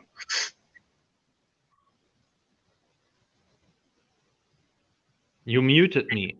I did because I was trying to make my case. I need an apology because you slandered me. You attributed something to me that wasn't mine. Can you please apologize for getting that wrong? I apologize for my white genes that doesn't allow me to make a difference between black voices, okay?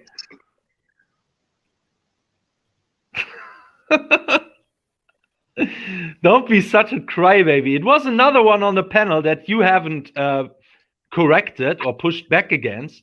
So maybe you should apologize to yourself for not pushing back against the guy that goes against your standards and you were listening to him, not interfering. Maybe you should apologize. I'm going to press play. Thank you for your apology, even though it was insincere and quite frankly rude. But you know what? I get that that's the measurement of your manhood and your honesty, your intellectual honesty. You make a mistake, you can't apologize without a jab. Cool, man. No problem. I'm a bigger, better man than you. I think we already knew that before you even hit the link. Let's move forward. Yeah, but you only did. Do you mind if we move forward? Yes, I mind. Just give me a minute. You only did it in a cowardly way. What you did is saying, well, Sasha was saying, what was she saying? Fuck him up, right? And you expressed sympathy for that sentence. You didn't say, however, specify that it means physical violence, but you sympathized with her making that statement.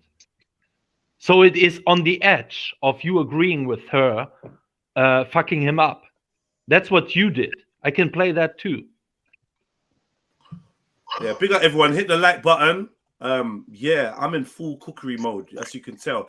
Hit the PayPal, hit the Cash App, smack the like, please. Let's get the likes up. Big up to everybody in the building. 148. Unless these 148 people watching, let's move forward. You guys are determined to expose yourself to just being insincere, dishonest, and kind of dim-witted people. But cool, let's move forward, man. Yeah, but you're bringing people into the equation. That I'm here to talk about. I'm not. Black lives. Yeah, I'm here to because Black Lives Matter. This is what. Any white organisation that's come to me like Antifa or any of them, I let them know that you're not leading what my message is. You're not. It's not your. Are you aware of who's leading Black Lives Matter? Are you aware in the United States of lady? Talk about George Soros. No, not George Soros. Not George Soros. Black people, we don't have the access to these people. The founder of Black Lives Matter. We don't have. I don't care The founder. about that. I care about. She said kill white people. I care about finding. I don't believe in that. My foster mum was a white woman. I grew up with a white woman. Put me in her home, clothed me, fed me. Big up to everyone that says Sasha Johnson's a racist. Grew up in foster care with a white mother in Oxford, and as she says clearly, for herself, she doesn't believe in killing white people, right? But obviously, other people will turn around and call her a racist.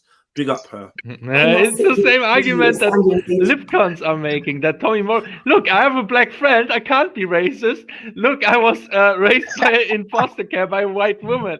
I find that hilarious. Yeah, I'm not gonna lie. I'm gonna need clips, crew, because there's gonna be quite a lot of clips that I'm gonna want to take out of this exchange. Yeah, for reasons you could imagine. I beg you lot, if you lot can't take the clips, do the timestamps, accurate timestamps of little bits, and send it to me so I can upload the clips. Yeah, because we're gonna need some clips of these like exposing themselves. Alright, cool. Silverback says, no, why are we kicking him for? Kick for what, man? Why would we kick him? Then do what, Silverback? Use your brain. If we kick Elron, we're left with just Reggie, who is like as interesting as a fucking 2p piece. You know what I mean? If you kick me, I have won. No, you lost. You literally lost within the first 3 minutes of you talking, and you've not scored a point yet. If I kicked you, it'd be testament to my patience that I kept you on for so long. Yeah, there's no losing. It's my platform. I think he's just annoying them. He's just chatting shit, innit? So let's get rid of him. We'd rather just hear Jedi and Reggie. I do think it may have been a slightly better conversation, me and you, but cool. Let's carry on. I believe in killing white people. I don't think you do. The point I'm trying to make is, do you understand why if someone who's not in the Black Lives Matter or who's not black is going to sit and research Black Lives Matter, they're then, this is just so we can go through, they're then, if they sit and research it, I asked you outside, Kenya, this is on their website. How many black people have access to that? No, I know they're probably not reading. No, but my point is that this is why there's a massive divide, because you're there for one reason, and you're there because you believe in this. But anyone else who's researching Black Lives Matter, which is the reason I shouted and got angry, I'll tell you why. I'll go through it. We can go through it now so that you might understand when I'm ranting. You might understand what I'm ranting about, because I guarantee everyone I meet, I'll ask you these questions, We disrupt the Western prescribed nuclear family structural requirement, right? The family structural requirement, mum, dad, kids, right? This is on their website. They want to disrupt it because they want the state to bring up your kids. They want everybody to be parents to your children, okay? We talk about, do you want to get rid of the police? Do you want to get rid of the police? No, why should we get rid of the police? That will create complete lawlessness, and that wouldn't be safe. And I agree. On their website. We want the police to be reformed. Yep. We want help accountable and the transparency. Yep. And we want to take out the racial profiling element that is so destructive to what's happening. And many people would support that. But what I'm saying is, Black Lives Matter as an organisation. They want to get rid of the police. Defund that. That's their main focus. What will it be like for black people and communities? That's infiltration. That's not Black Lives Matter as an organisation. But this is what's being pumped by, say for example, Black Lives Matter. Yeah, she said. You see that she's against the narrative of getting rid of the police. She's also said that they need to be reformed. She's also said that she didn't mention holding them account, but I'm sure she would agree with that. So I agree with. Agree with what? Well, I said that she didn't say that they should be held accountable, but I'm sure she would agree with that. If I was to have a conversation with her, she would agree with that. So there are points that I'm saying that I would agree with her. Right. You know what I'm saying? I thought you'd agree with that. So some people would disagree with that, like we had the conversation. I would. There you go. So so you can agree and disagree with Sasha Johnson. It's true. Lo and behold. Yeah. So and obviously she said, "Oh, we need the police to keep safe." That's what she said yesterday when I said we need the police to keep safe. There was uproar. You get what I'm saying? Yeah. But this is a pro-black. I think that's an ignorant view. She's not a coon. I think that's an ignorant view. She's clearly not a coon, bro. Like, let's be real. I don't know if you're gonna try and compare yourself to Sasha Johnson, but just don't. This is a black woman. This is a black woman that got off her ass to get involved, and you're a black man that sits on his ass to critique black people. You're a black man that sits on his ass and critiques black people that get involved. You're playing the man now. I'm making the point that when I made the argument yesterday of similar things that should be focused on in terms of holding the police account, in terms of, yes, they needed to be changed and reformed, but not getting rid of them. People were here saying that, oh, all over Africa, there's places where they don't have police. Yeah, that's true. Sorry, Reggie, my bad. That's true, Reggie. Yeah, that there are, forgetting that there's a safety element to which the police are there for. You get what I'm saying? And even Sasha Johnson, that is pro-black, concurs with that. You get what I'm saying? So it doesn't make you a coon because you go against the mainstream narrative here. But no one said it makes you a coon to disagree, to agree with that, or have that viewpoint. No one called you a coon for saying that you think we need the police. No one called you a coon for that, Reggie. Stop strawmanning. Like, be honest, or just don't have the conversation, because it's very taxing on the energy. You're making a defunct point that nobody is trying to challenge, because nobody believes that if you don't believe in dismantling the police, that makes you a coon. No one has ever said that to you, Reggie. Yeah, but it's fun. It's interesting though that she does. See, the thing is, we listen to her now clearly say that she don't believe that you should get rid of the police, but there are. I think there was another conversation or another time when she stood up and said something that sounded a bit different. But there you go. But I'm just going on this particular moment and what she said there. She obviously does feel that the police have a place. Hopefully that she wisened up, she woke up and became a little bit more aware that no, the police in its current form, we can't move forward with them. That's my opinion. Obviously, she got hers. I'm not the voice of anyone. I'm the voice of me. Do you know what I mean? But yeah, my personal opinion, if I was asked or if I was to share it, was that we've probably reached as far as we can go with the police in its current form. Well, clearly, at least this pro-black woman who's done possibly more for the community than a lot of the people that sit on here, you know what I'm saying, has said that the police. Yeah, but cool. But we got to determine if she's done more than me. Well, we don't know that. I don't know. Yeah, you was reluctant to say that, and I'm glad. So you know, I don't know. So it's not about the people that sit on the panel. It's me and you having this conversation, and you seem to have a problem with just dealing with just individuals. You have to group people together in order to explain the way they think, and this is one of your diseases of ego. It's not an ego thing. It's at the end of the day. It is the you that has appealed to the sentiments of the people, the minions that follow you here, who proclaim and you've come to use them what they say as calling me a coon or whatever. Oh, bro. You've been called coon across 3 different platforms with 3 different environments. No, I haven't. You've been called a coon on G Block and on Lions Den. The Lions Den called Lady Divine a coon. Forget Lady Divine. No. You. Oh, my brother. But we dealing with you.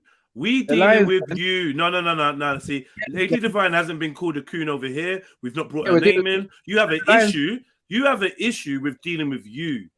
Yeah. You always want to bring other people in. I'm saying you got called a coon on every platform that you've been on, including this.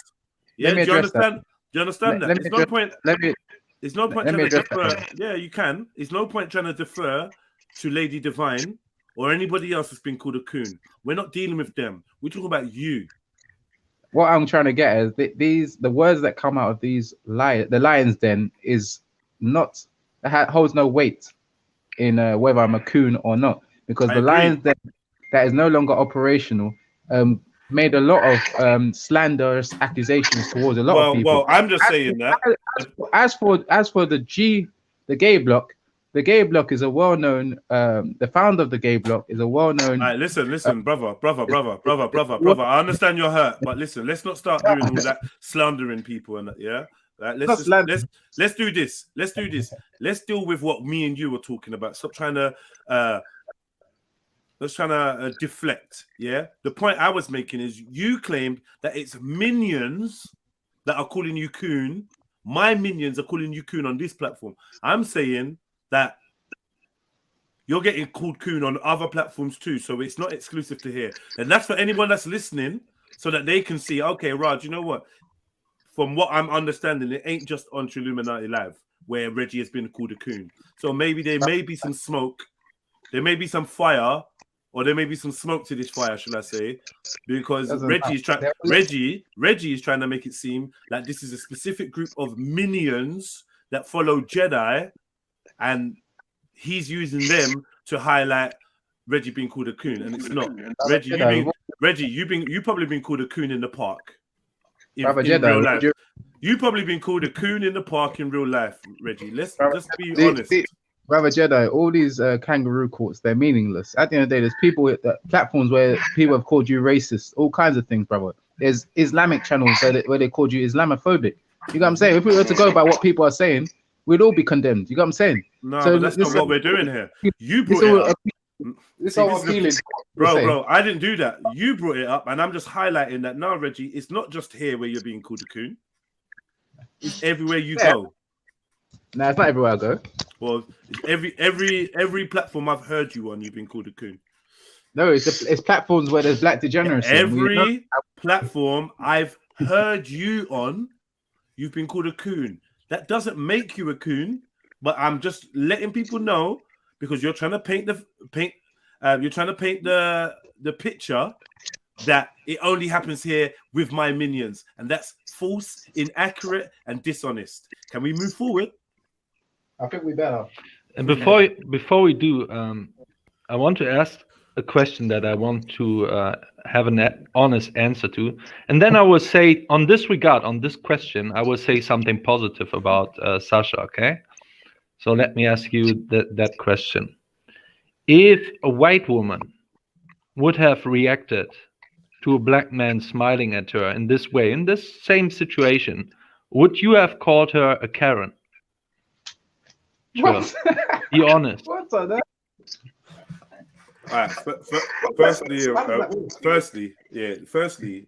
brother Elron, I believe you may be intoxicated, yeah, because the level of logic and it's just not satisfying for me, bro. I like to be intellectually stimulated, and you're not doing that for me. But for the interest of the open, let me speak. For the interest of it being an open panel, I will entertain your rudimentary argumentation because I understand that not all of us are as skilled to be able to hold this level of conversation. So I'm going to come down to your level. First and foremost, yeah, Sasha, there's a racial context to this that will disappear once you make the woman white. Yeah, that's one. Two. If a woman was invited to a conversation and one of the cohorts started to laugh at them, and she decided, "Fuck this, I ain't having this conversation," or "Rare, I ain't feeling this," and walks away, no, I would not call her a Karen.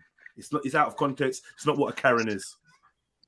Okay, I can't prove to you that you're honest here or dishonest here. I simply can't prove it. I don't think it takes away. Because you don't understand the context of what a Karen is. I don't think it takes away the racial context. It's just another racial context. No, it does take away the up. racial context because she's a black woman having a conversation with the founder of a notoriously racist organization in England named the English Defence League. And next to him, he has brought a token black man that he doesn't bring anywhere else. We've not seen him anywhere else. And this token black man, instead of standing there, right? Instead of standing there, because we know he's there for optics, instead of standing there and just being optical, he's decided to laugh out loud, which has enraged the person that is taking their time out to have this conversation. So you are definitely missing the context. The minute that you turn Sasha Johnson white, the context of this meeting disappears. No, what I'm saying, I'm not saying that this would be the same context. All I'm saying is, and do you understand what a Karen is? Can you explain you are to me saying what you believe a basically Karen it takes is? away the racial context. Can you explain to me what you believe a Karen is, please? Wait, maybe can you explain to me what you think a Karen is, please? Well, I think a Karen is an anti-white slur. That is what I am thinking. Okay, but when somebody uses that anti-white slur, what do they mean? They attribute different kind of standards to what a Karen is. For example, being offeredly like a principle on laws. For example, that you can't do certain things, and she will, as soon as someone steps aside those boundaries, she would like lose her mind or something like this. That would be one thing. right? Let me tell you. So Let me explain what a Karen is. From what I have perceived from social media, where this term originated. And do I use the term? No. Do I agree with the term? No. In fact, I've actually penalized children I work with in the youth working sector. I've penalized them for using such language, and I've pointed out to them that you might think it's funny because it's been popularized by social media, but actually it can be akin to a racial slur, right? So first of all, you're preaching to the choir.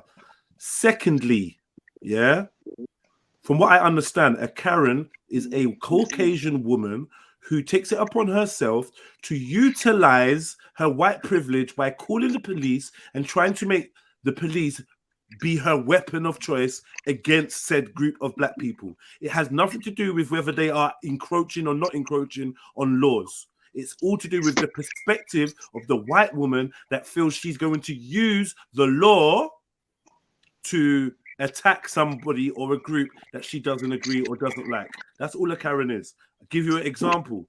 I've moved into a new neighborhood and I've ordered a pizza. I've gone outside to wait for the delivery driver to come up, and a white lady from next door has come up to me and said, "What you doing out here?" I said, I'm waiting for a pizza. She said, "Well, I don't recognize you. What you doing around here?" And then proceeded to call the police. Police is a strange black man standing outside, hanging around. He reckons he's a neighbor. I've not seen him. She would be labeled a Karen.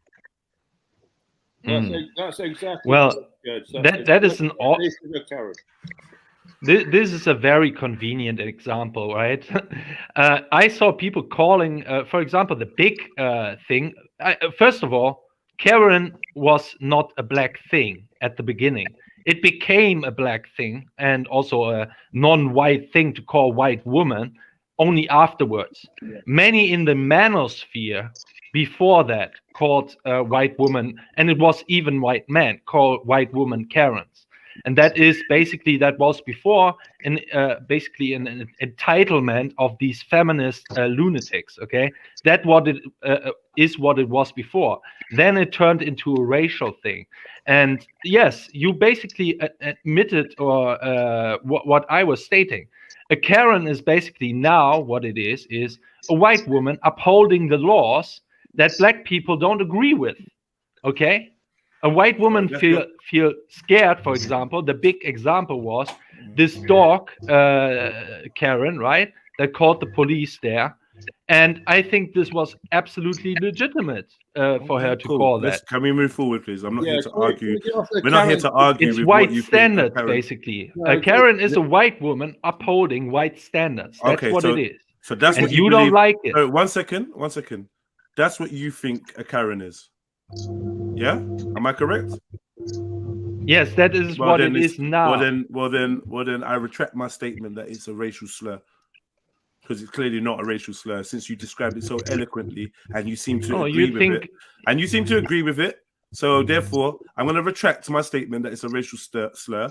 And to answer your question, no, this would not be described as a white woman upholding white standards that black people don't like. No. So can we move forward? You've asked all your questions. I've answered all of them. You sound just as dumb as ever. Let's move forward. Judge, can I just make a point? Yes, Randy. Big up yourself, Randy. Big up, Judge. Yeah. Right. Can we imagine 4 white people in this professional interview?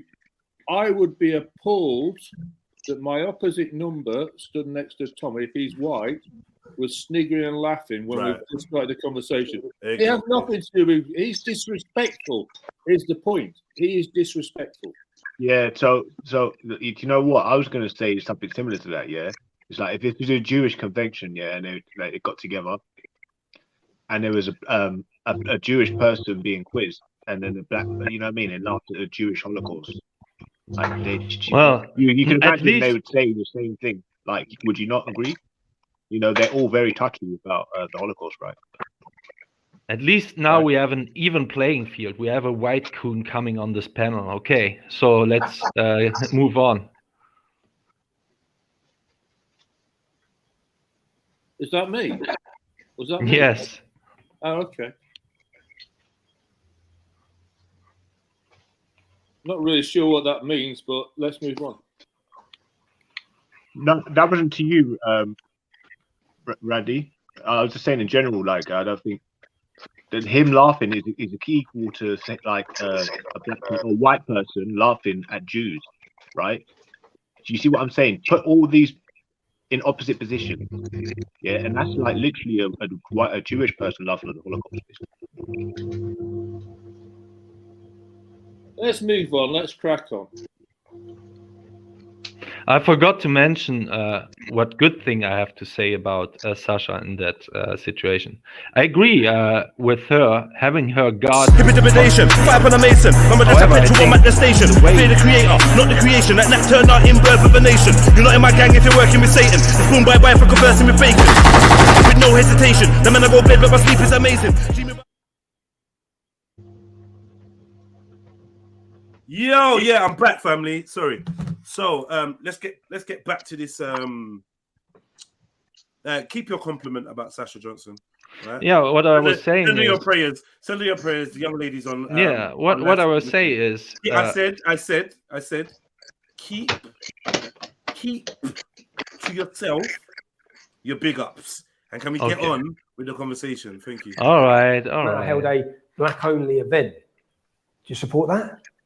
A black only event. White people weren't allowed to go. No. White people are allowed. No, they weren't in New York. They were told specifically. I'll show you the. We're in the UK. I know, but I'm trying to get you to understand the segregation, the separation, the Marxist, the break. No, it's not fear-mongering. This is what we foster a queer referral network. When we gather, we do so. This is on their website, with the intention of freeing ourselves from the tight grip of heteronormative thinking.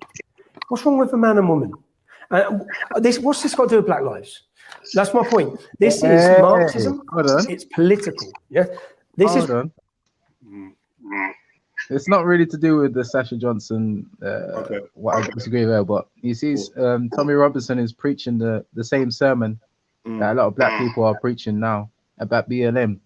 Who was preaching it before, Tommy? Well, maybe you lot were. Of course, We were preaching it. We were preaching it before Tommy. We did the research and we cared.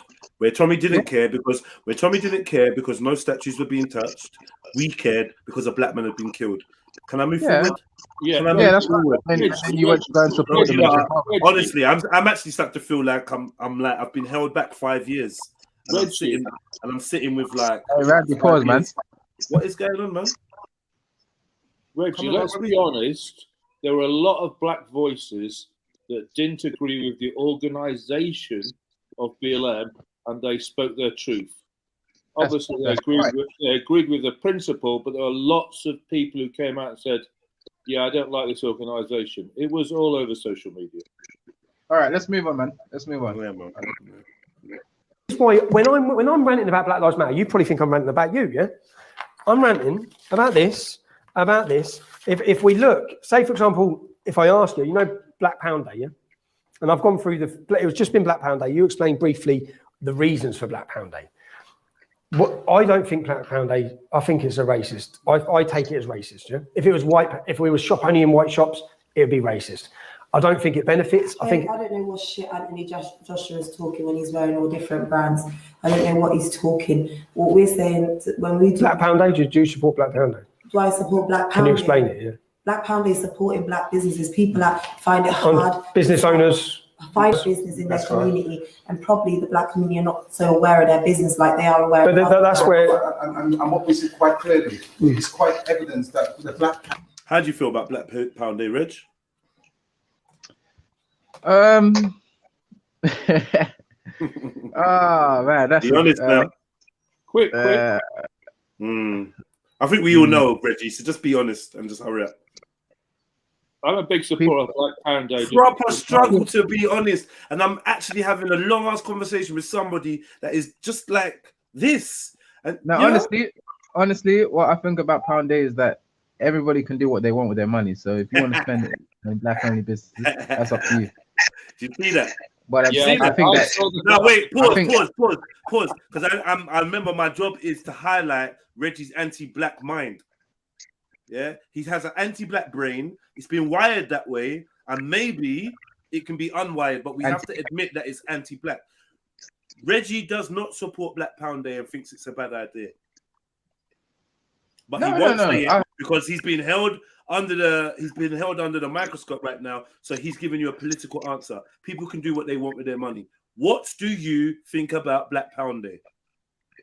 Well, I think that people spending money in only a particular ethnicity's business is tantamount or borderline to being racist. It's almost equivalent to saying, "Oh, only employ white person day," or "only employ black people day." You get what I'm saying? It is kind of borderline racist. It's one day, Reggie. We're not Reggie, saying... have you heard about positive discrimination? Yeah, positive discrimination is controversial, isn't it? I mean, it's maybe controversial, but do you think it's wrong? Not completely. No, I would say there are some. Black Pound Day is positive discrimination. Should we move on? There's no such thing. This is a made-up anti-white cultural Marxist talking point. Positive discrimination. When does it start? When does it stop? I'll tell you when it starts and when it stops. Because I live in a community where black people struggle to get their businesses patronized. They struggle to be able to pay the business rates. The black businesses are closing at an alarming rate, right? While big white conglomerates dominate the high street, and force the local man that's lived there for 30 years out of business. The local man that's worked there for 30 years out of business. So what Black Pound Day and positive discrimination suggests is that you should make a concerted effort, to patronize your fellow black man, your fellow brother, in order to help boost up the economy of the UK, the country we live in, and also help another brother who may be in a disadvantaged position to stay afloat. It's really very simple. It's not negative. Sainsbury's is not going to close and shut down. Tesco's, Morrison's, Marks and Spencer's, or any of the massive white or Jewish conglomerates that dominate the market are not going to lose out from a campaign that asks people to have a little bit more awareness in where they spend their money in order to help people that need it. Well, is it now people or is it just brothers? The only people, like this is the thing, right? You don't have to tell a white person to do White Pound Day. Any guesses why? Because it's White Pound Day every day. Thank you, my white brother. Shall we move on? You're move forward? in the inter-right narrative. No, because it's totally bullshit. I want to get into the weeds of what you just said. Every day is White Pound Day in the UK. Bullshit. Okay, white people are the most individualist people in the Western world, from everyone living in the Western world right now. We don't have. Look, I was just calling Randy. I'm sorry. Look, can Listen. I say something now? Are you speaking about the UK or are you speaking about Germany? Everywhere in the Western world. Can we it speak doesn't about matter. the UK? Because Black Pound Day is doesn't in the UK. matter. Sorry, 1 second, brother. Black Pound Day is in the UK. It's not in Nigeria.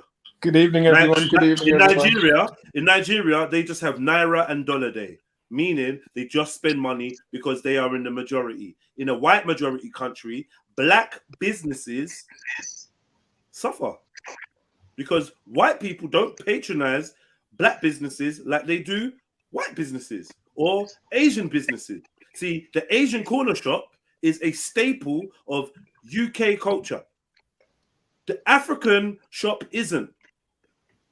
The black man shop isn't a staple. It is not recognized. It doesn't get that level of patronism. We don't spend our money there, and therefore it's more difficult for a black person to become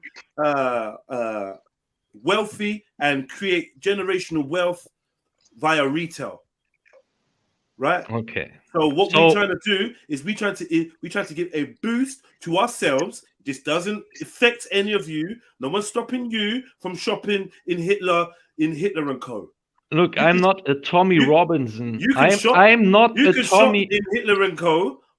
You interrupted me here. While I shop in Tyrone now let me and respond. Co. While I shop in Tyrone and Co. for the day, it's not going to affect Hitler and Co. Do you not Look, understand? you misunderstand me. I haven't even said that I'm against that. I'm for that. Okay? I'm not a Tommy Robinson who has this idea of you can't be ethnocentric. I want my white people to form just as much white businesses as you want black businesses. But you probably would say, well, I'm wrong there. I can't do what you are arguing for. That's the problem I have with you. No, actually, Elron, I think you're two sides of the same coin. You and Jedi. Yeah, and the rest exactly. We actually follow the same politics. It's actually you all actually agree. It's only that you.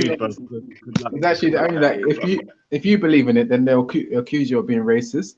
Yes. But they want to do the same thing. Well, they have nothing against so-called. I'm not gonna lie. Let me summarize it. What we have here. We don't need your summary. I'm trying to. I can't lie to you, Reggie. Bro, there's lots of white people that won't consider walking into a black business and spending money. It's just a normality of living in a white majority country. It is what it is. I'm not calling them racist. They're just doing what they naturally do. That's it. Simple. They want to go in a shop and see a shopkeeper that reflects them, and I don't judge them for that. No one is judging people spending money the way they want to spend. What's happening is we're encouraging black people to take on the attributes of certain attributes of their what are we going to call them? Their flatmates, colleagues, people that they live alongside, fellow citizens, and actually pay some attention to their demographic. Pay some attention to the demographic they are in, understand their spending power, and spend with racial intelligence. You see, that's fine. Rhonda's never been into a black business. So when I go into my Caribbean takeaway, I walk in and I see the menu and I'm like, yeah, I want some hard food, I want some plantains. And then I sit down and have a nice time. If I walk into a black barber's, I walk into black barber's sometimes, yes, because I know the one down the street. There's white guys going in there now, so it's crossing over in Hackney. We're getting a bit of crossover, which is nice. So I see white brothers in there getting a cut from the black barber. So it's starting to change, which I'm very happy about. But we do have to be honest with ourselves. Everyone has their individual days every day. Because think about it now. Everyone does business with their own kind, with their own people. All the way down the line. Not everyone. Not everyone, brother. Not this black is the people. issue. Right. Not black people, but everyone else who do business with everyone else. Of course, standardly, within their own, all the way from the production line to the shop front. Of course. Even to who's employed in the shop. We know this. And we're just asking black people to have some awareness, be realistic. We know that you've got white counterparts, white partners, white friends, white family. We're not telling you to destroy any of that. But what we're simply saying is, you know, the tenner that you got in your pocket, if it means that you could spend that tenner with a black person by walking 5 extra minutes, maybe on this day, consider doing so. My brother, what I believe is that the product is what brings people to buy from a business, right? So white people go into Asian shops, they go into Chinese shops, they go into South Asian shops, and they spend their money because they like the product. And if a black person brings a product that I like, yes, I'm willing to walk that extra 10 minutes. But if the product is not something that I like, then what's the point? Okay, but what is the point of you saying that? No one's asked you any of that. We don't care what you do and what you won't do. We're just maybe saying, not you. You're against Black Pound Day for no reason. You got no good reason to be against it. I'm not against it. Is it good? Yeah, you are. Jedi. I'm not against the thing. I already asked you twice, and you know. No, I said when I started the conversation, I was very clear. I said that people can do what they want with their money. If you are you for it? Are you for Black Pound Day? For me, it's not for me. But if people you're against it, stop. Pause. 1 second. Listen, Reggie, just pause for a second, please, my brother. I promise you, once I said this, I'm gonna go on mute. Ladies and gentlemen, please understand. This is when I say that Reggie is intellectually dishonest and and struggles with comprehension. Here is another example, because I clearly asked this brother, and he clearly was against it. Then he's saying I'm not against it. When you ask Reggie. Are you for Black Pound Day? No, not me personally. So, I don't know what's wrong with this guy. I assume there may be some head injury or something to explain this, right? But this is why I'm taking my time out to go through this painstakingly with someone like Reggie. Because at the end of this, Reggie, you don't see nothing wrong with it, but you're not in support of it. Why? Because you have a anti-black brain. And anything to do with supporting black, you're naturally against it, and you don't even know why. You might even agree with it, but you're against it. I believe you've been programmed this way, brother. Anyone else want to say something before I press play? Yes. Yeah, there's one more thing. One second. Everyone has this. Listen. Here's the thing about what Tommy Robinson's been saying. Yeah, he's been like he throws that word racist so much. Yeah, and he's always comparing what she's doing to what BLM over here is to what BLM is in America, and saying, "Oh, that's racist." But then he doesn't understand. There's whole states in America where you cannot be in after dark as a black person. He just tends to narrow it down to these small, tiny, minute things like Black Pound Day. The only problem with black people, we talk too much. We should just do Black Pound Day without even talking about it, because everyone does their own. But the problem with that was obviously. Thank you, Emmanuel. Thank you, Emmanuel. They needed These to. people are done. Hold on. Yeah, Emmanuel. They needed to promote it. This is the only problem with it, brother. But we need to be like a bit, You understand though? They needed to promote it. We're not all got this network. Like you're privy to a certain network where information can spread without it being public. Unless we all are part of these type of fraternities where we can have these conversations behind closed doors, we're using social media and whatnot to promote it, right? Mm-hmm. Do you know what I mean? And like, to be fair, if we're talking about business, we're promoting black business, and I don't know if you promote black business behind closed doors. I think that's like kind of counterproductive. Charity. So can I just say something quickly? On the point that the brother made. First and foremost, you said it was about the product, and if people like the product. The issue isn't about whether people like the product. Many Jamaican people enjoy Jamaican food. Do you understand? Europeans enjoy Jamaican food. The problem is that for a lot of people, these things are once a week, once a month, once every fortnight. Do you understand what I'm saying to you? So the awareness and bringing the awareness, having a Black Pound Day is also about bringing in the awareness of these businesses. It's not just about, let's just only spend black. Actually, no, there's a company down the road from you that does this, that you've been paying this odds for. Maybe you can have a look at them and see if there's something that suits you. Do you feel what I'm saying to you? It doesn't necessarily just mean, like if we're crying about wealth and the state of the children and the way that the children are and whatever, how is that going to change unless there is wealth within families and the family structure and successful businesses for people to be able to do what? Afford the best educations for their children, right? And to afford the best places to live where these things ain't happening around them and their children are not getting influenced by it. These are the ways that you're going to get out of it. So for you to be like, you're not for it, like, it's mad. You should take the black out of your name, excellence, bro. You should just have excellence. Because that's verging on racism, isn't it, Reggie? No, the fact of the matter is, why do you have to have only black in your excellence? Isn't that racist? Well, because I am black and I'm excellent. You know what I'm saying? So it's descriptive. It's stupid. What are you actually excellent at?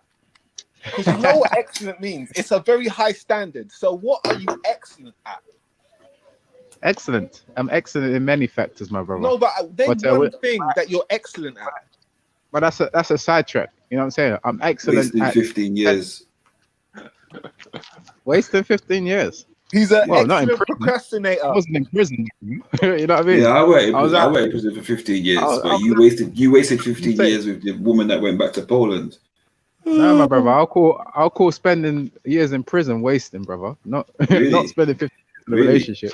Really? No, anyway, bro. This is how you know. This is how you know you're stupid because bro. This is how you know you're stupid because you didn't go to prison. You didn't go to prison, but you don't own your own laptop. I went to prison and I got my own laptop. You didn't go to prison, but you work as a hospital porter. I went to prison and got my own business. Who wasted time? Wife? Did you have wife? Who wasted time? Who wasted time? Who wasted time? The married man that owns his home, or you, Reggie, in your mum's yard, or you, Reggie, in your mum's yard, single, online acting. It's not caping. See, this is the thing. You don't let people that agree about disagreeing with you. You just don't. You can't stand it. Your ego can't take it. Your ego cannot take that individuals individually see you as a mug. You hate it. Reggie, We come to our own conclusions that you're a muggy coon. I don't even use the C word like that, but you are a fucking mug. That's it. I call you that much, bro. I don't really use the C word, but yeah. What's wrong with the C word? I said I don't use it. I just said I don't really use it. I didn't say anything's wrong with it. I just said I don't use it. Why? Because of people like it's my choice. I don't feel to label. I don't feel like I don't know, man. I don't feel like I want to label. I don't want to label another person like being that. extra nice.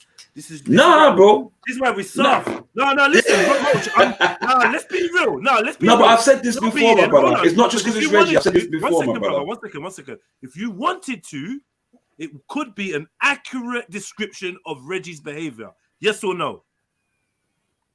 Yeah, you could say that. You could say now, that. You're not using it. You're showing him mercy and being soft. I get it. But he ain't soft when it comes to black issues.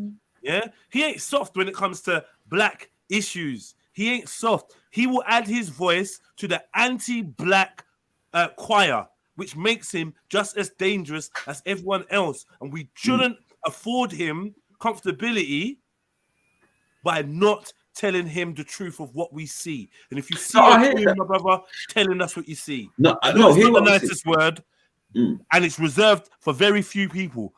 Reggie is dedicated to being a coon. I don't know where he's excellent at. So I hear you. What you're saying, brother. Yeah, I hear what you're saying. I'm not saying you have to call him that though, because I respect it. I respect where you're coming from. You know. Yeah, I choose not to use the word against a brother, but that I understand that his behavior could be seen as that. But remember, this brother talking about Sasha Johnson being willing to stab a man in the stomach.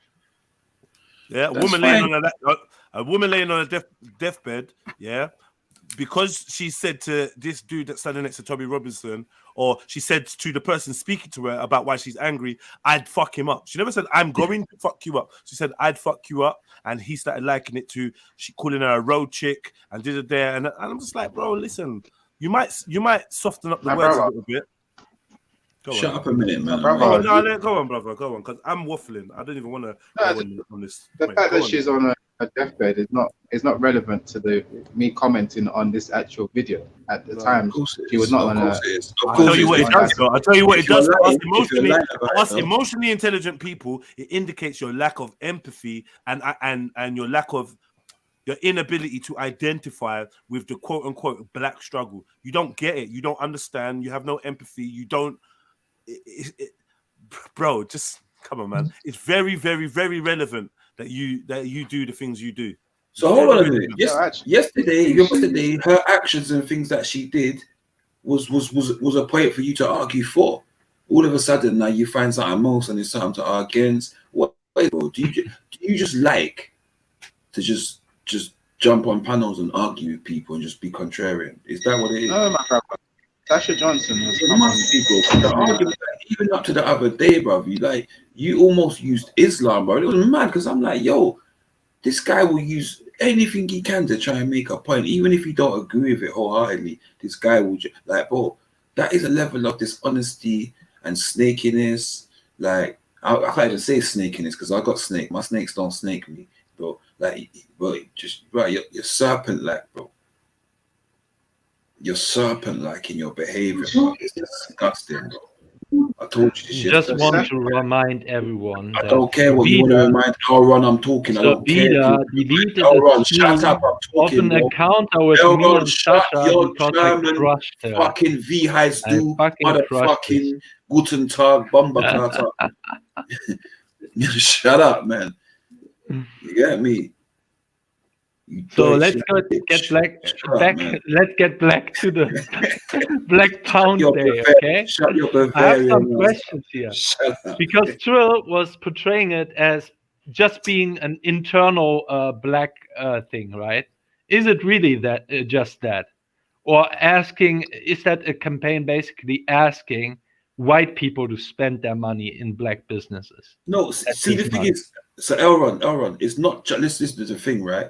Within Black Pound Day, right, and there's groups on different social medias that are supporting black businesses, right? But within those same groups, right, there will be European people with businesses that are maybe married to a black person or got white mixed race children or whatever, right? There'll be all different kinds of people that will be constituted black business. Is it going towards a black family to support it, whatever, right? It doesn't exclude or say, oh, white will just come and spend with black people for a day. If people want to support that cause, they are free to support that cause. They are also free to go about their business and go to Tesco's and Sainsbury's and Lidl, right? They're also free to do that. That is their choice. Okay, yeah. Then even in that case, I wouldn't have a problem with that, right? The problem I would have with these white people, for example, I just read a Forbes article about the Black Pound Day, right? Could you imagine this Forbes article, right? Which is a very prestigious magazine, okay? For who? Putting out Prestigious for who? It's establishment. In the white world, yeah? Right? In the white world. Yeah, in the white world, in the whole world, I would say. Continue.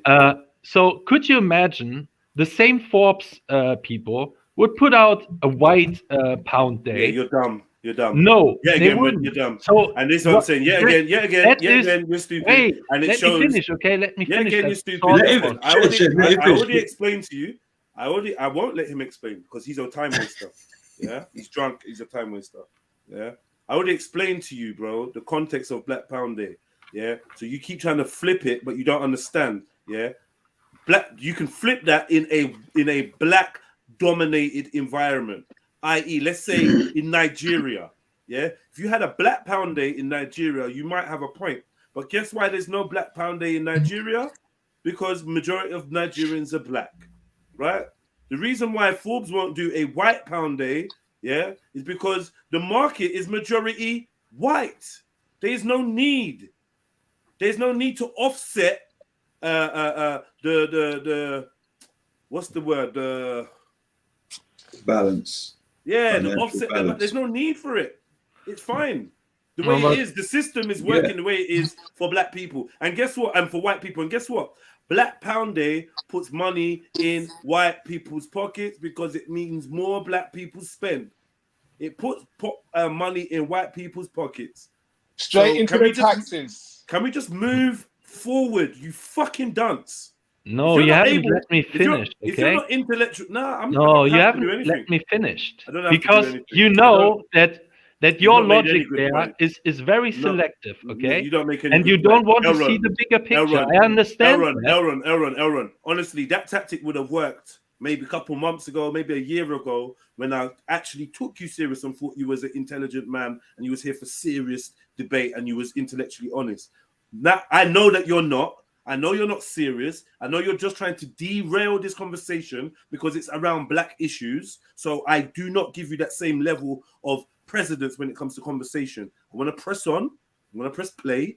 Next time you want to interject, if it sounds like a good point, and we'll fuck with it. If you start chatting shit, I'll railroad you again and keep it moving.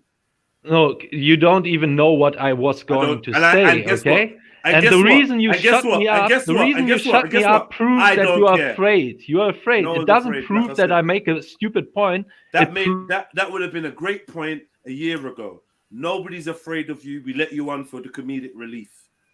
Like, please don't think you're a serious debater or an intellectual equal. So you don't get to hand out the "you are afraid of me" badges, because no one is. Like, literally, no one is. Relax yourself. Like, literally. You sit in Ralph's basement, bro. Like, do you know what I mean? Like, relax, bro. Please. Let me press play, bro. Okay, then I have a question for you, Trill. Would you let someone who makes stupid points speak out or shut him down to save him from his own stupidness? Depends on where we are in the conversation. Depends on my patience and depends on how long we've been discussing already. If it's the third or fourth stupid point, then I'm going to shut him down to teach him, stop making stupid points. Okay, And can guess you what? repeat And which guess what? stupid Guess point I what? make? This is your third or fourth stupid point. And the fact Okay, you don't just name and me the fact one you don't stupid point I remember made. the fact you don't remember the other Just stupid repeat points one. you made. The Just fact repeat one. you're trying to get me to argue with you, and I guess you just want attention or microphone time. So I'm just going to press play. Big up yourself, everyone. Okay, I will just translate I've watched it. threatening. But the problem is, And what we're trying to say is trying to draw attention as to what you could do. If where I live in Stafford Hill, it's predominantly, and near Stafford Hill, it's predominantly Jewish run. And if you see the stately homes and everything else that's been built up and a tight community, why can't we have that in the black community? Why can't we aspire to that sort of thinking and self? But you see everything like that. You see everything like that. So that's black entrepreneurs setting up businesses and supporting black entrepreneurs. Black Lives Matter, one of their main focuses on their website is to smash capitalism. Black Pound Day is to support capitalism. No, That's right. Yeah. You're supporting black entrepreneurs who want to be. Racism thrives on capitalism. That is why black people are enslaved was to create capital. But that would mean that because essentially, if you want to support Black Pound Day so black businessmen can prosper and do well and succeed, but yet on Black Lives website they don't want any of that. They want to smash that. Yeah, but we don't. This is what you're promoting to me. No, this isn't me promoting. This is my attention. I've never seen it. Yeah, but this is the thing. Why are you don't be part of an organization if you don't know what they stand for, Sasha. And this is where he got you. He got you on this, man. Like none of us ain't fucking with no BLM. And all to this day, all to a couple months ago or a couple weeks ago, you still got donuts standing up there with BLM. Like, fucking stop. Like, what's wrong with us, man? You wonder why people not taking us seriously. What's wrong with us, man? Tommy Robinson smashed it out the park with this point. Yeah, and there's not really an answer for this, unfortunately. There's not. If BLM are Marxists, how are you supporting a Marxist movement and then a capitalistic movement like Black Pound Day? He's absolutely 150% correct. And this is why she wouldn't have these chinks in her armor if she didn't stand with Black Lives Matter. She'd be cool. You couldn't chat to her about George Soros, couldn't chat to her about Black Pound Day, you couldn't chat to her about nothing to do with these silly things because she's free and autonomous. Be careful of the groups you join and associate yourself with, man. Because when people want to tear you down, they're going to tear you down using the group that you've attached yourself to. Yeah? For you at home, like, you know what I mean? Because you can learn from this sister. Very powerful sister, man. Actually, as I watch this, it becomes sadder and sadder knowing what her state is right now. You know? She's young in this. She's starting, but she could have maybe been a very powerful voice. Well, she was a very powerful voice. She maybe could have continued. I believe she would have definitely detached from Black Lives Matter 100%. There's no way she could have stayed with them. You see, she don't even care about them now. She's like, yeah, well, you showed me. I don't even read what they say, but that makes you seem ignorant. I've agreed with Tommy Points many a time. I don't know why you feel the need to highlight it, Reggie. Is there something wrong with agreeing with the truth? Something you have an issue doing? See, once you don't like someone or you're anti someone, you kind of really agree with their points. You kind of struggle. Get me? ML Reggie says she left them. Okay, cool. Oh, that's great then.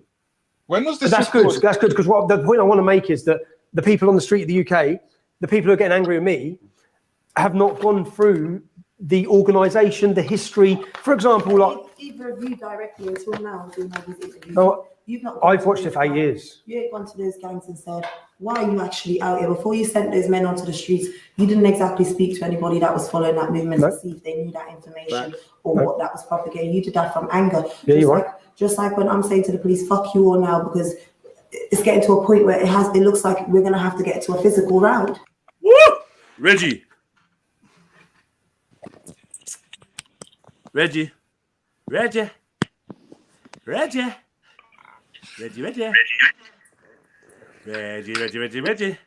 hear what she said? Did you hear what she said, Reggie? About the police, Reggie? She said, fuck you all now, Reggie. She said, fuck you all now, Reggie. So maybe you're right. Maybe she is anti-police. Ultimately, fuck the police. That's what I said earlier. She said, yeah. She's all right with them. Then she's all right. The concept, but she wants them to reform. Right. Is wanting them to reform wrong? Reggie, you go in Soho again. Fourth time in 4 days. Nah, What are you trying to find in Soho, Reggie? Allow it, man. Kadisha You're in won't be there. transition, yeah? You're in transition, yeah? All right. I'm in trans. But she's very clear. She said it earlier that she wants them to reform, but she agrees with the concept because we have to keep the place safe. We got criminals running around. That's very different from fuck you all. So I don't know what going. I reckon she's kind of at this point maybe on the edge of should we bun out the feds fully or not? Rare. And I get it. She was developing. No, I think she was to bun them out, but I also feel like she realizes that in their current guise is what she's bunning out. Bunning out, okay. Right? Yeah. I feel like that's what her thought process probably led to. Do you understand me? Before it was very clear earlier that the police are good. Patience, you know, brother. You have to hold your patience, you know, and listen to when people are talking, you know, and then I say your piece. You get me? All right, Moj, what are you saying? What you doing the late shift today? I'm here still. I'm here. Yeah. Ah, you little blood clot. I'm here. No work this evening still. Yo, what do I do for a dog's bad breath? Anyone tell me, man? Fucking no. Fucking no. dog's More breath water. is like, what? More water. More water. Yeah, man. More water. She's just there looking at me, licking her lips and wagging her tail. Your breath stinks, Jada. Mud. Well, you feeded her. You feeded her tripe. You know what? Not really. She. If I tell you what she eats, you're not gonna diss me, so I'm not even gonna say it out loud. But just put it this way: Jada's food comes with her name on the packaging. Just leave it at that.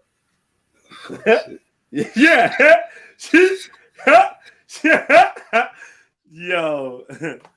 That sounds middle class. Hey, Trill, did you kick my boy Schiffer here? Huh? Schiffer was joining. Did you kick him? Nah, he's here, man. Schiffer's here. Ah. Is he your boy, is he? I don't think he gonna agree with that. I love Don't know about that one, man. Snake tongue. Come on, man. You got to, at some point, just be honest, Snake Tongue, man. And you know who you are. There you go. AKA Regina, AKA Rhino Cunningham, AKA. That's 100% charged Black Power here. Big up, shit. All right, man. All right. Yeah, big up, everyone. Big up. I've been listening though. It's been a really good one still. I'm listening to the conversation and it's like, Jedi's right. The intellectual dishonesty and the forked tongue business, it's really got to stop, man. Yeah, forked tongue. That's the term. Forked tongue, that's the fucking term.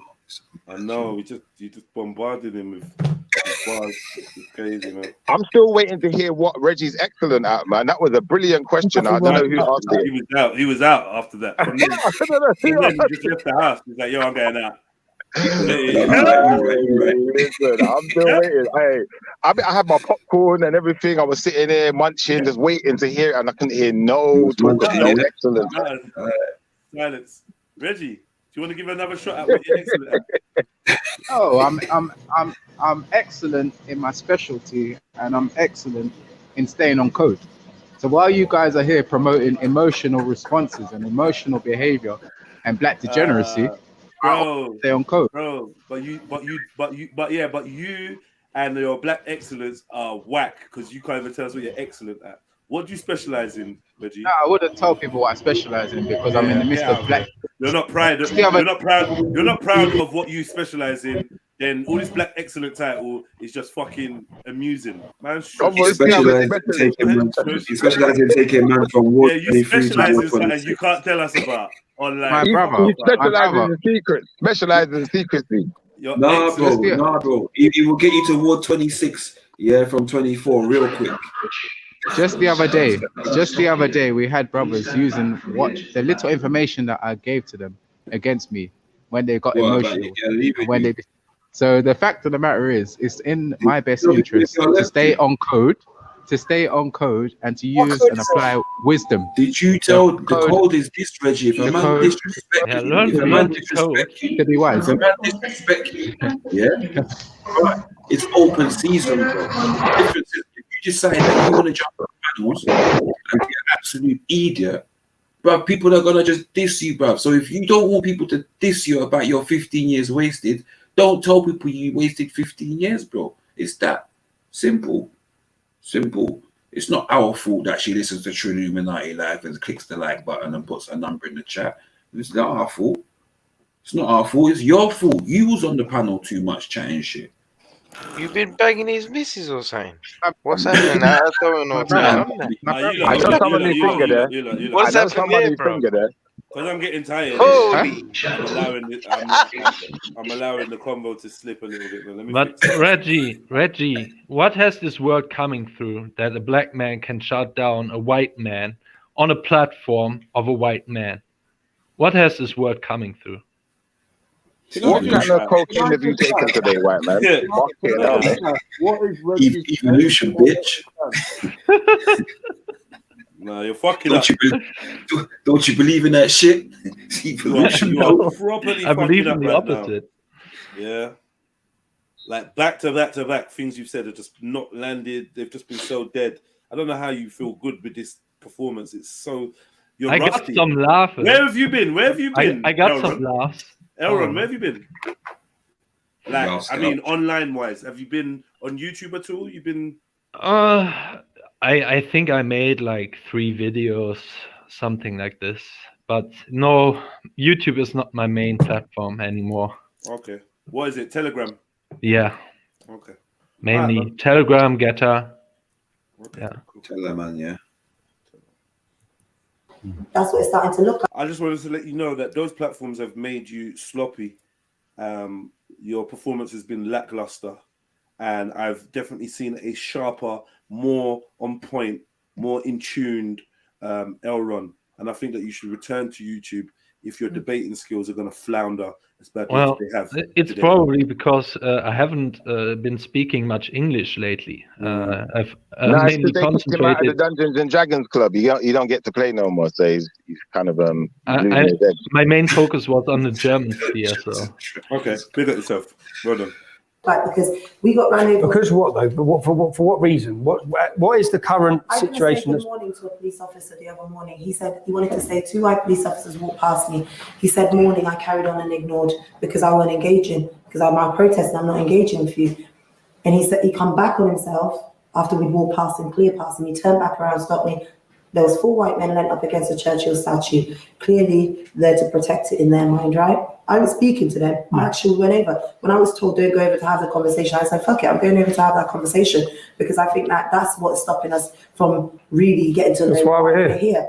So I went over and I had a conversation with them. And even one of the guys said to the police officer, why have you come back and stopped them? Yes. What did he come back and say to Kaba? He asked me what was I doing in the area, am I planning on protesting, what am I planning to do, because obviously they want to know what time the protest is. And then he went on, 9 other police officers joined, and another 5 came from this side. Then instead of standing in the conversation, they stood against the statue. So from the public that are driving past, riding past, walking past, it actually looked like they were protecting that statue, when really we were having a conversation about what are you doing. And even so if we say like with regards to the police, like currently now in the UK, because this has blown up over George Floyd in the United States. No, there's people, it's happened. No, it hasn't. I won't even pretend for a minute that it's blown up out. When Mark Duggan was dead, despite if people could say when you die, oh, he was a racist. But Joe Julian Briggs is. But you're still a person. Joe Julian Briggs is. No. He was murdered in Luton custody, black man, 3 years ago. But you're still a person. So despite of people saying, oh, he was a racist, why are you not feeling for his death? There will be people that's connected to you because people see that. Even though some people might hold a view that you're racist, some families you did help. Some people will say, actually, you didn't help, you caused racial tension and a divide. Some people say, no, he highlighted the issue. And it's different things. With Mark Duggan, he was criminalized even when he was dead. And that's weapon found. But do you think with Mark, if we look again, because all I've done, as soon as this starts blowing up, I just start looking at the numbers, I look over the last 10 years, 160 deaths in police custody, 13 black. I don't believe in statistics because even when my friend died in custody, he was 20 odd and his parents was told, was it sudden death? Sudden death. So they're finding ways to mark these. The same way that you don't believe. In custody. We had a lad who was put in jail called Bunny for he left a bacon sandwich outside the mosque. Yeah? That's all he done. He got 2 years. He left a bacon sandwich outside the mosque. Got 2 years. He was dead in custody. Yeah. So I say you're angry. Yeah. Or you. This happens on both. What I mean is, if you've got 160 deaths and 13 of them are black, and black proportion, this is what I've done, yeah? Because I just go and think. Man said all he did was leave a bacon sandwich outside the mosque. It's just looking and hearing that we're all racist. Yeah, you're cutting shit, Someone getting told you're racist. Everyone. That's how I feel. It's all. Why would you even do that? Racist. And when I looked at the police numbers, and the same for the United States. When I looked at the United States, I looked at the United States and saw the kill rate and the statistics of like we're told. I was watching. Can I point out yet again, not one woman involved in this critical conversation, and it just goes to the point that I think men have better conversations than women. I just wanted to add that there. I do believe men have better conversations than women. But is it because we start off with a majority male audience, the women do stuff, and then they don't feel confident to jump on? I don't really understand. I don't know. I said it too. I agree. Whatever the reason is, the reason is. Yeah, but MJ was here earlier, and obviously she had to go and do something. Cool. And the women might be doing some stuff. Yeah, they obviously are doing something. I They're agree. not doing what we're doing. Unfortunately, there are women. But women can chat shit. But what I know there are is the odd few, but they're very few and far between. between, to be honest with you, in my opinion. Women can chat shit about like your bum or this or that or whatever they like to chat about, relationships, this and that, blah blah blah. But like I find that my sisters are lacking when it comes to these conversations on society and wider issues. And this is why I feel so sad listening to Sasha Johnson speak, because it's rare to hear a woman so impassioned about these type of subjects and willing to go out and be on the front line and be seen. It's actually a rarity, you know. Yeah. So this is why sisters like this should actually be celebrated to some degree. Clearly, if you're fucking with Black Lives Matter and stuff like that, yeah, I ain't fucking with it. But to engage you in conversations, it's such a shame that I never got to speak to this sister and we never had a conversation. You know what I mean? It's such a shame. And then you got, you know, because wow, it's not really a shame. This is how most women are. This is just a biological fact. Oh, Jesus. I mean, I could say, oh, why doesn't Shani come on? But she's got a kid and she's got responsibility. I could say, Axon, please jump on and add a female point of view. Because girls just want to have fun. It's a shame for us though, because our community works a bit different, you know, like that. So, I agree with Jedi. It's a shame, man. It's a shame. It would have been nice to have a, you know, not in Black Lives Matter and maybe creating our own movement and engaging with the brothers and sisters in the community on building something a bit more solid, in my opinion, anyway. Yeah, and big up the sisters. It's not an attack. It's an observation, and I'm trying to inspire any women listening, because there's loads of women that listen. I'm not just talking about girls in the chat, whatever. Some women know their level, like, I can't really engage in this, or I don't want to sound dumb, or whatever. Something that Elron should actually learn. If you think you're going to sound dumb. So I listen to you, and most of the other people don't listen what you just have said. Okay. Could you clarify what you meant or elaborate on what you just said by, well, it was just a bacon sandwich. So should he get killed in custody, or what was it about, Trill? Who killed him in custody? Brother, well, you can't get arrested for eating a bacon sandwich nowhere. Wait. Should I repeat my question? One second. Oh, we heard you, but we don't know. Did he die in custody, as in prison? Because he got sentenced to 2 years, so he didn't get killed in the police station, did he? I don't know. I just heard what Tommy has said. All right. No.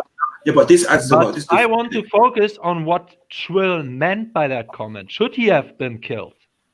No, but the for point leaving is, a bacon sandwich. Wait, hold on. This is the whole because point. It clearly sounds to me like that, because I also have my guard up here, just like Sasha Johnson. I have my guard up here when I'm on the black panel, okay? And it sounded to me like a justification for why he deserved to be killed. Nobody said he deserved to die. The question is who killed him? Do you know who killed him? My Yeah, exactly. question So why was would very anyone be deserving specific to die? to Trill. This guy is. My question was very specific. It was, let me repeat it. What do you meant by the comment? He just left a bacon sandwich. Yeah, 'cause I feel like there's no just when it comes to religious disrespect. So it's not. Oh, so yeah. you deserve to be killed. Why Is would that you what judge you're it? saying? No, but What we I'm don't know saying- who. Yo, Motion, 1 second. What I'm saying isn't in correlation to his living or dying. I'm talking about Tommy Robinson saying just left a sandwich, a bacon sandwich outside the mosque. I say it's not just. It's an offensive. It's an offensive. Yeah, you missed out the part. You missed out the part where it was a racist. That's what I'm saying. I'm not talking. For you I'm making not that it was a speaking. racist Sorry, protest. yo. Listen, For 1 you second. making that statement after he has revealed to you that he was killed, and Tommy speculated that he was I'm not killed speaking about in whether he was custody. killed or No, he not. killed himself. You making that He killed statement himself, afterwards committed just suicide. shows to me He committed how suicide, anti-white bro. you are.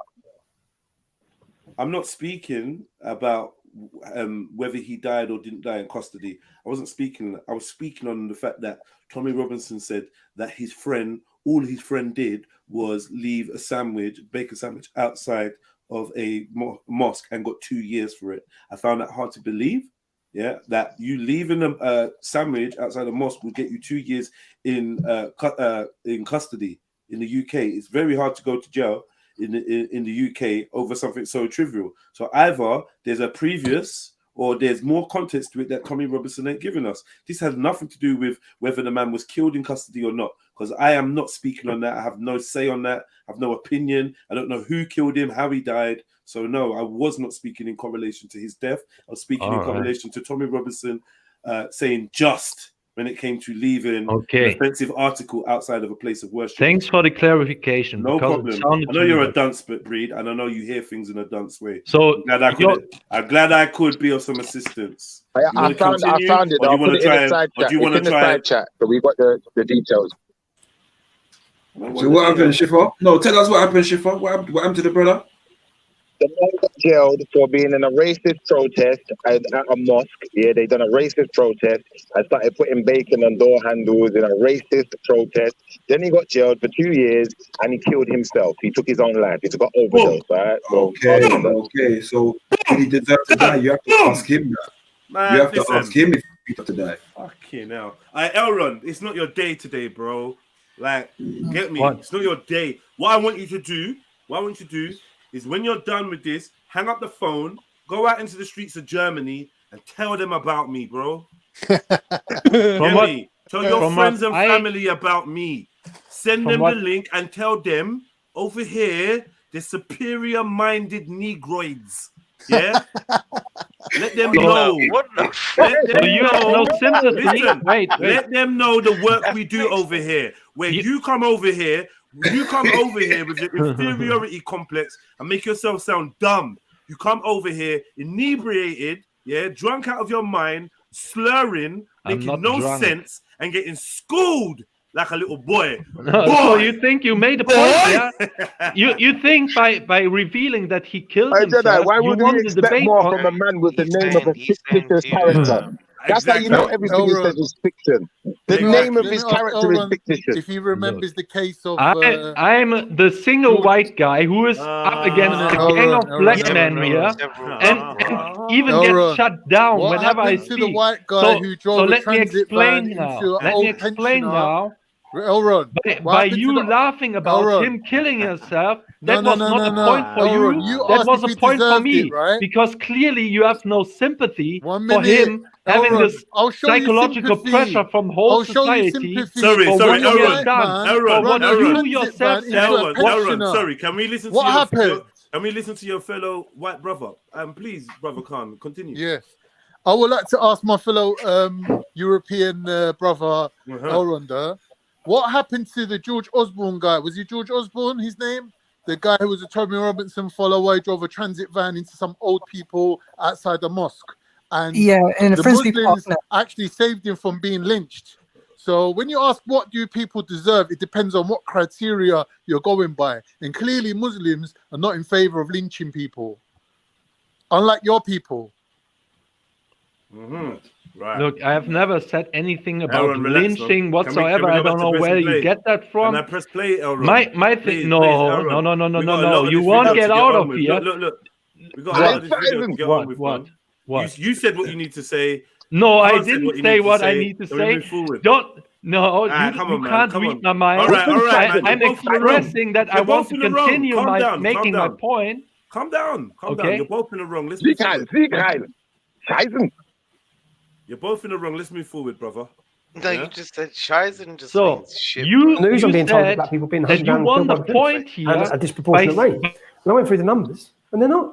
That's my so. It's hidden information, though. by laughing about a guy Sometimes who when you killed. watch Sorry. We're trying to watch this statistically video, bro. government. Sorry, we're trying to watch this video. I'm trying to hear the black sister speak to the. Would you have laughed if a far right- black guy the killed far right himself activist? after he done something Can to we move- white can people? we move forward, Would you please? have laughed about that? Can we move forward? Sorry, The can I whole- ask you a question? The Can I ask you a whole question? media Let came me ask you a against question. him. That is what brought Let him me to ask you suicide. a question. And Let me the ask you a fact question. that he's in a Aaron, Muslim prison. Aaron, what color is the man that died in custody? I have no idea. Right, What is shut it? up then. Shut up. Probably Would you have white. Would you have laughed at Probably a black white. man? Do you know if he's black or white? No, I don't. All right, It well, doesn't shush really then. matter. Stop assuming. Stop assuming. You just asked Oh, if it's we would laugh Sam at a black Sam man, Sam. and you don't What know it what color he proves- is. So stop trying to make this race-based when you don't even know what color the guy is. Shush, man. Let's No, go. you associate him with What Tommy do I say Roberts, before the- and the therefore killing you have and no the statistics sympathy. of, like, This is what we're told. what you I have was shown. watching the news. I'm being told that black people are being hunted down and killed by the police, and at a disproportionate rate. And I went through the numbers, and they're not. That's my so. It's hidden information, though. It's not all. Sometimes when you watch the news and when you hear these statistics in these government, look how Theresa May was able to vanish the whole records of the Ringrush generation, and those people exist. Those people are alive. They're here. So if one of them die now and you don't know who they So are, you see, we have this with grooming.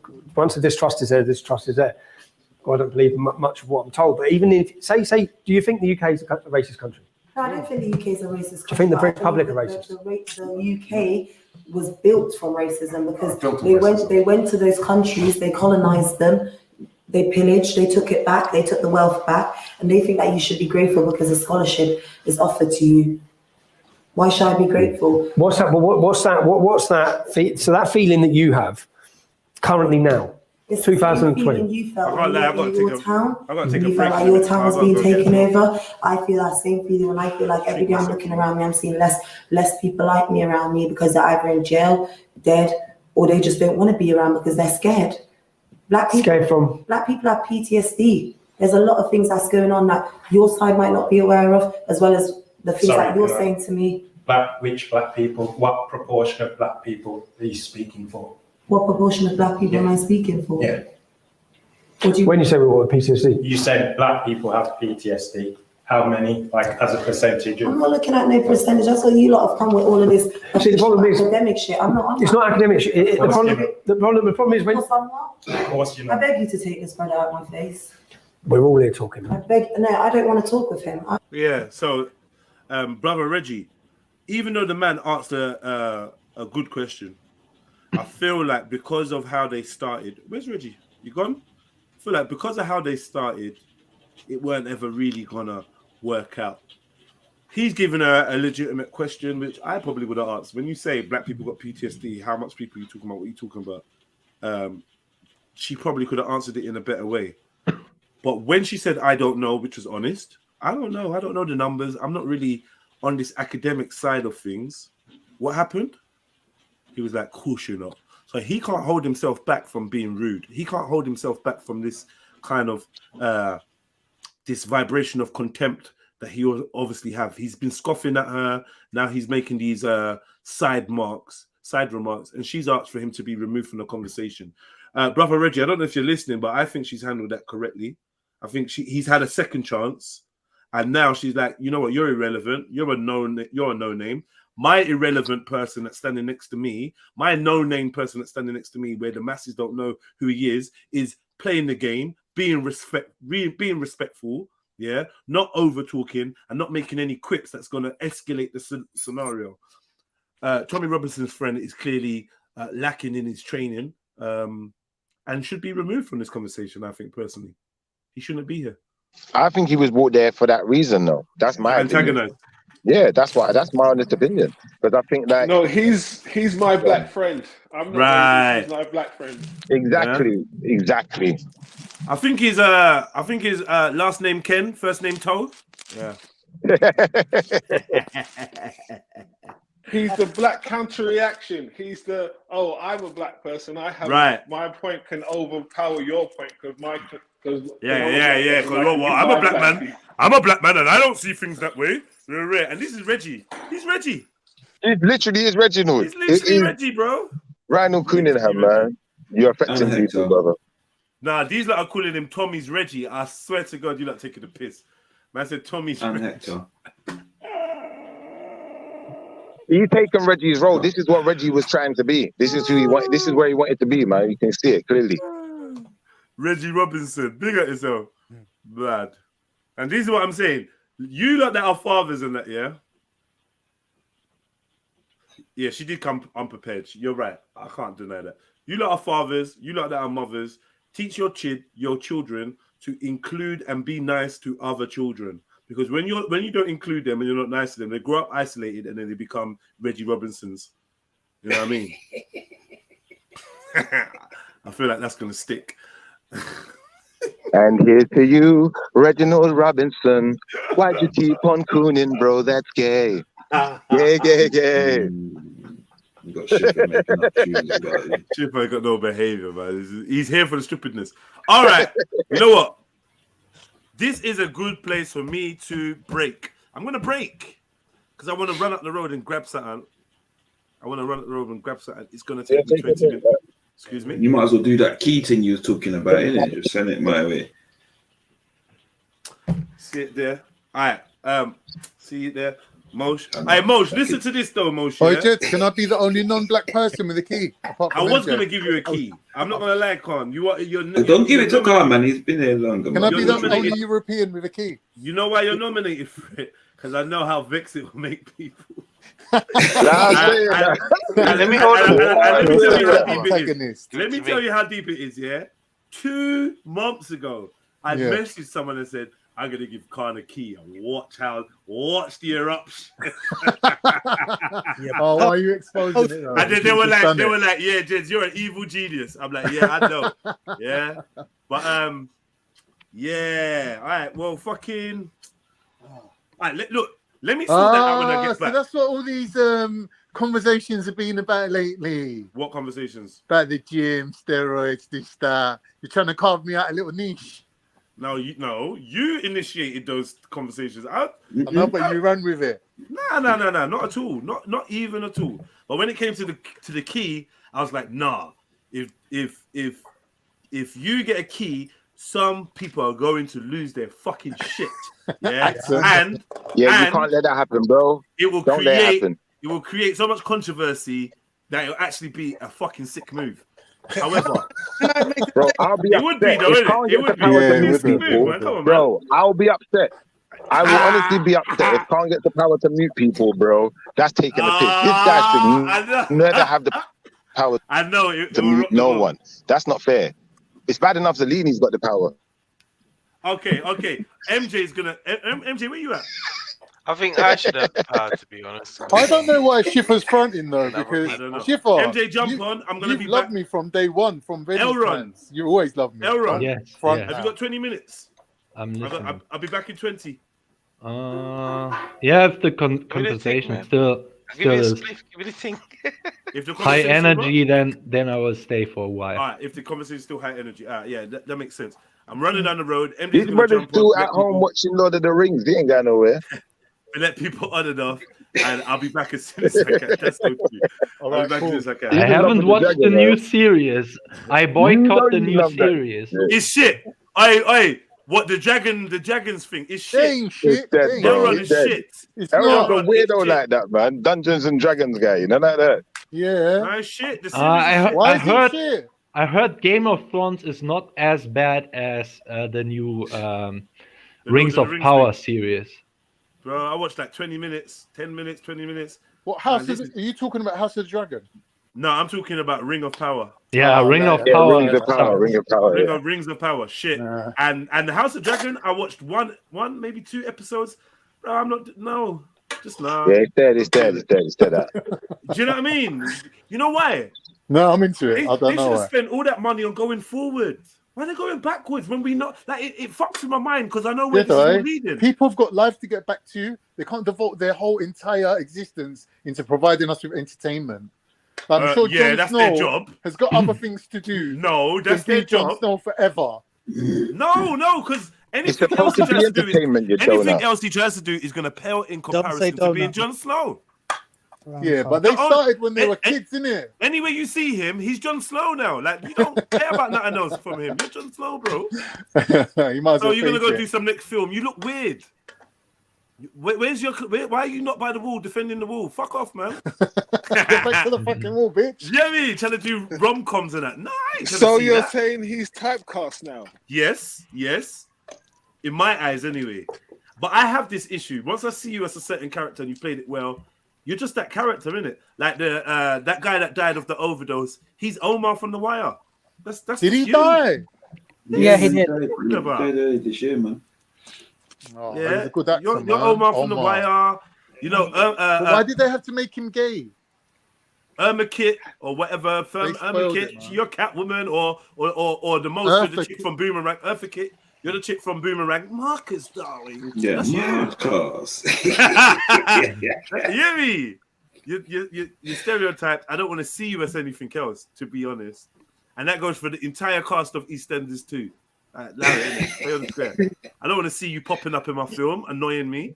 Billy Mitchell on that. And condolences, Reggie. I didn't realize your biological father passed away, but condolences, Reg. Who's that? The problem with all these new series, or most of all of these series and movies, these new movies, is it's not about the movie itself or the original story or something like this.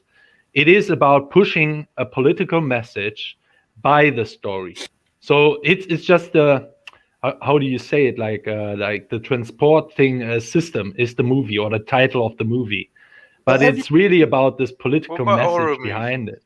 That is why it could never, and these stars, even the actors, are not really as invested as all these other actors from let's say a few years ago.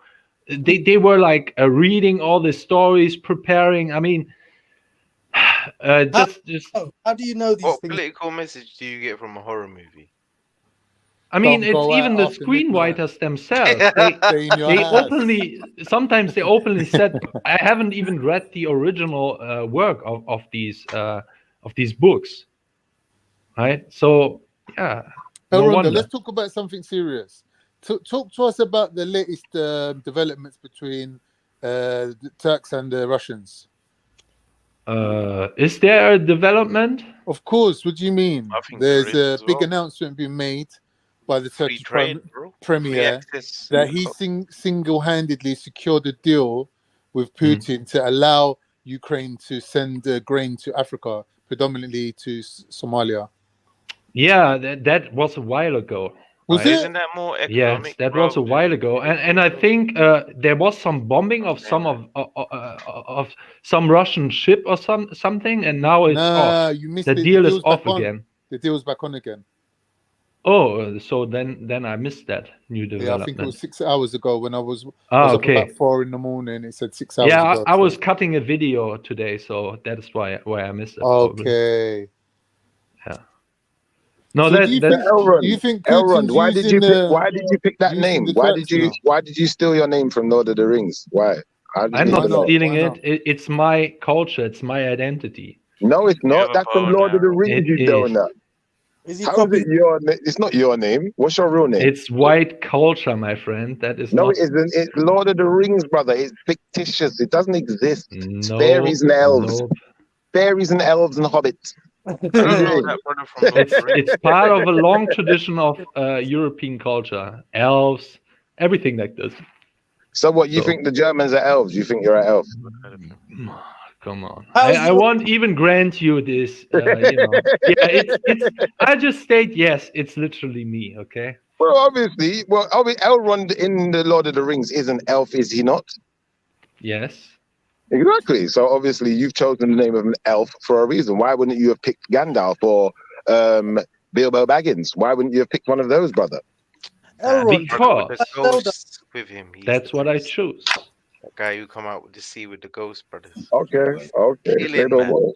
You But know I'm just this. saying, like, when you So got the you name want- of a fictitious character, it's difficult to take you seriously, isn't it? Like my name, you can go and find me. Like, I do performing arts and that. Like, you can find my real name. I'm not hiding it. Like, I think even Jedi's real name is his real name, Motion's name, performing like stage name as well. You know, so it's like it's more personal. It's like I don't feel like we can connect with you, brother.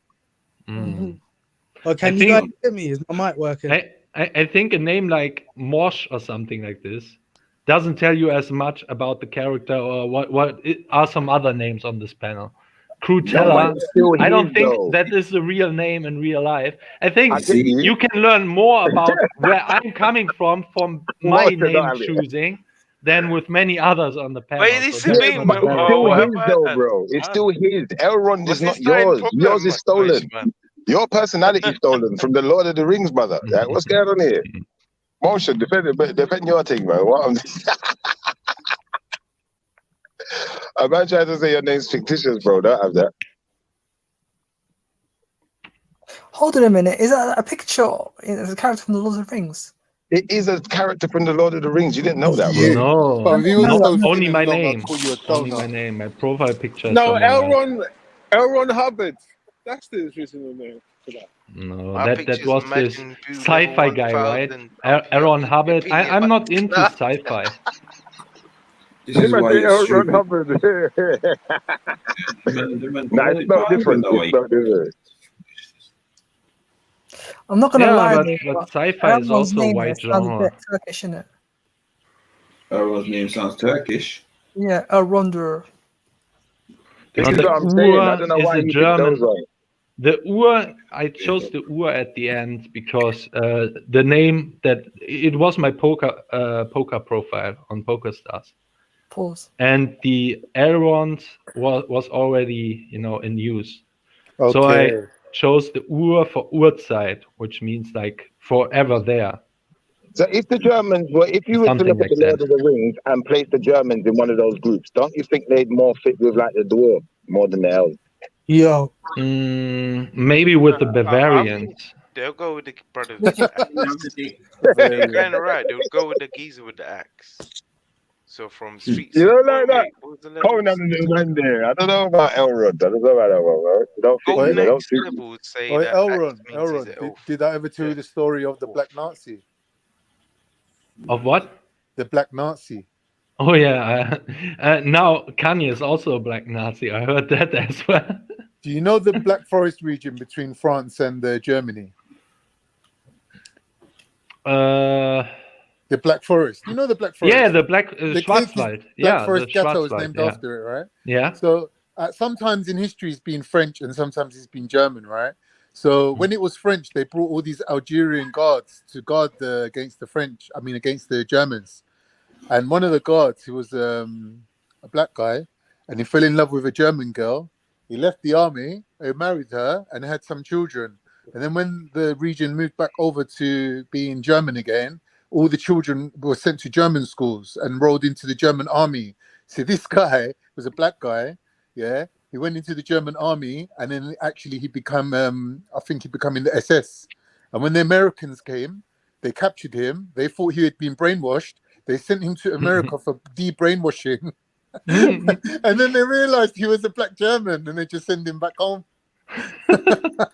So it is real pretty life. much It really happens. It really happens. the get out kind of narrative in the movie. Yeah, Get Out. it was crazy. But he was actually explaining it himself.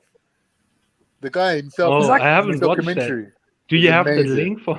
That sounds like a pretty interesting story. I forgot what it was. A really interesting series, right? The second part was this Japanese kamikaze pilot who went down with the plane, right? Mhm. And he said he woke up floating in the sea. So he went back to his village and explained the story to them, and no one believed him. They were like, "Nah, you just parked the plane somewhere and came back." He was like, "Bro, I took the plane down. I aimed for the platform, right, the floating platform in the sea, and the plane must have disintegrated. Something must have happened. I just woke up in the sea, and no one ever believed him. He had to leave his family, move to America, and his family was disgraced as liars. Can you get us like VIP tickets to like a German music concert or something? Like Germans do good opera. yeah, but then he Faust. can actually Who knows get Faust? there, you know? Faust is the best, man. Not you, He sells you, his soul you to the wait. devil. Sorry, man. It's amazing, man.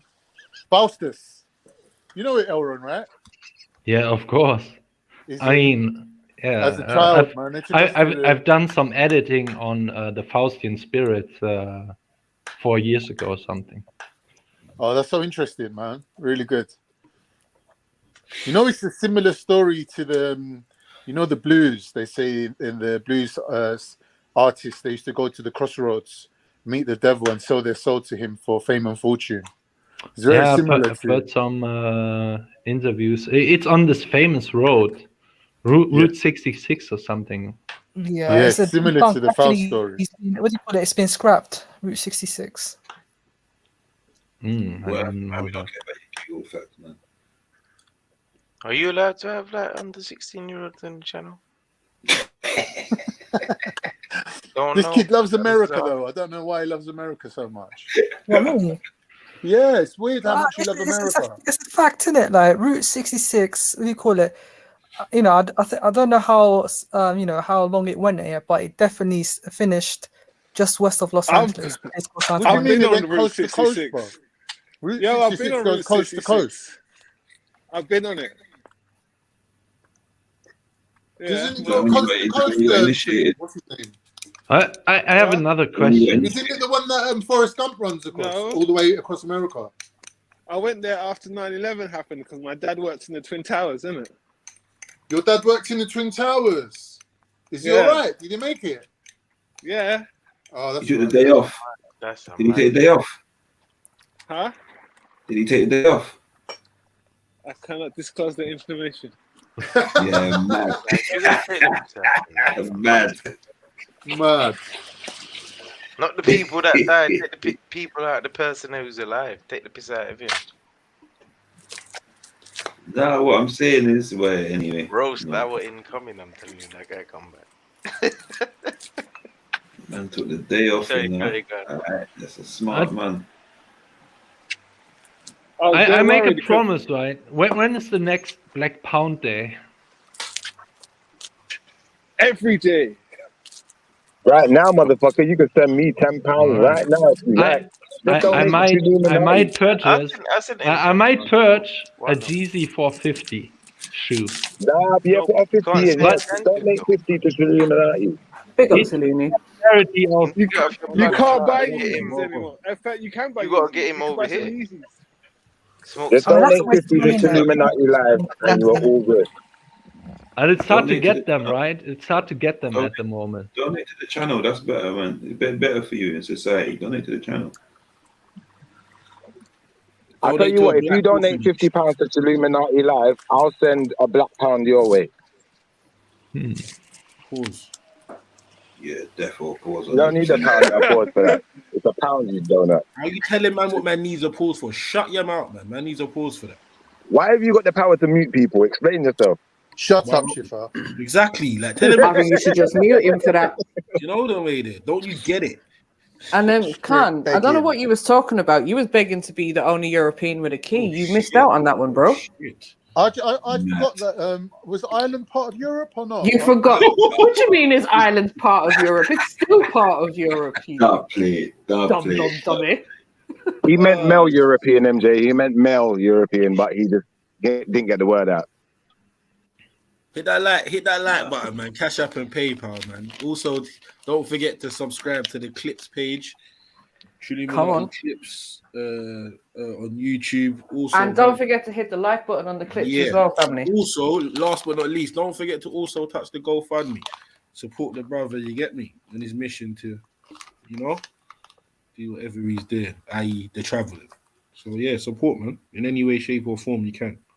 We got everyone in the building. And if you do go onto the Trill Travels Fund page, try and share it out if you can on your platforms, your WhatsApp, your socials, and all that. Get me? We all want to fucking see Jedi in another country looking uneasy and cracking hella jokes. Well, I know I do, innit? You get me? So, yeah. Come on, man. You get Come me? on. It'll be a We great know what experience. Elron wants to see. Elron wants to be. Elron sounded like he wanted to be the Lord of Reggie's Ring earlier. Oh shit! Oh shit! Oh no! Jesus Christ! Why are you like this, Shafar? I'm not, like, what's going on, brother? What's going on? No, you're laughing. I don't even know him like that. Hey, Mose, this is your don, bruv. This is your brother. Yeah. Moshe disassociated himself. I don't really know him like that. You get me? It was a music thing still. You get me?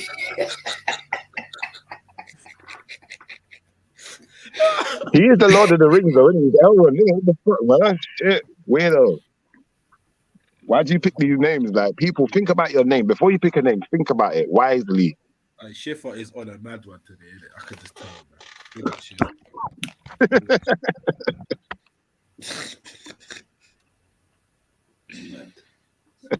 Celebrating bonfire, that. So yeah, anyway, what's been going on today, bro? What's the topic? What's the topic? What's going on today? Reggie was the topic. Reggie and his lack of Reggie and his lack of comprehension and is just talking bullshit and trying to divert and all of that, and then he ran away because Jeds was smoking him. No, but Elron is trying to be his lapdog, though. Elron is trying to be Reggie's lapdog. Don't worry, Reggie, man. It's gonna be all white, man. It's gonna be all white, man. Don't worry. It's gonna be all white, brother. White spirits, yeah, we'll feel it. We'll feel it. Reggie, just like say that on the panel. I don't even know what an ads kisser is. I'm the champion at KMTs, but I don't know what an ads kisser is. I told you, bro. This guy is just doesn't display black excellence. He doesn't proofread his work. Nothing, bro. Doesn't proofread his work. Unless, yeah, exactly. It's just your lack of English again. Man. It's crazy. As an educated brother.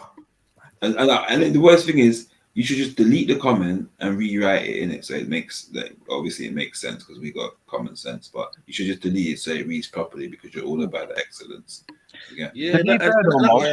Many people have made that mistake, but when you do it time and time and time again, when every single time you bring something is not proofread, it's not a mistake no more. And you know what? Like, for someone that's promoting black excellence, you love to engage in fuckery quite a lot. Like, there's nothing really excellent about that. I actually thought about this the other day still. Yeah. Someone who promotes this black excellence or excellence in general, like, you seem to always be indulging in some sort of fuckery. Right. Yeah, whether you initiate it or someone else does. So that's not really. He can't be black excellence, though, Zalini. I asked someone about this black excellence, yeah, and they started telling me about Michael Jordan, Tiger Woods, and people who are like masters of their craft. They're the best in their field. And I'm like, hold up. Me personally, I don't even know how that equals excellence anyway. Like, in the sense of being excellent at one thing doesn't make you completely excellent, in my opinion. That just means you're good at one thing. Agreed. You know what I'm trying to say, but yeah, no, agreed, Chef. And I'm not being funny, bruv. Yeah, to me, bruv. Yeah, like I'm a lover of football, but at the end of the day, bruv, it's just a person putting a ball between two fucking posts, fam, and the net pause. Yeah, exactly. I think sometimes, like as a community, we kind of forget these things. Same thing with the No. You gotta understand that the level that these. Shut your mouth when I'm talking, bruv. You Mason. Shut your mouth, bruv. Don't you ever cut me off, or you mad? Don't you ever interrupt me, bruv? Know your role. Fucking chump. How dare you come in with as I was saying, when you interrupted, yeah, I was saying, right, at the end of the day, bro, these people don't really do nothing too special, fam. Yeah, it's just literally you put a ball between the net, bro. You get me? Basketball, football, whatever it may be, because you get me, yeah. Same thing with the musicians. Yeah, your voice may be kind of, you get me, like therapeutic to some people, or you might have a great voice, but at the end of the day, bro, you're just singing. You're just fucking saying notes. You're not really doing nothing. You get me, per se. Yeah. So I think I tell you where the person fucked up though, yeah, because they're naming all of these big celebrities and footballers and basketballers, rare, tear. So I've just basically put it down to, you know, people like famous people who are really successful. So the moment I brought up Eddie Murphy, he didn't want the conversation no more. It's like, hold up. He's like, hold up. What's Eddie really going on with what? R. Kelly? You know like that? Is that black? He didn't want to talk no more. I don't even see the point of even going over. Like, yeah, it's long, man. It's long, man. It's long. Someone do the laugh for Eddie Murphy. Someone try. Hang on. I can't do it right now. This is like a dead argument, bro. Talking about this guy giving him energy. Like, bro, listen, this youth's a spectrum youth, yeah, and he can't help himself. Behave. Get me? Like, that's how it is, bro, yeah. And you just, bro, the more you give him the attention, the more he's hearing it. Like, this is a cold. Yeah, all the vernacular that he's got, like, but he's over here, innit? Multiple Your times. whole underlying message is black excellence, this, excellence, that. But bro, you always want to antagonize or engage in some sort of ineffective dialogue group with your own said people. You get what I'm trying to say? So for someone who's claiming to be so on the ball, pause. You get me? Or so. No, don't pause like me describing Reggie. You probably you get me, but you're not trying to say. For someone who claims to be so educated and X, Y, and Z, you always seem to be engaging in fuckery and what some people would call lower frequency thought, bro. You get me? So it's like, all right, cool. If you know better, bro, you do better, right? Right? Don't know how each one. Yeah, it's a spectrum. You get me? But to me, it just seems like for someone who claims to be so educated, you want to engage in fuckery with people that you claim to not be on the same plateau as, but you end up looking like you're on the same. You end up just being equals with them, fam. Because the same fuckery you're trying to do and the same little dumb shit you're trying to do, bro, is the same shit you claim or you portray they are trying to do. So it don't really make no sense to me. But big him up anyway, man.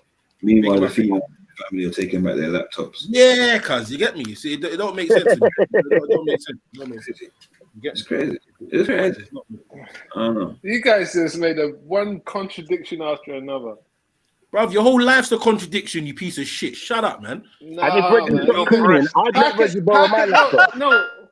but how can you say like man like Michael Jordan, man like Ian Wright, man? You mean the same Michael? What you mean the same Michael Jordan? You mean the same Michael Jordan that invests in private prisons?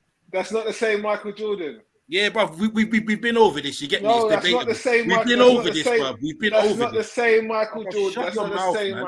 Shut your mouth. We've been over this, bro. bruv, innit? At the end of the day, you can't say that's not black excellence when you can't do it. Sorry, say that again. You can't go and put a ball through to a net, can you? Footballers can. You can't get up six. Wait. Sorry. You will go nameless, bro. Emmanuel, are you telling me that some black people can't jump? This is what I'm saying. It's getting all stupid now. Anyway, Emmanuel, relax,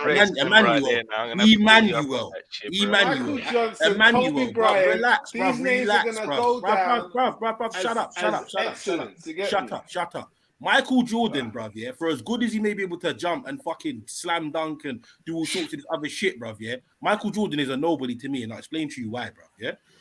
I'll explain to you why. Number one, fam, yeah, he's a fucking, or for the lack of a better word, coon, innit? You get me? That's people argue with me and say what they want, innit? You get me? We'll do that later. Michael Jordan puts a fucking basketball through a fucking net, bruv. He doesn't do anything else other than fucking that. Yeah, he's taken. Do you know what they do? Do you shut your mouth, bro. I ain't finished talking. Shut your mouth, bro. Like I said, all these sports stars, yeah, and all these entertainers, they're doing just that, entertaining you and playing fucking sports, bro. They're not doing anything fucking great or out of this world, bro. Like, they're not doing anything fucking life-changing or fucking out of this world. And that's not to say that certain people's lives have not been changed by the finances these people have been able to garner. We're not saying that. But I'm talking about overall, bro, fucking Game 7 in a 1999 fucking world championship don't mean shit to the greater good of man's people, bro. Yeah? Neither does fucking Kanye West or fucking Jay-Z or fucking Diddy or any of these people that are brought here to entertain you. Yeah? Keyword being entertained, fam. Keyword. Key fucking word. Are you calling them clowns? What? Are you calling them clowns? They're performing monkeys. Yeah, there you go, fam. Shouting his whole room out, blood. Oh, you're fucking much. What the fuck are we doing here, bro? He Yeah, done nearly killed the whole community. A good couple years ago, bro, people warned us about getting to the point where entertainers and celebrities are our fucking voice. Yeah, quote unquote. You get me? Yeah, our fucking, and here we are. Here we are. Kanye fucking speaking for man. Fucking Michael Jordan. Fucking this runner. That fucking football player. Stormzy. What the fuck do you know about the fucking greater good of the people and politics, bro? What do you know? You don't know nothing. All you know, bro, is how to fucking jump on that stage and sing when you're fucking told to, and you do it well. Hence why you're compensated and paid well for it, bro. You get me? Yeah, but don't conflate that or confuse that, bro. Yeah, with somebody, yeah, that should be or should have a voice for the community or for the people. And that's not to say certain entertainers and musicians or whatever sports stars don't have man's greater good at the forefront of their whatever they're thinking. At the same time, you're not in a position to fucking do that, bro. You stick to what you're good at: singing, dancing, and playing football, fam. Yeah, and leave someone that's qualified. You get me, to do what needs to be done in other fields, bro.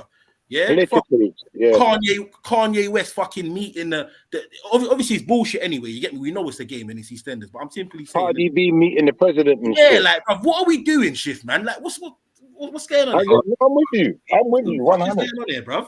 How is Cardi B meeting the president before Trilluminati? That's disrespect. That's a big disrespect. No, I'm not even joking. You men are laughing, but that's a big disrespect. Before Panero's man, Trilluminati, before Shipper done. Like, come on, man. And we got things to say.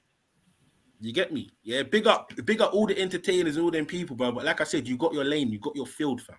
Yeah, you get me. But again, these people understand how beneficial it is to them if they conflate man's politics and man's in fucking entertainment.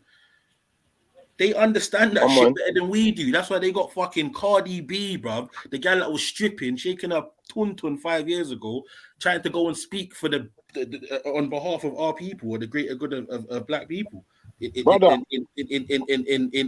fucking Capitol Hill or wherever the fuck it is. Yeah, the White I prefer House. to see Star Netter up there. I prefer there's some brother polite up there. What are we doing?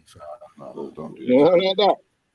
What we did. Then Cardi B, yeah, maybe not like if we had a better choice, but I'm just saying, if I had the choice between Star Netter and Cardi B, I'm choosing Star Netter. 100%. And then you got man like Emmanuel saying, "Oh, Michael Jordan." What Michael Jordan? The same person that when little black children tried to ask him for a picture autograph, he told them to bounce.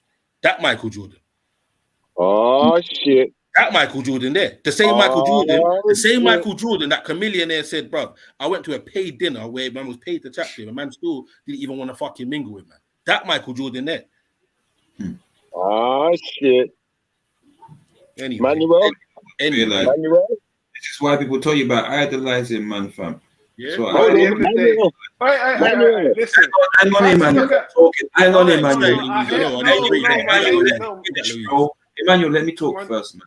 I'm talking, bro. Just had like 20 minutes, bro. I said nothing.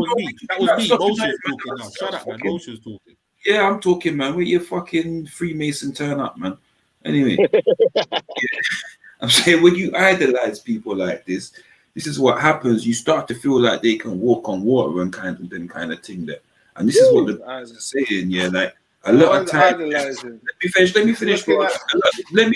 Let me finish. A lot of the time, yeah. And this is what happens here. It's all debatable, isn't it? Because we're going to sit down and say, this is black excellence, this is black excellence, that's black excellence. So what was that came before them that weren't billionaires? What were those that are pioneers of the game that they've sampled that weren't billionaires? What were those people that taught these people everything they know that weren't billionaires? Were they black excellence too? Because this is some modern term for me to some land of the free, home of the brave shit. Of course they were. So Kareem Abdul-Jabbar. Come on, you know about these greats. Come on, he was. Come on, he's great. Wait, my brother. Do you know who the? Do you know the name of the man that would perform the first open heart surgery in America? He a black man. Do you know his name? Nope.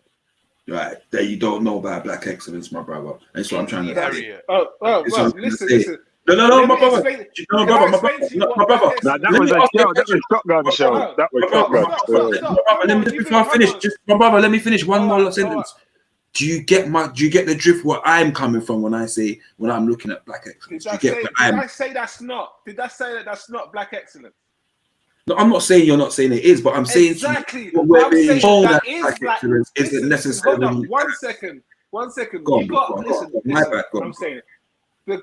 The first black guy to do an open heart surgery, yeah, that's black excellence. But what I'm trying to look at there is their determination that took them to get them to these points, and the fact that they had to elevate themselves to be that good to get to that point. You understand? I'm talking about wait. Did they have to elevate themselves? One second, Manuel. No, Shifa. Let him have his speaker. Then you can go. Now, I wanted to clarify the point. I wanted him to clarify the point when he said elevate themselves. Let him clarify after. It will take a few seconds. Elevate themselves. The off-court training sessions, the long night studying, the working on cadavers. We get it. Thank you. Continue. We get it. Thank you. We get it.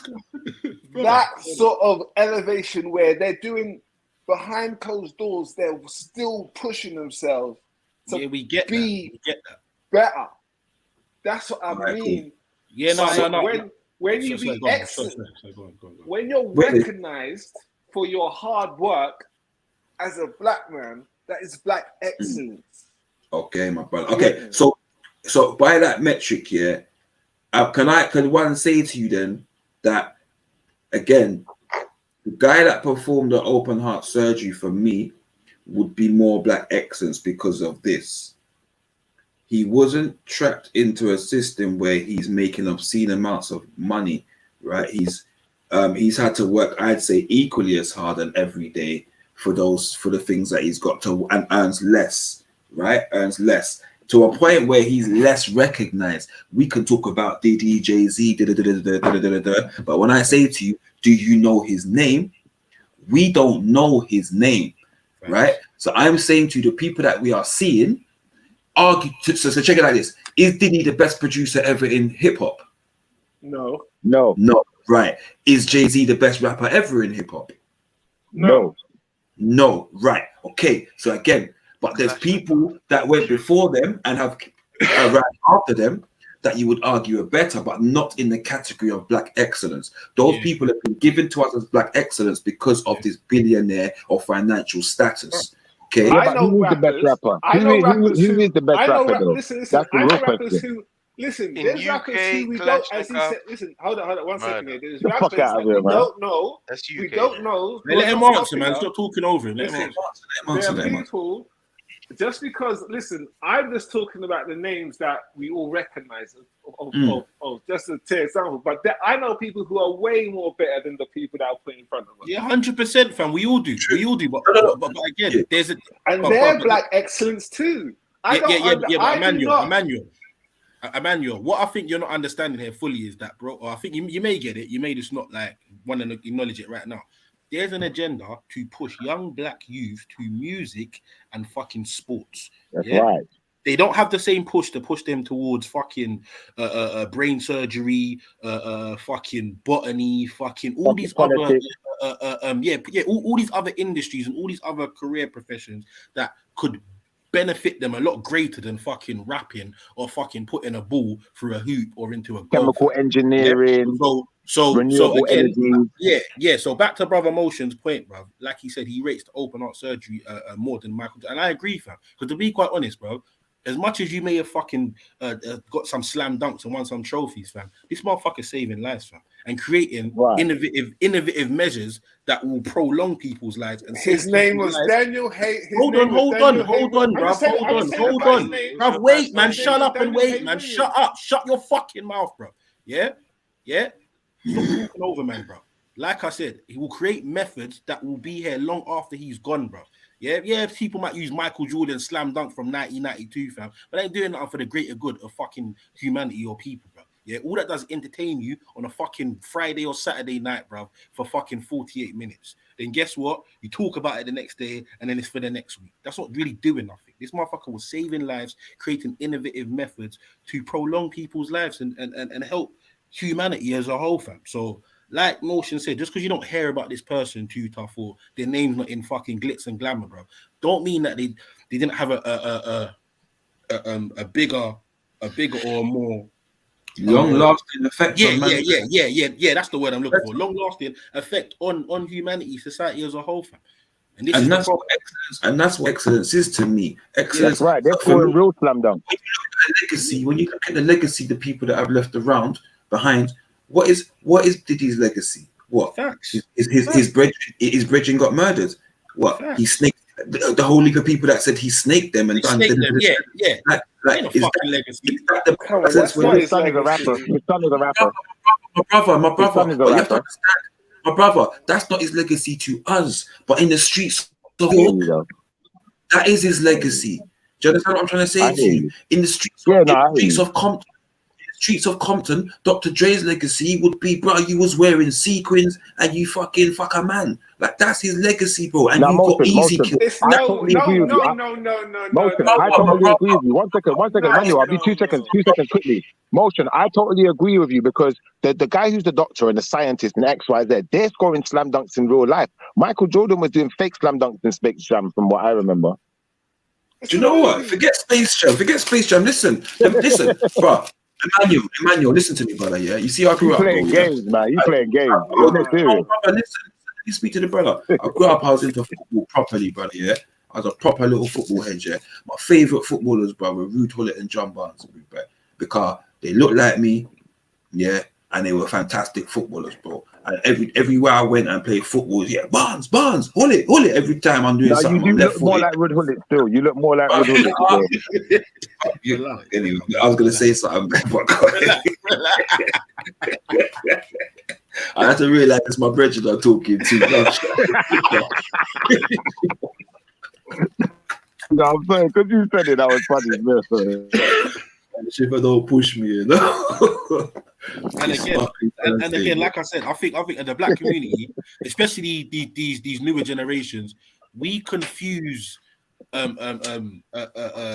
success on a commercial, financial level to actual, genuine, real success, which, like Motion said, is better in the greater good of your people, fam. You created a fucking open heart surgery that's gonna save a bag of people's life. That's success, fam. You get me? That is excellence. His name is Daniel Hay practical. Williams. It's practical. Yep. Yeah, you get Daniel Hay Williams. Daniel Hay Williams. Let me just address something. Let me just address something for people, yeah, quickly. Right? Seeing as you lot really think that Dre is a legend in Compton. Dre is a legend worldwide. And Dre is a legend worldwide because why? He made an album called The Chronic, and a bunch of white people bought his fucking music. And NWA and a load of fuckeries as well. Yeah. And Eminem. Do not play with me and make he bought Eminem, but again, what happened? A load of white people bought his music. And also, don't forget 50 Cent. Don't forget.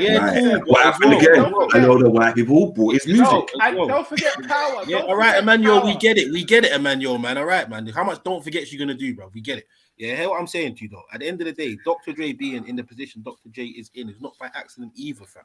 He is another one of these gatekeepers that lure a bunch of these motherfuckers in, and when these motherfuckers may get a certain deal or a certain contract that they might be thinking X, Y, and Z from Jimmy Iovine or the higher ups at Interscope, guess who comes and seals the fucking deal for them more time? Dr. Dre.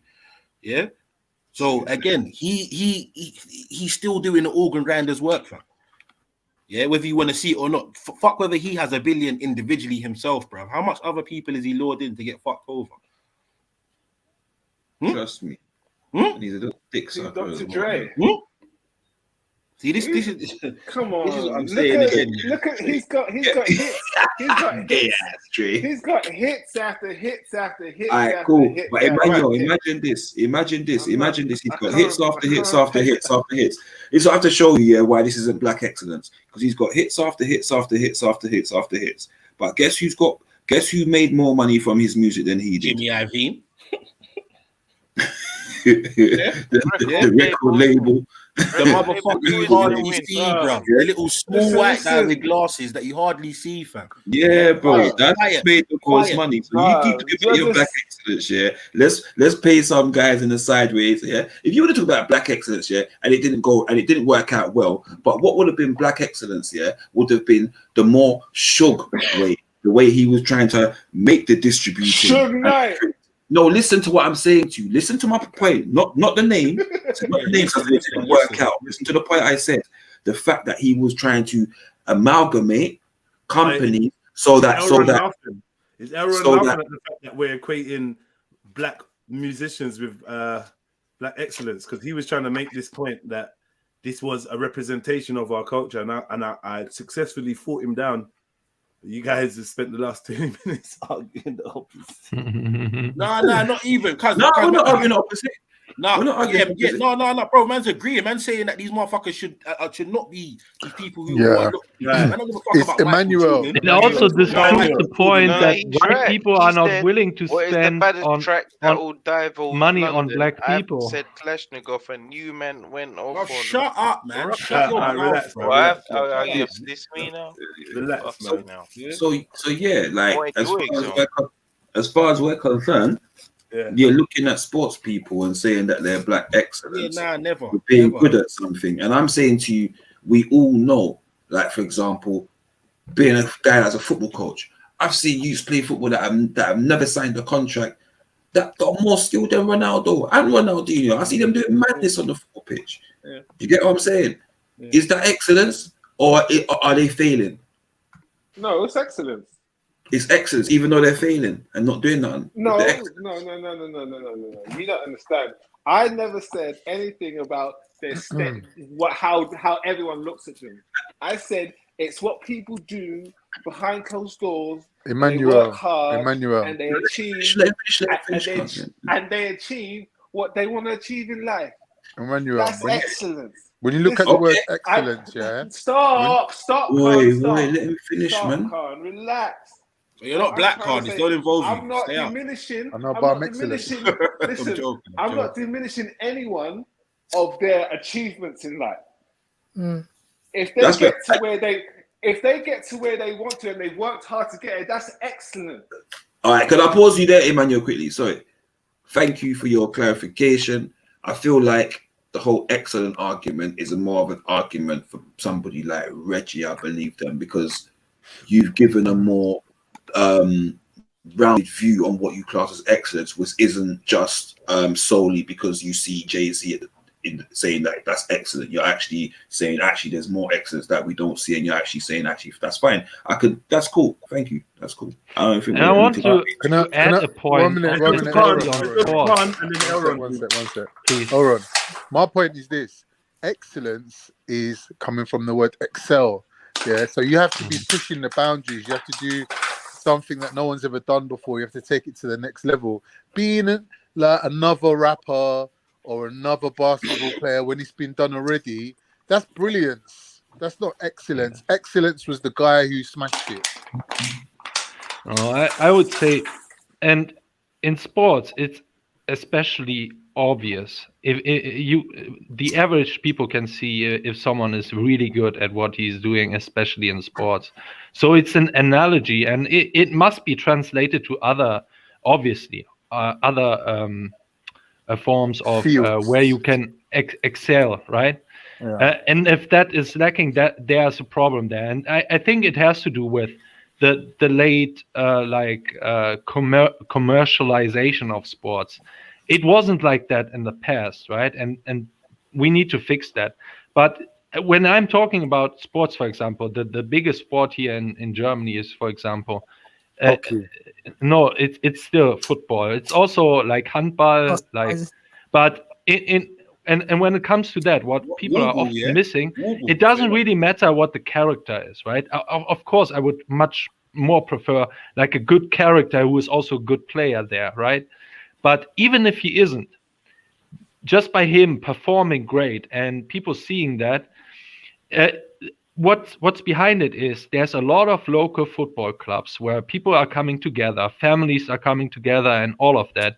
And that is what is often forgotten. And what they learn from that sport is, and what's lacking in this pussy society today, is in sport you still have, at least compared to other spheres of life, you still have this competitiveness, right? So even if you lose a game, you stand up and trying to bettering yourself, and these are some valid things in sports. Definitely. Yeah, I think that is when we are focusing on individuals and how individuals are failing when they communicate or something, you know, you can criticize that, but don't lose the overall picture. I still think that sport, physical health, and so on is very important, and it's also very important of forming local groups like football clubs and so on, but to get people together, especially in the day of the internet, right? Where people are just sitting in front of their fucking PC all day long. Yeah, but how is that relevant on the political spectrum when you see constantly that they put these people up front and center to talk for their communities or their supposed communities? That's a different side. Wait, Emmanuel. Sorry. Manuel, relax, man. And then they turn up and get embarrassed by a politician that is regularly embarrassed by people that are clearly fucking stupid, right? So for me, I'm saying it's all good saying, and this is why you have to, for me, put them into the categories that they are there for. Because a footballer is not going to necessarily, after 20 years of playing football, not necessarily be in tune with the working class unless he's from a really solid working class background. Like it takes and even then you're probably going to see that it's still going to try and steer away from certain things and certain things, you know what I mean? So like it's bro, I don't feel like it's you can't call it excellence. Is something different. These guys ain't turning up and building political parties and gaining political power. They're standing up there and getting financial wealth and being recognized in a club. Motion, can't you see the reason he sees it as excellent is because it's a game designed by his people, innit? So he sees something more than the game. Do you understand? Where No. That's what it is, brother. One second, brother. I'll be real quick. Like, and then you can have the mic. I mean the floor. So long story short, like I think that, you know, as black people, we pride ourselves on different things. Yeah, like if you're in Nigeria, for instance, you know, don't get me wrong, there's Nigerian footballers, but that's not the pride of the country like that. Maybe it's becoming the pride of the country in recent times, but in African culture even and West Indian culture, you was never to pride yourself on sports. We was priding ourselves on being more academic. We was told to be academic. If you didn't know how to read and write, you get cussed. Come on, man. We didn't have no flipping ADHD. You couldn't answer back. You couldn't swear at a teacher. You're mad. You just lost the plot. Because listen, like, you're gonna get disciplined differently, and you're gonna learn today. Yeah. So we're just gonna leave it there, and we're gonna. Obviously, the cultures are different, and maybe that's one of the problems with the society that we're in because of the things they pride themselves on and want to spend billions of pounds on, in comparison to the things they don't pride themselves on and don't want to spend billions of pounds on. And I'll say that. Emmanuel, your time. Very well said, Schiffer. Very well said. Even before he says that. Okay. The point is, you get beat up at home as well, blood. If you ain't careful, listen. What I'm trying to focus on here, the point is I'm trying to make is, in sport, the competitiveness in sport is high. Yeah. Mm-hmm. They don't let just anyone on a pitch. Yeah? They don't let just anyone be on a basketball pitch or a football field. You've got to earn your place, and you've got to compete with everybody that wants to play football. Yeah. Doesn't every business have to do that, Emmanuel? Pardon? Doesn't every business have to do that, Emmanuel? Every business, but we're talking about individual. You know how early a footballer has to get up in the morning. You know how early you've got to start. You know how early a guy who runs a limited company has to get up in the morning when he's on his own running his company and got 101 things to do in a day. Do you know what age? All right. Go on, Emmanuel. Do you know what age you have to be a footballer from? You have to start playing football. You know what age? What age do you have to start playing football, Emmanuel? No, you don't. What age did N'Golo Conte start playing football? Sorry, Emmanuel, slow down. Manuel, 1 second. What age did N'Golo Conte start playing football, Manuel? That's a different story, though. Oh, no. You said have to, Emmanuel. Depends if you had the connection. No, but that's a different story. We're talking nowadays in football. If you ain't start, but you said have to. All right. We know what he means. All right, we know what he means. Go on, Emmanuel. Nowadays, you have to get up Sundays, Saturdays, early in the morning to get to these games. Yeah, you got to travel all over these places. You got to train every day. You got to put in work to get to these heights. Yeah, you got to respect that when someone does that, no matter what field they do it in. Yeah. You gotta respect that hustle, bro. Yeah, see, this is the thing, Emmanuel. I think you're getting a bit confused here because no one ever said they don't respect people's hard work or their dedication to their craft. No, but you're saying no one ever said that. Football. What? Wait. No. Hold on, let me finish. He's acting like only footballers get up in the morning, guys. Bro, because what you're about to say, Emmanuel, bro, what you're about to say, you're going to take 3 minutes saying something that we've already gone over already. No one ever said. Go on. I'll take 2 seconds. 2 seconds. Wasn't it earlier you said, "Oh, I don't respect man. He does football. He just kicking the ball through a post." I'm like, what? No. Again, and that's what I was about to cut you off to fucking correct you on because I knew you were gonna say some shit like that. What we was talking about is how certain entertainers, bruv, are used as political puppets. Then we got into Michael Jordan, and I was telling man about. Basically, I don't rate anybody to go and speak for my community or the community of people that look like me, bruv, simply because they fucking play sport or they fucking entertain people, whether that be acting, whatever the fuck. They could be a fucking circus act, There's I get wait, man, shush. There's people, that are fucking trained and educated for those specific things. Are they the best people for the jobs most of the time? No, they're fucking not. But at the same time, there's people that are qualified and that's their realm, fam. Your job and you are trained to fucking put a basketball in a fucking basketball net, bro. Yeah, you do fucking training, you run laps, you do drills. That's it. You're not qualified to speak on the greater good or the behalf of the fucking people, fam. Yeah, and nine times out of 10, the people that put them in position to do these things know that as well. This is why they put them in that fucking position. Because guess what? If you do have somebody that knows what the fuck they're talking about, or has a little bit of common sense, or is not willing to sell out their people for a fucking check, bro, then they have a fucking big issue on their hands, cuz. But when you got somebody that's already fucking part of the fucking system, bro, and he already knows the crew, bro, guess what? You lead these fucking millions of people. They buy all your fucking trainers, bro. You release a new song, they all go out and buy it, bro. You have influence, so I'm gonna get you underneath my wing. And then what does that do now?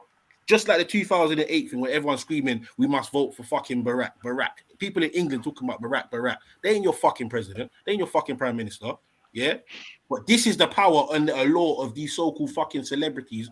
You get me? Once they get in certain realms. Hence why they asked to go and do certain things in the fucking first place, bro. You get me? So the conversation was about sports stars and entertainers being pulled into the political realm. That's what we was talking about. No one was ever dissing anybody for fucking working hard or grinding. I thought we were talking about black. You weren't listening. You weren't listening, bro. I think both sides. Wait, Emmanuel, please. I think both sides have talked away from each other. Now I get your point. I agree with that. If a sports star becomes political, you can criticize him on political grounds there. I agree with that. No one's talking about political. Okay, so obviously, no, that's not what Emmanuel was saying. It was the leading speaker. But obviously, the point I want to make now, is that a person who is like, for instance, a movie star, then Arnold Schwarzenegger, for instance, being a governor, XYZ. I find things like that to be a joke, but for some reason, in the society we're in, it seems to be acceptable. So no, it's not our society, Shifa. That's America. Because in America, to be a governor, to be a president, it just takes money because you need to kind of like do certain things to become a governor. You need to kind of like go around the country, traveling. Without working, you're spending the money that you've already. Brother, hold on. I'm saying in England, it's not like that. In England, to be a councillor or to be an MP, it's not about your money situation. Answer this question. Was Boris Johnson the Prime Minister? Yeah. What is he excellent at? Knowing people.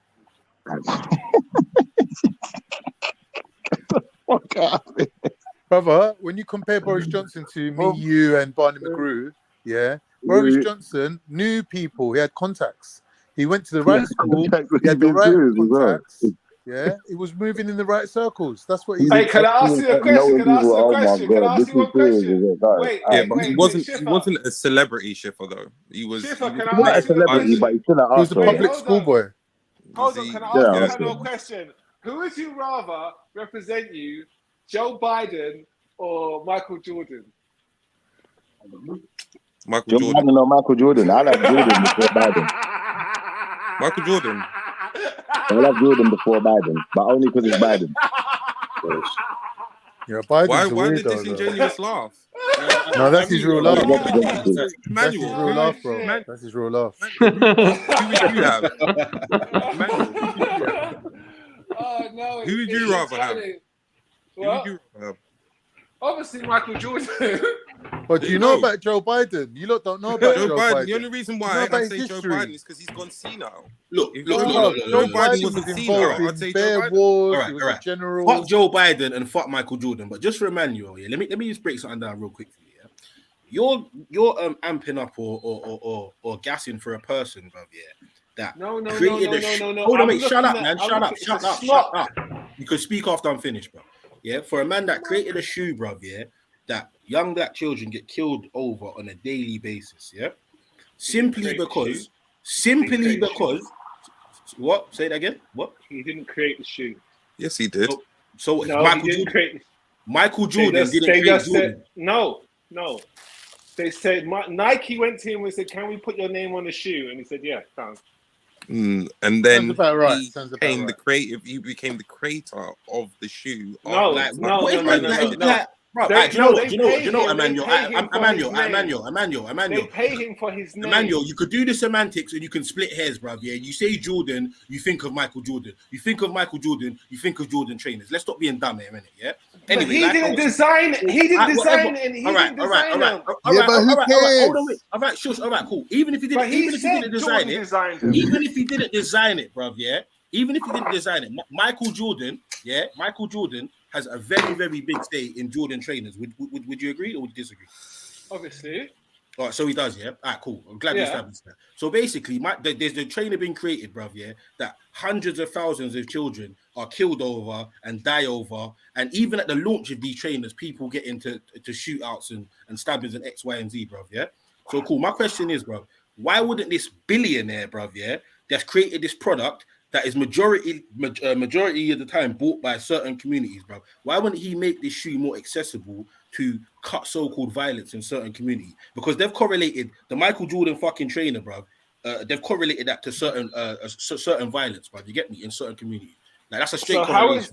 how is that Michael Jordan's fault? Because you fucking own a shoe, or you are a major shareholder, manufacturer, creator in a shoe, bruv, that a lot of people die over. So if I was that, a lot of people. Wait, hold on, wait. If I was that person, or I had that power, I would try to make the shoe a bit more accessible, or I would either make more fucking pairs, bruv, or I'd make the shoe lower priced. Yeah. Either one. But you can. This is what I hate, right? This is just. Wait, Elron, one second. Wait, Elron, hold on. Do you know how much you can get a pair of Jordans for right now? Go on. You can get a pair of Jordans for 50 quid. Bruv, what Jordans wear? What? Jordans and kit game. Brother, let me tell you something. Emmanuel. Maybe you're not that familiar with the trainer, with trainers or the sneaker game like that, bruv. Yeah. Like, Air Force Ones are not listen to what I'm saying, bro. The majority of fucking Air Jordans, bro, are over £150. Yeah? I thought Jordans were like $250 now. Yeah, thank you. Yeah, these are very These are very expensive. These are very expensive. These are very expensive footwear, bro. Yeah, very expensive footwear that you can get at different prices. So, bruv, listen. No one's talking about the dead golfer Jordans that your fucking granddad wears. Nobody wants them. We're talking about Jordan 1s, Jordan 4s, the fucking Jordans that the majority of people fucking buy for. Yeah? These are £200 plus fucking trainers. That's nothing to do with Jordan. It's all to do with Nike. Go bitch to Nike. Oh my God. Go bitch to Nike. Do you know what? Let's leave it there. Let's leave that one there.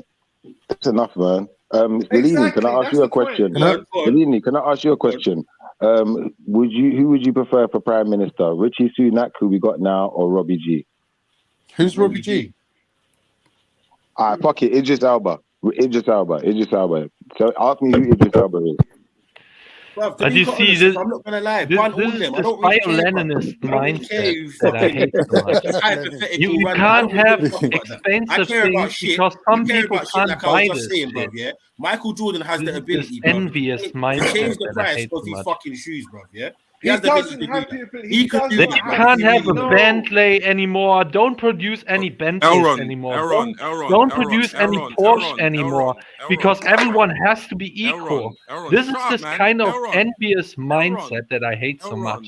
Anti-capitalist. It's one like, cares. oh, I So want it's everything easy. anti-excellence, right? You have to Yeah, work for something, so it's special. By the If way, everything is like the same That's not shit, excellence. by That's the way, it's nothing Emmanuel, special. That's an Emmanuel, elitist. hear me? Yeah, I Emmanuel, can hear you. Yeah, Jordan, Michael Jordan owns a percentage of Nike, just in FYI, Thank and you. he's on the Yeah, board. not even And just No one, Jordan. no one and ever he's said on- that. and No one he's- ever and said he's that. on the board of directors, and he's the board He of cannot directors, say. and He he's the can't consultant, listen. and he Do is you the know? consultant. No, listen, Hold listen, on, stop, listen, talking. stop Hold right on, there. hold No, on. no, Let me finish. stop. Let me No, do finish, you know man. what? Let me Do finish. you know what? Let me No, I finish. just want to tell Let you me one finish, thing. man. Do you Let me know the finish. resale Oh, market? Do you know the resale market? Do you know What's about that the have to do resale with market? anything? What's that have Because to do that's with all anything? what happens with Jordan trainers. The Oh, resale shut market. Okay, up. so No, you're what? chatting Who shit, man. You Conversation, don't know man. what you're talking cares? about. Shut up, man. Who Man's cares? giving What's you that got to do facts. with A anything? man's giving you facts right now, bro. A man's giving you facts, yeah, and telling you. Are you telling me about the resale market? Exactly. Like where Bro, his who cares? position on the What's that got to do with fucking anything? night board is, and you're there arguing, man. You don't know these things. The man's telling The you, brother. brother, Until you can is a refute them, allow consultant it. And I beg you, for listen, Air fam. So Jordans. continue, Raheem. Go on, say what you're saying, He's a Raheem. consultant, so he owns a share in Nike. He's on the board of directors for Nike, and he is a consultant for the Air Jordan department, which he is the face and brand name of. The man is deeply entrenched in his product. And On you top think of he that, can't change the he is price of also- that trainer? You Exactly. fucking idiot. On You top of fucking that, idiot. he's also a fucking investor. He owns No. an automotive company. The man does. He some sits fucking on the. crazy Listen, business shit. do you know what a board of directors are? Do you know how it operates?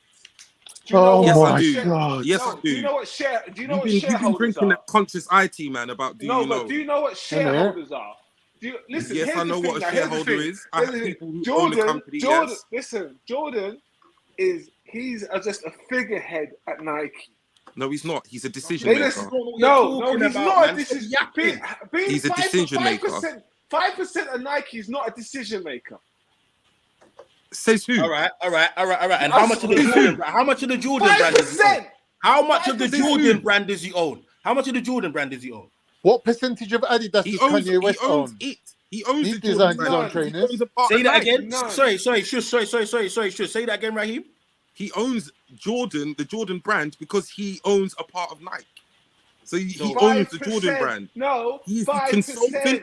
He is the consultant. He's the consultant for the Air Jordan department, and he is a board member, and he is also a shareholder. And shareholders all these and board members. things. All these things. If you know, all these things are not the final decision makers. No, none of these are final decision makers. Shut up. You don't know the board. Listen, you don't know how business works. Emmanuel, you're exaggerating, bro. No. You're well exaggerating. All right, whatever.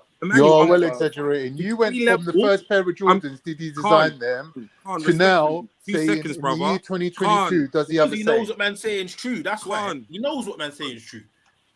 2 seconds, please. I beg, brother.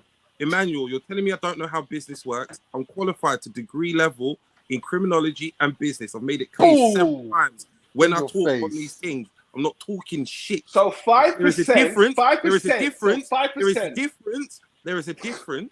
There is a difference between a shareholder and a board member. There's a clear difference, and you have conflated the two.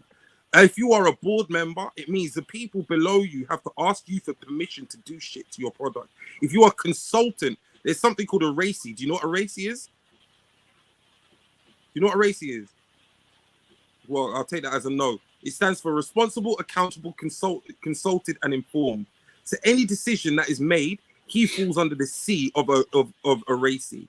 Yeah? So don't tell me about, I don't know nothing. It's you coming on and waffling. 5% is a major stake in a fucking billion divided 5% of Nike. Are you 5% fucking shitting me? of a crazy divided up share company is a massive stake, because there are shares in Nikes into the hundreds of millions. You can own micro shares into Nike. Sorry, you bro. do not know what you are talking about. Sorry, I'm bro. sorry. To cut you. Sorry, Emmanuel, one second. Emmanuel, one second. Sorry, one second. Even though Nike has a huge stake in Jordan's brand ownership, they are not technically the real owners. That honor goes to one man, Michael Jordan himself. In 2006, it was announced that Jordan would buy out the remaining 49% of the Jordan brand that was owned by Nike. So that would make him the sole owner, right?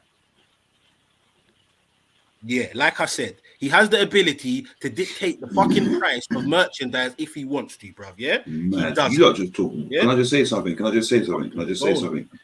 I want to say this before, and I say this before. This is what I said earlier, and I'll repeat it. When you worship people, you tend to be blind to facts. Okay, the facts is all there. Raheem was talking, you didn't want to hear it, you called him stupid, you don't understand business, The facts is there. I just stayed silent because I was well aware that Michael Jordan owned Jordan. Well aware. I don't know how you weren't well aware. If you're so aware with Black Excellence, you should have been aware that this is one of the reasons why he's been titled with Black Excellence, because of the money he's made from Jordans. Exactly. But Emmanuel, even your argument was a bit shaky. I'm not being funny, but because Kanye West designs his own trainers for Adidas, bro. He don't own shares in Adidas. But he can't dictate the price, can he? Of course he can. Are you dumb? Are you fucking stupid? He is on the board. That's why he was complaining. That's why he left, because he wanted to make $20. He hasn't left anything. What are you talking about? Yes, he has. He owns the shit. That's why he left. He owns. That's why he left. And he's on the board of directors. He has not left anything. No, he currently sits on the board of. This guy, Adidas. Listen to facts, bro. Adidas. Big up, family. Big up, everyone. We're talking about Adidas. Exactly. We're talking about Nike. I know, man. Like what? How's Jordan not gonna own Jordan? It just makes no sense. Easy on Adidas. That's an easy one.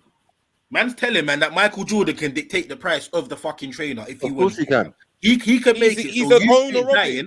He can make it so you say dying over the fucking shoe if he really wanted to, bro. But he doesn't. Yeah. So when man are telling me Black Excellence, bro, fuck off with that.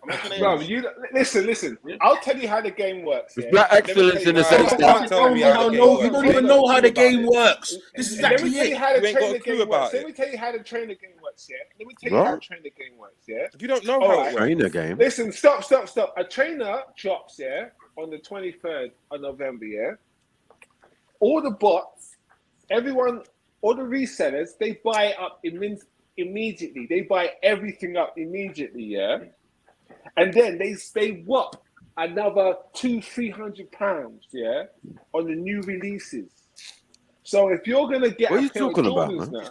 I'm talking if Jordan put out a cheap pair of trainer, resellers will buy it up quickly and then add a percentage, add a £200 markup on it. So who's a reseller? Who's a reseller? Give me an example of a reseller.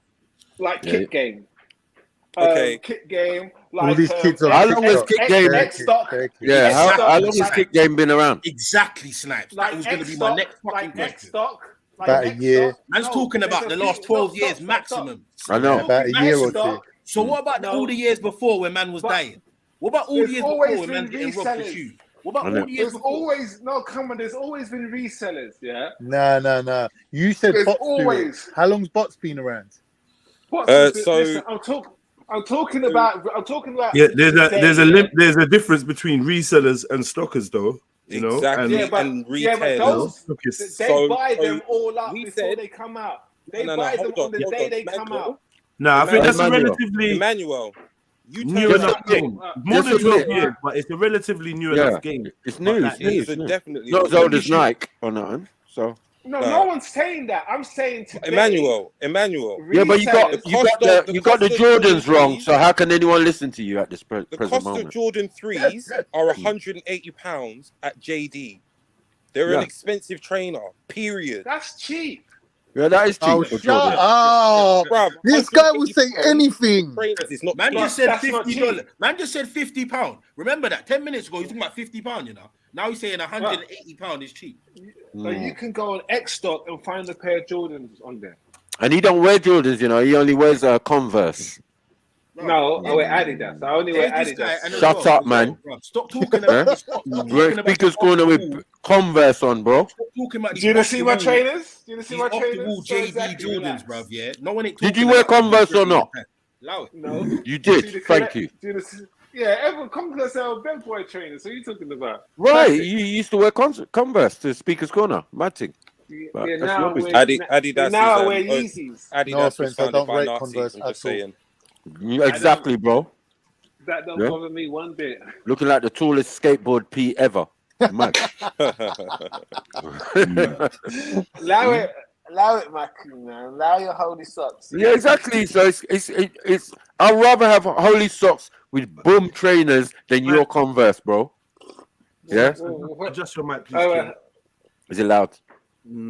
Just distorted. It just distorts a bit. It's not even just the loudness. It's got that fuzz on it. He's got the mic down his throat. Pause. I know, man. Why do we need to Yeah.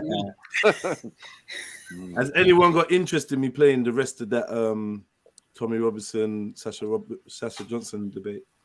You're about. He's in the chat earlier. Yeah, I was enjoying that still. I can't lie. Elron, if you wanted to catch a beating, I was on fire, bro. For like 3-4 hours. I was on fire. I was scaring myself. This conversation's getting nowhere, so you might as well. Yeah.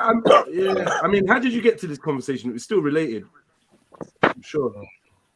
We were talking about black excellence. Black excellence, right? Right. See. But and then they mentioned Michael Jordan. No, but I have to admit that I was confused where they were talking about how they put black sports stars to speak for the people.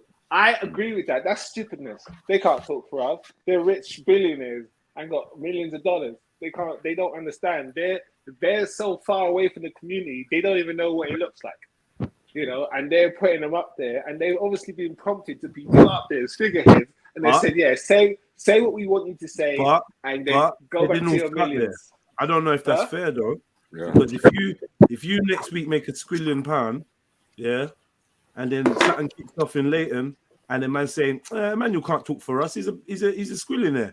That's not really accurate for everyone, because some people came from the community and still have ties with it, still have, you know what I mean, still know what's going on. So I don't think it's you having that money that makes you relevant, but I do agree with you. Personally, you know, society's kind of upside down where community leaders are more or less anonymous, and then people that can kick a ball into a net are world renowned, you know. And it's a bit weird like that, but that's what happens when you've got like a idolization kind of economy, you know, when it's based on icons and idolization, branding, and all that kind of worship. Then yeah, you're gonna worship the people that make the most money. Emmanuel, I don't worship the people who work the most money. I said I just like the hustle. He worships Baphomet. Shut up. I don't worship no Baphomet. You get me? I only worship Jehovah. You get me? Don't get it twisted. Jehovah was spelled BAPHF in But at the same time, though, yeah, I'll be honest with you. A very high up man in the orders once told me that he doesn't worship Lucifer. It's more like a working relationship. So I guess the word worship might be what makes some people say, "No, I don't worship that." Fair enough. You know what I'm trying to say? See, but more still like deal with it though. Or employee, but they seem more like a boss or an employer. Is that what it is, Emmanuel? You don't worship the devil, but you and him are work apart. for him. party. You work for him. Bro, You blatantly do work for him. Yeah, then play domino and then your party. Yeah, I was going to say the same thing. Look, You're slapping I'm bones, not. Listen. I'm not the one who's laughing at virgins. Yeah. Come on now, relax out here. You're not the one that's laughing at what? Virgins out here. You get me? What virgins? What?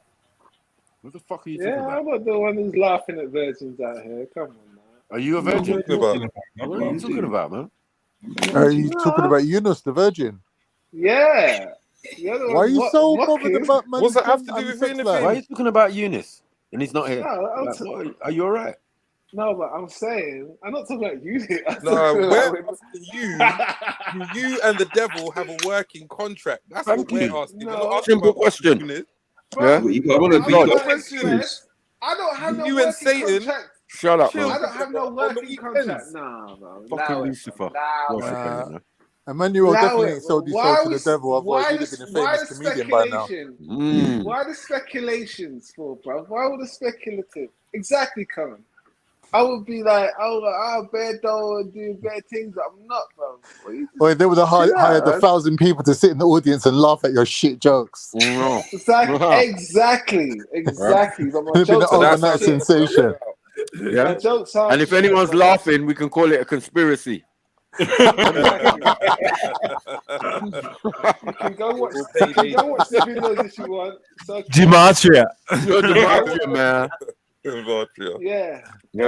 Everyone. And then we'll bring Kel, and Kel be like, do you see how they're all synchronized? Don't worry, Their humor. They all laughed at the same time. This is rehearsed. I'll be on the show tonight, so it's Is he still good, talking? isn't it? Relax. I'm going to a show tonight.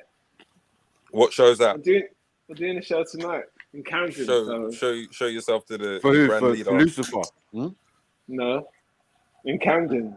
Is that the gay club? All right, well, tell us where it is then. Where? What? In Camden. Where in Camden? Camden's a big place. Promote your show, man. Yeah, true. Nah, there'll be enough people there already. So He's at the gay club, man. You don't want to. I'm not gonna lie. I wanna pass through, man.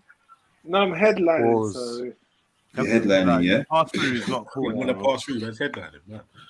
I didn't say headlining. He said he's headlining. Yeah, after I said I'm passing. Yeah, no, we know.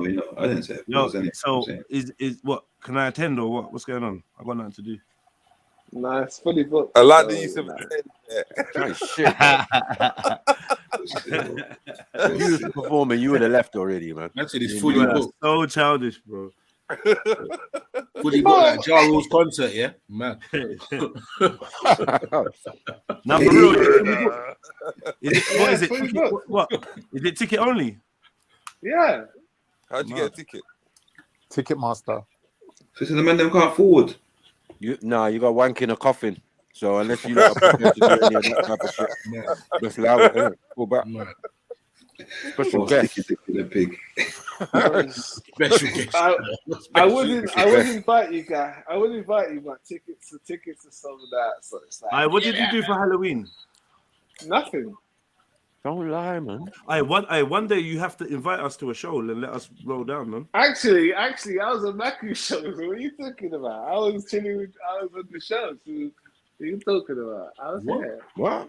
Just what, boy? What day was that? Huh? What day was that? That Big was up, Bess. the first. Big up, you know. Big up, everyone. Actually, no, I was listening. Was that Sunday? That was the day. Yeah, that was the day the Offset got killed, didn't it? No, Takeoff. Takeoff got killed yesterday. R.I.P. Day before yesterday, Monday. Was that one of your sacrifices, yeah? I don't know what you're doing. R.I.P. Takeoff. Emmanuel, is your show really sold out, bro? Or are you just pretending? I just googled Emmanuel Paul Camden and nothing's coming up. So what's the name? And you're headlining. Where's the name of the club? No, it's Emmanuel Paul Griffith. I put Griffith. Yeah, Griffith. And put the date as well. Put Mason Pool. Root Paul's nephew. One of them private events. Put Root Paul's nephew. What's today? The 2nd of November. No, 3rd. It's a private event, so you wouldn't see it. Anything man said is going to make up time. Listen, ticket only. A ticket only sold out private event. Listen, hold on. When I get there, listen, hold on. When The I marketing get is there, amazing for that. Stop. How you did that? When I get, oh, Nike, listen, hold on. How you did that? When did you do that? Stop. You get me? When I get there, listen. Oh, you got to sell that marketing skill. Hold on. Yeah? When I get there, I'll show. It's that contract with the devil, man. Hold on. What was that, Emmanuel? No, don't worry. When I get, I'll show you. I'll show you. Intimidation. Don't want to do it. Intimidation. It's that time. Sorry, I didn't even hear him. That time. Yeah. That time. Marketing Thursday. I was really looking forward to heckling. So basically, you're letting us know it's a Mason event. It's a Mason event that's not really happening. No, it's happening. It's happening because he's going to show us when he's. Okay. So it's happening. It's a Mason event, right? It's a Mason. You must be able to get us tickets. You don't want to be seeing no masquerade masks and someone hanging at the back of someone else. Allow it, bro. Don't even. Shit, So there's a comedy club. So there was this one time in the lodge in Leighton, because we got a lodge in Leighton. Imagine a lodge in Leighton, how ghetto that is. You know what I mean? There'll be crackheads rolling through there. I'm going to a black lodge on Wednesday. Oh shush, man! I was running a joke, and you try to kill my joke, man. That shit was at least going to be funnier than your shit. I don't think he did that. No, I cut man off. Like, bro, I was in mid-flow, bro. I was doing you. So is it a comedy event or is there all kinds of acts going to be going on? Oh, man. Just comedy. Just comedy. So is it just Mason comedy? Is it just Mason comedians or are there non-Masons invited too? Difficult. I cannot say. Once you got your equity card, you're a Mason. But you can't get a couple tickets for a few Trill panel members.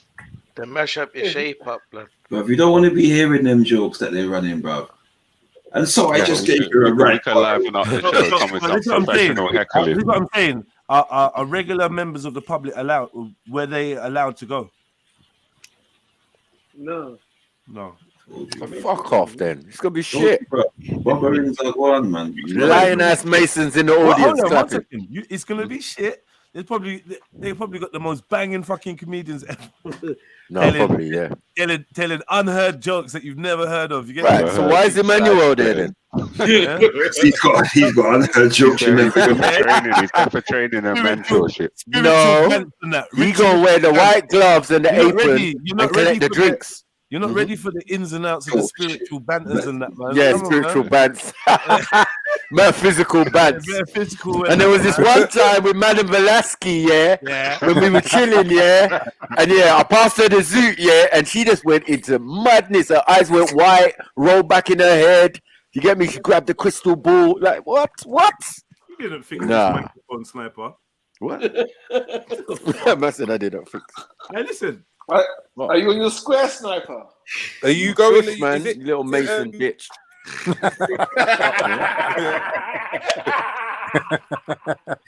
Even that laugh's terrible. Yeah, don't laugh like that at your own comedy show, man. It's gonna be fucked. Is it the Camden Comedy Club, Emmanuel? Is it the Camden Comedy Club, Emmanuel? Nope. Why does your voice sound like that? Right. Yeah. Like what? I don't know. Like what? Digital editing is mad. Let me jump out and come back. Oh, look, that's why. Now you're good now. Done fuck you again. Did you not hear that or not? I didn't hear no funny shit. Yeah, no, it sped up. His voice kind of sped up and that. Okay, Yeah, it does happen. Yours are the paddy. You're never gonna hear funny shit. Because if no one else heard that, then I would have put that spliff down. They're the feels when they see some mad shit and they look at what they're drinking and just put it down. Yo, that's enough of that. Enough of that. Yeah, it's some good shit. You hear me now, yeah? Yeah. Big up, cool. Big up, man. Big up. Yeah, what do you think? Camden Comedy Club? Yeah, because I've Googled his name and it's come up. It's not got him in the lineup, but it keeps coming up with the Camden Comedy Club today. For him, anyways. When I've googled his name and today. Yeah. Well, you said we're going Camden, yeah? Taboo. That sound like that's a public that anyone can go to. Yeah, bring some tomatoes, guys. Bring some tomatoes. That just sounds like you don't that just sounds like you don't want us to attend, Emmanuel. Yeah, man. That doesn't sound honourable or courageous. And you know, black people laugh the loudest as well. We all be up in there like, you get me? You hear that motion? Oh yeah, I never even knew my man's talented, you know. Lies. Hey, you do your thing, bro. Do your thing. Oh, my money after. You lot are letting him run away, man. I want him to admit that he don't want us to attend. You don't want us to attend. Because he believes we will heckle him off the stage, and he won't be able to beat. He won't be able to defeat us. Yeah. Well, I tell you what, it ain't the one today because that Strip Light presents. And I think you can still get tickets for that. So if you said it's sold out or the public can't attend, it ain't that. Wow. Yeah, I just think he might be. I just don't want us to go. And you know what? Yeah, and you know what? I'm the kind of person, you know, if you don't want to do something, Oh yeah, it might be that. Yeah, it's not available. Just say general admission, e-ticket, and there's none available. Yeah, you know what? Okay, so that when you say I sell out, new favorite comedians, full of funny folk. From familiar TV faces to the finest up-and-coming acts on stage every Thursday. Book early to avoid disappointment. I don't even know. Yeah, you got to let us know in advance so you can get a real trial by fire. Sonny Patel, Anya. No, he's not in this. He said his headline and his name's not in the headline, in the line. Wow. Yeah, that's what I was concerned. But then, are you holding? I think Victor's saying that he's going to the Angel Comedy Club, and I'm trying to find. If he's on there, but it's not got a lineup on the Angel Comedy Club. That's not in Camden. Send the scouts out, man. That's in Angel Islington. That's not in Camden. That's why they call it the Angel Club. So you're popping up now. You're speaking now. That means that the first venue was correct, then, no? I can get you a booking if you want, you know, bro. You want some bookings? I can get you some bookings, you know. I've already got. Where's the Thagreen nightclub right now? What? Yard party. Where's she gonna go right now, blood? To have some good fun. Blood. This man's gonna be daggering while I'm doing light bulb and that. What's going on? Yeah, and I ain't doing no. I don't know. She's too happy. She must be up the sidewall, blood. I don't even what. Daggering and doing the light bulb. Mad. Next level, innit? Red See light, the part. red See how the light, parties no can get very green light. entertaining when you think about it. Sorry, listen. These Asian men who are in love with K-pop. Yeah, daggering party and that. Yeah, crazy, man. Oh, what they got? There should be different rooms. I'm still stuck on that one, man. Why? You're imagining it now, innit? You're thinking, shit. Stuck at my house.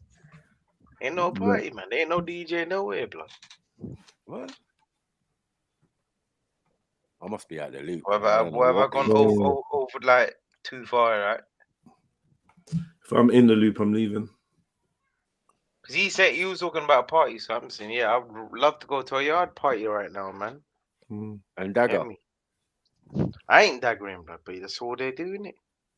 Mad. You see some mad, but it's the levels, isn't it? You have Uncle Tony up here cussing you off the panel. No, but listen, I know about the back I understand why she winds up on you, but I'm not gonna be this main stage man, because I ain't built for that, man. You get me? I'm not built for that. What in the UK apparently going on here, man? God knows, man. Oh, fuck it. Well, I'm changing the subject. What happened now? What in the J. Sean is going on? What in the original nutter is going on?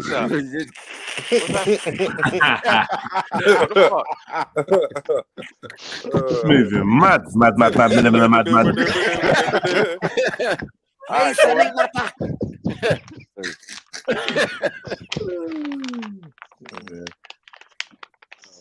Yo, Crudella. Yeah, what's up, man? Yeah, see you in school. Did they call you troublemaker? Yeah, to be honest. We used to always get in trouble, blood. Yeah, man. Always. Every day, blood. And you know when we used, blood, every day like you was was fight, lean at man. school, man. Every day is a fucking fight, man. High. You know You the know worst what's bitch high at was, school? blood.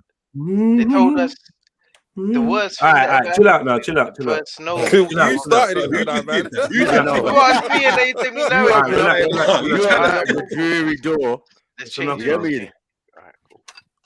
That I've smoked more weed than you lot. Bro. Not weed, but I'll tell you some joke stories, man. I'm telling you. From them days, it's funny. Big up, man. Yo, where's all the Sikhs at, man? You look quiet today, man. You're offending one of them in the chat, it seems. Well, Let's go. Jump on, man. Jump on. What's going on? What, offended by what? A black Sikh? It's offensive. No, it's Reggie. It's Reggie. Obviously, that's what they're offended by. It wasn't Jeds. It wasn't. Is that motion?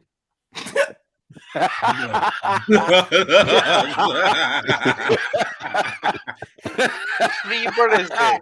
Looking like a black Papa Smurf. Mad thing. No, the way it's like, it's real. Like, what motion? Yeah, I just saw that. I like, who that? Nah. Who's on the far left? Hey, yeah, I'm staying out of it. Staying out of it. Who's on the far left? Can't you see? Yeah, no, I can't make it out who it is. Who is it?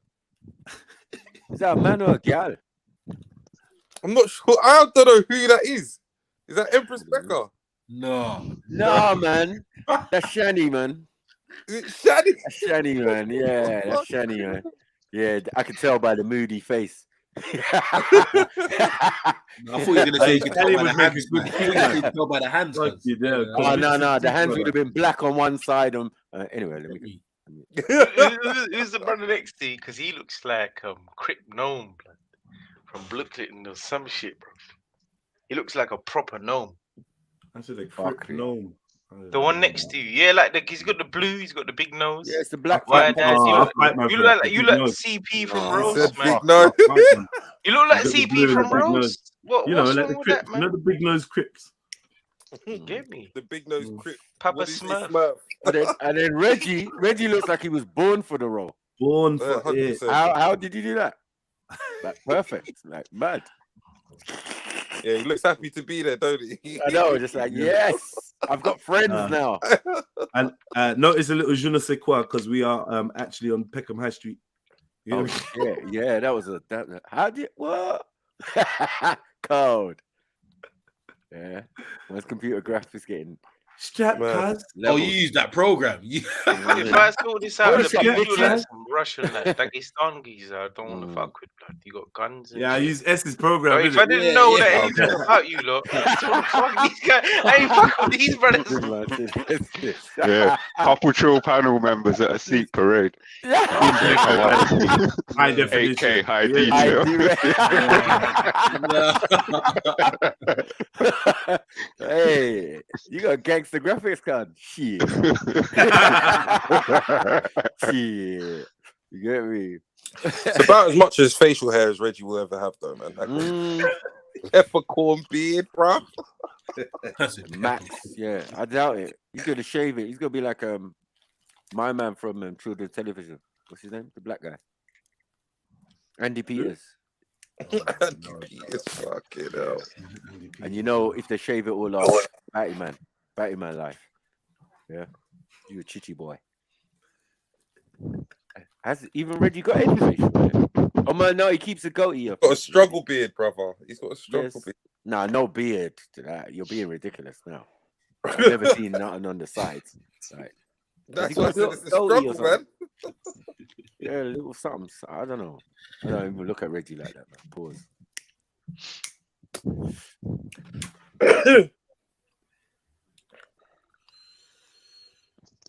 Damn. You said he's got Buju beard. Buju Banton picky beard, man. Fuck it, let's play a little bit more of this, man. Yeah, go for it. This, man.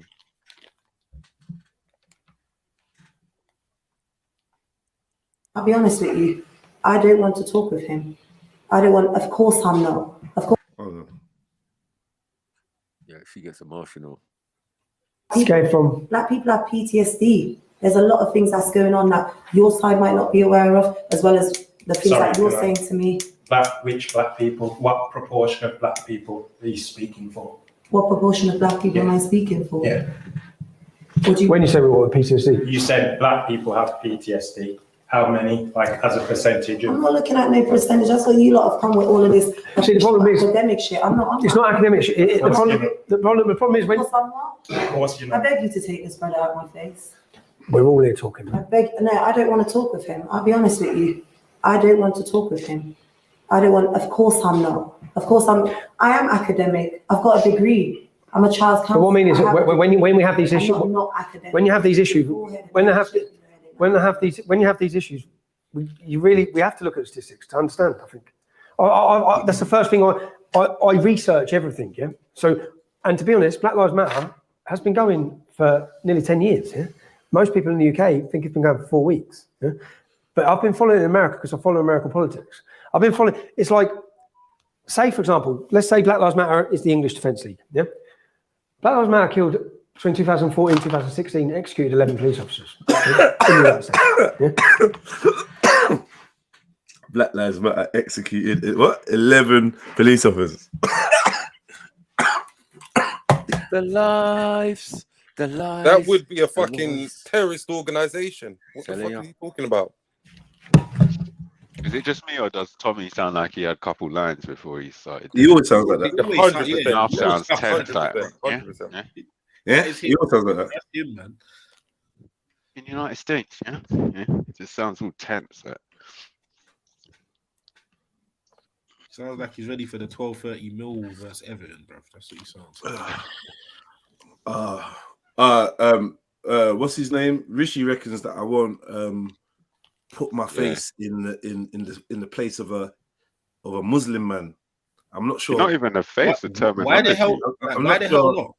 I'm not sure why he believes that, but yeah, man, big up yourself, bro. Yeah, you used your Mohammed hijab card. You spent it, man. I just read it. It's a new message, a new draw. You had one shot and you spunked it up. You failed, man. You fucked up, man. Yeah, go back to the drawing board, Richie. It's weird as well because I already answered him. He said you're freely using Sikh terminology, but you're scared to use Muslim terminology. And I said, bro, look at my name. It's got Allah in it. What are you talking about? And he still came with this dead second draw out. We use all the terminology. All the time. Everyone, man. We use everything. Stop being silly, man. Are you new? Is he new? Are you really? He's been around for a little while. Yeah, just last few days. Yeah. But who is it that you like? Mohammed hijab couldn't make me run if I was wearing a Charlie Hebdo t-shirt on his birthday.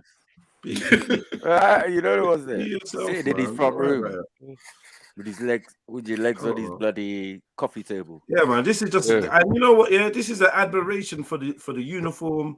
There's literally nothing disrespectful here, bro. It's just says guru of when Trill. we were looking at the martial arts yesterday. Like the word guru doesn't get used freely in English language. Guru, yeah, that ain't no problem. That ain't no problem. Come on, man. Yeah, he's going on. You know me, yeah. You know me. I'm never gonna go there and try and disrespect a religious figure. Yeah, because I just don't do that. Come on, man. I'm not dumb. I'm trying to disrespect like an actual, like a deity or something that you don't believe in or some shit like that, man. Just relax, man. But some of their gurus are fucked up. They don't even claim it. Yeah, Sniper would do. No. There's a distinction. Not all gurus are Sikh gurus, right? No, of course not. Yeah, you got. That's what I had to learn the hard way. Business gurus. No. Guru has a meaning behind it, isn't it? It's a teacher. It's just a teacher. No, some of them men have got real cults. Remember, we watched the videos and people shaking in the room, and you know what I mean, from all over the world.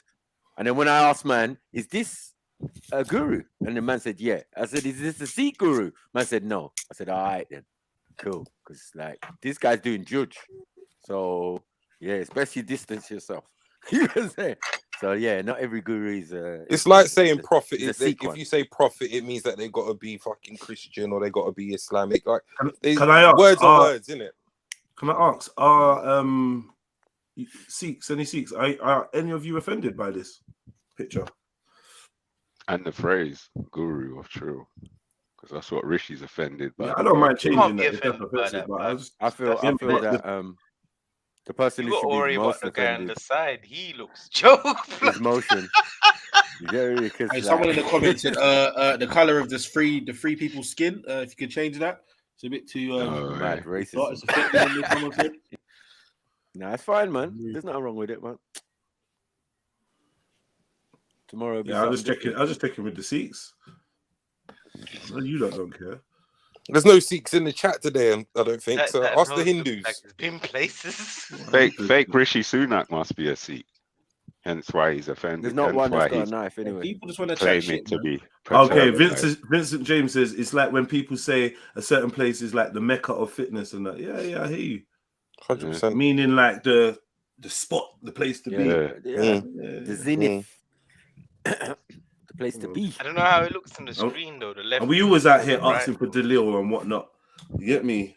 Right. But that We interchange with all the words and all that. Makes sense. the right, the left-hand man look like People he jump on. some drugs. If you say we ain't been talking about Siki, because even just Akida on his own, fuck's sake, let alone Raj and all the others, bloody hell, Bad Marsh. Yeah, we've definitely got a whole couple years worth of Siki. When you have these issues, we have to look at statistics to understand it, I think. That's the first thing I research everything, yeah? So, and to be honest, Black Lives Matter has been going for nearly 10 years, yeah? Most people in the UK think it's been going for 4 weeks, yeah? But I've been following America because I follow American politics. I've been following, it's like, say for example, let's say Black Lives Matter is the English defence team, yeah? Black Lives Matter killed, between 2014 and 2016, executed 11 police officers, okay, in the United States, yeah? Executed 11 police officers. The statements from the leadership, the statements for calling for violence, the racism, yeah, which again, you have to, I'm trying to get people to understand when I've gone on a rant, I'm reading all this and research. When I've been a victim of a crime and then that crime has been recorded as something else, meaning if it was someone else, it would have been recorded for what it was. If the last time a man ran over somebody on the Westminster Bridge, it was deemed a terrorist attack. When I got run over last Sunday on the Westminster Bridge, it was deemed a traffic offence. Those are the difference in our community. That we. Who ran you over? Some man in a van. What was his motive for it? He called me a nigger and then went, boom, he stopped and then he continued. He plowed through a crowd of protesters. Not all of us had the same views. Not all of us was there for the same reason. But he thought, oh, these fucking niggas are walking up and down again. Plow through them. And then these. I haven't seen any, I haven't heard that. I can show you the video. Can you? Then the police officer that tried to flag him down after he ran us over by the Tesco on Westminster Bridge and ended up by Scotland Yard. When the policeman tried to flag him over, he then failed to stop and continued. That wasn't logged as someone that failed to stop. They logged it as he was scared to stop. No, he was not scared to stop. Just as he wasn't scared to be running. Okay, have you got the video? Can I see the video? Because I'm just saying, just taking you back to saying about why you posted that video when you posted it. Yeah. You can't sidetrack. That was a bad judgment call by you. The way I delivered it. Totally. And I understand. Totally. I'm just saying. You think it's a good idea? I think it. I don't think anything was wrong with your video at all. My anger. You lost your head a bit. Delivery. In what you said, nothing wrong was said. Why is he like? Is it just me? He's got full servant body language. Yeah. Oh, do you know what I was gonna say? It's come like Reggie-ish. Leonardo DiCaprio. Yeah, I was just about to fucking- type that. and his house niggas. That's what I was gonna say. Literally, Reggieism. Like his body language alone subservient. is servant. Yeah. Subservient, man. Yeah. Moving like a Sikh. But let me go on mute.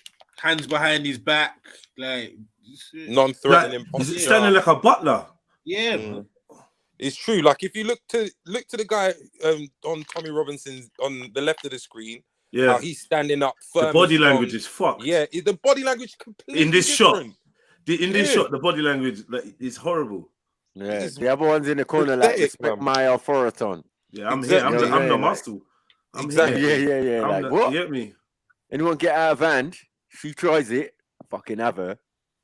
Better advisors. You get what I'm saying? My man will kick your head off. And he's willing to hold his hands up. And then you've got another brother here that's. He's not my advisor. He's not my advisor. I mean, why would you?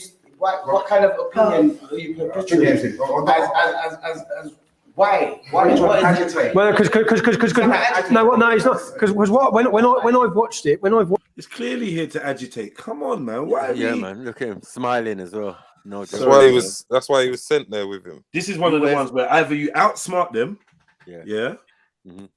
you either outsmart them with articulate white man, or you outsmart them with your own articulation, which unfortunately I don't think is happening in this scenario. I'm not saying that the two black folk can't chat, but Tommy is more seasoned, and you know, he needs to be chatting with someone else that's more, you know what I mean, more sharper on this thing. Maybe with practice, they're not gonna do their thing.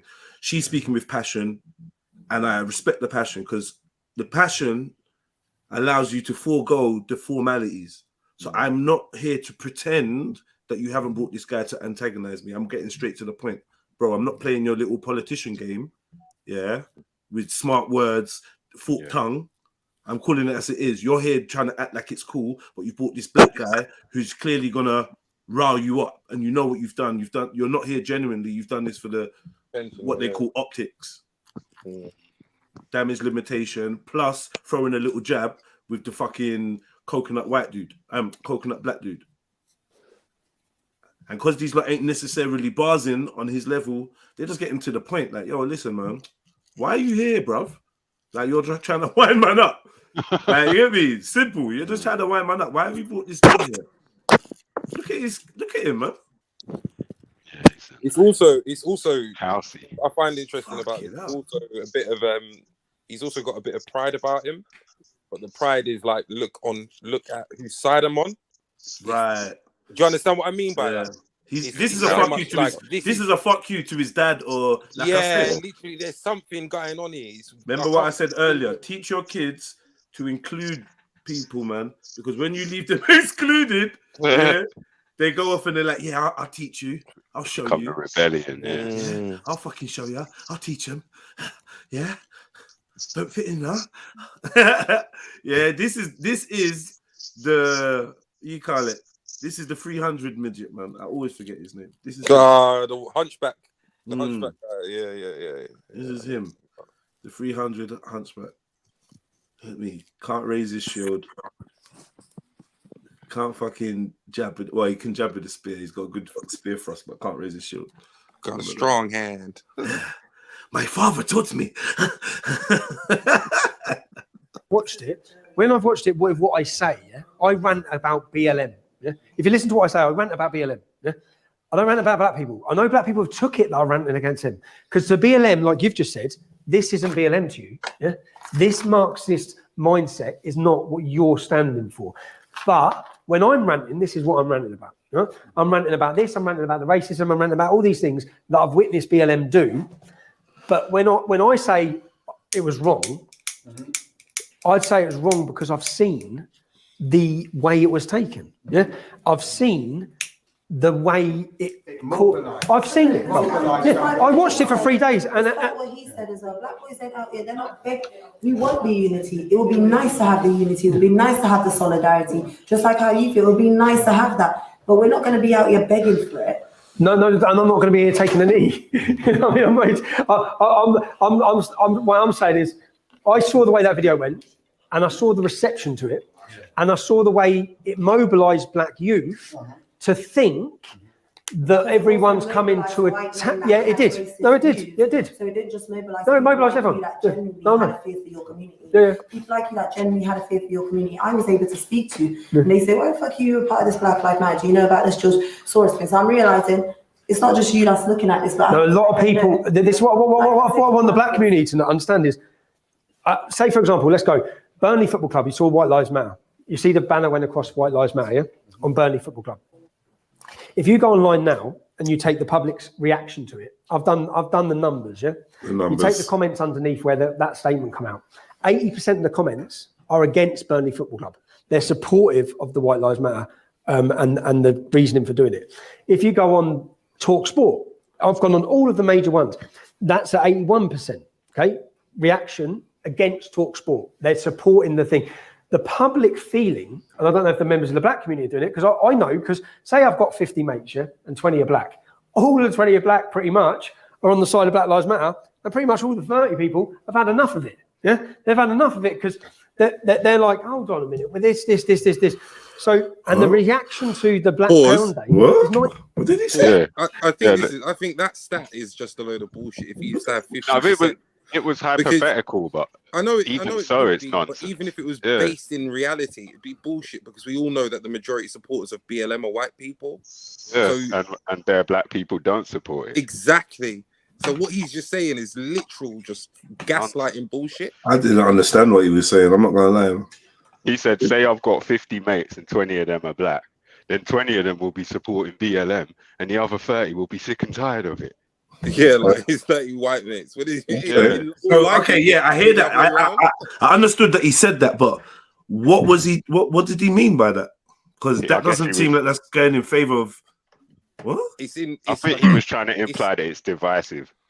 Yeah, but we know way that that the any White of Lives his Matter friends Burnley wouldn't support Black Lives Matter. We know none of his friends will support Black Lives Matter. So even his black mate.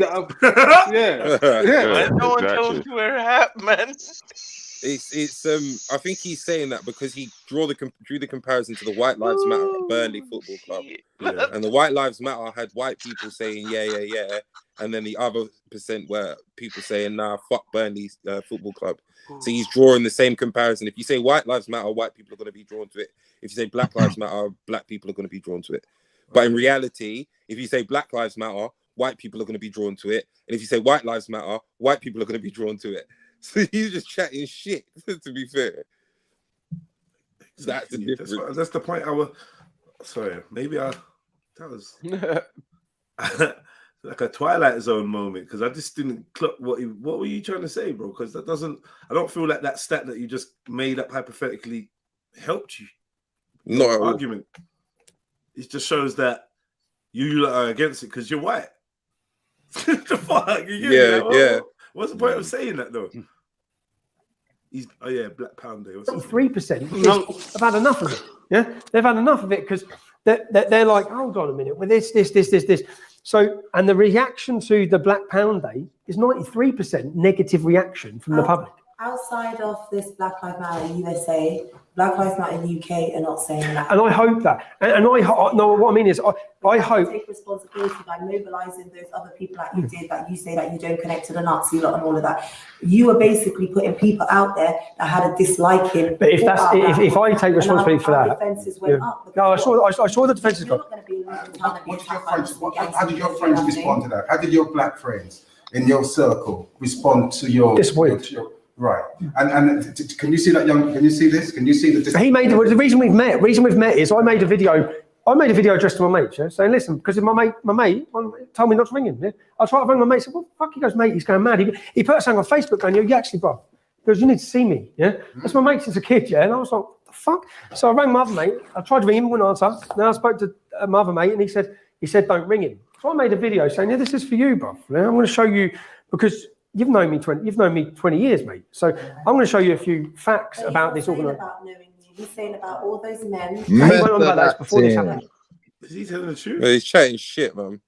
He's method acting as usual. Mate rang him, then mate. I rang my mate, and my mate on said, Facebook. He was like, "Yaxley, bruv, you want to talk to me or something?" And I was like, rang him, and he didn't pick up. And then the other mate said, "Don't ring him." He's like, and then I said, "I'll do this video," and then The devil speaks with the forked tongue, man. Fuck it up. It was before that. It was from the video. Always say BLM equals ALM. So you have to admit that. But no one said that. There's no one said that. I've said that continuously. You may have. And a lot of crap. But does Black Lives Matter website UK say that? See that again with the Black Lives Matter movement organization. They're not all as one person. You can't put one person. Yeah. But what I mean is, say for the English Defence League, and I'll give you what we said from day one. Yeah, we had a mission statement. When you read our mission statement, it was welcoming to all. It was non-violent. Yeah, it was this. It was the opposite to divisive tactics like this. Now. And I don't know, I want to use the next week to get people to question For anyone that's ever experienced an EDL march or seen an EDL march, if you haven't, go and Google it. Do your Googles. Don't just take what he's saying for granted. Go and Google it. Yeah, okay. Your website was politically correct. Yeah? You lot touch the ground and it's peak for anyone that gets caught slipping. Yeah? It's peak for anyone that gets caught slipping. Yeah? Try go around, try walk down the road and the EDL come around the corner. Yeah, and walk through that crowd or whatever. See what happens. So a man was talking about, yeah, this is divisive. How can you say what's divisive, bro? Like you, Tommy Robinson, are mechanism for division. That's all you do, isn't it? That's what you do. You just divide shit. You're one of the dividers. So I don't know how man can say that. And come to find out that, so this guy's like a fan that he's just recently met. Mad thing. Paid agent, man. Paid agent. Mad thing. So yeah, that's how I met him. And then it didn't really go into the story. How I met him through the. So he basically reacted to the video. I'd love to find out who that brother was. And just like look at his socials, see what he's earned. He probably says a bag of shit.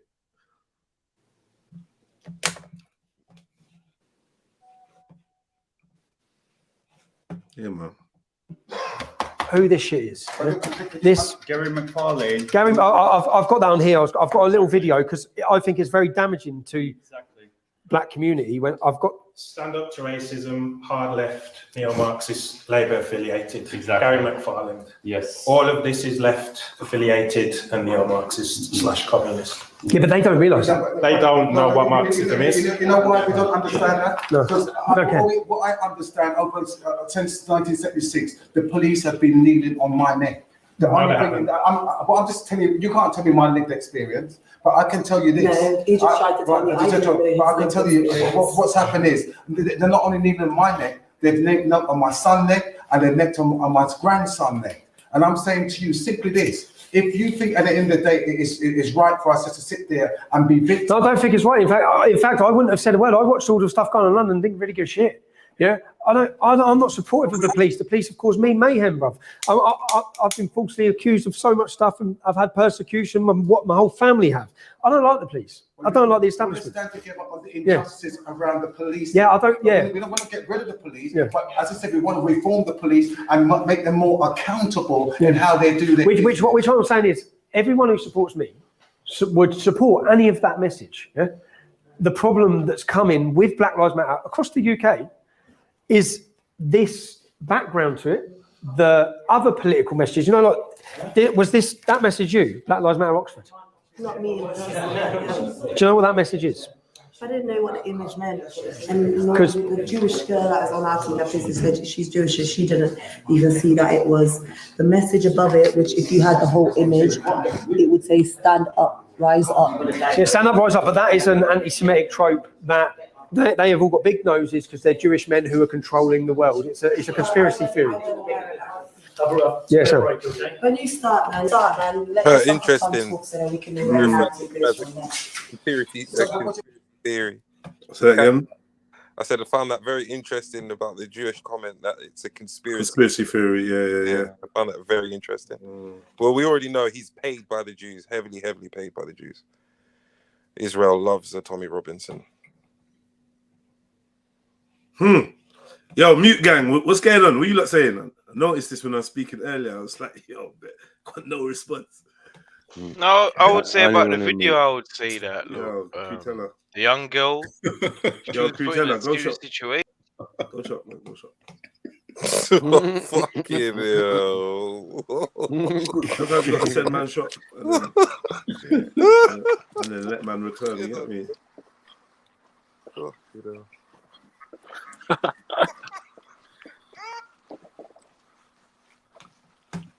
What's going on, man? I think Tommy Robinson's a shill. He's 100% a shill. Oh, fuck. Fucking hell. Big up my boy Jeds, man. Oh, shit. Come on. What are you saying? You like it, yeah? So love, fam, man. They're your brothers, man. Come You know on. what I'm saying? They're the original man, innit? You know, you're one of us, Jeds. You're one of us, man. You know, India, you know, that we all belong to you. We belong to you. These man, they belong to you, Jeds, man. When I keep, man. No, I'm saying we all belong to you, man. No. No, we're at your service, man. You tell us what you need doing, man. You know what I'm saying? We're at your service, man. We bow Man, down. just have 1 day off, bro. Like, Nah, seriously. never. No, we bow down to you, fam. No, we bow down to you, fam. In a bow to no man. Bowing down to you, yeah? In a Serious allegations there, man. Bowing down to man. Serious allegations in the So H, so H, if you bow down to us, H, go to India and help out the Sydney community, the Jarawa, the Silentini, help our family out. Help them out. I'm glad you mentioned that because I'm gonna share my screen right now. You know what happened, fam? I don't know why I didn't mention this before. I don't know why I didn't mention this before. Fucking, you know what happened? There was some black chick in there, and I'm gonna prove this. I got a court case ongoing in it. There was a black chick. Share your screen. Let's see what you Court case. You got a court case ongoing. What, you mean a female gore? I don't know why I didn't. Man's out on bail. How do I do this? Hold on, I beg you, louder comments. Let him share his screen, please, family. Political science, man. Fucking. What are you showing us? You got a new crib, yeah? Let's see. Where's the sound, man? I don't want to talk too loud because they're asleep next door. Okay. Nice. So you're gonna have to go out every day and pretend that you've gone to work then. Fucking dry snitch. Oh, my bad. Yeah, that was a bit snitchy. My bad. Still. You got me. Big up, My facts. bad. Congratulations on getting your shit together, though, on the real shit. That was a bit mad. Yeah, it's true. Big up, man. Big up, man. Is the daughter in? Is the daughter home? Look at you loving your bed, you little square. Yo, where's the daughter? What's she doing? What's she doing? I'm turning your ass down. Nah, pause. It was never on offer. Never on offer. What's this, bro? I'm in the song. You know what happened, fam? In GBH. Yeah, go on. What happened? Oh shit! What? Whoa! What? What the fuck? In a public place. What you doing? What happened, man? What the fuck? Basically, man, fucking. I was at McDonald's, innit? I was at McDonald's and there was this group of white guys in it. There was like 10 of them, not 10. There was about 5 of them in it, and fucking they were bullying some black chick. There was a black chick in it, and fucking they were pushing her, and fucking one of them punched her. One of them grabbed the drink and dashed it in her face, in it. And fucking this was about 5 o'clock-ish, in it. This was after fucking. This was after work. I went to get some food for my nephew, and fucking there was a massive line. No one did anything. This was in McDonald's. No one did shit. Fucking when I saw that, yeah, fucking man come out the fucking whip, yeah. And fucking man pulled up my Back shank. up the Nicky Nanka. Yeah, man pulled up my shank, fam, yeah. Fucking I was like, what, fam? I was like, what? I was like, all of you, man, yeah, come fuck with me, innit? I was like, come in it, yeah, all of you, man, innit, yeah, come in it. And fucking, they ran off, fam, they ran, innit? And fucking man just said to the black chick, like, yo, you good and that? I was like, shall I call the police? Shall I give you a lift home? Like, shall I get an ambulance? You good? She was like, no, thank you, I'm good, thank you for that, innit? I was like, minor. So man got back in my whip, innit? And fucking man just was in the queue. Man went to the back of the queue to get food for my nephew. And fucking 10 minutes later, his dad come, innit? My man's dad come now, innit? And fucking man had a bit of an altercation and that, innit? Man I didn't hurt him. I didn't hurt him or nothing, innit? Fucking, I locked my car door when he come. I locked my car door in it because I didn't want to punch him up. I didn't want to kill him in it. So Yeah. fucking locked my car door, and then another 5 minutes later, the feds come. There was like 2-3 feds cars. They come and they arrested me in it. Where is the door? Okay, wait, pause. Where does the GBH come into it? I was gonna say the same thing. Someone's injured. Who? Yeah, so basically, he didn't get a scratch on it. He didn't get a scratch or nothing. Fucking, I don't know why they just chatting shit. Because what I did, I pulled up the knife in it, yeah. Because they come to me, they were like, "What?" They fucking come up to me, yeah. And fucking, so I pulled up my shank, I unsheathed it, yeah, and I put it in his face, innit? And I was like, do something, innit? I put it in his face, fam. And fucking, that's where the GBH come from, innit? Because he That's not GBH. Yeah, he must have said, oh, he put a knife in my face or something, innit? And they must Still have not taken GBH. it. Lying. 100% he's lying. No, You're I'm not lying. I've never poked anyone. I never Fantasy poked moment. anyone. Never Did you poked punch anyone? You must have done something to someone. You had to. I You didn't punch someone. Listen. No. You can't just make an allegation. Listen to 18, this. you know? Listen, you can't just make an allegation, yeah, and then the other person gets charged with GBH Section 18. That don't happen. that's not mad. There has to be. Listen, there has to be some form of injury and the claim that you did it. 100%. I'm not saying you did it, but there has to be an injury that they're claiming you caused, bro. GBH Section 18, it ain't for, my man put a shank in my face. No. That's threats to kill, I'll be honest with possession you. of offensive weapon. Yeah, I'll be honest with you. Yeah, I was bare confused. I was like, I didn't touch a hair on his body. So I was bare confused when I saw that email. I was like, what GBH? Like when I read it, she sent me more documents like this is what GBH means, this is what this means.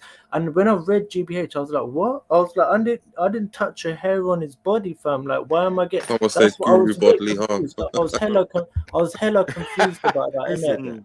But I was hella confused, man. But yeah, like I said, man, we're at your service, man. You know what I'm saying? The black man and that, the Asiatic man. Stay out of jail, bro. Yeah, I know, man. You're So gonna hold on, wait.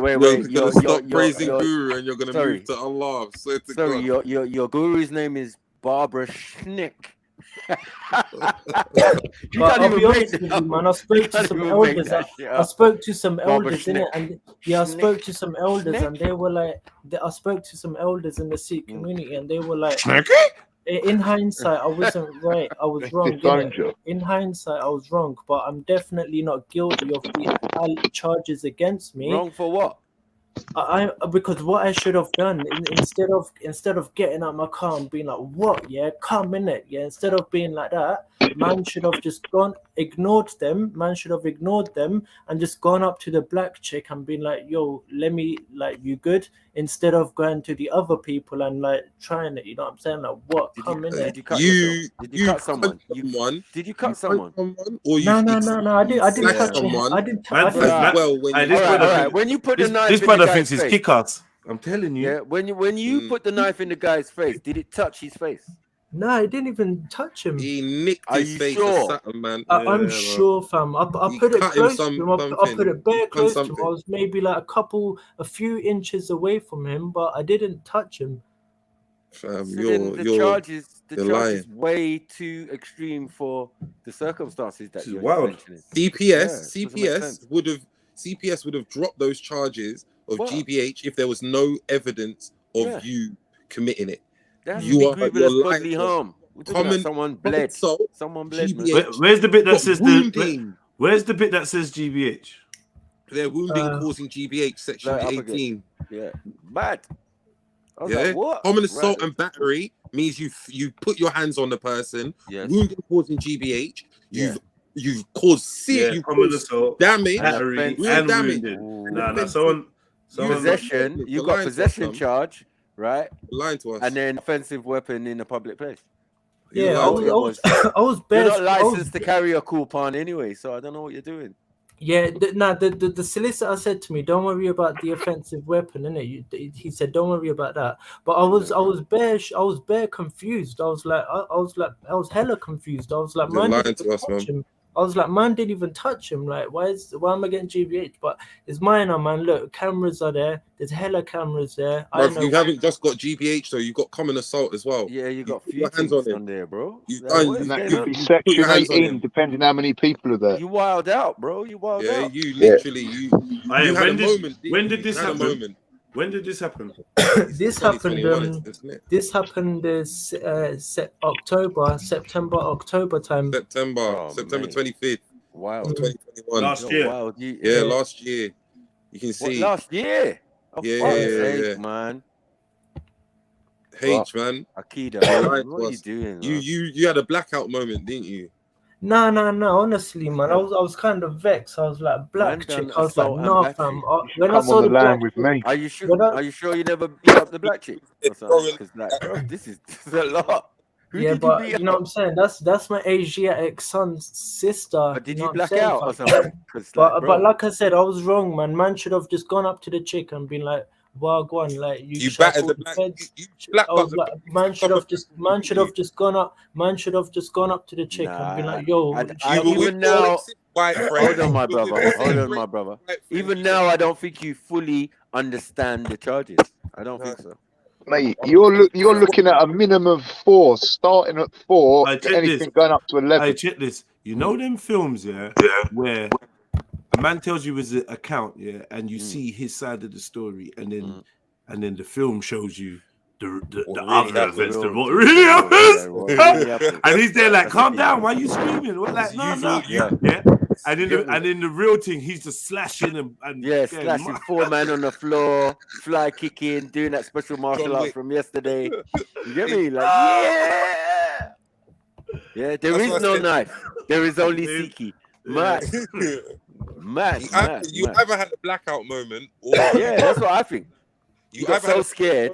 You went against the black girl yourself. But he wasn't even scared because he jumped out of his car. That was an offense in itself. You say you pulled out the thing in the car, that should warn the man off. But nah, you jumped out and said, yeah, come on in. Put the knife in man's face. So when you go that's the bits you can remember, I bet. When you get caught. You don't remember coming home covered in blood? And they ain't told me when I got caught. Fuck's sake. I think I might have to chase them up. But I'll be honest. I'll be honest with you. I'll be honest with you, man. I ain't got nothing to hide, man. I ain't got nothing. I ain't got nothing. Let me answer your question. Let me answer your question. You've had contact with mental health before, like professionals, right? Nah, I Don't haven't. lie. No, man. I never needed it. I never needed it, man. Don't lie. Okay. Don't lie, Craig. Definitely, your doctor's giving you medication. But like I said, this was a year ago, man, and I'm changed. A lot's changed in a year. A lot's changed in a year for me. A lot's changed, man. My mindset, my mind state is a lot more positive now. I'll be honest with you. Since a year, a lot's Did your changed. doctor give you medication?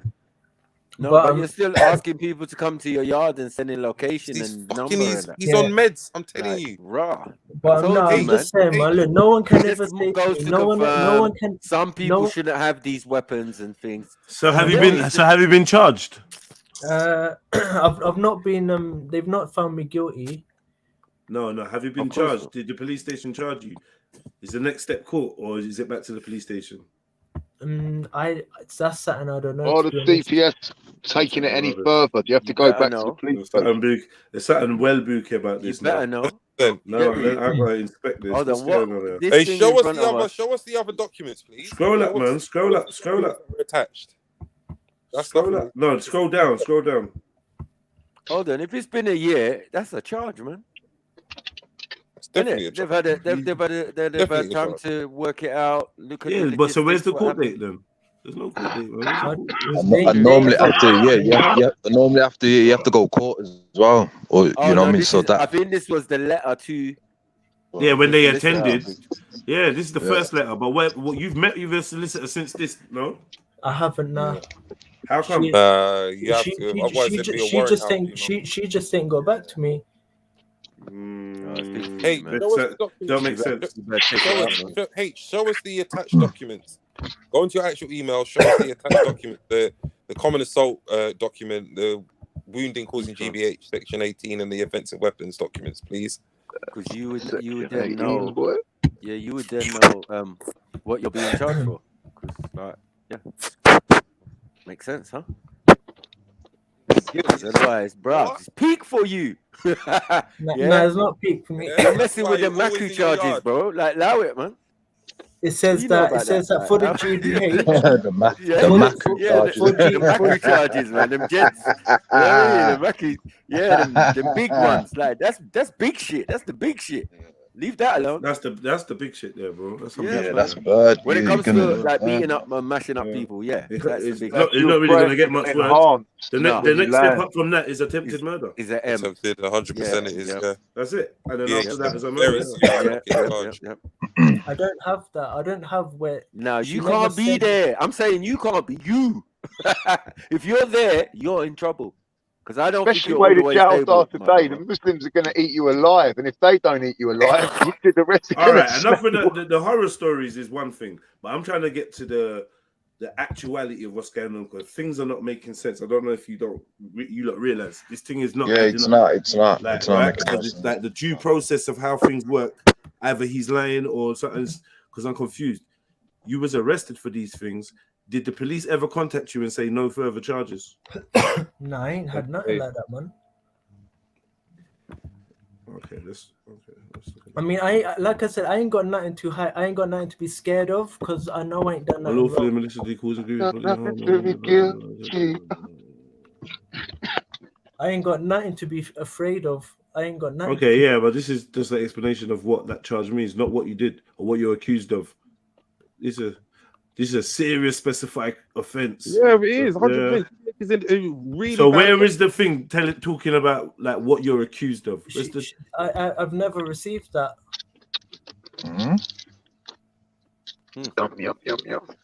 Well, normally they send that though. When you've done something, they send that letter. They send what you've been charged for, and when you have to go to court, that doesn't make any sense. Yeah, I'm gonna have to call up. See, look at this is what you've done something along the doesn't lines of make sense. injury resulting in permanent disability, permanent loss of sensation, injury resulting in minor permanent visible disfigurement, broken or displaced limbs or bone, fractured skull, compound fractures, broken cheek, jaw, ribs, etc. Injuries cause substantial loss of blood. You definitely you've nicked someone.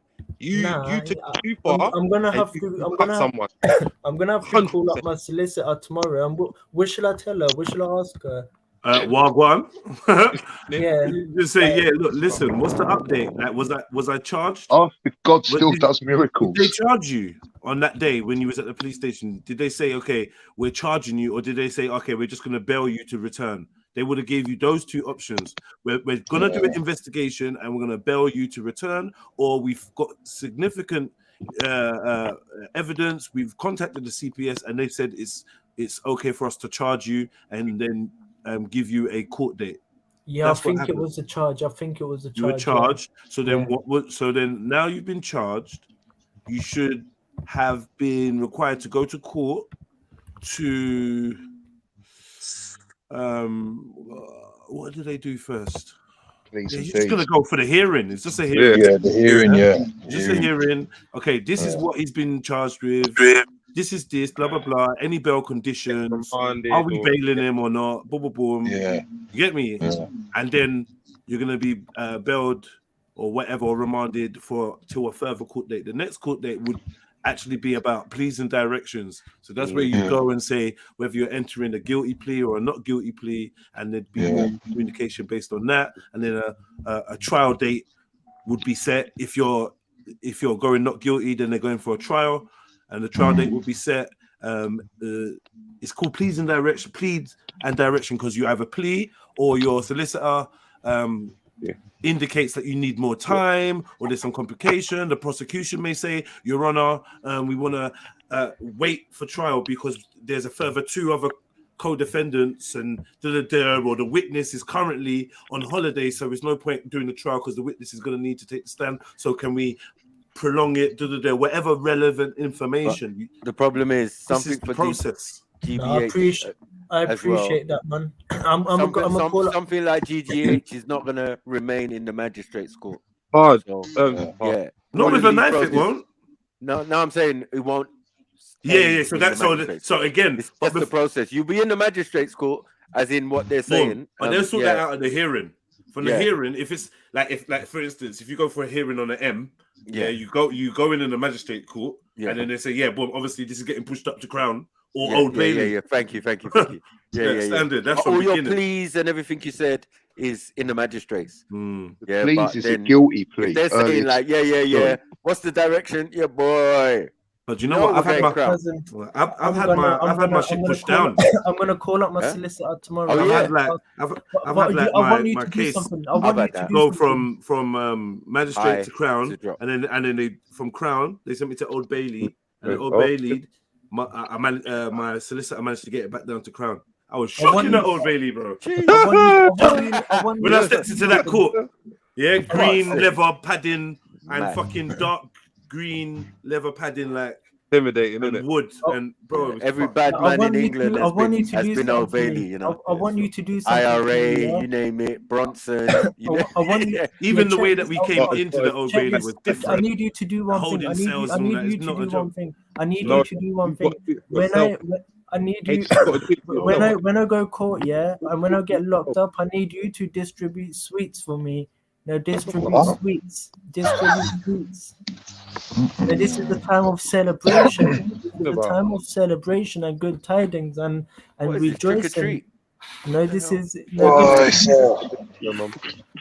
want you to share that, but I'm definitely. I don't even know what you're saying. So give sweets. This is a joyous moment, a joyous occasion. Now I'm a martyr. I'm a shaheed. Is that what you said? Hold on, 1 second. Martyr, fam. This is a good occasion. A martyr. Yeah, martyr. Hold on. Your solicitor tomorrow morning. No long thing. Just phone your solicitor tomorrow, man. Because bro, all this future and pre-cog business about going jail, you don't want to go jail. I'm trusting. Love for that. I respect it. Thank you for that advice. That's not gonna work. You're gonna have no coupon. It's gonna be peak, bro. No knuckle, nothing. So we'll put a knife in people's face in jail. No. I'll have my knuckle duster. Because I tell jail. Yeah, how are you gonna have that? That's something I can't take off. Because when I got arrested, they tried taking it off me, and when I said pull it, I said they don't come off, because my hand's too big, and they tried pulling it, and I extended my thumb out a little bit, and they couldn't take it off, and they were like, "Oh, just keep it on then." Listen, that's fine until you get to prison. They will saw it off, bro. Yeah, like a prison strip shirt. When you first go in there, bruh. That's it. You're done. That's coming off. They send you hospital. They send you wherever. That's coming off. Nah, they won't saw it off. Man. If you had any dignity, it's gone. It's gone, man. Just bro, you know, there's people that's got rings ingrown into their fingers and shit like that. Yeah, like there's some nasty people. Their fingers are swollen up and the rings are all grown into the shit. Yeah, you're going to the hospital or whatever they need to do to remove that. You're not walking around jail with these rings on. I don't know if you're dumb or something. No, because I know a few Sikhs that went pen as well, and they said they kept their gada on, their knuckle gada. They can have their bangles, Jedi. They can have their bangles. Like a white man can have his wedding ring. This ain't no bangle, bro. On remind, you can. Once you get convicted, bro, you're finished. Go on, man. But yeah, like I said, man, thank you. I'm a call up normal inmate like the rest of us, and they're gonna give you the tracksuit and no turban, no, nothing. Yeah. Nah, they wear turbans because I know people Sikhs that went in there, innit? I know Sikhs that went. But anyway, like I said, I'm gonna call up my solicitor and I'm gonna ask them when's my court date. I'm gonna ask when's my court date and what's happening. But yeah, thank you for that, man. But like I said, man, no one can tell me that we ain't treating black people. This guy can't even go Feltham. Yeah, no one can say we ain't treating black people properly. And now he's too old for it. You know, we treat black people properly, fam. We treat black people properly, man. Where are you from? Especially our sisters. Yeah, but you're not doing it systematically, though. I could tell you many stories how we've protected Asian people. I myself, but that don't mean anything, though, does it? You're not doing it systematically. In that little letter there, I never saw anyone black or any other people. I never saw anything. I know. I just got to take you on your word. You know what I mean? Hey, what area are you from? Right now, I don't know. Where are you from? You know that confirmed, but you don't know if you injured someone. I just don't understand. Hold on a minute. What did H do? I realized the culprit of this microphone is its headset thing. I realize now. You ain't got mic. What? You ain't got a mic. What do you mean I ain't got a mic? Like mic. you know your old school mic. It's fucked now. No, I got mics all over the place. I got the mic, and then I got. You hear me? Yep. Huh? This is the normal from the computer, right? Okay. No, it's a bit low. I can't hit on you still. It's a bit low. Hey, what area are you from again? SG what area is that again? I'm in Bedfordshire. You're Bedfordshire, man. You sent an SG postcode before, man. What area are you from? Is it like in the Midlands? No, Bedfordshire's not. I mean, it's a right? That's like Luton and that. Luton side, yeah. Yeah, like 20 minutes from Luton, isn't it? 30 I minutes. think it's Elmley. He'll go to Elmley. Man. SG postcode. What the fuck? North London, innit? North of You're not London. from North London, you're from Stevenage. Like 20 minutes north of London, innit? You're from Stevenage. Oh yeah, Stevenage. SG. Yeah, you're in trouble, man. Just like, bro.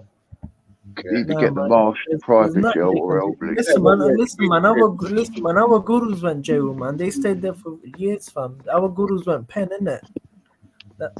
Yeah, we're known for that, man. We're known for saving other people, innit?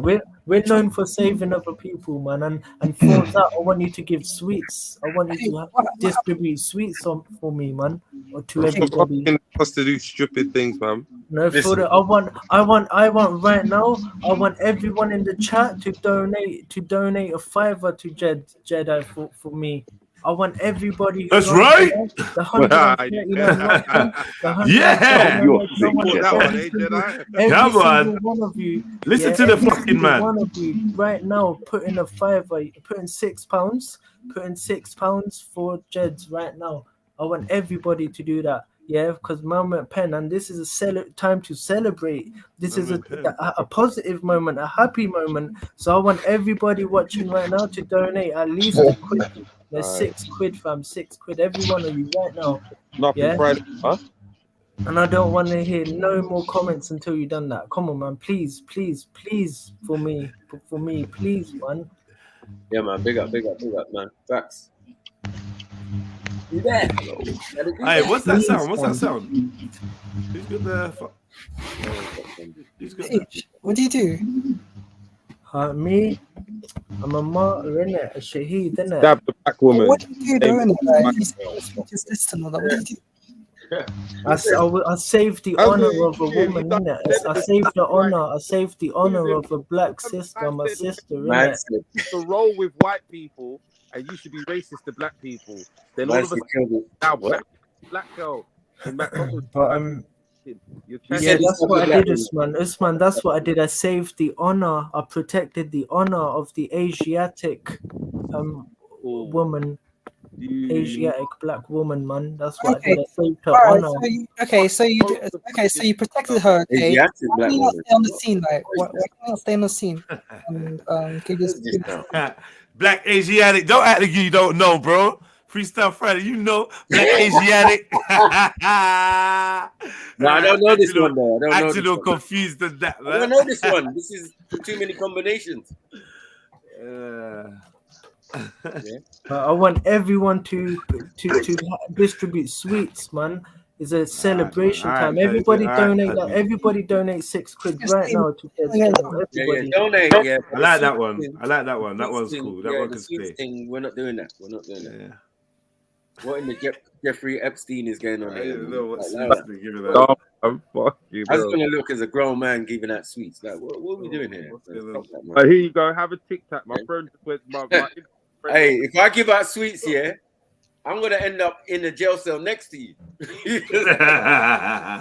Peter said, give out sweets, man. Give out. Shit!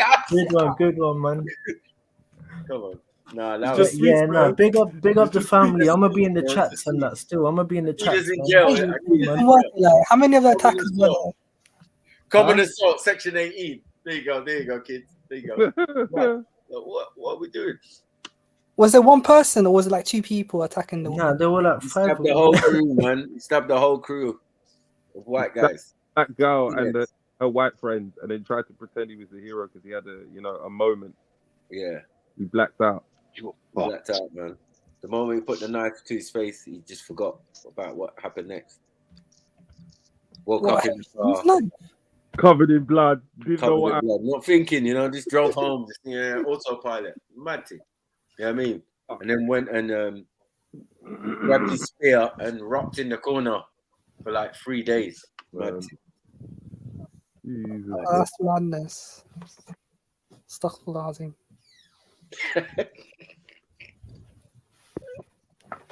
Yeah. That's why he says there's no real knife. It's not a knife. It's not a real knife. Nothing happened. That way, nothing can happen. Let's see how that works in court, though.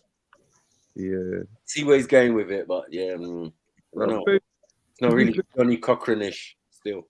He's either got something coming up really soon in terms of a actual court case, or he got NFA'd a long time ago and he's just doing this for some weird attention thing.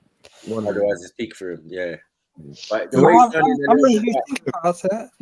sounding a little bit back about the circumstances. Big up, Max.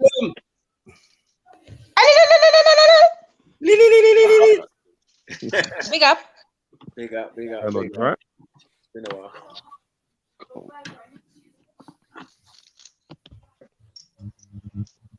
Big up, What's going sister. on, guys? Big up. Bless up. Not much. What, Keita's gone then? So now all we got is facts. Go on, facts. Hell, you have like a buzzing sound. That's kind of why I muted you. I don't know what's going on with you. Yeah, I hear it. Oh, maybe. Yeah, I'm outside. Yeah, outside.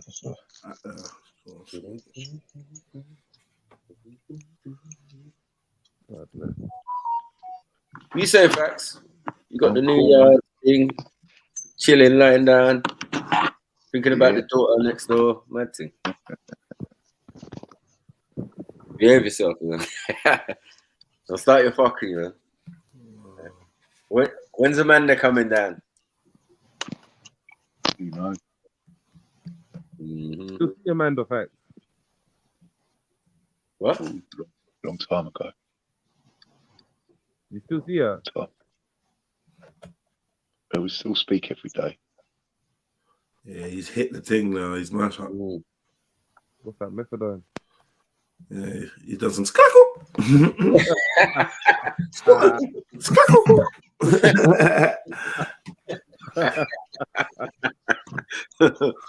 I thought you fucked that off, Facts. That's what I'm doing. It was brand new facts, agent facts. You know what I mean? You're looking like Agent Smith in that. Saw that video. Mad. Why you laughing?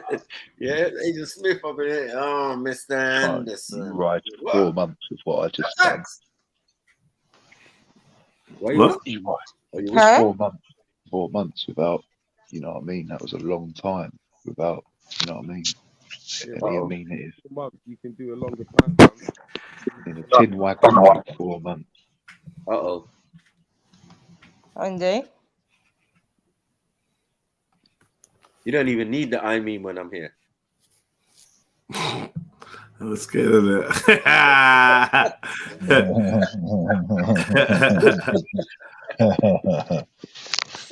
What's going on? What are you talking about, facts, man? What's going on? Talk to us, man.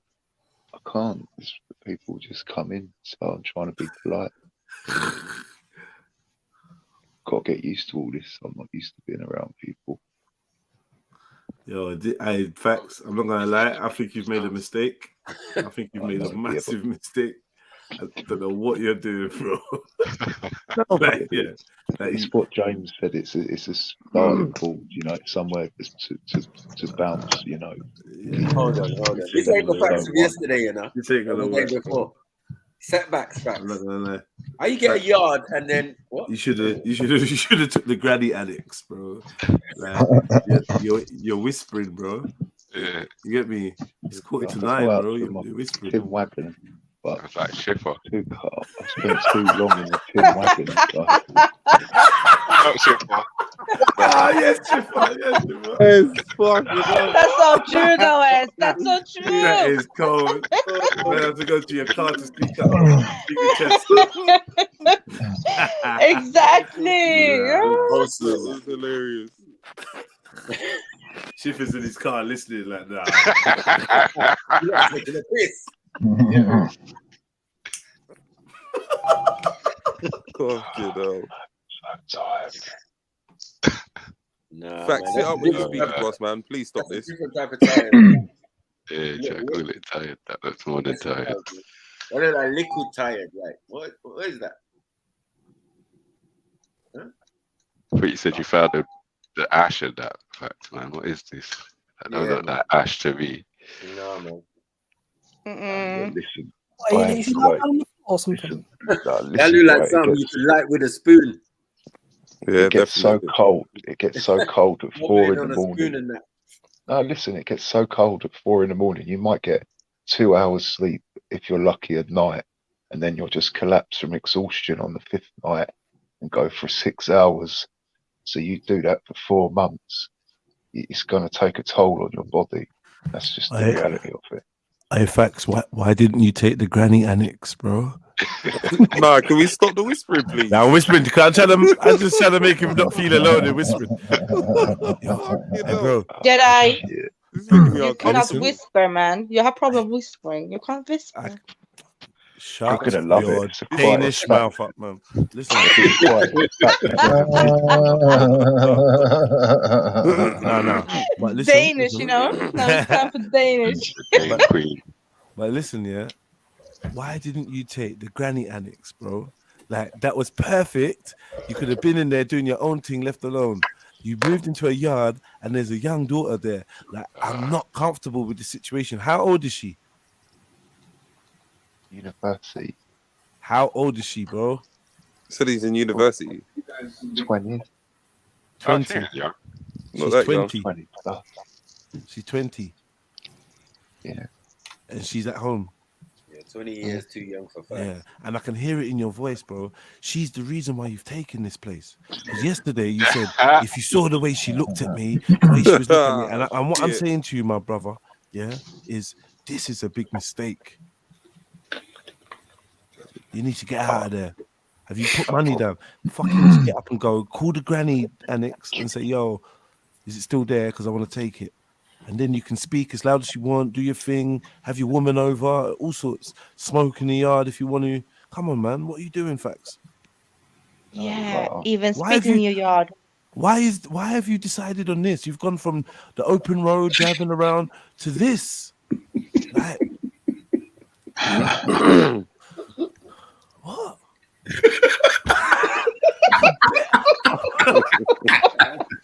I'm proper baffled, bro. It's not like yeah, you're in the room downstairs and they're all the way upstairs, or where you're in the other side of the fucking yard. They're next door, bro. I feel like Facts is only taking this house because of the ladies that live in it. Bruv. Yeah, and you've got no chance of them, Facts. It's a waste of time. That's a dumb move, bro. That's a really dumb move. No, he probably has got a chance, but it's the wrong thing to do, bro. You can't do that. That's out of bounds. She got all her teeth, Facts. No, this is. Hey, Facts, you know when you get caught sniffing knickers at 3 a.m, it's all over. all over. No house, no nothing, no deposit back, no nothing. I believe this, bro. This is actually scary. When they install CCTV over the road, you get me? I'll be real, yeah. Don't judge me, yeah. I've never ever considered snitching, but the way this phone is in my hand, bro, and I can only see 3 numbers. It will start in 9. It will start in 9. That's what I'm saying, man. Help me, man. Help me. Yeah. I feel like, man, you got to do better. Yeah. Well, everyone's got to start somewhere, so. That's true. And who knows? The other place could have been the shithole. But it would have been your shithole. It's not like you ain't been in the shithole before, so Yeah. Let's be honest. you didn't have a front door for like now 5 you're on a. months. What? Is she a single mum? Yeah, the mum. Oh, you want to be stepdaddy? Is there a dad there? Is it a mum and dad? No. No, there's no man there. If there was a man there, fact they moving in. Just me. I'm the only one in the house. Is it? I'm scared. That's scary, bro. I know, Axum, you're scared for them, innit? I know. Yeah. Because one day he's gonna say, "Fuck it," open the window and think, "Yeah, I can have a cheeky boot." Yeah, and it's gonna go downhill. This man thought it was appropriate to graffiti on his fucking front room wall, bro. Trust me, and spit on the floor and that. You think they're gonna Yeah, have the spitting on the floor is. Facts is the type to have one. This too brother many put a tins. leg of lamb in a bucket of water. Yeah, to, man. to He's keep gonna it have one fresh too many tins in the bruv, boot and of his car. Do something mad to the character. Like, That's fear and low. That's fear and loathing in Las Vegas, man. You need to just. What do you think about this, Kale? A man Unsynchronized, yeah? a man that once got his bum pinched in a bathroom stool in East Croydon. This man, I think is he's now been next door to you. he's been whispering. copying Hunter S. Thompson too much, man. He's been watching too much Fear and Loathing in Las Vegas. Bro, I'm scared, man. Move on, Drifter. Move on. Drifter. Facts was a Rolling Stone. No, facts. Here's the voice that keeps on calling me. Down the road is where I wanna be. I'm making you friend. Just turn around and I'm gone again. Maybe tomorrow I wanna settle down. Until tomorrow. Nah, I don't understand how you guys even know that song. Didn't. Big tune. Maybe I want. Yeah, facts, man. It doesn't seem like that great of a look for you personally. It's a mad look, brother. Yeah, for you, man.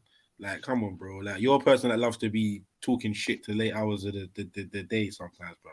You're whispering at fucking 8:30. Like, come on, Brother. Listen, get the stick, yeah, with the fucking red and white handkerchief on the end. Put your shit in there and hit the fucking road. Hit the road. You go back the water. Like, go, bro. Hit the road, Jack. Before you do something stupid, bro. Yeah, facts, man. Trust me. You get me. It's going great right now, brother. But a couple cans too many, you might just You know what I'm Walk into her bedroom and pretend it's yours. Are you like seeing Dust Till Dawn? Yeah. You know, he's like, yeah. Will you eat my pussy for me, Richie? He's like, you know what she said earlier about you know, because I will if you want me to. She's like, what are you talking about? He's gonna be on that. Fact's gonna think that he saw her giving her the look through the wall, you know. Yeah. She's in the next room. She looked at me. She looked at me. The way she fucking looked at me. Yeah. And every time I go in the toilet and I leave, she goes in after me.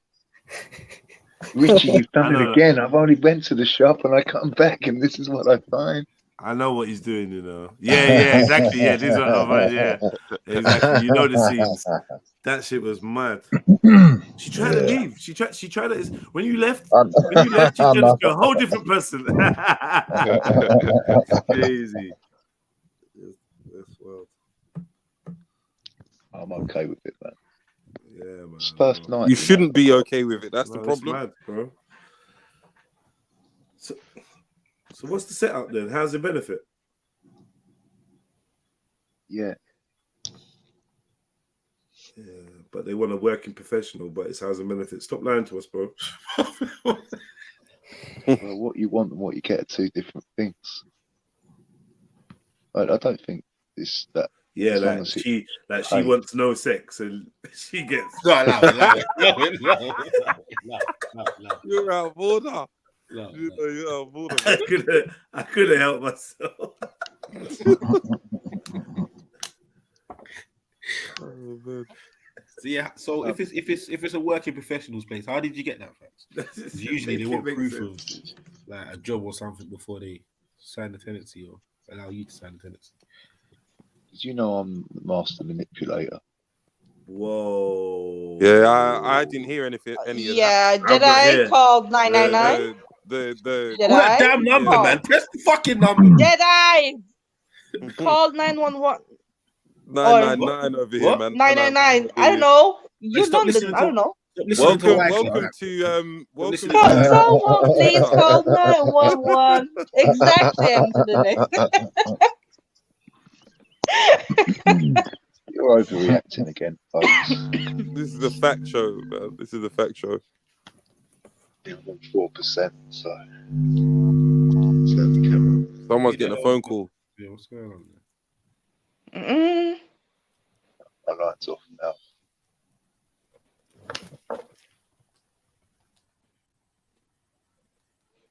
Axum, how was your day? All right. He said, Yeah, let facts respond, man. Let facts respond. Same as most days, just thinking about like how to move forwards. I'm free from this, Jedi. I'm in. Take over. You are now watching a master at work.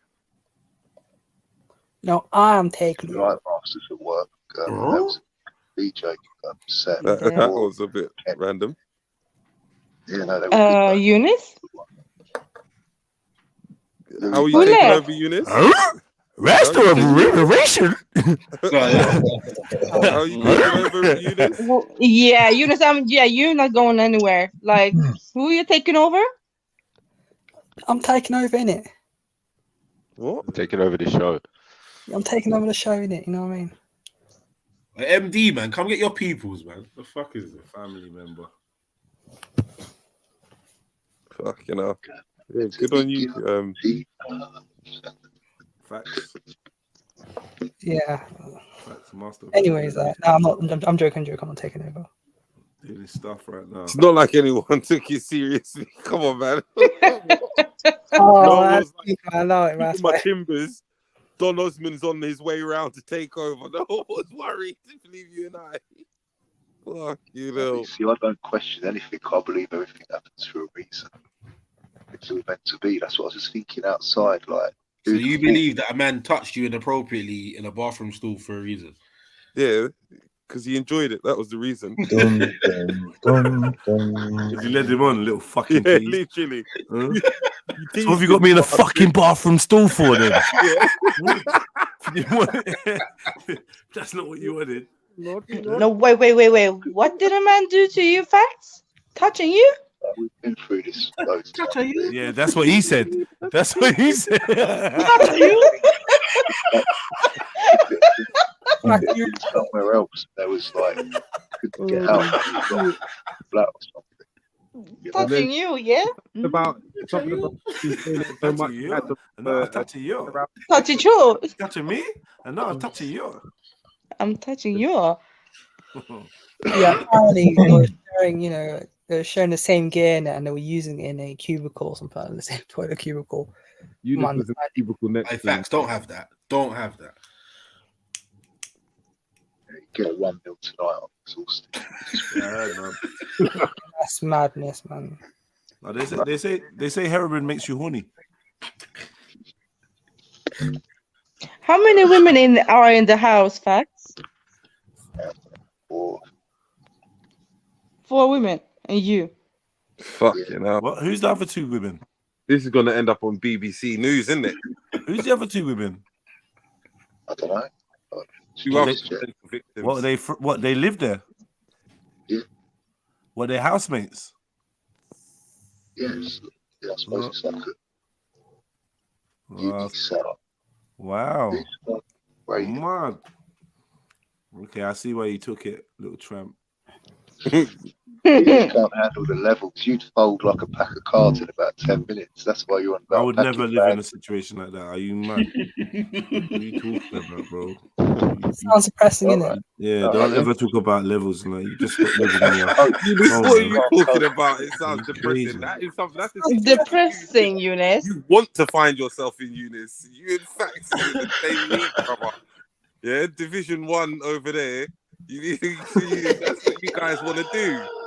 I'm not gonna lie though. In fact, how many showers are there? I don't mind living in a gaff here, like in a flat and all that, and like and having like. Shut up, man! Shut up, Eunice. How many bathrooms are there? Who are buff chicks and all that. I don't mind that.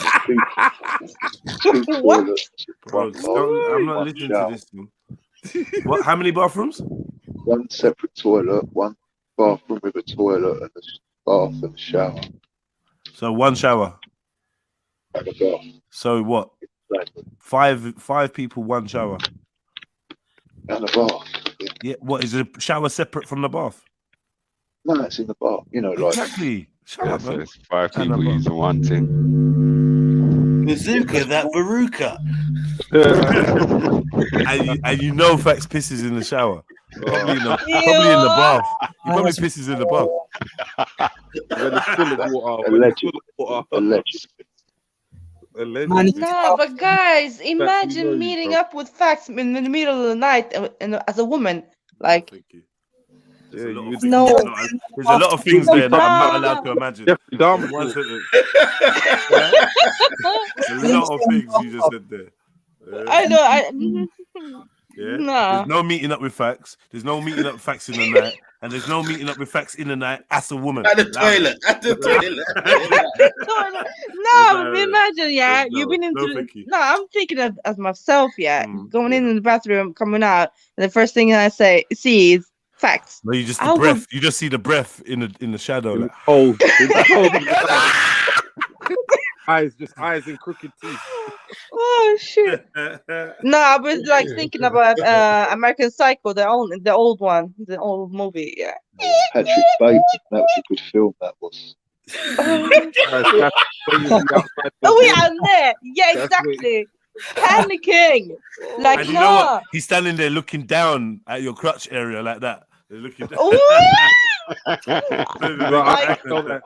can tell that you've always been a woman. Rubbing one of his breasts. One of his breasts. Let's say lactated. Like. Look at that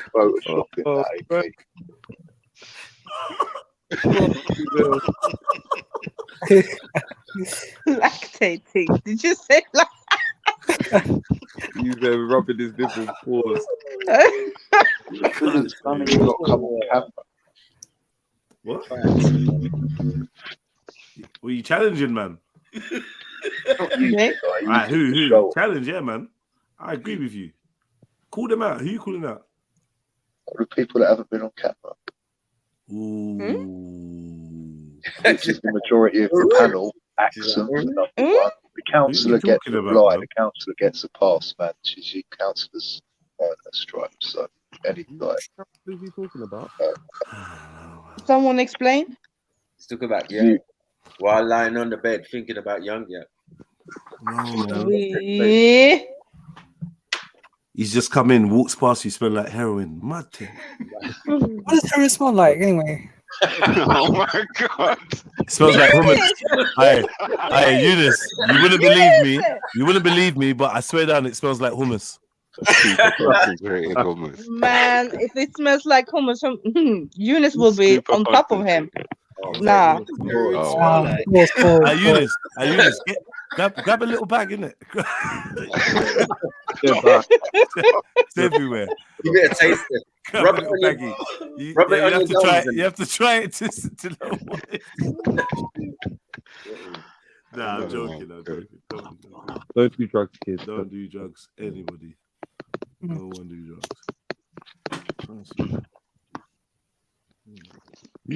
Your phone's so violent. Unless you're sharing, but. What? Huh? Someone went to the toilet. I heard that. Actually, said someone went to the toilet. You get to stand outside people's toilets. That's no good. He's off. Ran away. Excuse me? He's gone. Zulu. Fax is gonna be that guy knocking on the toilet or like not locking the toilet door when he's in there. Standing for fuck's sake! Standing sideways when he's pissing. Yeah. Standing sorry. sideways. Oh, sorry. Yeah. Looking at the door, fixating on the door, standing sideways. Just to show his thingy. No, man. Whoops. Hey, you know when he's in the kitchen, yeah, you want to go in the kitchen, but you don't want to see him, bro. Yeah, you're pissed. Just waiting for him to leave. Man's peeing in the microwave and that. Does Max still piss in the sink? What I'm saying is, we could put money down. Someone's leaving in 28 days. Within 28, someone is leaving. Someone. It could be that. Even when I'm still in the shop. You gonna do that fake sleepwalk? Daughter's talking about I'm going to stay with my dad. Nothing. We say sleep. Oh yeah, but he pisses in the sink, yeah. Yeah, he's a sink pisser. Yeah. Sink pisser, Remember floor spitter, table asher. Yeah. When he does it in front of them, that they're gonna be shocked. It's when he puts his stuff in the fridge. That's what's gonna crack me up. Yeah. The question is, when you put crack in the fridge?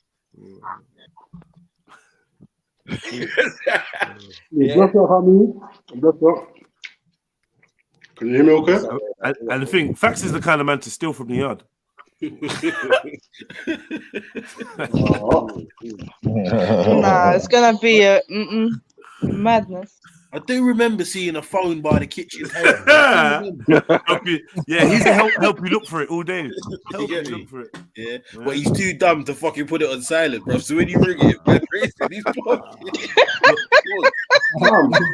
Can't figure out, man. He's like, how the fuck did I get there? Yeah. That actually happened to someone I know, you know. Well, I don't know him, I know of him. Where he stole from an office and put the phone in his shoe, didn't put it on silent, kept it on, and it obviously rang out, and everyone was like, rah. So what happened to you? Well, me. I mean him. And he fucking I think he got sacked. Is it? Made the BBC News. I'll show you. Hold on. Or did you go to jail as well? Did you go to jail? No, I think he got sacked. For stealing a phone? Tried to steal it. Eunice, really? Something on BBC News for stealing a phone. Fucking hell, what was this? Radar, how can we help you, bro? Just having a conversation, my brother. What are you eating? Hot chicken and chips. Why are you eating it so loud? And why did man say hot? Why did man say hot chicken? No, it ain't no man. You know what? Yeah, that's probably the best. You not hear the guy complaining? I don't hear the women here complaining. What? You got a problem with me eating women? Eat as many women as you want, bro. Eating women. No. Eating women? But after Dharma, I just need to understand what you mean by eating women. I mean, eating, food. I'm still trying to figure out when you said hot chicken and chips. So what, was yesterday cold chicken and chips? Spicy chicken, chips that are crispy. That's nice. Oh, you mean hot like that? Yeah. I forget you're up north. I remember when I used to work at Elephant Castle, in it, like on Woolworth Road and all that, and like late nights, I go to the chicken chip shop, in it, like on Elephant Castle, and I would buy large chips and chicken in it. Yeah. Also, like burger. It was a burger and chips in it. Yeah. Wrap it up and put it in your handbag for later. Yeah, I'm not gonna lie. That's probably the main food I go to in it when I come out of university midnight. That's whilst waiting for the bus. Last year, I think you're under the assumption that anybody asks you for this information. Nobody. I'm just saying, it's better to have McDonald's, isn't it? Someone's got an echo, man. It's not radar. Radar, man. Forgive me, man. I feel like being mean. I shouldn't be on the internet. Reggie just put me in that mood, man. I just want to slew. Feels like a World War Wednesday. I'm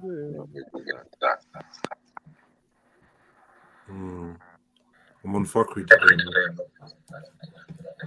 Oh, crud! What trouble can I make, man? Who's on panel? It's like looking for a victim. Who's on panel? No. You're all cool still. It's only Eunice the semi-borderline. Someone could get roasted today. Yeah. Today, someone could get roasted today, man. Say the word, man. Say the word. Yeah, I come with peace. I'm cool. Yeah. Thank Bare you. shooters on deck. That's what I was looking at. Like, oh shit. Yeah, oh shit. Bare shooters up in there. Apart from Kel, obviously. Like Kel, when you see when the roast is underway, yeah, don't be coming with that positive spiritual. That's what I'm saying. Yeah, that's what I'm saying. I'm not saying that. Yeah, you might just not. Can't we all just get along, brothers? You see, brother Z. You see, brother Z. You better not be on no bitch shit. Yeah, man ain't trying to see nothing. But just know that the sun can burn. So niggas is shining brightly. That shit's 93 million miles away. Stay over there, yeah. Yeah. Yeah, man. Do your thing, brothers, man. Do your thing, man. You've realized now that, yeah. You know, sometimes it's a necessary. Yeah. Yeah, it's just necessary, isn't it? It has to be done. Some weirdos out here. Yeah, there is, man. There's loads, man. Trying to stay a little bit like on point, head above water. And there's bare off-key people, unsynchronized. Yeah, that's the best word you brought to the thing. No, like it's true. Before, but it's true, man. Yeah, that context. Like, yeah, bare man's moving unsynchronized, man. All the time, man. Bare times. Bare people on this planet. Bare. Yeah, these were. The unsynchronizedness in the comments is mad, isn't it? Yeah. I don't go in there, man. I told you, man. That's gangster shit. That's like big boy shit. Like, stay out the way, man. It's safe here on the panel, in fact. It's safe. Yeah, sometimes, Maku, sometimes. Nah, y'all are wicked out there, man. It's fucking evil. Merciless. L's being thrown around, all sorts of people just up in your business, calling you out personally. Allow it, man. Why? Jimmy. Yeah, man, some vengeance. I know. Hurt. And you know how many people I've hurt out here, so dangerous out there.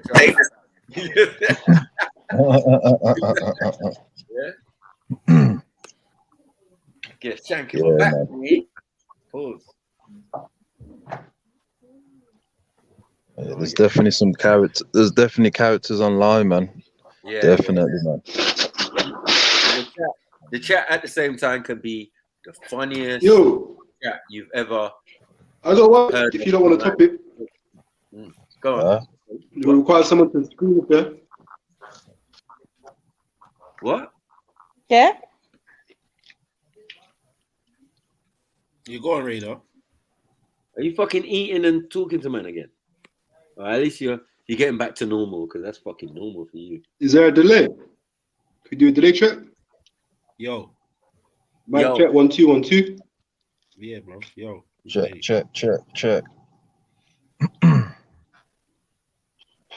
Yeah, I was like 10 seconds if you don't reply back to that.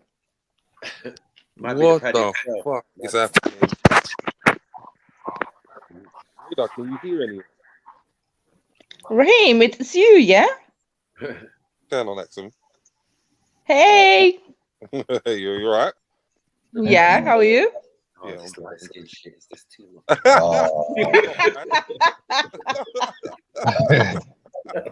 It's ridiculous, man. Yo, big up hand model Raheem. Yeah, the hand model himself is here. Come on. My brother, aka Littlewood. You hear me? Argos Gold Hand. Nah, we should do something like Pimp My Hand or something. And yeah. Pimp my hand. What? Nah, I ain't pimping my hand. Pause.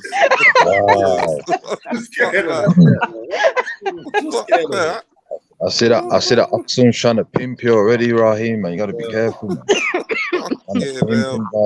The PIMP vibe, man. Yeah, I can be your exhibit in this one. Oh, Raheem.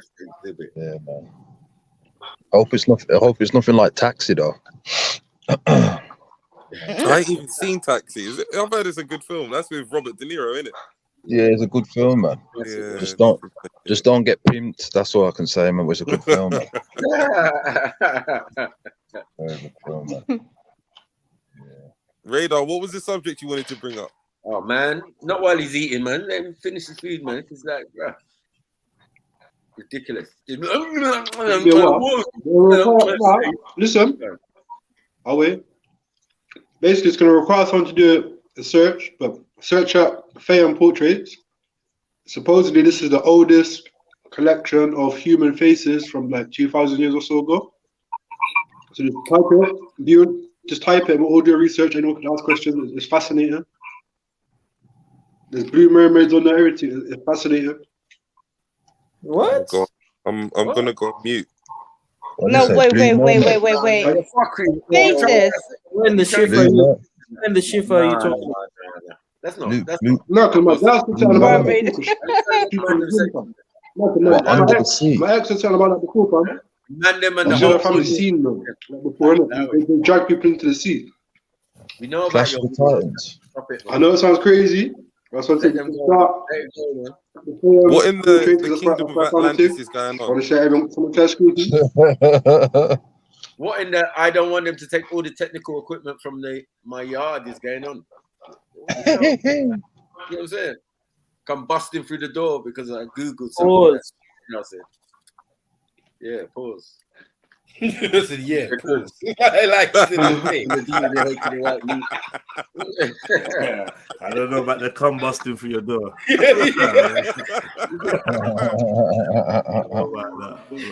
But do explain more though, Radar. Come on.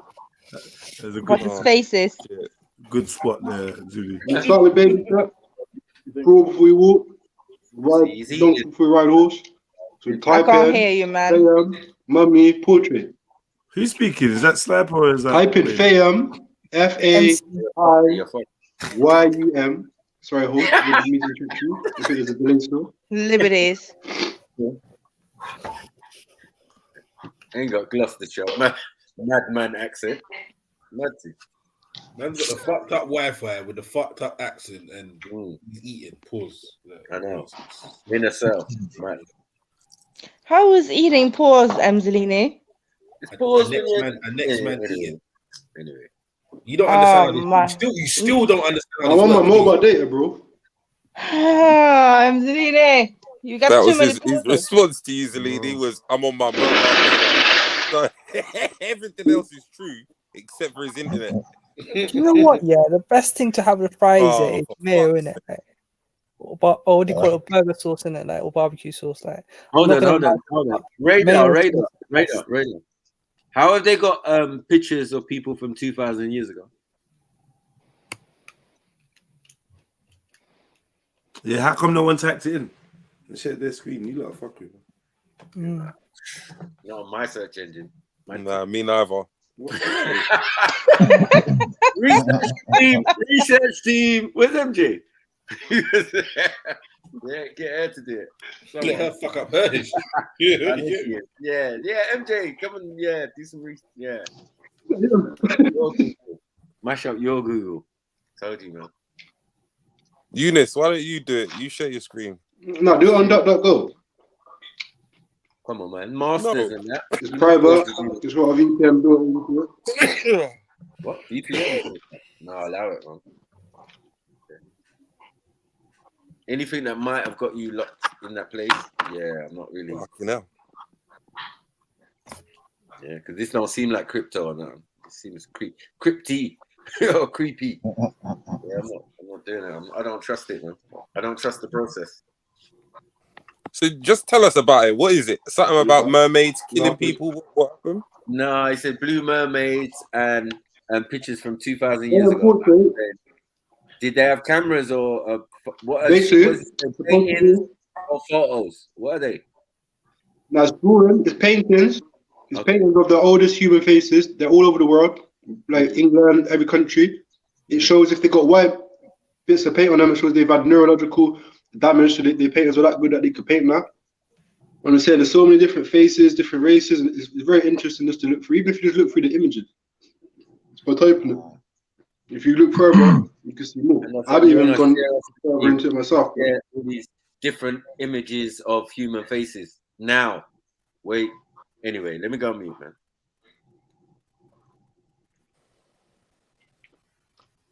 And then how the mermaids work into this? Because I found a website through looking for the portraits. What in the clockwork? The website that they originated from. Well, that's a good film. That's a good film. That's a very good film. That's a funny film. That is. Especially when the hell these eyes open, they didn't watch all them movies. You know what I'm saying? Especially when he goes to the house, Raheem. Yeah. I've only heard two people. Only ever heard two people mention it. It was like they banned it. Her family story, they tried to drag people at the water and Schiffer mentioned it. And I want to bless Schiffer just by trying to bring this truth. Because it's not nice being like ridiculed when you're trying to speak something. The disrespect. We can speak about enough, and it's just for Schiffer to show respect. You see, now I know you're sick. Now I know you're sick. You see, why is it all the sick people always highlight the other sick people? It's mad around here. Birds of a feather flock together. Yeah, it's just like they break them. They resonate with each other. It's just crazy. 100%. You know me? You go. They just see each other. They're like, oh shit, you're one of me. You're like me. Yeah, like one yeah. He says some really profound. Ask Minister. Like, Schiffer. Where does the concept of mermaids originate from then? I don't know. So when it's magically made up. He's the merman. He's the Mermaidian. Mermaidian. There you go. Go on. Where did it come from then, Radar? Elamite mermaid, Elamite, yeah. Elamite mermaid. You don't need to give Radar a chance to speak. Go on, Radar. Go, Radar. Well, you don't mind to speak. I want to enjoy my food. It's getting cold, man. I'm almost finished. Yeah, I hear you. Is that an Oompa Loompa behind you? No, sorry. Oh, shit, no. Whoa. Yeah, that Clockwork Orange is mad, Raheem, man. That film. Yeah, good mad film. Man. Yeah. Do you know what I watched the other day, which was good? What's that? The new film, Barbarians. Is it Barbarians? You just watched that? Yeah, with the woman, with the black woman, not the one that's on Netflix. It's like a new actual film. It's like The Hills Have Eyes, but wow. It's really good. You should watch it out. Watch it. Really good film. To be honest, I'm waiting for it to come back on the Godfather of Harlem, man. The new series. The Bumpy Johnson. Yeah, no, I'm not. Have you heard? I know it's black people and that, but yeah, yeah. As always, Brother J, man. You know it is, man. Every time, man. Every time.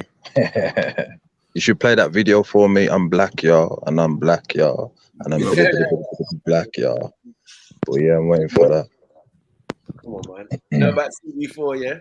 Proper thing. Dead Mike.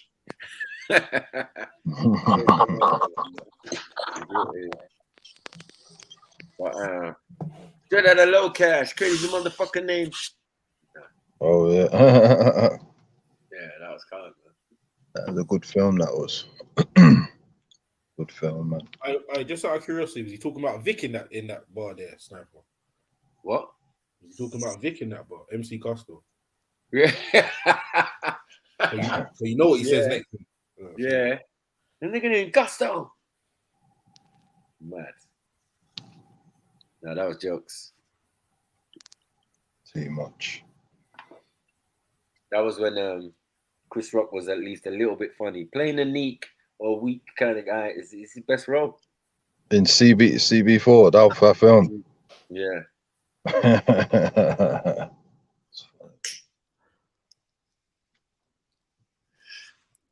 I'll tell you what's a good film. You remember The Great White Hype? Yeah, a lot of people don't remember that. Nah, not even. Funny that is, man. That's funny. That's funny. Funny, ain't it, man? Funny. They get any Funny, guy that, off man. the street and put 4-leaf clover on him. You get me? Like, yeah, he's Irish. Irish. Like, what are you doing, bro? I know. Nah, but it's the heavyweight champ, bro. When he came out, Yeah. he was like, "Wow, Yeah. y'all doubting me now, man." Doing I know. Yeah, man. Yeah. Good film, man. And Samuel Jackson. Samuel's meant to be Don King, kind of. Yeah. Like, yeah, it's funny, man. You should watch that. Funny, innit? Yeah, it's funny, man. Proper. Great, man. Explains a lot of shit. You know? Yeah. Man's got some jokes from that I keep using. You know what I mean? The Waynes as well, innit, man? The Wayne brothers. Yeah. My man rocks his jaw, you know, gets a career out of it. Proper playing with his emotion and his ego. But he rocked his jaw, bring him back.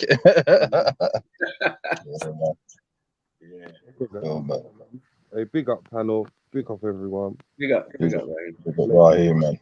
Big up King. Live it. Is it family time, yeah? Wifey Nah, time. dinner, man. I'm gonna eat some food. Oh yeah. Okay. What time is it? In a bit. Fuck Late dinner, yeah. It's a bit late for dinner, isn't it? Yeah, I was gonna say, man, 9:20. Meant to be on to snacks now. The shit. The massive a little popcorn, That was little like thing, 1 whatever. o'clock. Couple snacks, drink, whatever. Like, yo, on the zoo. Like, bro, where we at? In a bit. I got my Big up King, big up, man. Man's having dinner at 9:30, man. What is this date? You know, in-house date in the week. It's probably we're gonna have a hard time. If it's at No this matter time, what. it's definitely takeaway or something. I don't think. Yeah, it's cooked. probably. Yeah. No, maybe not.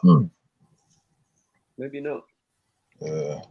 Maybe working just cooking it down. It's ready, babes. Oh yeah, 1 second. Yeah, but later on, you guys. Yeah. Was it the ting? Was it the ting from the microwave? That's all. That's what I want to know. Raheem!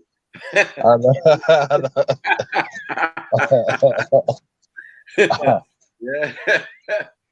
Oh, this quiche is lovely, babes. Raheem looks like he eats quiche. Quiche. Quiche. With baby potatoes and that. What's he doing? You know what I'm saying? And he got his little smoothie 5 a day and that. Still won't bring his hairline back, but that's not a problem. No, that'd be jokes though. You know what I mean? No way. It's like, yeah. Man's eating cordon bleu. Caviar and all that. Yeah. We're getting the first. What do they call it? The first. The first course. I know. Yeah, just like, yeah, boom. What's this, babes? Oh, this is just a starter. It's some master chef business. I know. Some plasticine food and that. It's all placed properly. Everything's on the edge of the plate, nothing in the middle. Just gravy. Put the gravy in the middle. You get me? Like jerk chops. But they're like, what are we doing here, man? Yo. Yeah. And then he's eating it with chopsticks as well. You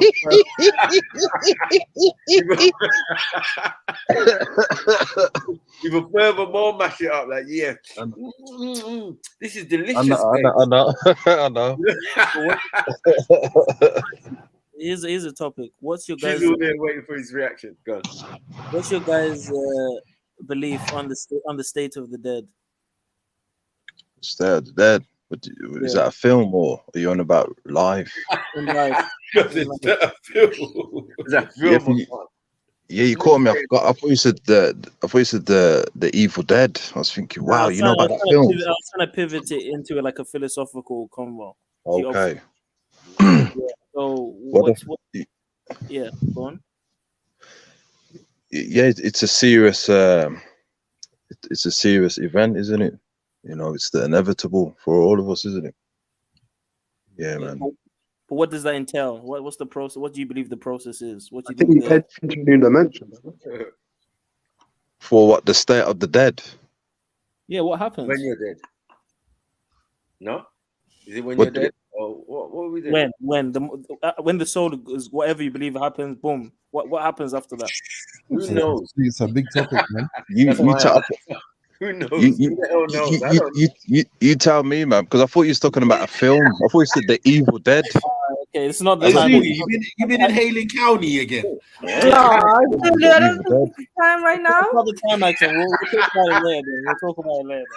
Man, like you smoking county resin, bro. Like, what man? Philly. Yeah, that's the only thing in there. Yeah, philosophical. Yeah, okay, I smoke a Philly. Could you help us try and understand a bit better what you're exactly trying to say? No, because I was looking into Duat and Hades and all these ancient concepts of the afterlife, and I was thinking they all have this common presupposition that something is after this. Where did they get this idea from? And then even within the narratives, the events are very similar. The underworld is supposed to be like a place where the souls await some sort of great judgment or something. They all have this similar concept. And then even in the African spiritual systems, they have the ancestral plane where you go and you meet your ancestors in some sort of limbo. So where do these ideas come from? Is there a natural inbuilt thing in us to have this idea that there's something after this? And that we all are waiting for some judgment day, yeah? Right. Or something. Yeah. It looks like it, but like even the most Egyptians had it, right? I think that's what people more have faith in about the hereafter. You know what I mean? You can only have faith. You know what I mean? It's not tangible. You don't know what's going to happen. So you can only have faith in what you studied or what you read or what, you know, that type of thing. So I hear where you're coming from with that. But you're saying, where did they come from? Well, I think they're probably as old as the human experience, isn't it? Having that idea. Because if we can conceive an idea and say, you know what, there must be a God out here, then we can also think up the ideas around it. You know what I mean? We've had thousands of years to do that. So that's how I feel it is. You know what I mean? At one point, I thought that whatever you believe is going to happen when you die is going to happen when you die. Yeah, I believe that as well at one stage, you know. Yeah.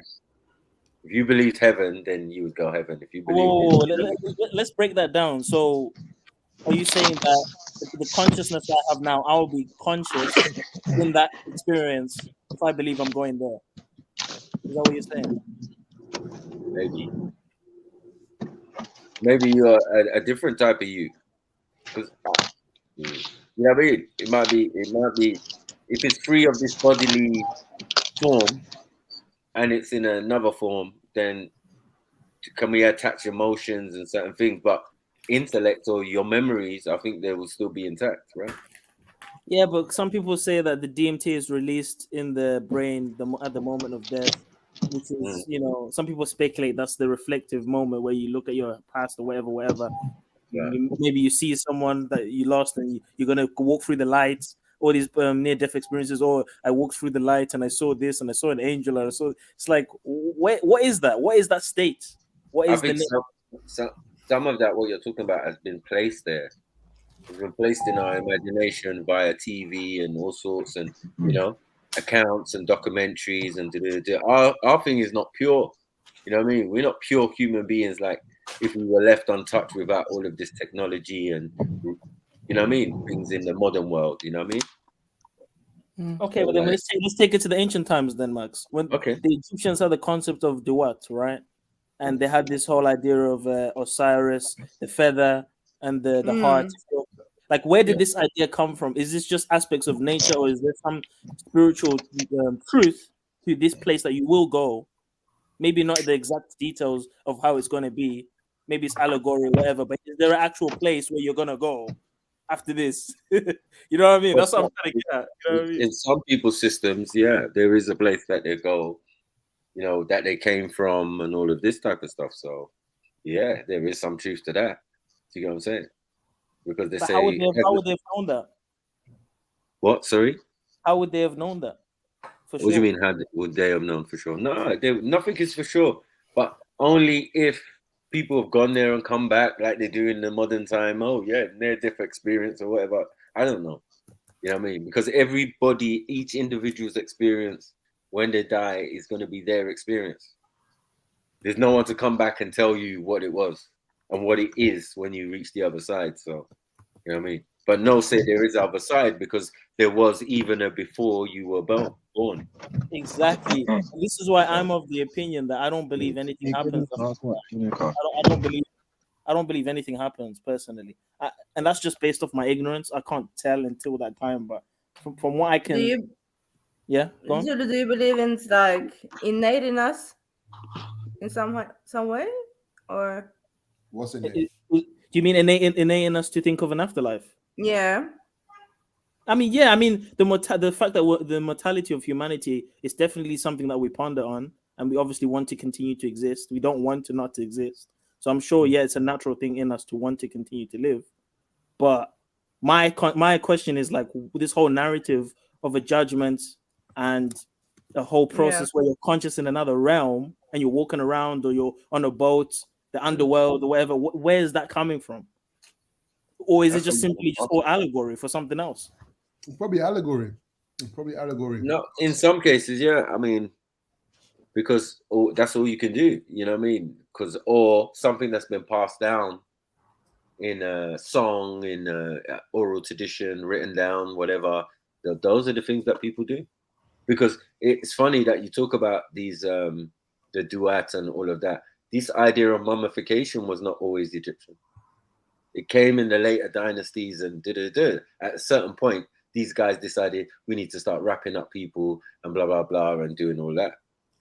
And they took it seriously, didn't they? Not only did they do the mummification, they would even put charms and enchantments on the deceased to make sure that they're safe in the next realm. They would also put like coins and jewelry, gold, so that they have money in the next realm. Like they took it seriously. They believed that was going to happen, 100%.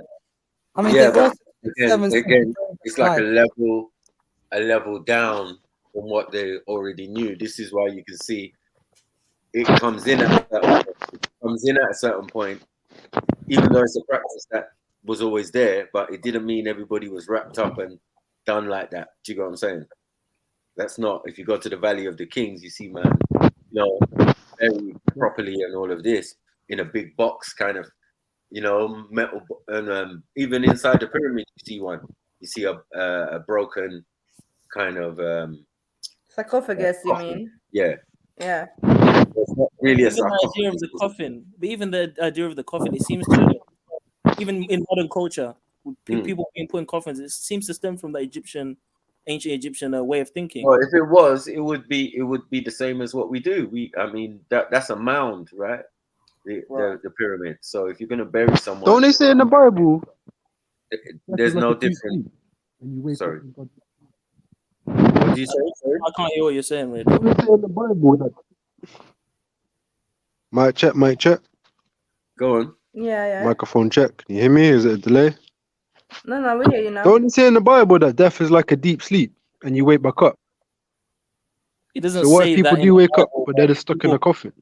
It doesn't say that in the Bible. People interpret that death is sleep because of the ancient Hebrew concept of Sheol, which simply just means a limbo state in between death and judgment. So there isn't this idea of you go to heaven or hell straight away. That's a westernized Christian version. But in the ancient and even in the Eastern Orthodox, they do believe in the soul sleep. They call it Christian mortalism. Right. Well, so yeah, but all of them, Abrahamically.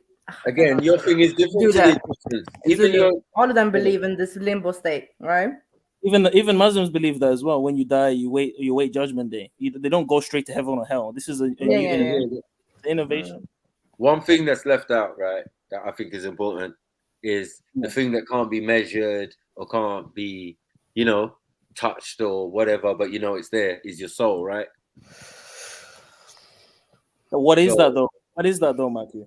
Well, it's got to be somewhere between something that doesn't exist or something we can't measure or something we can't weigh, because it's there, but it's not there. To get it, you can't. You ain't got the tools or whatever. I don't know what it is. I don't know what it is either. So how about this? So you know that when you say where do you go as a question, that you, there's no like it's quite easy to define what is you and what's not you, because you think that you are encompassed in your body, right? Like you begin at the top of your head and you finish at your feet, right? That's perception though, right? That's a perception that there's a you that is encompassed in this physical form, and that all the things that are around this you are not you. Do you know what I'm saying? Yeah. So from there, if you take away all your senses, so your sense of touch, smell, taste, sight, and hearing, what's left? The conscious observer, the inner mind. Right. So this observer is where my focus is in terms of this afterlife business, is this observer.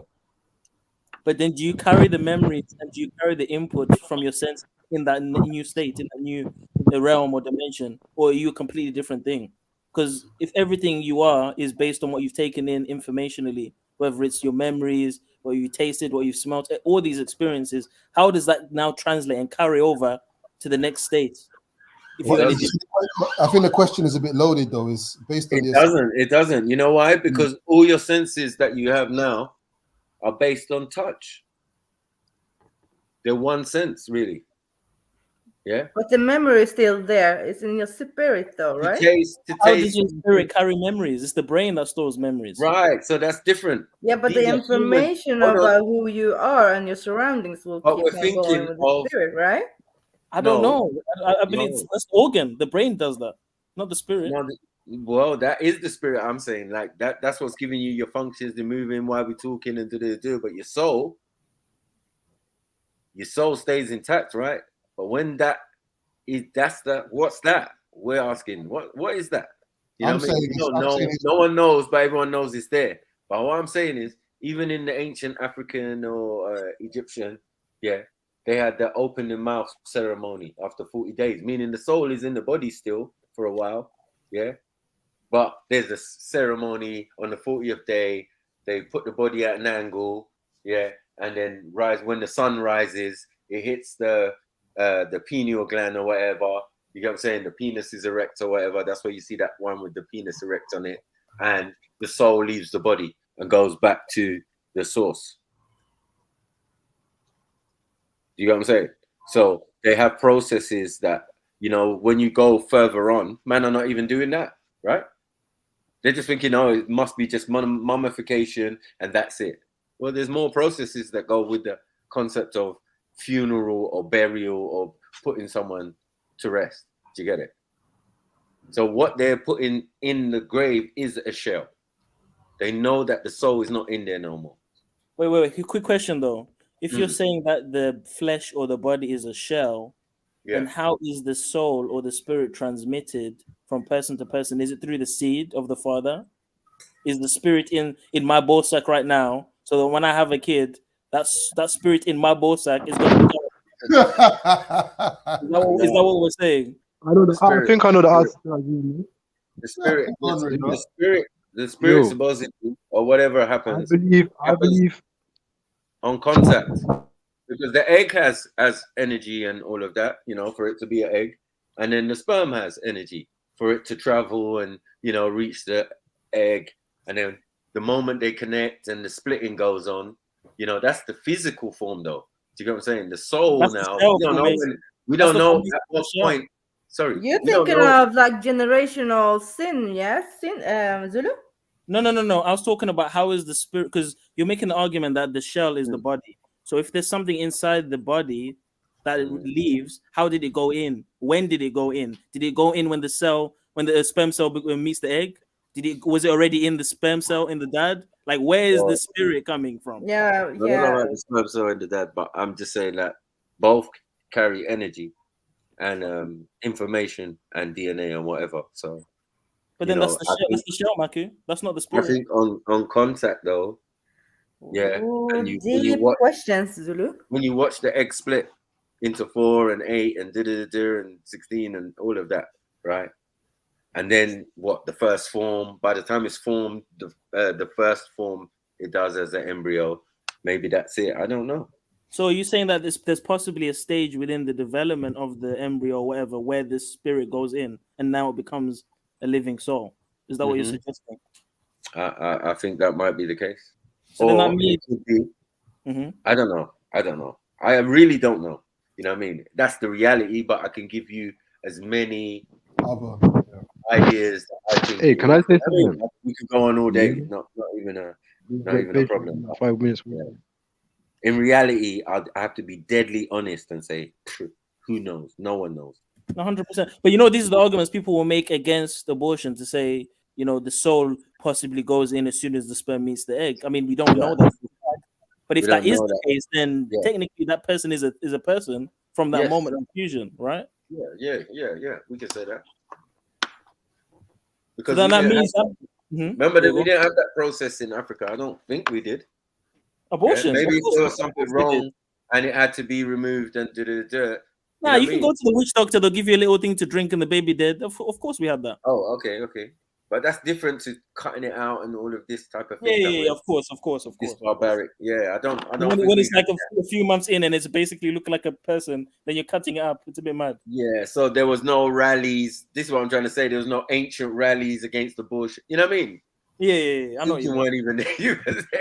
Yeah, but some people were sacrificing their babies to Moloch, Max. It's even worse. Come on. Even worse, though. Come on. People can do all sorts of processes, but remember the process of science and medical in this diaspora where we're from is recent and was extremely barbaric. If you could take bodies from the funeral parlor, from the burial ground to test on, to learn your medical thing. When I said before that the Zulus was doing it in battle and man was doing surgery. Obviously you have to do surgery to do mummification even. So to say Africans didn't do surgery and didn't know how to fix themselves up after wounds and injuries and all of that, you know what I mean? But this is the question though, Max, because when you're talking about the sperm and the egg and the divisions and all that, that's at a cellular level, that's at a biological level, right? But we're trying to, talk on the spiritual level. So are we saying that on the biological level, the spiritual is present, or the spirit can be explained through the biological? Yeah, it could be explained through the biological for me. You know what I mean? But it's at what stage? Is it the moment you get a heart? You know what I mean? Is the heart starts pumping or whatever? I don't know. I'm reading a little bit, According to Islam, it's like in the 4th month that the soul enters the embryo. Why specifically the 4th month, though? Why? Interesting. I think maybe because of the body's properly developed. Then maybe it's gone through its stages. Well, again, it's dependent on the organs. Oh, has it got a brain? Has it got a heart? Oh, now it's alive. And plus the babies, isn't it? When the baby's in the womb, remember it formulates in that 4 months, doesn't it? Yeah, exactly. Yeah. Because they always say that women have to tell man them after 3 months. Yeah. 3 months. Yeah, 3 months in, and now I'm officially pregnant. All right, cool. Yeah. Safe. How far gone are you? 3 months. I don't know what kind of that's in a marriage when you got trying for a child and you got. Oh, is it? Yeah, of course. If it's just your girlfriend and that, why should you wait till 3 months until she's pregnant? I don't know, but that's what they. It's 3 months before you tell other people. Listen, it's 3 months before you tell other people. Yeah, that's what it is. That's what it is. Yeah. Because of the miscarriage. She didn't know. Not that she didn't know. That's what I'm saying. Motherfucker, 3 months and you didn't tell me. You get me? How you come in 3 months pregnant? There's nothing you can do.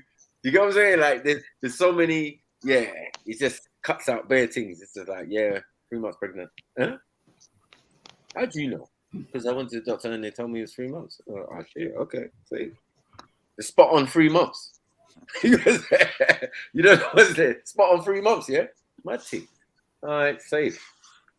So what are we gonna do then? The problem I have with that 4 months opinion is that you're now saying that because certain organs are present, now that thing is a person. but there's people that are missing limbs and are missing organs and all this. Are they not people? Bruh, listen, they're at the level of 90 days after birth or something like that. A whole month or something like that after. I don't know. I heard some rumor about they're proposing or it's happening somewhere. I don't know. In Australia. That after birth, if a mother chooses not to feed her child. Oh shit. So that's the then she can not feed the child. What? Something like that. Someone Google it if I'm chatting shit. I don't know. I heard someone saying it, so you know me. I'm not reporting it like it's concrete. But this was like the proposal of some women's rights campaigns or some shit like that. Like, yeah. No, they're campaigning against after birth. They call it after birth, but it's like one because before now, the time now that they can have this thing is moved in some countries. And now it's got to the stage of you can have the baby, and then after that, it can be terminated. I'm like, what? What? Yeah, I heard the same thing. Yeah. But it was just like something about if you don't want to feed the baby, or I don't know, some shit like that. Crazy. No, they're complaining. Someone says the US. I swear it's the. But you know what though, family? I'm not even gonna lie. You know that this topic is more red flag than the vid. You know. That's what I was gonna say. What? Yeah. Why? Yeah. Speech against the procedure is red flag, man. Wait, when did this start? When did that start happening? About a month or two ago, they sent me an email and said, "Yeah, there's things you could talk about, but you see this, you can't talk about this." And I was like, "Oh shit!" That thing in Texas, man. Yeah, that's deep. That is, man. Deep, man. It's getting interesting, isn't it? There's more and more things you can't talk about now. Interesting. Of course. But then they've released the kind of idea of, you know, like any conspiracy videos or blood and gore and look at Goodbye Uncle Tom. They only warned me to make sure it was 18. No way. Yeah, but that's been on the. That's what I was saying. That's what I was saying. 12 years. Anyway. At least that's been on YouTube for 12 years at least, bro. I know. And that's a very old film as well, man. Very old, that is. So remember, in the name of art, nothing's a guan, isn't it? In the name of art. Yeah, that's what they say. And in information, edutainment or entertainment. Yeah. No, not even entertainment, education. Education, that's it. Yeah, for educational purposes, yeah, we can basically watch most things now. Right. But what is a hindrance is the music and the AB. Yeah. And the what? Oh, yeah. And the orange juice. Don't forget that. Yeah. Oh yeah. I would say that's number one. I think that's number one, personally. Yeah, in the UK. I'm not sure it is, you know? Really? I'm not sure it is. I don't think you want to get labeled with it or anything like that, anti anything. But in terms of like, it was actually highlighted that the procedure, because I think it's because of the anti-procedure laws or whatever, or that's been going on. Started in the US. Yeah, it's US based politics. But it shows that YouTube is US based also. That's what it is. Yeah. You know who owns it anyway.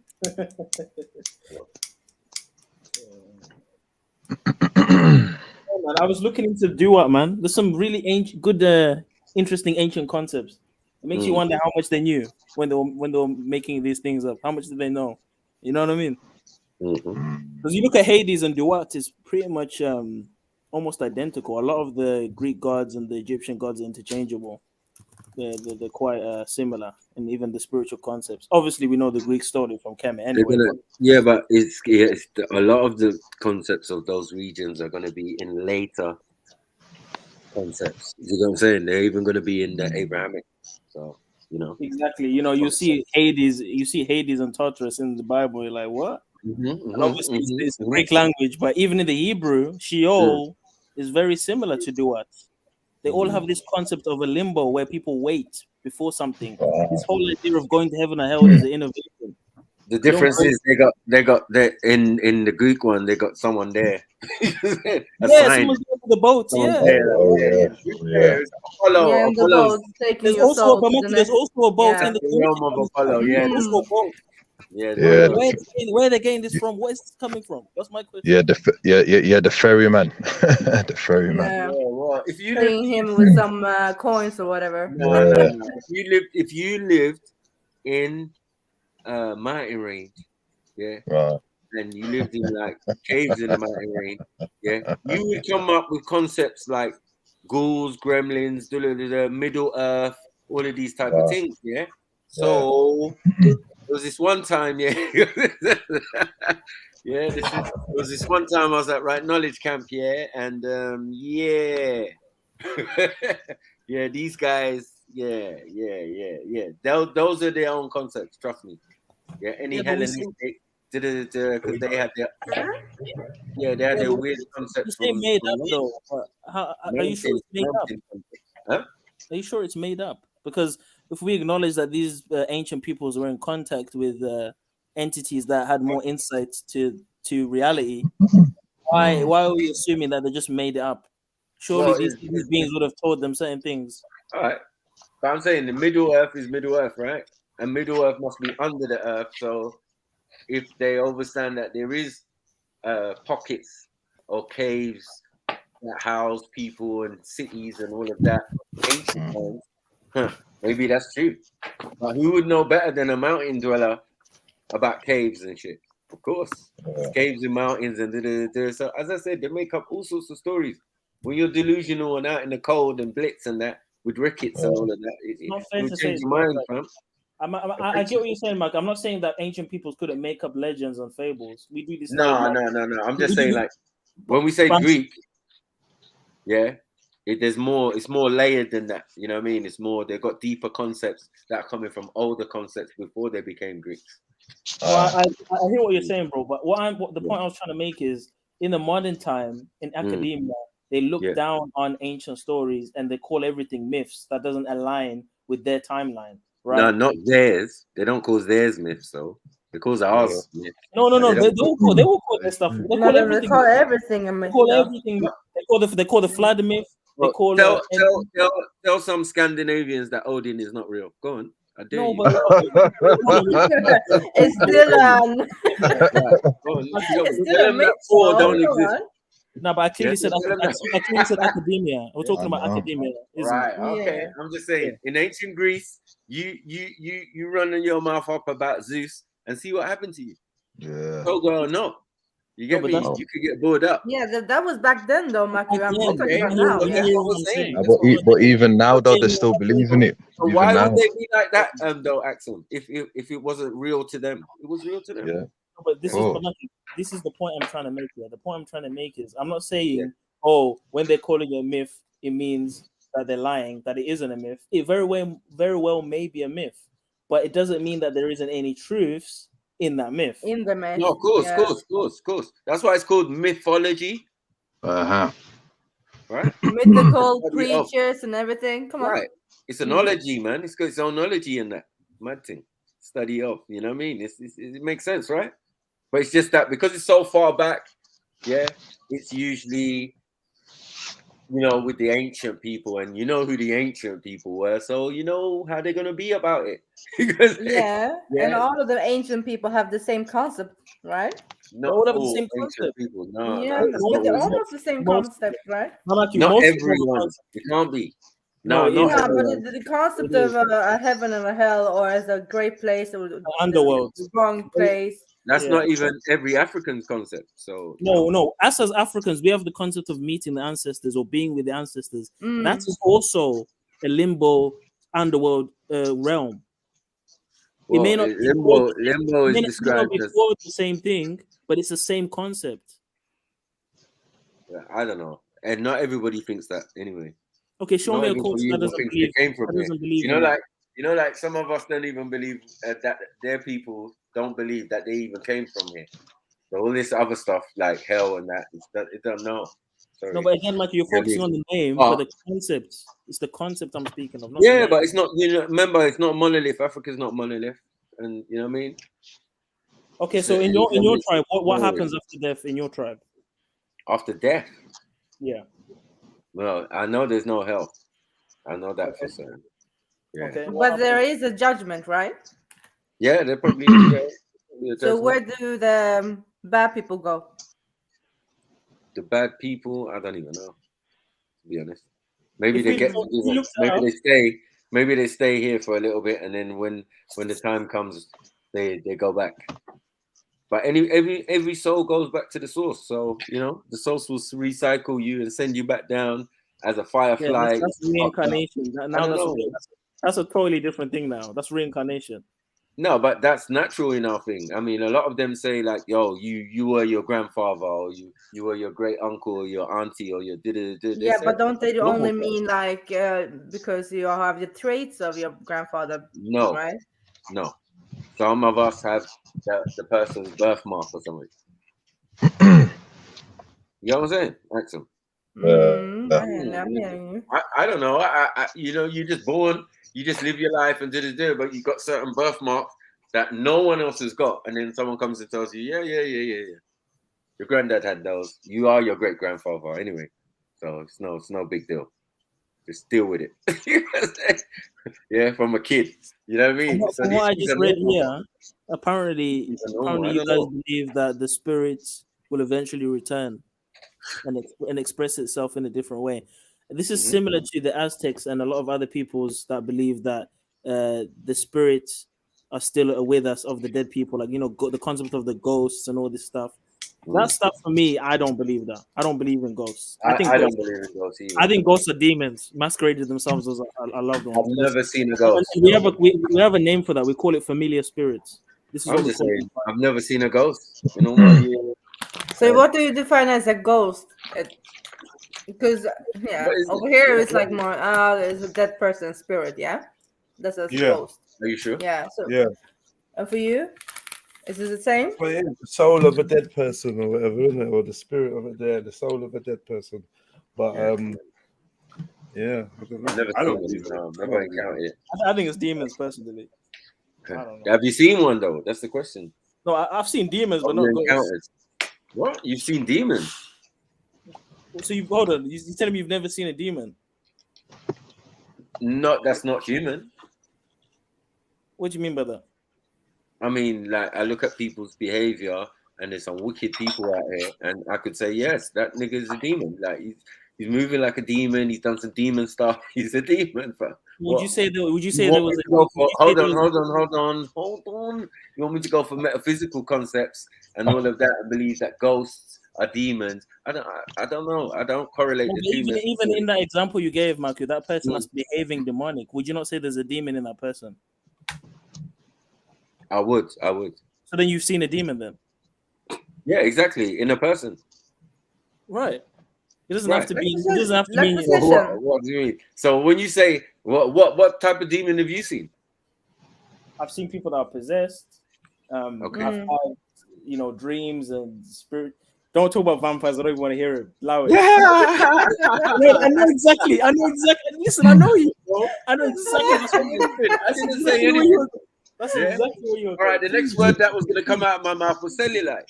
I don't even want to hear. I don't want to hear vampire. I don't want to hear that. You've been thinking about Christopher Lee Zulu, yeah? Mad. More like Van Helsing.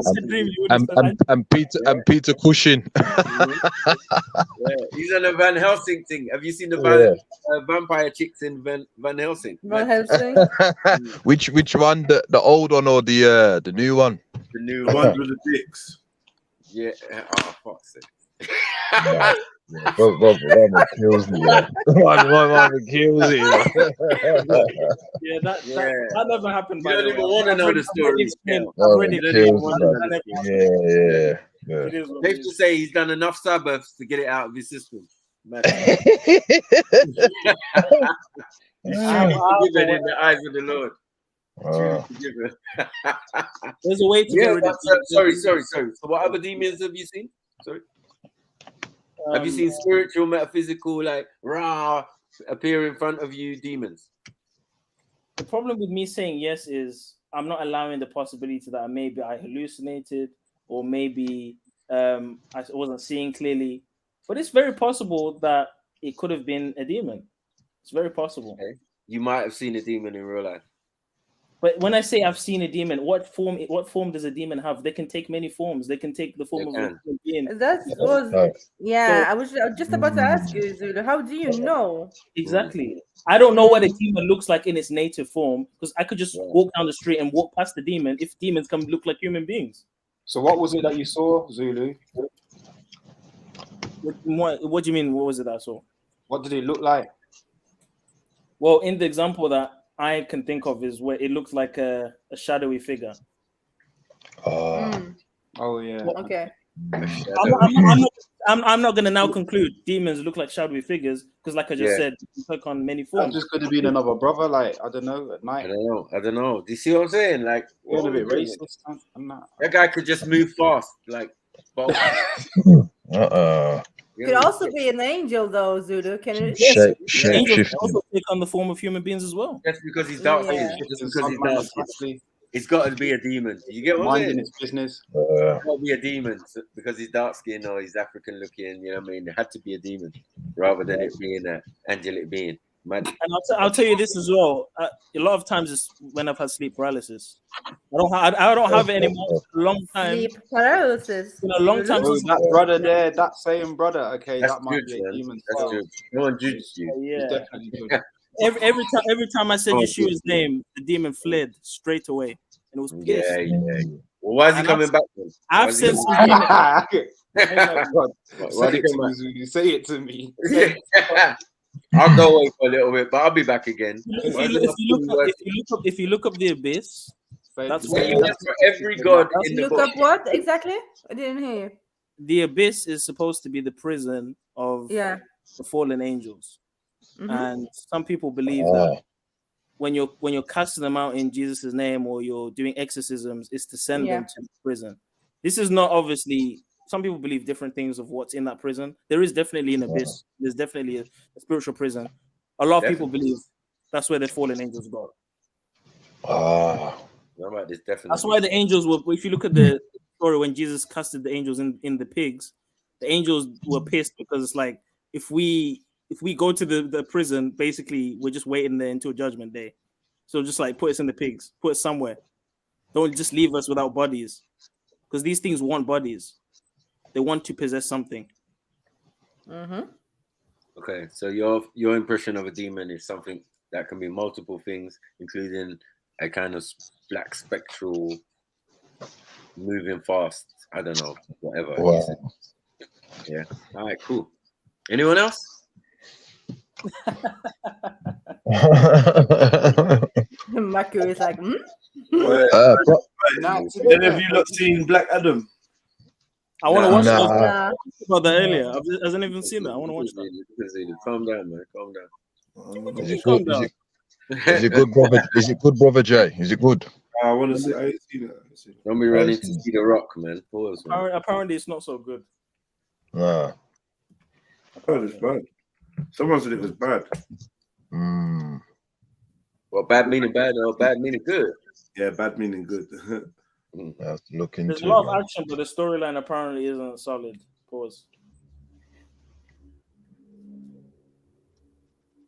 Yeah, man. I'm sure there's a lot of symbolism in that film. A lot of these superhero films lately. Listen, I've been scarred from that Marvel documentary we watched that day, fam. I've been scarred. I can't appreciate those films anymore. I can't. What, the Marvels?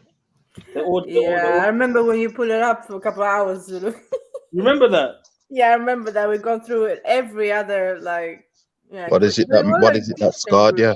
What is it that scarred? Marvel and DC characters are based off ancient.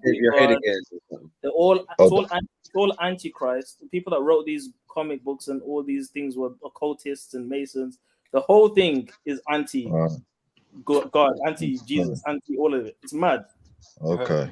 And I'm even. Well, even you still see some movies though, Zulu, even though not that you know this. I mean, I do research. That's why I watch these things. It's for research. It's for research. So did you watch? Did you grow up with Pokemon? I never liked Pokemon. Was I never liked Pokemon. You never Come on, everybody liked Pokemon. Nah, Come on. I was more into like Snatching souls or whatever. Yeah, I was more into like Ninja Turtles and Demon.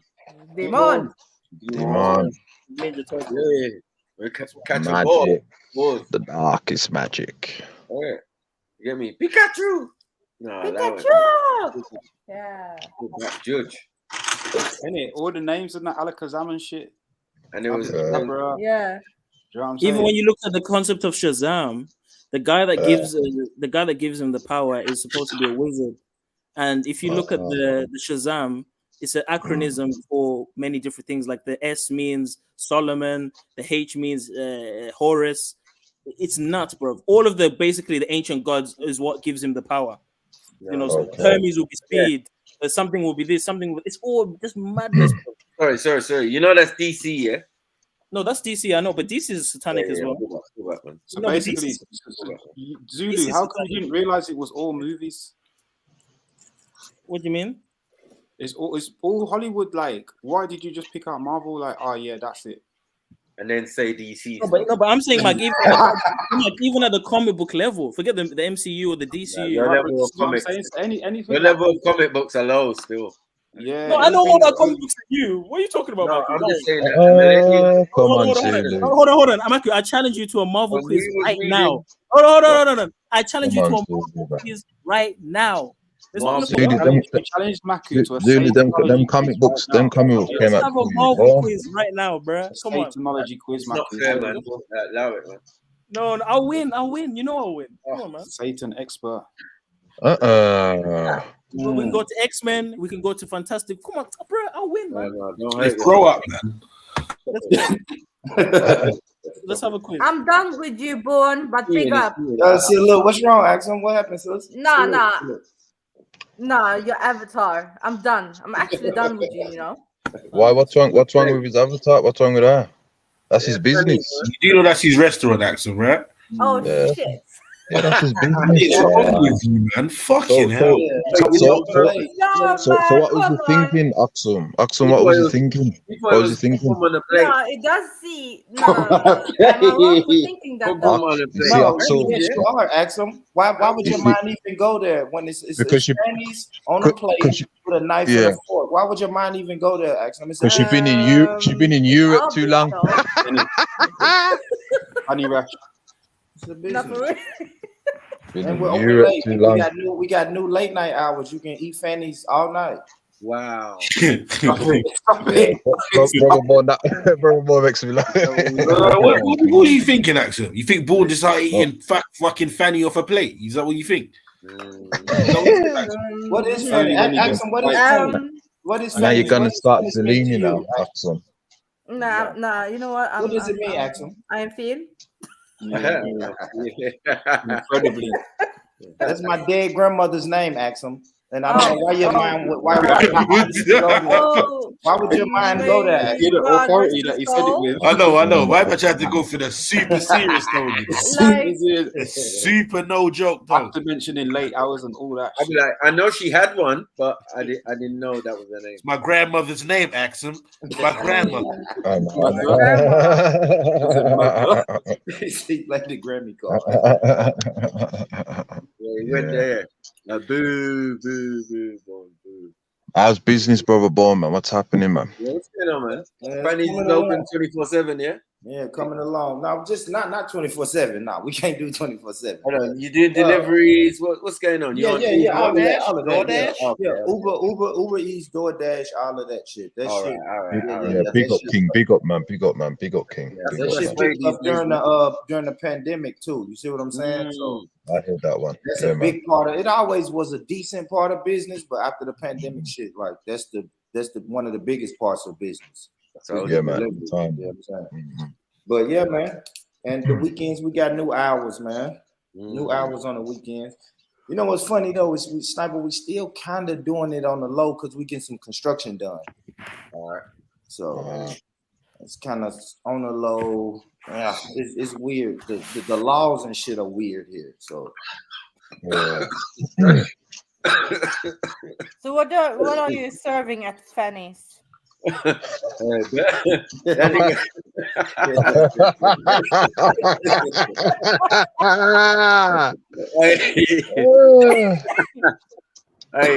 with that fruit salad, well, anyway. Are you serving turkey leg? Sous chef salad. Yeah, no, we put a sous chef. Yeah. You got yeah, some we got kale. one. What do you? Yeah, now we got one we call a hole in the sock.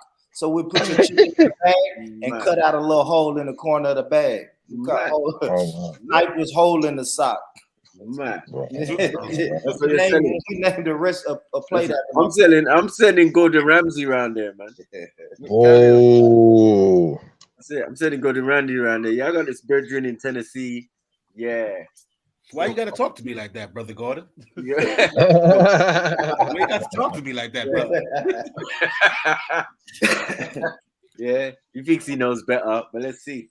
Jerry, you be putting chicken in a sock and that. Like, deep frying it and that. Jerry. You be doing chips and batter. But it's like in Zulu's end. But ask him, it's chicken and seafood. Oh, seafood. Okay. What type of seafood? Yo, where's Fanny's, man? Shrimp, fish, and catfish. Yuck. Catfish. Okay. You're right. You're that. You might even tried it. Like, come on, man. Oh, mum is Yo, Fanny's is on the. I don't eat bottom feeders. I don't eat things that eat shit. No, thank you. How come you're bending, Max? How come you're bending? Mum is bending up the place, you know. Yeah, Zulu, you can get some chicken. We got chicken for you, brother. Thank you, bro. Thank you, bro. Thank you. We got chicken for you. Wait, I'm looking for this Fanny's place. Where is it, man? What is established like that? You're looking for Fanny? It's an undercover one. Hey, what, Mag, you searching for Fanny, yeah? Yeah. On Google Maps. Restaurant. On Google Maps, man. Is it like Nashville? You're search engine, Mike. Man searching for Fanny on his Google. Boof at the door in a minute. This is all Oxlum's fault. Get down on the ground. Get down on the ground. I didn't do anything. I just. No, I'm free from this scale. I didn't do nothing. But I'm just asking. He was frying punani. He was frying punani in his restaurant. Oh, yeah. Fuck you know. So chicken and some beef too, yeah? I think it's selling food. Say it again. Out of Fanny's. Beef. Nah. No, we don't have that. We don't have that. So hey, listen. Born will make you a nice Thanksgiving. Yeah. Big old turkey leg. Turkey. Okay. Hey, I'm frying turkeys this year. 20-pounder, whatever, 20-pounder. Give you a jerk turkey leg. Matt, you get me? Now, why has it got to be jerk though? Are you? I know. Jamaican slang. I'm kind of sick of this shit. Yeah, it's time for war, Angelina. It's time for war, bruh. That's why. You can't war me, bro. You eat county. You can't war, me. You can't war me. I'm still waiting on FIFA. Fucking gelatin meat eater. How are you gonna war me, bro? Ligament eating. Yeah, you can ligament. Yeah, I hear you. Yeah, you get me. You should be looking revenge from Stopzilla, I swear. You get me? You tell him again, Sniper. Yeah, some under the radar. Man's out there begging draws as victories. Fuck off. Yeah. Down, bro.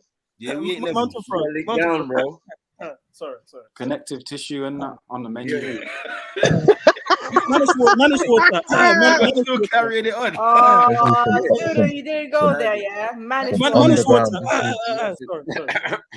Yeah, someone will say mountain chicken. Yeah.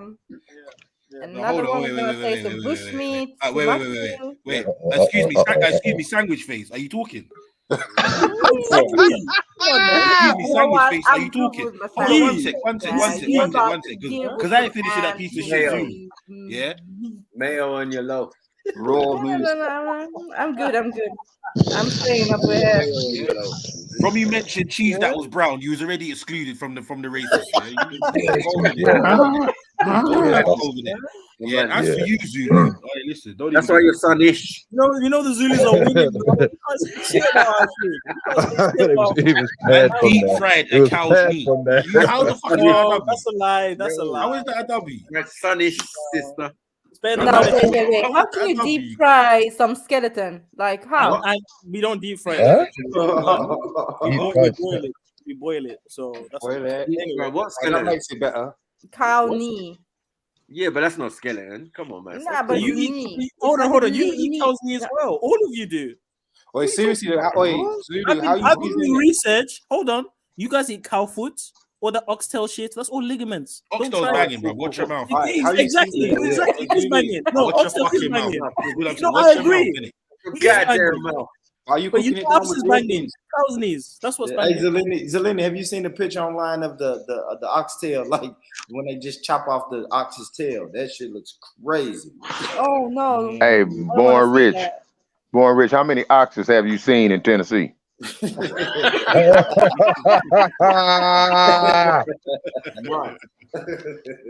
I ain't seen an ox no goddamn where. What the fuck is we eating, man? Me neither, brother, but I be fucking them oxtails up, man. God damn. Damn. That's a good that's- point, that's actually. GM. That's GM, man. Yeah. No, I don't know where the brethrens get them from, man. Buffalo in that. The last of the buffaloes. They got oxes growing free tail in that probably. Yeah. Yeah, man. Exactly, Africa, a cow knee. This is what I'm saying. Yeah, not cow foot, even though that's bad. Not even for like a cow knee. What you having it with, Zulu? That's like someone saying, yeah. That's like someone saying they eat chicken shoulder. Like it's just weird. Like it's a mad. Like, you get me? You know what I'm trying to say? It's just weird. Hold on. Shoulder, chicken. What's a chicken wing? That's chicken shoulder. No, it's not though. This is what I'm saying. The chicken yes, shoulder it is. Yes, is it that is. last bit. Nah, Exactly. Is that last bit of the wing that you're chewing off afterwards? Thank you. That's what it would be. So basically, try you it, get man. the wing Don't try it. and you chop off that last little knuckle and say, "Yeah, that's your meal."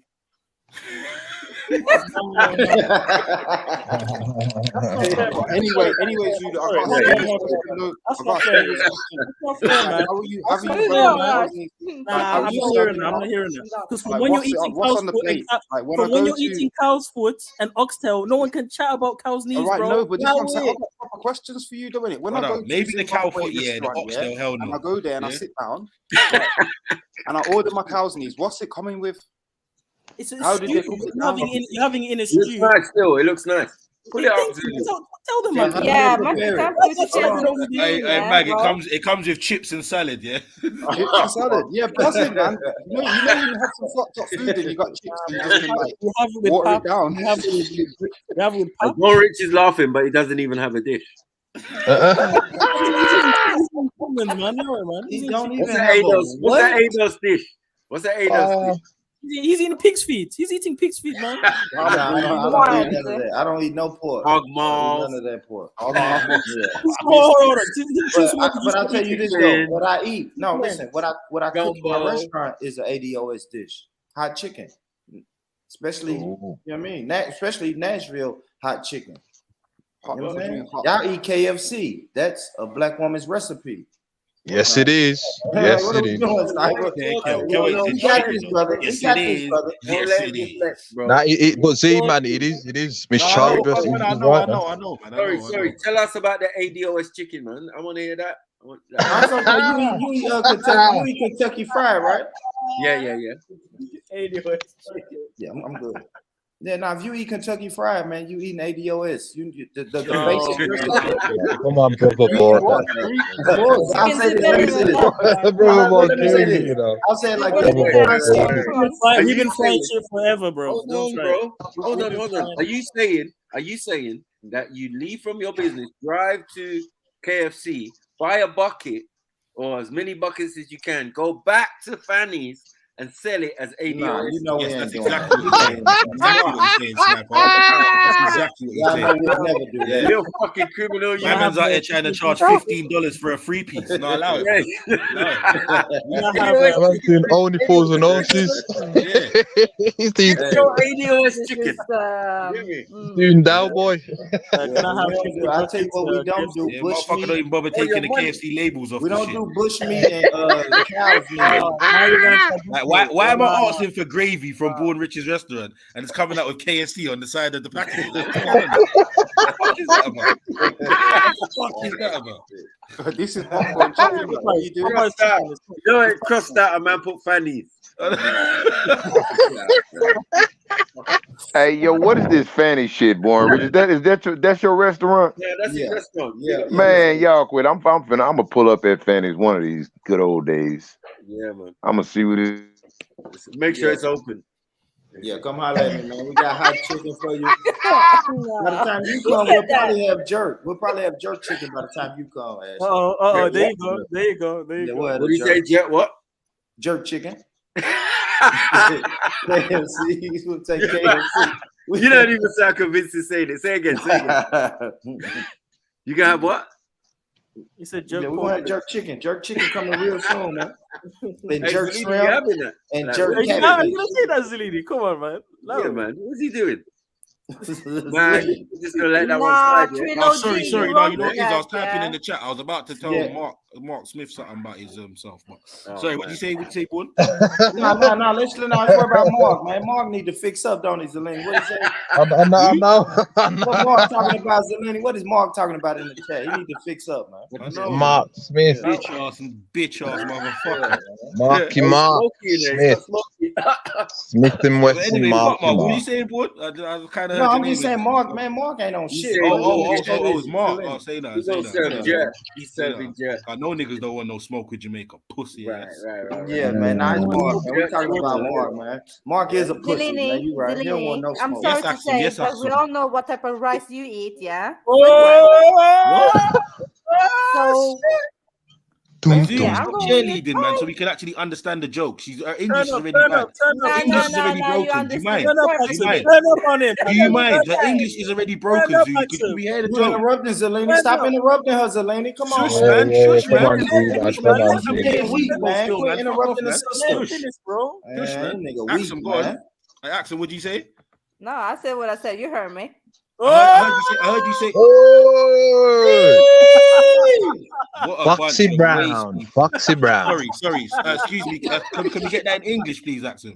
Sorry. It's not the best thing you can say to me. No, but I just heard you say rice. You just said rice. Like, what do you want me to do with rice? No, you heard me. Sweat rice. Oh, Yeah, that's the type of rice that you Oh, eat. sweat Right? rice. Oh, shit. Nah, you can't do it. Good one, Axel. Sweat rice. That was great. How long did it take you to think of that? Long time ago. You Oh, did sweat it. rice. Boy. Sweat rice. Oh, yes, man. Sweat rice. Zellini. Yeah. Yeah. You almost sound Scandinavian. You're Almost. weak ass joke. Listen, see, before you want to make a joke, Axel, you go on Google Translate. Do you hear me? Don't fucking come back around and doing it again. Yeah? You're too disrespectful. Yeah? Not you fucking ever. Yeah? Smoky setting. My accent is fine. But sweat rice, Zellini, sweat With rice. sweat rice, yes. What are you rushing with it? Yeah, Rice. Yeah, it's cold. And as well, you ain't in a position to talk to anybody about food, Axel. No, guys. You're talking about eating some bush Dun, meat. dun, You're eating dun. some monkey meat. Sorry, that's not my region. That's not my region. That's not my region. Don't let a The other girl. one is talking about what was it? Don't let a girl's got Chicken moose in her shoulder. teeth. And yeah, me and my sandwich cake, we fine. We good. And the moose. Good. Barbecued moose. And raw meats. Let's not forget Listen, raw don't meats. you ever put the words fine and sandwich cake in the same sentence again. Yeah? No one else is gonna tell you that I fucking will. Yeah, don't you ever. Yeah, that's a bit of a violation, Axel, man. Nah. Yeah, all of a sudden you're gonna start putting words like good and tasty in the same sentence. Don't do nothing like that. No, Don't you do know nothing what? Sandwich cake has been put in room 101 for time. I don't even know what's going around it. But before they brought it back, pause. Yeah, it's this the memory now. Like, yeah. What sandwich cake? Yeah, definitely. Room 101. Just who did that? Who made Would that? you rather eat a camel or a sandwich cake? Yeah, but the Swedish, What, you they don't know can that? do that. No, I'm not gonna Maxim's eat a Russian no icon. camel. No one cares what they Don't do. lie, Anto. You said you've eaten camel before. Don't lie. No. Zulu, I'm never eating camel. Can somebody find the clip, Never, please? never, Can never, somebody never. find the You clip said for the you've channel? eaten it. Why are you lying? No. I swear to God, I have never eaten it. Nah, No. why the hell did you just say no that fast? Like, I'm not gonna lie. No.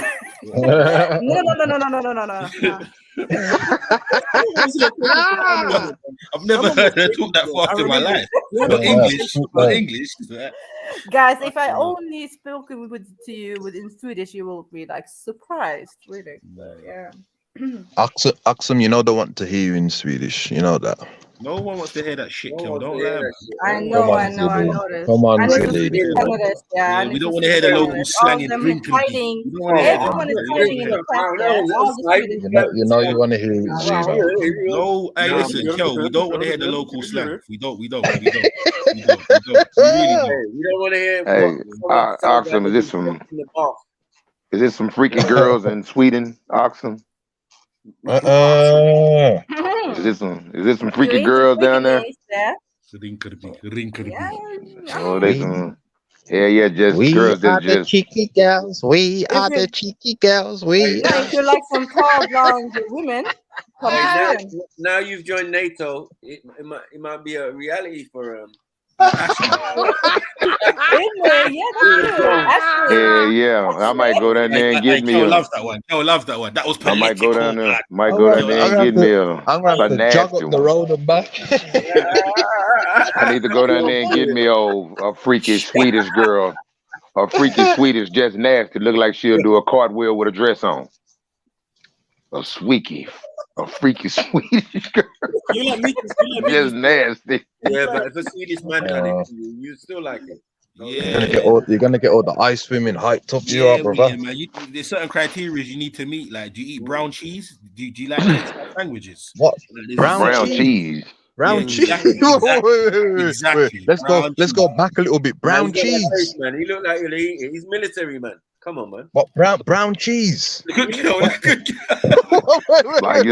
brown cheese. Like fried moose, barbecue cheese. moose. Hey, Kel. Sorry, son, brother, Kel. Cheese that is brown, son, brother. Cheese that is brown. You know, I'm running up the road. The response you get around the world from normal people. You see the response? Mag, it's your time to shine now, bro. Mag, save yourself. Save yourself. Go back, Mag. Brown cheese.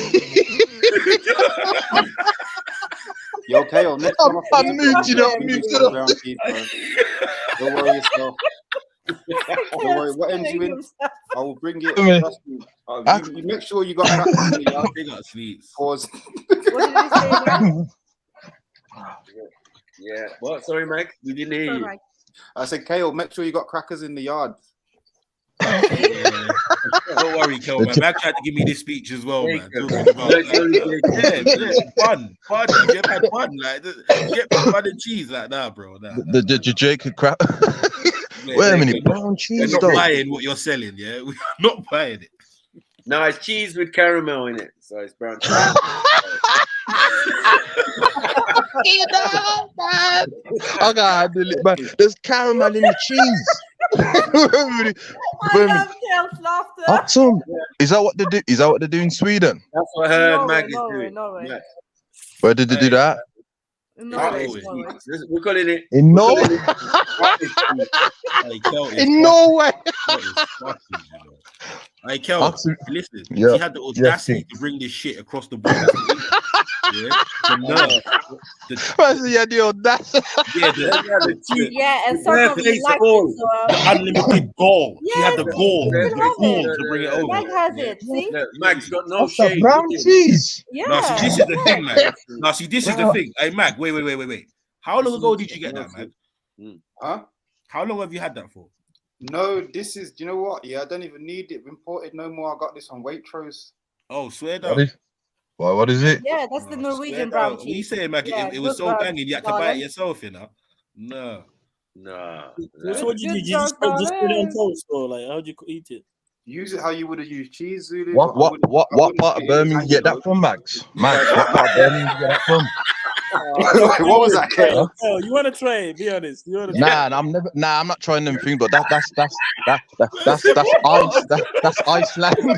I'm son, bro. We understand. Leave that shit alone. We gotta leave that alone. I got you, Kale. Don't worry. You can method that some panel and that whatever. But I've got you. ISIS to Brom next time I'm down. Yeah, just make sure. Man said he got it from Rinkaby, Birmingham, you know. Nah, man. So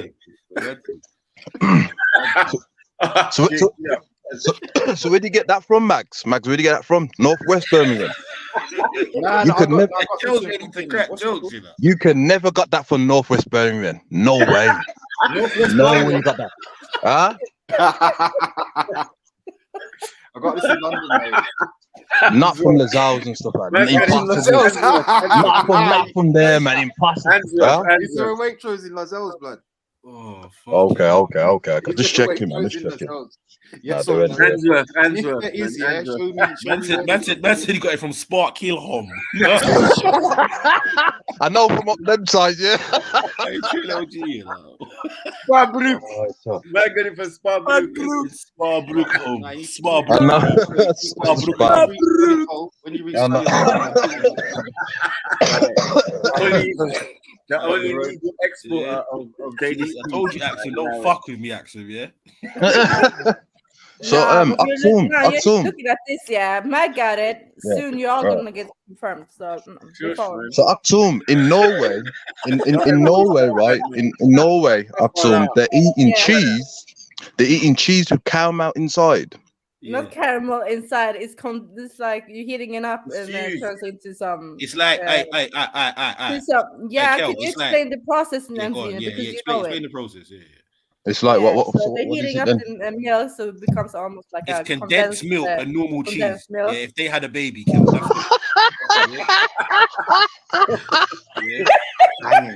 If condensed milk and Cathedral City had an affair, that's what you get. On your bread. Are you Worthingtons? What about the Worthingtons? I said Worthingtons, Carnation milk. Oh, you mean Warburton? That's too much, guys, man. Originals. No, not Warburton. What Werther's original? Werther's original, man. Come on. I said Caramac and a mild cheddar. No. Don't do that. It's not the same, man. What is it then? Is there caramel in the cheese? No, but it's the condensed milk, heating up, and then they condensed milk in cheese. What? Condensed milk in cheese. Axel, you gotta be careful, you know. Axel, you need to be careful. You told me, that it tastes like caramel, you know. Oh, it tastes like caramel. Axel, you gotta be careful of the ice cream. You gotta be careful. Hold on, tell me again what Max holding in his hand. A Gulbrand's Darlens cheese. Yeah, is that the name? Can you say that again in English? Can you say that again in English, please? Sorry, one more time. Say that in English. Listen. You know that's the name of the cheese. Is a place in Norway. It's a brown cheese. I didn't ask that. What is in the packet? What is in it? It's the brown cheese. How is it brown cheese? Go on. Well, that's not getting offended. No, like, calm down. Go on. No. Brown cheese, I thought, was caramel and cheese. Yeah. Caramel and cheese. Not caramel and cheese mixed, no. It's like when you're heating up the milk, and it becomes like condensed milk-ish. So it's a sweet, so it turns into some. And then they put that, in the cheese, beloved. They put that in the cheese. Brown caramel, yeah, like a brown caramel. So it's like a brown caramel, but it's condensed milk. In the cheese, in the cheese. It's called the cheese, but it's part of it. That's what Maggie's bragging and holding up.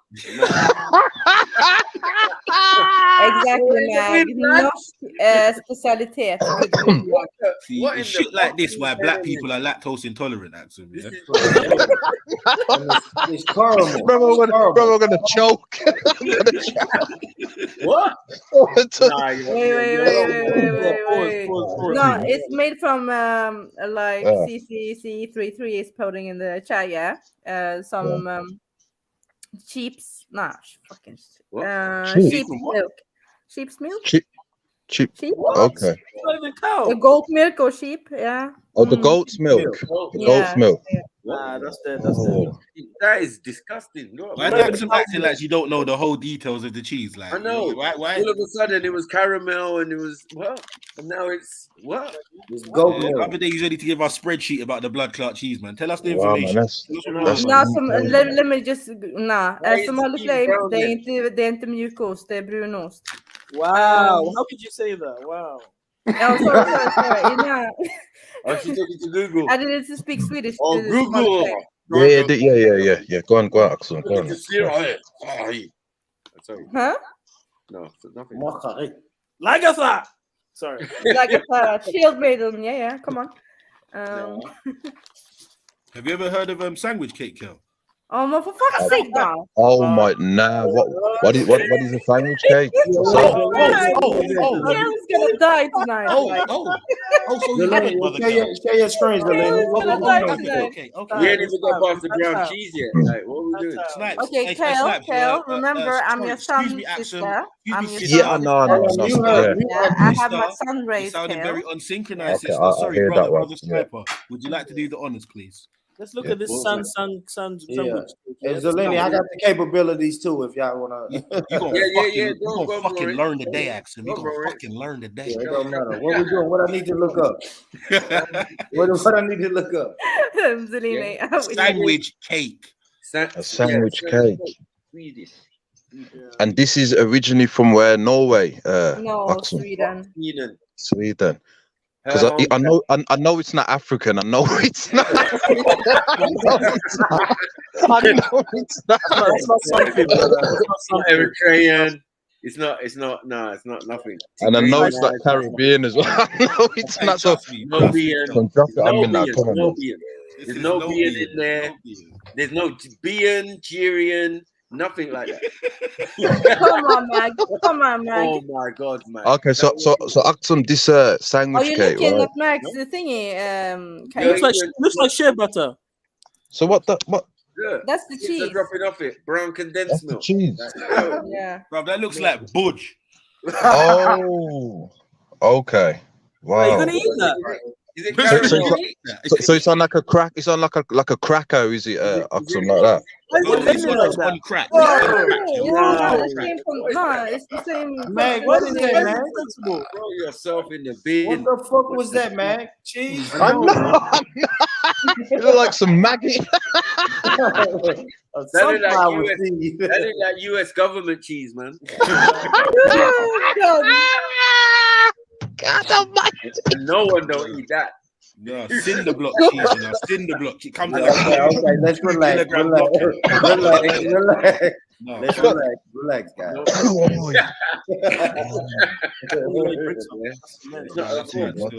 That's too much, man. Where's the sandwich cake, man? We're waiting. Yeah, for real. Where's this sandwich cake, man? Yeah, me. Everyone's tucked in, got a little napkin tucked in the tops and that. Hold on, is this breakfast, lunch, or dinner? We're doing this again. Or am I the birthday party? I don't know what's going on. You asked for this shit. Yeah, I did it. I just wanted to do some balls. Told you before. Watch your fucking mouth. Watch your fucking mouth. That's the reparations cheese. Remember, Kel. Remember, I'm your sound sister. No. You know what it is? I'm just very. I'm just a little bit lost. I'm a bit lost. What the hell? Whoa. Nice to meet you all. I'm going to mute. No, you ain't getting nowhere. Axum. So a cake with prawns, eggs. Hey,